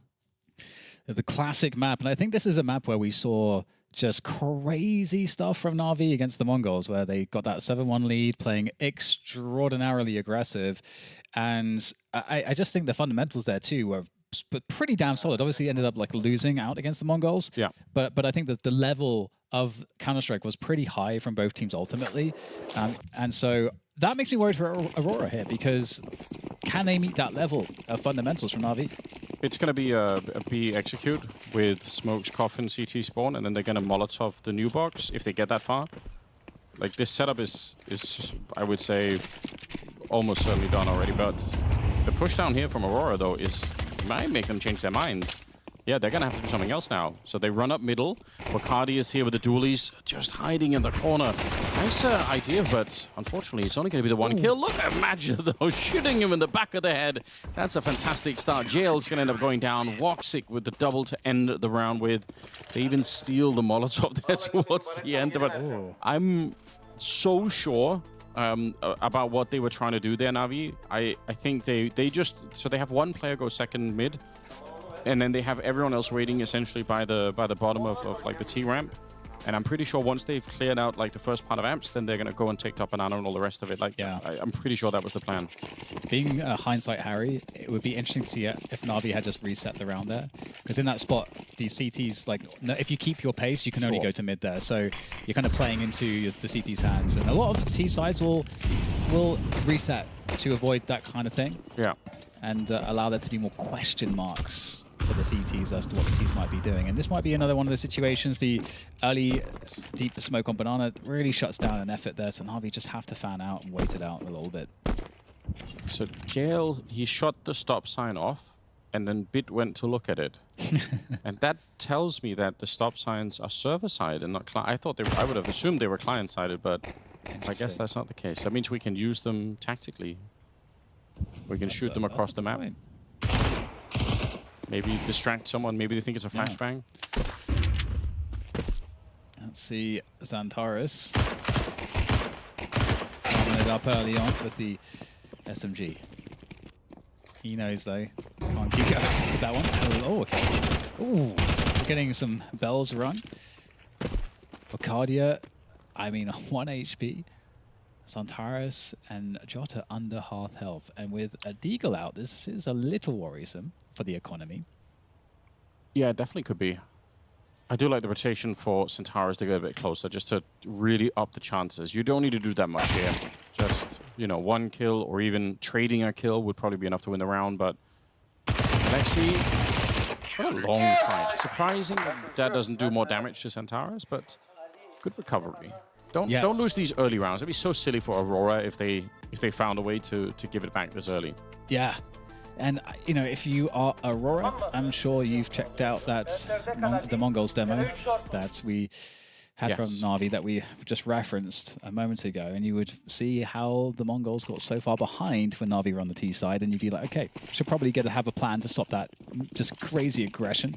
A lot of it was around Banana. Yeah. Yeah, that's a good point. I mean, that is a very, very tough start, no question. CT side. Although Na'Vi themselves, you know, found a way to struggle, obviously, as we came to find out, which was kind of disappointing. We do have the buy coming in. 2 Galils, 3 AKs. Taking control of the apartments pretty early. Oh, look at Bit. Is he going to be able to find someone there? He really wanted to. The smoke is going to push him back, but he was actually running forward, hoping to catch somebody making a mistake, retreating from the mid position there. They're going to give all that up. They say, never mind. Smokes are up everywhere. Let's just try and see if we can go to the B bomb site. Why not? Yeah. We've only got so much utility here, and it should be easy enough to isolate Nadja off this position, smoke him off. And then this is Xantares they have to deal with. Xantares has been hitting some shots, so let's see how much he can get here. Backside takes down the first player, still holding the same position. They're going to be charging him down. Imet able to trade it out, and that's a 4v3 after plant for Na'Vi, where they look really good. For Aurora with the orb, there's no way, surely they think about this. I'm going to back away. Yeah, you just, unfortunately, don't want to. I mean, I don't know. It's a classic scenario, really. Shame that Major couldn't find more in the initial fight there. But Xantares in the back. It's not a position that he can play for time. There was like 49 seconds when they were battling him back there, so he has to essentially have to take the fight at some point. He got 1 kill, couldn't get more than that, and that will be the end of the round here. So yeah, so Arcadia hoping to upgrade into something more. All right, nice. The thing that's interesting there is that Na'Vi were able to have such a straightforward just play on. I hesitate to even call it a set piece because they just smoke it off and just run in, but isolate the 2 B players. And that situation usually happens because the CTs don't have the info, and normally, that timing that Na'Vi took, it's kind of a faster timing. And for Aurora, one of the solutions is you need to try to hold on to top banana control, because that at least gives you the warning and you can slow them down. Yeah. And then get the third player over in time if you need to. So maybe that would be an adjustment to expect. Aurora trying to play more for information. Yeah, I'm gonna be honest. I hate that setup that they had at the B bomb site, but just because it feels to me like it's so easy for the T side to isolate those 2 CT players, but. Yeah, the fact that it's Xantares at the back, though, that does make me feel like it could work. Here, double setup in the hallway for the Aurora side. AWP gets a little bit of a shot there, but Jota can't find his kill. Timing was off enough that you could see it did throw up. The whole power of having those 2 players there is that it's really awkward when you're peeking in from the T side there. You're going to find essentially too many fights, and you end up, almost taking none of them. Nice flash from Aleksib there. He just flashed shorts up mid, so trying to keep those 2 A players on the A site. But only 3 players here for Na'Vi to go into the B site, so it might be a little bit more difficult than the previous time. Magic can also fall back to Church safely. There's options here. How much can he get from the Pyjamas? Trying to hold that sandbags position down. Xantares might find a timing to go through here. Is he going to look for something? No, with his teammate dead. He can hold on to the position, but bomb down. Oh, wait a minute. He's in a good spot still. I don't think they will ever expect this. Maybe they will, but if they don't check it, I would definitely try to do a little bit more here. Gonna find the first one for free. Quick second! He's such a laser, isn't he? Aleksib gets dropped. He has no idea that Bit is there, but he turns the corner even while he's reloading. He's back in this round once again. Imagine if they could win this 2v3. All of a sudden, it's Woxic to get the kill on Bit, and a nice flash to set himself up.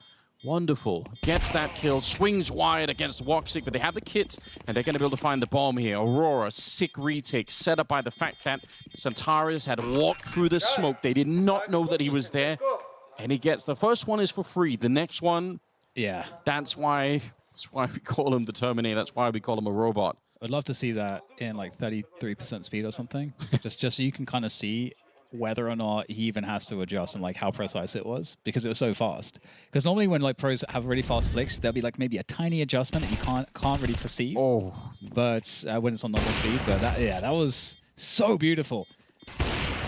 And you're right, that's like the ceiling. That's just the mechanical ceiling that is possible with Xantares. That's why I think it's acceptable to be critical of him when he's not hitting it, because it is so sick. Grenade on top of JL. Fire on all sides of him here. Oh, that one goes a bit deeper. He's waiting for a flash in from a teammate. Aleksib's down there holding it. He's already got the pin pulled on that grenade. Somebody has to do something before JL dies. Can we please get the flash in? Oh, Aleksib, there we go.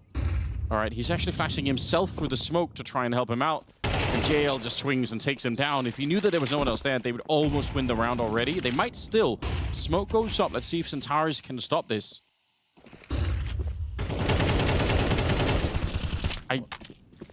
Yeah, what a sick spot. I don't know for sure, but it's possible that the fact that Aleksib flashes himself through instead of flashing JL in is actually the thing that puts MIBR at way more ease, because he's thinking, well, they're now trying to run through the bottom of the smoke at Banana, so I want to take a peek to look, and then there's already someone there. Like it's actually very possible that is the kind of sick level of mind games that's going on. Yeah, the tiny decision point that actually loses the round, even though it seems like a small thing. It's also because for a good 10 seconds, Aleksib had the grenade in his hand. He had the pin pulled. He was ready to throw it, and he didn't. And it must have been, like, they could have flashed MIBR as well, right? It's not that they don't know the lineup, but they went the other thing, which is just very interesting. Yeah, definitely. I'm still thinking about Xantares' flick. Well, it's, I think for good reason, you know? Yeah. Like one of the things when you're trying to shoot that fast, like multiple targets, is you have to be looking at the target that you're going to shoot next before you've finished the first target. Yeah. So that's kind of what has to happen to be that quick. And obviously it's a skill you can train. The skill is called switching. Listen, if I ever had the time for it, it would be actually fun to try to go through more of those things, but obviously for some people it seems to come almost a little bit more natural. Yes. Which is sick. And yeah. That's a crazy round to win too, because the way that Aurora I have to say, that name is hard to say. I know. I feel you. The way that Aurora won the previous round was, look at the ADR in Xantares, 156. Very nice. Let's keep that up. But it looked quite decisive. It looked like pretty strong in how they were able to take that one. And so for Na'Vi to just like straight away get like, I think that's the most demoralizing type of round to lose, where you lose one pick on B and then the round is completely over and you don't even have a chance to do anything. That's the worst thing I think you can experience on the CT side of Inferno. Those kind of resets are... They can be pretty grim. The upside is that they lose the round by losing one player, and it was an MP9. So they're immediately back into this one with pretty good weaponry, maybe even better than last time. Yeah. So they've picked up the AK on Xantares. And Bit actually decided to have the MP9 here still so that he can just essentially be the entry man. Actually, I mean, it's a huge advantage in some respects, depending on what you're clearing, because you can just run really fast and be spraying. It's perfect as an entry player.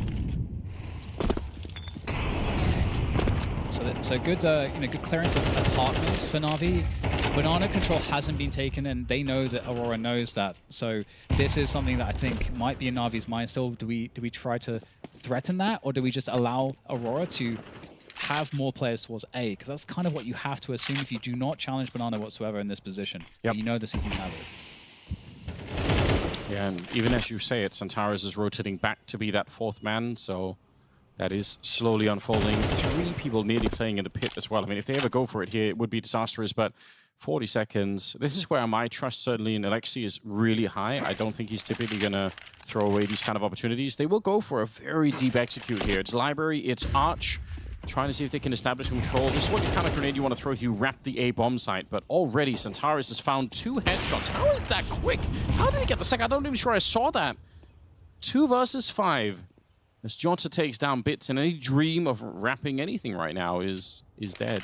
Yeah. And you know what's crazy is that, that B option, I mean, we could see it so tasty. The fact that it wasn't just that it was like one player, but it was Maja, and he had a DM for A1, S, and no nades. He had 0 opportunity. Like, he can't do anything, essentially. So, but because he is at the half wall, he at least has time to call people over, so they can still do that at that timing. I mean, the problem is, it's very possible that this is a call Aleksib makes based on data that we just don't really have access to in a way. Because if you just look at it from a regular sort of Counter-Strike point of view, it is a mistake, right? You don't have banana control. You decide to try and execute onto the A bomb site with. I mean, like we already said it basically.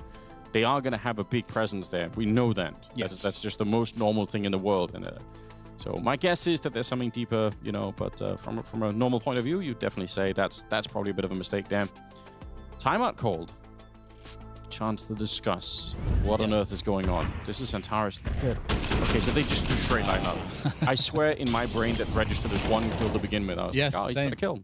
Yeah, same. I thought that was like a team kill or something. That's what I thought. Let's look at the scoreboard like, oh. Okay, well, he's still crushing it, so that's exactly what you were asking for in this series. So 4-2 advantage for Aurora. 3 players to start off on that banana control battle. Woxic with the peek into mid, so lots of presence here from Aurora, but JL, what can we find? Na'Vi were so good at the aggressive finds against the MongolZ of all teams. JL with another, looking for Maja. Good defense there from Maja, but gets traded out. Beautiful here for Na'Vi. They could keep it rolling potentially. Molly might slow them down though, so... It's interesting that they do slow down. Bocadia up on the high ground. He's going to get the first one. Flash in. He's going to swing again. It's a very, very nice idea. The flash was almost seamless there for Woxic to actually set him up for it, but somehow he couldn't quite get the job done. Jota and Woxic. Look at how far away Jota is. Woxic, he's going to risk a lot by staying here, but I kind of love it. If he gets a kill, then this retake is going to be on. Oh, and he does! Ima did get the bomb planted, but what a great wallbang to get this started. Now Jota's going to be sneaking up here, and Bit is not really sure. They haven't heard him. They've got no real clue. The timing could be epic for it. It's Bit still with his back turned, about to get shot. It's Jota, just free kill. He keeps on spraying and finds wonderful. What a retake coming in from the Turkish side, but it's all set up by Woxic and that early op shot. Yeah, what a stunning shot. And it's interesting too, because I'm trying to work out in my mind why the Team Molly went where it did, because that slowed down the ability to get into the site with all of the players. Yeah. And I'm trying to think, because it happened pretty late, and I could see that Molly being something that you just like throw because you're expecting to like catch the second CT in the setup. But yeah, I'm not sure. But sick win for Aurora. You can see they're happy about it. 5-2 start on the CT side against Na'Vi. They should be happy. Back on the Tech 9s.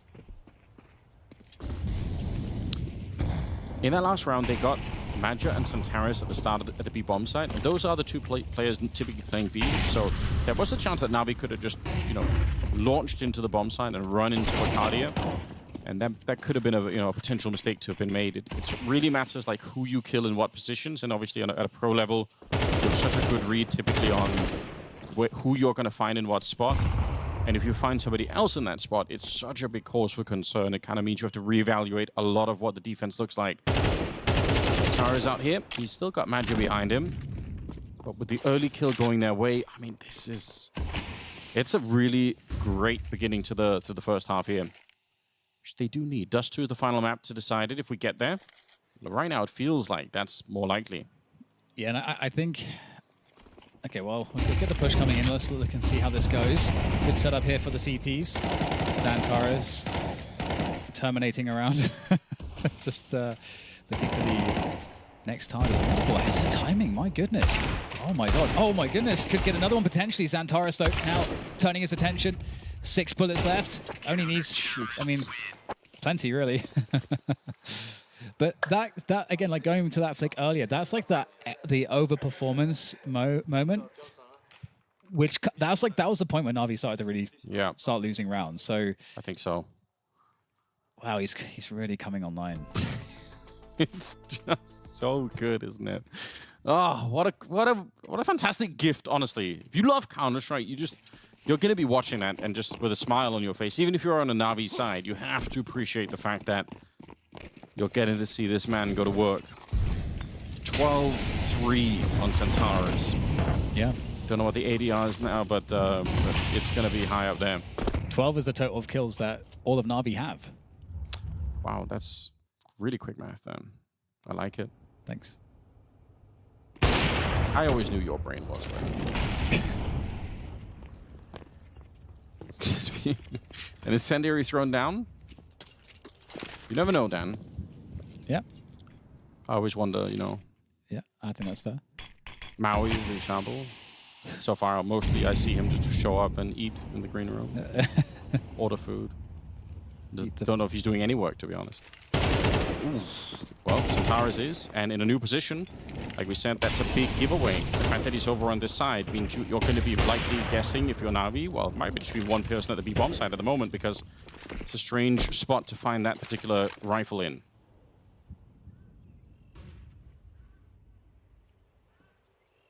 I like this for Wonderful. Just keeping tabs on Banana. You can pressure it a little bit as well. And make it a little more difficult for Aurora to understand where you're going. But this is really dangerous. This player that we're watching, Xantara's. There's only 25 seconds. That they're now setting up smokes. Woxy doesn't know one has passed already. What? He misses the shot. That's the bomb, by the way. 16 seconds. JL gets to live. If Na'Vi get back in this round, that actually would be a crime. Ima takes the kill. Jota, that's it. The bomb's down. It cannot be won at that point. It's too deep in to pick it up. Some very nice shots here for Jota at the end, but just the time alone would have done it. It's a quad kill for him. Okay, there was a moment there where things were getting way too freaky, but we're back. It's 7-2. Aurora doing everything they can to try and get us that third map on Dust2. And honestly, when Centaurus is playing this, I just want to see more of it. I need more. It doesn't look like it's going to slow down anytime soon. The only thing though is you know, are some of his teammates going to be able to be there as well? Jota has been great this series so far. So we can see some of that here. Just steady pair of hands in the pit position. Woxy looking for the mid pick again. That round did hurt a little bit on the economy, but. Oh no. Time to run. The tech nines are coming. You can see the concern turn into panic as they get closer. He does spin around. He's alive still. A missed shot here, and he can't actually get another bullet into it. Riccardi with a very good spray down, but they've stolen the AWP. Deep grenade will not be able to kill JL, and somehow the sheer impressive speed behind the round is enough to get Na'Vi onto the A-bomb site with 3 kills on a bomb plant. Madja, though, is a very early flank coming in. I don't think they were expecting it. JL was looking for just a second, but he didn't really trust his instinct there. Bit, 1 versus 2, gets 1 kill on Madja very early on. It looked like he was trying to back out of there, but he couldn't. Incendiary to go down, trying to block off Centaurus, but he has to run through it, and he already will. I think Bit knows. 10 bullets left here, and Centaurus is hunting for him. Oh, there's a nice spray down headshot through, and Na'Vi steal the round. And it started with Woxy. I think the real mistake that he makes at the beginning is not essentially just running right away. The second he realizes, just run. Don't stick around for another kill. Yeah, I mean that's always the scary part of it, isn't it? Do you stay and try to just maximize the kills? Because sometimes there's the equation of your head where like, if I run, I'm just gonna die anyway, probably. So do I try to like get some frags? But then if you're in between those two decision points and you don't commit to one or the other, then you just certainly have the worst possible performance. So maybe that's your point. Yeah, now I think it's worth highlighting though. You're right. You know, actually, if he had committed to play on the corner, I always would have loved that more. Yeah. But it is that kind of like, I'm kind of halfway. I'm trying to throw a grenade instead. It's like, they're not going to slow down. They have Tech 9s. It doesn't really matter what grenades you're throwing here. They will keep going. But that clutch from Bit was honestly phenomenal. Oh, yeah. You could see that he was trying to, in the final 1v1, like that kill is crazy to get. You have to get that insta. But this play from him in the corner of the site, he is just actually just trying to maximize the delay to try to win by time. But then when he sees an opportunity, he takes it. But yeah, great performance from Bit there. I know he has had some wonky showings of late. I mean, in this half, they all have, right? Yeah. Blowing open the bottom banana smoke here was a big thing when they were playing the Mongols, and the answer is right there for Aurora. So maybe you're right, Dan. Maybe they have been watching a little bit because Wonderful got some sick kills when they were playing the Mongols in that very fashion, and now they just reply with more grenades. They blow over the AWP. Oh, it's a missed opportunity, unfortunately. Now we need the rest of the rounds. I think they need 7-5 here to really feel comfortable. I like this, though, for them, you know, taking the top banana control away. It's so key, but at the same time, you need this top mid control. Then Aurora have to decide, do we check top banana? But it might not even be a factor here because that kill, this is probably going to commit the rest of Na'Vi to just go A at this point. And now, in fact, there's 3 towards B right now. There is a timing hit for Na'Vi, but I mean, it's hard for them to know that. Yeah, they really don't feel comfortable, and some of the slower style, I think it's been hurting them in the past. Oh, sick. Weird position. Jota goes down. What is happening to the defense here? Wakadia couldn't get the spray down. That's unacceptable. Aurora, even with 3 people, they should be able to do a little bit more than that, but the early kills come through at a very awkward time, and I think, again, Woxic, unfortunately, kind of the first pillar to fall there, and then the rest of the structure just goes with it. Ima and Aleksib, 2 versus 2. Aurora trying to see if they can get a bit of a retake in. They do have a smoke and a kit as well on Centauri, so it's not out of the question. He is moving up by the haycart. He is looking to see if he can get a bit closer. Already spotted out by Immer, and now going to get shot in the back. It's very good communication for Na'Vi. Madja alone. I think, unfortunately, this is too much of a sandwich. Immer takes him down. Nice quad kill for him. And a kind of a big flaw in the system here, unfortunately, for the Aurora side. It also seems like, you know, always hesitant to call a player out. But in terms of where one of the weaknesses is, you know, the Woxic has been missing quite a few shots on the AWP. Yeah. In I think a multitude of these rounds where Na'Vi have been winning on A. Yep. So that's fair. So, you know, that's something that if you're Na'Vi, you're absolutely going to recognize this. And for Woxic, maybe the pressure's increasing. He's going to be on the MP9 now, as their money is a bit wrecked going to this final round. So maybe 5-7 is actually doable here for Na'Vi after all. 3 players, sandbags. Oh, more grenades raining down.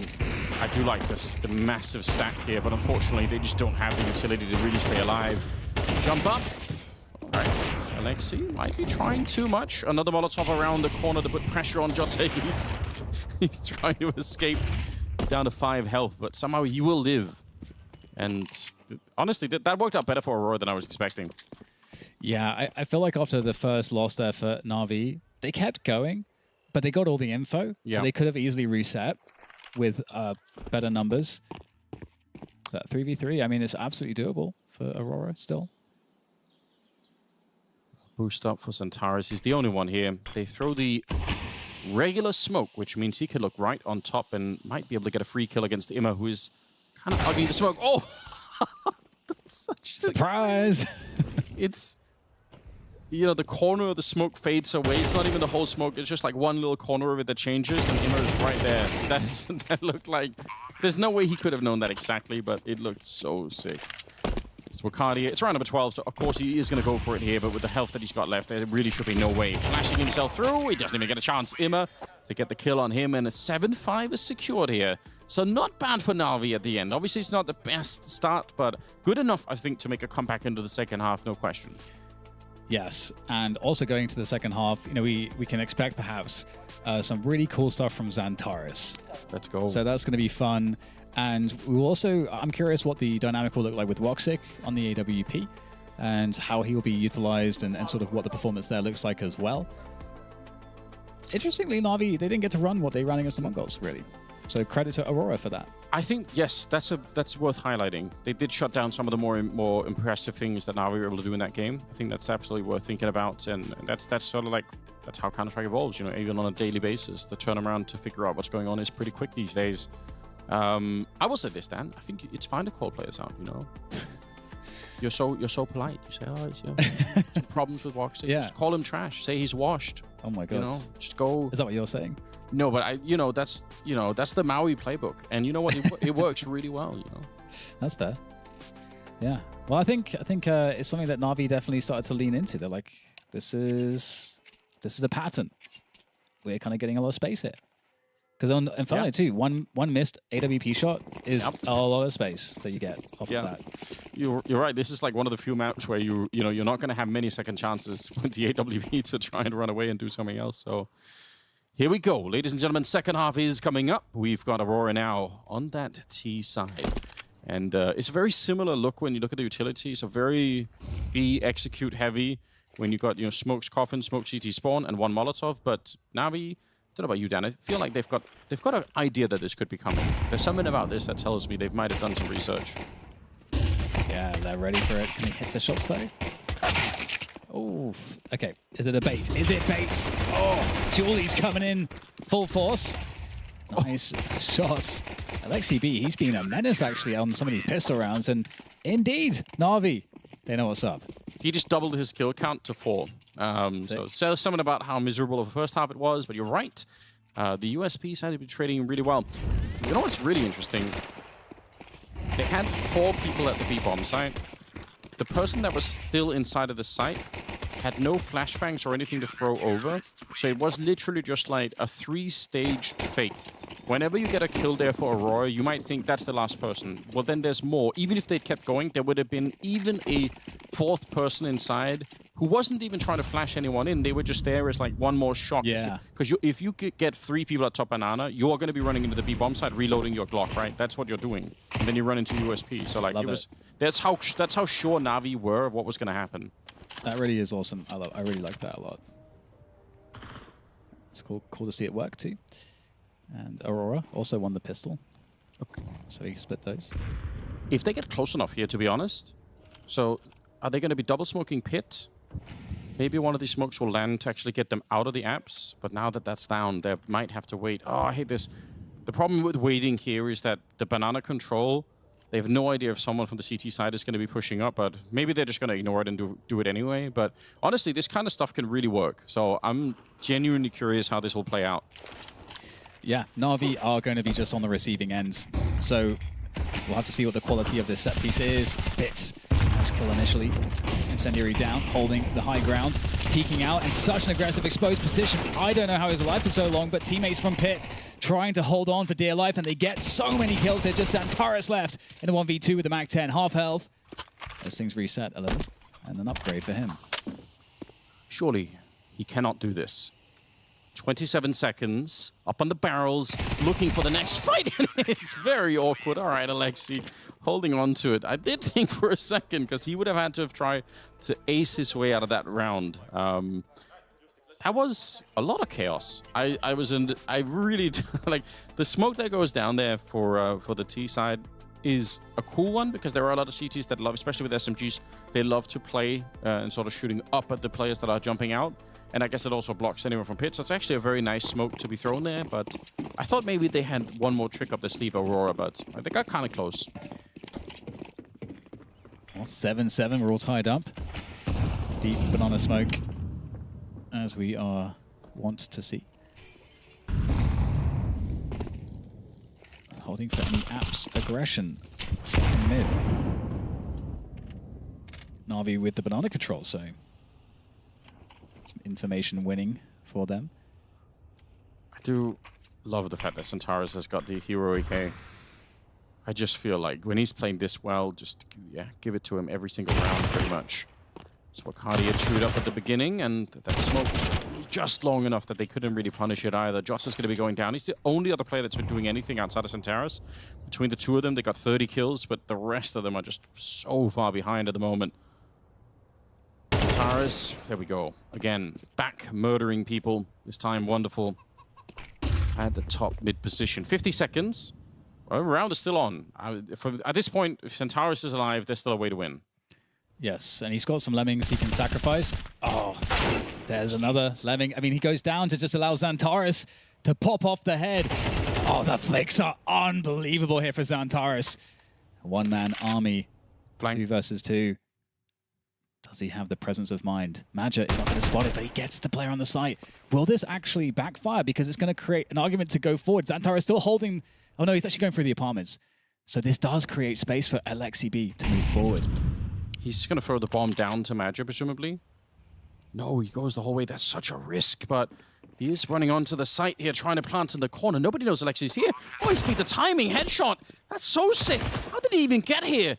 Madja not watching for it, and now he's in a bit of trouble. Down to the pit, you could see already tagged up. He's not loving life at the moment. 40 health. The reload is in, and a wide swing. Aleksib, a giant clutch here to get the round back for Na'Vi, even in spite of everything that Xantares did to shut down Na'Vi. Yeah, Xantares is the problem here for the opposing side. Really, really stunning stuff. And again, like just having bodies to throw at positions so you can just trade if you're Xantares is actually an OP strat. And big credit to Aleksib. He's been phenomenal. I feel like in every clutch, I feel like he plays them so well. Yes. And that feels good, man. Your IGL is just clutching, I mean, constantly. It's like a positional win for Aleksib more than it is mechanical, right? Yeah. He's just so, like, that's the way to stop Xantares. He couldn't get the gun out in time, you know? Yeah. Like, he was planting the bombs, so he actually couldn't shoot back. Okay, barely Na'Vi winning that round, but heavy nades landing at the top here. Not a lot of damage. JL somehow surviving, and Jota's going to be shot down right through the smoke. JL getting a bit of revenge there, so I thought those grenades, actually, if we could see the replay, I kind of wonder, I feel like some of them bounced off the corner. They might have actually been misplaced grenades, because I feel like there were a lot of players there for Na'Vi that might have run straight into them. It could have been even more damage. Short wrap, maybe? That smoke might shut down the long play, so indeed, shorts. It's going to be where the most players go. Wonderful spots to walk through. Got to find a timing, but in fact, goes inside the site. 2 players in the pit to support. Yeah, this is such a strong setup. Oh, that's a big kill. They're going to turn into B-split. What a call to make. With this little time left, they get 1 kill in CT spawn there. They're going to find Wonderful. Now they come maybe back for it again. They might not even need to. They're just oscillating between A and B and finding kills because Na'Vi feel the pressure to react every time they feel like they've lost the T players. There is a way to win this. They actually can win it. 18 seconds. Oh, JL, if he can get just, 1 kill on the bomb planter here, which is going to happen. Woxit goes down. They're trying to pick it up again. He does get, or actually, a bit to get those kills. Not JL. He's on the other side, but still, there was a chance there to delay for long enough. When you're down to about, the 15, 14 second mark, if that bomb gets dropped in a weird position, you can stay alive a little bit longer. That would have been so sick. But Aurora, they will pick it up and make it an 8-8 scoreline. And because of Xantares' crazy amount of damage in all of the previous rounds, it just means that they don't have any money on the Na'Vi side immediately. Yeah, they're wrecked. They're fully wrecked on the money. JL back here. You said fully wrecked? Yeah. All right. I was worried for a second, Dan. You had me worried. Never. He's back here with the watermelons, so at least, Hydrate. Can you stay hydrated on watermelons? Is there enough water? Probably. They are mostly water. Can we... Yeah, but humans are mostly water. I feel like... Has anyone tried? You tried to live on an island? Just nothing but watermelons for a month? You could probably survive for a while on some watermelons. That seems like a Mr. Beast kind of experiment. Now, Madja really had such a good performance there. Even if he just gets that one and just stays alive for a while, It's already done an insane job. Yes. The pistols here for Na'Vi. Now, these are definitely the types of rounds that can get sketchy for the T side if you have moments of hesitation. But there's no hesitation right now. They're going straight forward. Wonderful. Can he find a Deagle headshot? First chance is gone. It's going to get harder and harder. Aleksib's got a great timing. That's a kill. That's a fast kill. Yeah, straight rush down the bottom of Banana. Pit is there as well. It's a disaster for Aurora. This was supposed to be the easy round, and instead they get flanked and shut down in the front as well with the 5-7 and the Deagles. That's outrageous. Aleksib doing a bit of a, a bit of homage to Stewie 2K, who loved to do those deep pushes on Banana.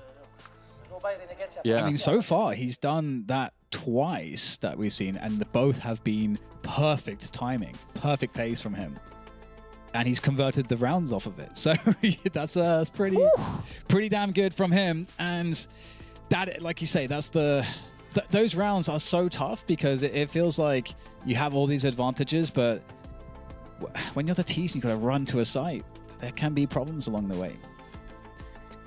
And 9-8 now the score, and things get kind of weird because the economy for Aurora likewise has been stretched. I feel like there was sort of an empty stare in the Centaur's eyes, just thinking, come on, I've worked so hard to get us into this position where they don't have any money. We're actually, we're actually tied up, and then we give it back to 5-7s and SMGs and a Deagle. That's just disappointing. Centaur's got 21 kills and 11 deaths. Yeah. He's playing an absolutely crazy game, but there needs to be more. And the problem is now Na'Vi have stolen some of the AKs, right? Like their money could bounce back, maybe not right away, but they're on a quick path to recovery here. Tech 9 buy, half buy for Aurora. This is one of those spots where, like in tournament poker, when your chips are low, you got to just find the best spot to shove it all in. And that's what Aurora are waiting for, that best timing. So many comments I want to make, Dan, but I'll keep your poker analogy. I do like it. Deep nade, right on top. That's actually going to slow them down a little bit. Flash is coming out. JL is playing this so smartly. He understands just buy time, buy space. Oh, Aleksib, he's hunting them down. If he had a bayonet, that would be even better. He practically stabbed him with the MP9. Woxic alone. Oh, it's such good Counter-Strike. JL is the sort of player I feel like that very often we would actually criticize for those kind of moments, because again, he is someone who sometimes will look for the highlight. He's like, oh, I can take him, don't worry about it. He played this as good as you could have. Just the slowdown, the flashes in, just making it so hard for the T's to get through. That's really admirable. Even if Aleksib gets the kills, it's fine. Yeah, he needs them. Such a sick setup for Aleksib. Yeah. He created an opportunity for his teammate. Aleksib only 11 for 11. I feel like if you just think about the last couple rounds, you'd think that he had like 20 kills. Yeah, that's true. But he did only have 2 in the first half. So true, fair. That's what's keeping him back. Oh, bit. Has he heard anything here? He's certainly been heard. His running around in the Palmers, it's certainly been heard. They're looking. And they're actually holding now. Maybe all that running in the Palmers might feel like for Aurora there's a setup there. Yeah, you're right. It is so suspicious to hear somebody running at all at this level of Counter-Strike that. And you can see they're also looking up on the balcony again. Like they really don't know if he's still there because... They paused completely. Yeah, they're like, that's so weird. And seeing no one Banana here might feel like a 3-player setup on the A side, like two apartments and 1 long, for example, is maybe how they could read that. Retake smoke. You gotta love that from Na'Vi. Because now Aurora are in a kind of weird position. They have apartments control finally, but there's 50 seconds left. And there's still a couple of smokes for Na'Vi. Yeah, but there's also a lot for Aurora. So they can throw the same wrap smokes if they want to. Could see Madger. Yeah, he's doing all the work. The true captain is in need. That's deep towards the library. Other one going to be towards the arch position. Landing even as we speak. So yeah, they will do the wrap around here. I love this. I think this is a really good call coming out. But Bit or Imma is going to do the best that he can. It is assisted by Bit as well to try and set that up. And he even gets a kill of his own. Wonderful, goes down, but does it really matter at all now? 20 seconds, the bomb is lost over by the library, so they have to fight their way here in the next 15 seconds. Bit says absolutely not. And Jota alone 3 people on the other side here as Na'Vi looking to get 11 rounds. You can see he's not finding the shot through. He realizes time is up. Aleksib gets his piece of the pie as well towards the end. I wish I could get the replay from right before Bit flashes in Imma, because I've looked, it's no joke, I think I've looked at 100 different demos of Na'Vi doing this, and almost every single time before this happens, the thing that cues it is actually Bit throwing an incendiary into the apps, because he has to make sure the apps are basically safe before he can safely flash in his teammate. So it's such a like 1, 2, 3 step. It's like Molotov one side, 4 flashbang, and then Imma swings. It's like they do it so often. And this one was obviously like the success rate here was insane. You get the double spray down, that's all you need. Yeah, so confident on that. And that was a total shutdown again. So the wrap there being shut down in that fashion, if you're Aurora, you know, there's going to be a lot of uncertainty as to what works. What do we think works here against Na'Vi at the moment? Centaurus. Centaurus, yeah. But he hasn't been able to get into any good spots in the last few rounds. And, you know, is banana control something we're going to fight harder for Aurora? Are we going to have more of an apps focus? It looks like still... Listen, you said it earlier, Dan. They just need to bait for Centaurus to get kills. So just sacrifice 4 people and then let Centaurus win all the fights after that fact. Well, let's look where Centaurus is. At the moment, he is behind the bomb in second mid, so it looks like they might be in a spot to do so. But Na'Vi, they're going to be rotating Imma back towards the A side of the map now because they have that top banana control. So Na'Vi earning the better setups by winning the information game. Just jumping around stuff is kind of dangerous. We'll put down the incendiary, and they're back into the 4-1 split here. So Na'Vi, every chance in the world to try and make it out of this one. Major, I feel like the bullet should have connected there. They were shooting right through the smoke. He's right on the other side, but it's going to be Bit to go down at the beginning. Again, it's Centaurus leading him into the early round here. 50 seconds on the clock. Imma trying to wrap around Woxing, getting the kill on him, and Centaurus with one more headshot. Aleksib, he feels the danger. He's out in the open and has to try and escape there. I'm honestly kind of lucky that he doesn't just die to Centaurus right away anyway, because I think if he would have gone for it, are they boosting on the other side? If he shoots through right now, they're both going to be dead. They don't know it, but they're looking.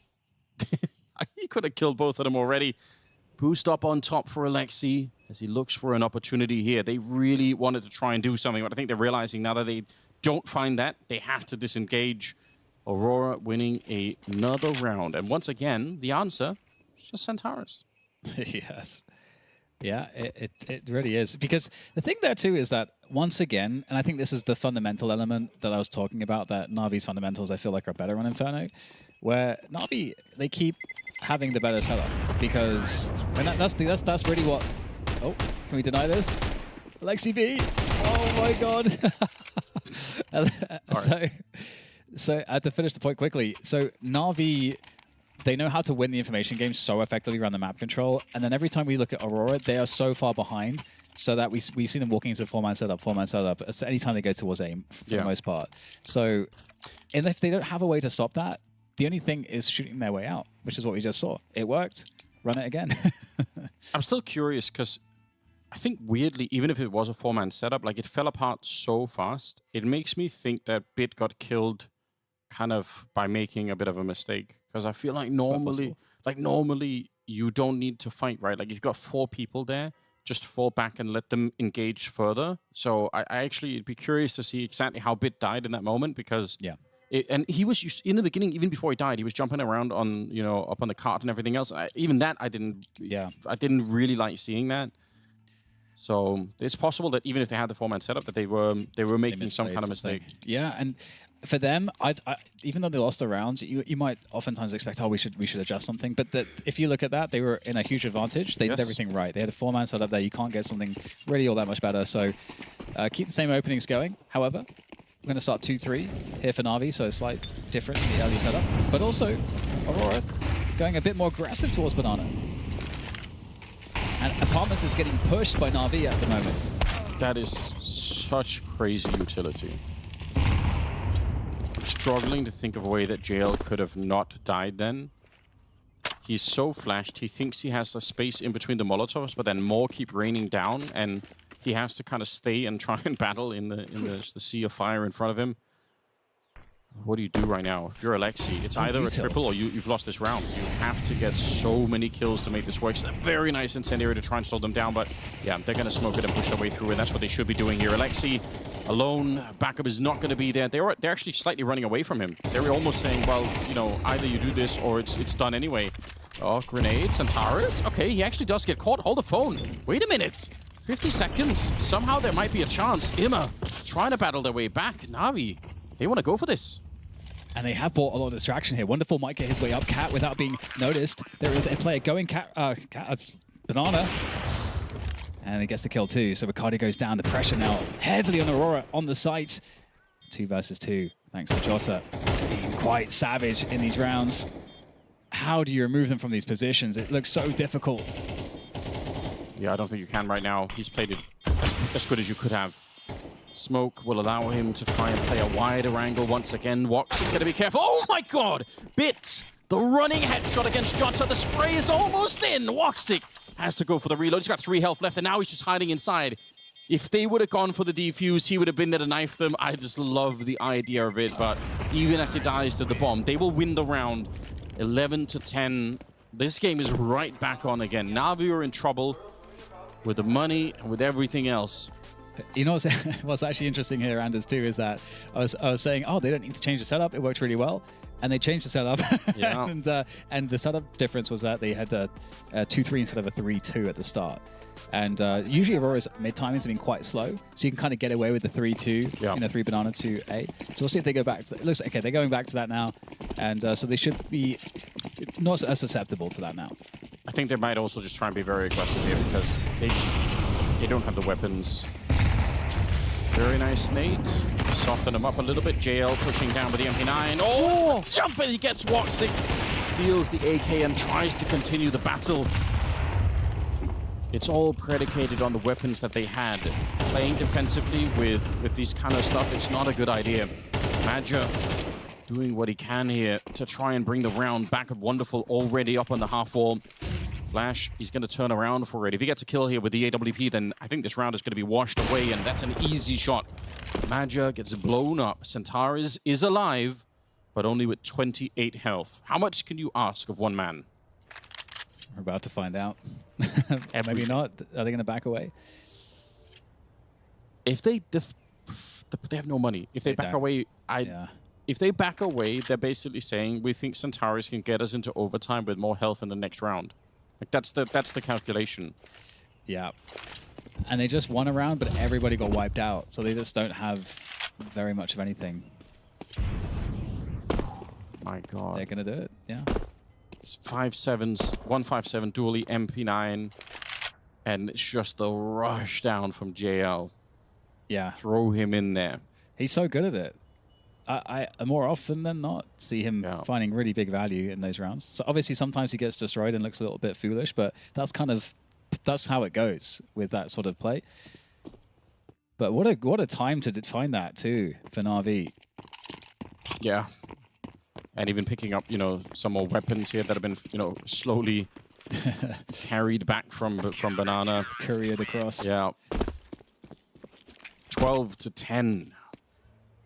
Na'Vi with 2 opportunities here to close it out. These are the 2-1 teams. So for Na'Vi, what a luxury to be able to make their way through, you know, put this all behind them, onto the next stage. Get in that arena. The energy is going to be awesome. I cannot wait. Yeah, I'm looking forward to it. And you know what? Na'Vi, they need that. They are a team that have been struggling a little bit. You want to see them. Aurora is the same kind of deal. I think both teams are in very similar positions where you want more results. You want to see more out of it. Round number 23. And they will have the AK on Centaurus. Jota just could barely get one as well. And then the rest a little bit worse for wear. But definitely winnable. Yeah, so not really doing anything towards Banana once again. And we talked about the timing. So typically Aurora, when they do this, their timing towards A is a little bit too slow in the sense that it allows Na'Vi to open the 3 Banana and get the extra players to A. So this will be Apps Pop. We could see that because Woxic, so he's going to throw this. He's got 2 flashbangs that he's going to be tossing over the wall, and then they're going to go for it. It's already in motion. Oh, the counter incendiary, though. That is such a hard shutdown. They have to run through. They don't have a choice. They have to.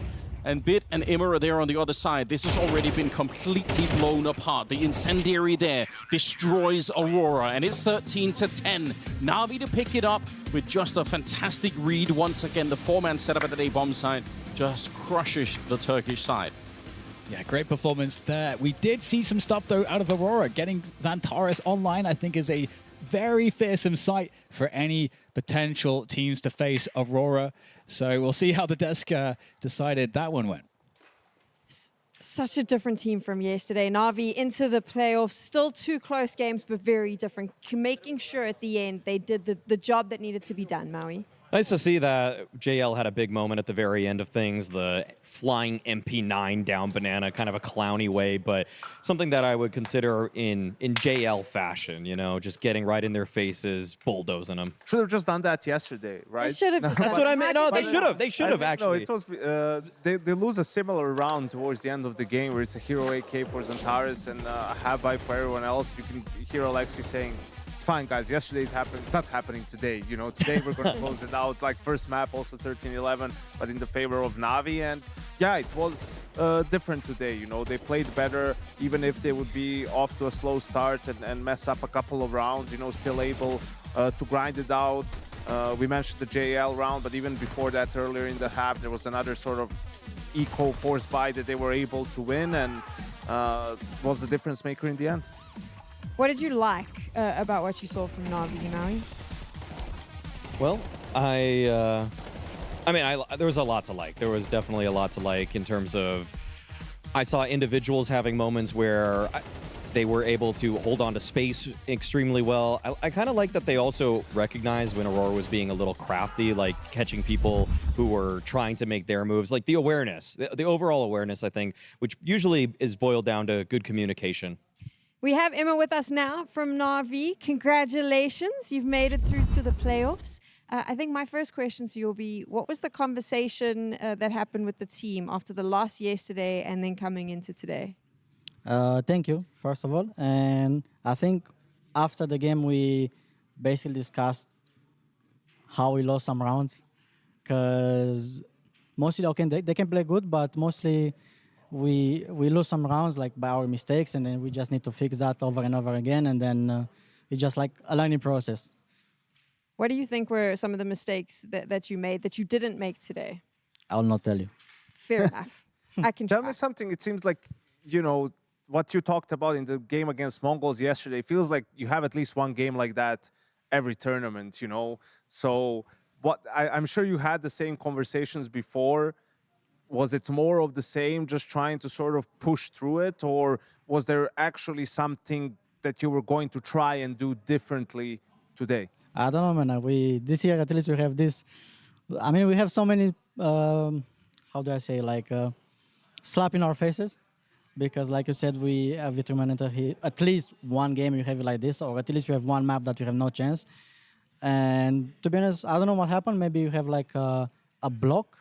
Maybe we don't, because for example, we do our anti-strat, we know what to do, but in the server, maybe someone forgets a detail, maybe someone forgets like whenever you need to do a specific thing on proper timing, and then everything like falls apart, and yeah, and then we have to eco and so on. I feel like it's hard to understand exactly why Na'Vi's in the form that they're in this year. So I think a lot of people will just kind of jump on any little narrative and try to pull at it. So I guess I'm going to ask, do you guys still like each other as much as last year? I hope so. I don't know. For me personally, it feels like we have good chemistry between each other. But like I said, you can have the best chemistry outside of the server. But if in the server, if like I said, if someone forgets a detail because of whatever reason, he was stressed, he was maybe not focused at the whenever we discussed it or when we did it on the server, it falls apart because we have one system, our system, and then if we are 5 pieces, if one doesn't work, we will not work. Do you think it's also become harder with how the firepower in like a Vitality and a Spirit has increased this year, and also because you were in so many finals last year, everyone has so much tape on Na'Vi. Has that become a frustration where you've had to try and work at changing your whole game to beat these teams? Not really. I think we discussed about this even after our first losses in the first tournaments. That basically now Vitality are playing very good CS, aim-wise, strategics-wise, and so on. And we just need to not start from scratch because we have so many experience in a team, but just start something new, let's say, from the beginning, and then build from there, and then try to counter what they do. And then, actually, I don't know what's gonna happen when we're gonna face them, because we didn't face them yet. So, because you asked only about Vitality. One thing we noticed in this veto is you guys went for Train. Second time we've seen you guys play this. We saw you guys use Ivy a little bit more than some of the other teams. So is that some Blade influence, Aleksib influence? What's going on there? You want inside info? Yes, I do. Yeah. I don't know. This is our game style. It was basically preparation by them. I'm not sure if we focus that much on Ivy or not, but it was preparation against them. Basically. Okay, what do you think of the map? I like it. It's a decent map. It was a bit hard at the beginning because like new picks, new off angles, and so on. But before, I really much liked Train. Are you just tired of Mirage because you guys have been picking it so much that also fatigue plays into it, and like just play something different a little bit? Yeah, I love to go under and die every round. I like that line. I think we should end that there. Thank you so much for chatting to us. Congratulations for making the playoffs. We'll see you in the arena. You can head out. I'm sure you want to celebrate with the team. Bye-bye. And there we go. We get a chance to chat. Nicely done. Thanks, Emma. I like the vibe, though, that we're getting there. There is a positivity to Na'Vi that maybe some of us were worried wasn't the case coming up. I mean, you mentioned in the questions, and Yanko, it does seem like there is obviously a little bit more of a happier spirit there. They did just win, though, so I suppose that helps. I don't know. I never bought into that narrative to begin with. People just cherry-picked that when they started to struggle. You could see that when they were winning tournaments as well. Different teams and different compositions of players have different ways that they talk to each other. Not every team is the same. Not every player is the same. So I had no problems with that whatsoever. I do wonder, though, when he says things like, okay, some guys, at key moments forget something or make a misstep here and there.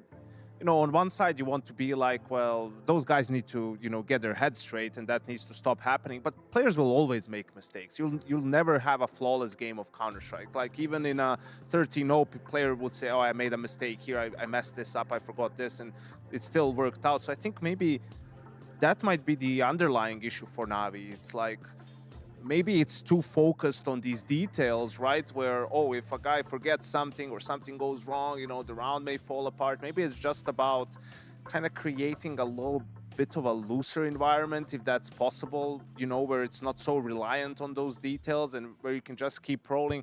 I don't know. It's very hard to analyze them because if they have a deep run here, let's say lift the trophy, we might see them become a contender at the next tournament, right? With that renewed confidence. What did we take away from Aurora, though, in terms of this particular game? I liked how active they actually were. Even though they weren't able to pull off the win by the end of things, I liked that they were pushing for information. They got a couple nice flanks off. A couple other guys were being pretty cheeky. Na'Vi was able to usually figure out what they were doing, though. And today they just faced a better opponent. I'm kind of still feeling out Aurora after their break, and it feels worse than what we got prior to it, where they were making the playoffs of every tournament. They still have a great chance to make the playoffs tomorrow, but I think that it, to me, comes down to some individuals. Like Woxic has not been that great at this tournament, where I feel like he needs to step up. And I don't really exactly know why just yet, because watching him, it looks like he's doing some of the same stuff and just missing maybe 20% more shots. Let's take a look at those three teams that have made the playoffs. They will be joining the MongolZ and Spirit. Furia, Astralis, and Na'Vi, boys. Yeah, I think Furia may be a little bit surprising considering the magnitude of the changes that they've made, but they've actually looked pretty decent. I mean, they lose to MongolZ. They had the benefit of playing two Brazilian teams in their final two games, playing a team like Odik for a playoff spot. I don't think they would have necessarily expected that. Yekindar had a great series today, which is, I did call him the other day the Russell Westbrook of CS, right? Like, you live by him, you die by him in a way. He really is either a difference maker or a liability, and he's been playing well for them so far. And K-Serato's is Jokic right now. No, that's too big of praise. The analogy. That will be prime ends right fallen. there. That will be prime fallen. Okay. To that. Let's take a look at the results from the B stream, boys. This is what was happening over there. Any big surprises for you? There's disappointment. Big going out 0-2 right now, or well, losing 0-2 to G2, winning a single series only to Aurora. I feel like in what was looking promising from the very first series that they played, beating Aurora, I was like, oh my god, did Big rework some things? I saw some new strategies that they brought to the table, but then it actually only netted the single first day victory, and now we know it's against an Aurora team that isn't really in the same form that they were prior to their own break. Yeah, unfortunately, it doesn't seem the ceiling is too high for that lineup. Also disappointing for Payne, who got DGT yesterday. So they played the final 2 series with him against Odik and MIBR today, and weren't able to grab a W in either of them. They'll be eliminated once more. And there, of course, you can see the 6 teams that are going to be competing tomorrow for those spots in the playoff. They want to join those teams. And what do we think now of how those matchups are going to look? We got them all. NIP versus G2. That's okay. Okay, that's a pretty good one. And now we're zooming into it. ODDIK versus Aurora. Oh my god. Aurora going to see that one. That's a bait game, though. That's a trap I don't know. game. This is like, if you don't win this one, if you're Aurora, I mean, that's inexcusable, really, for them. So they got given a gift here, in a way, and MIBR VP as the final game of the day. I think that could get a little bit interesting. You know, MIBR has been all over the place so far this tournament. VP similarly so. So, you know, it's kind of fitting that they square off against each other for a playoff spot. It's going to be a fun day tomorrow. And of course, once we're finished, we'll know which teams are making it through to the arena here in Astana. We're going to give you a little bit of time to recoup from all the action. Make sure you're back tomorrow. Remember, it is only one stream. We'll be starting bright and early. You got 3 games to watch. So if you can, find a way to get out of all of those meetings. We are going to say goodbye to you now, and we'll see you tomorrow.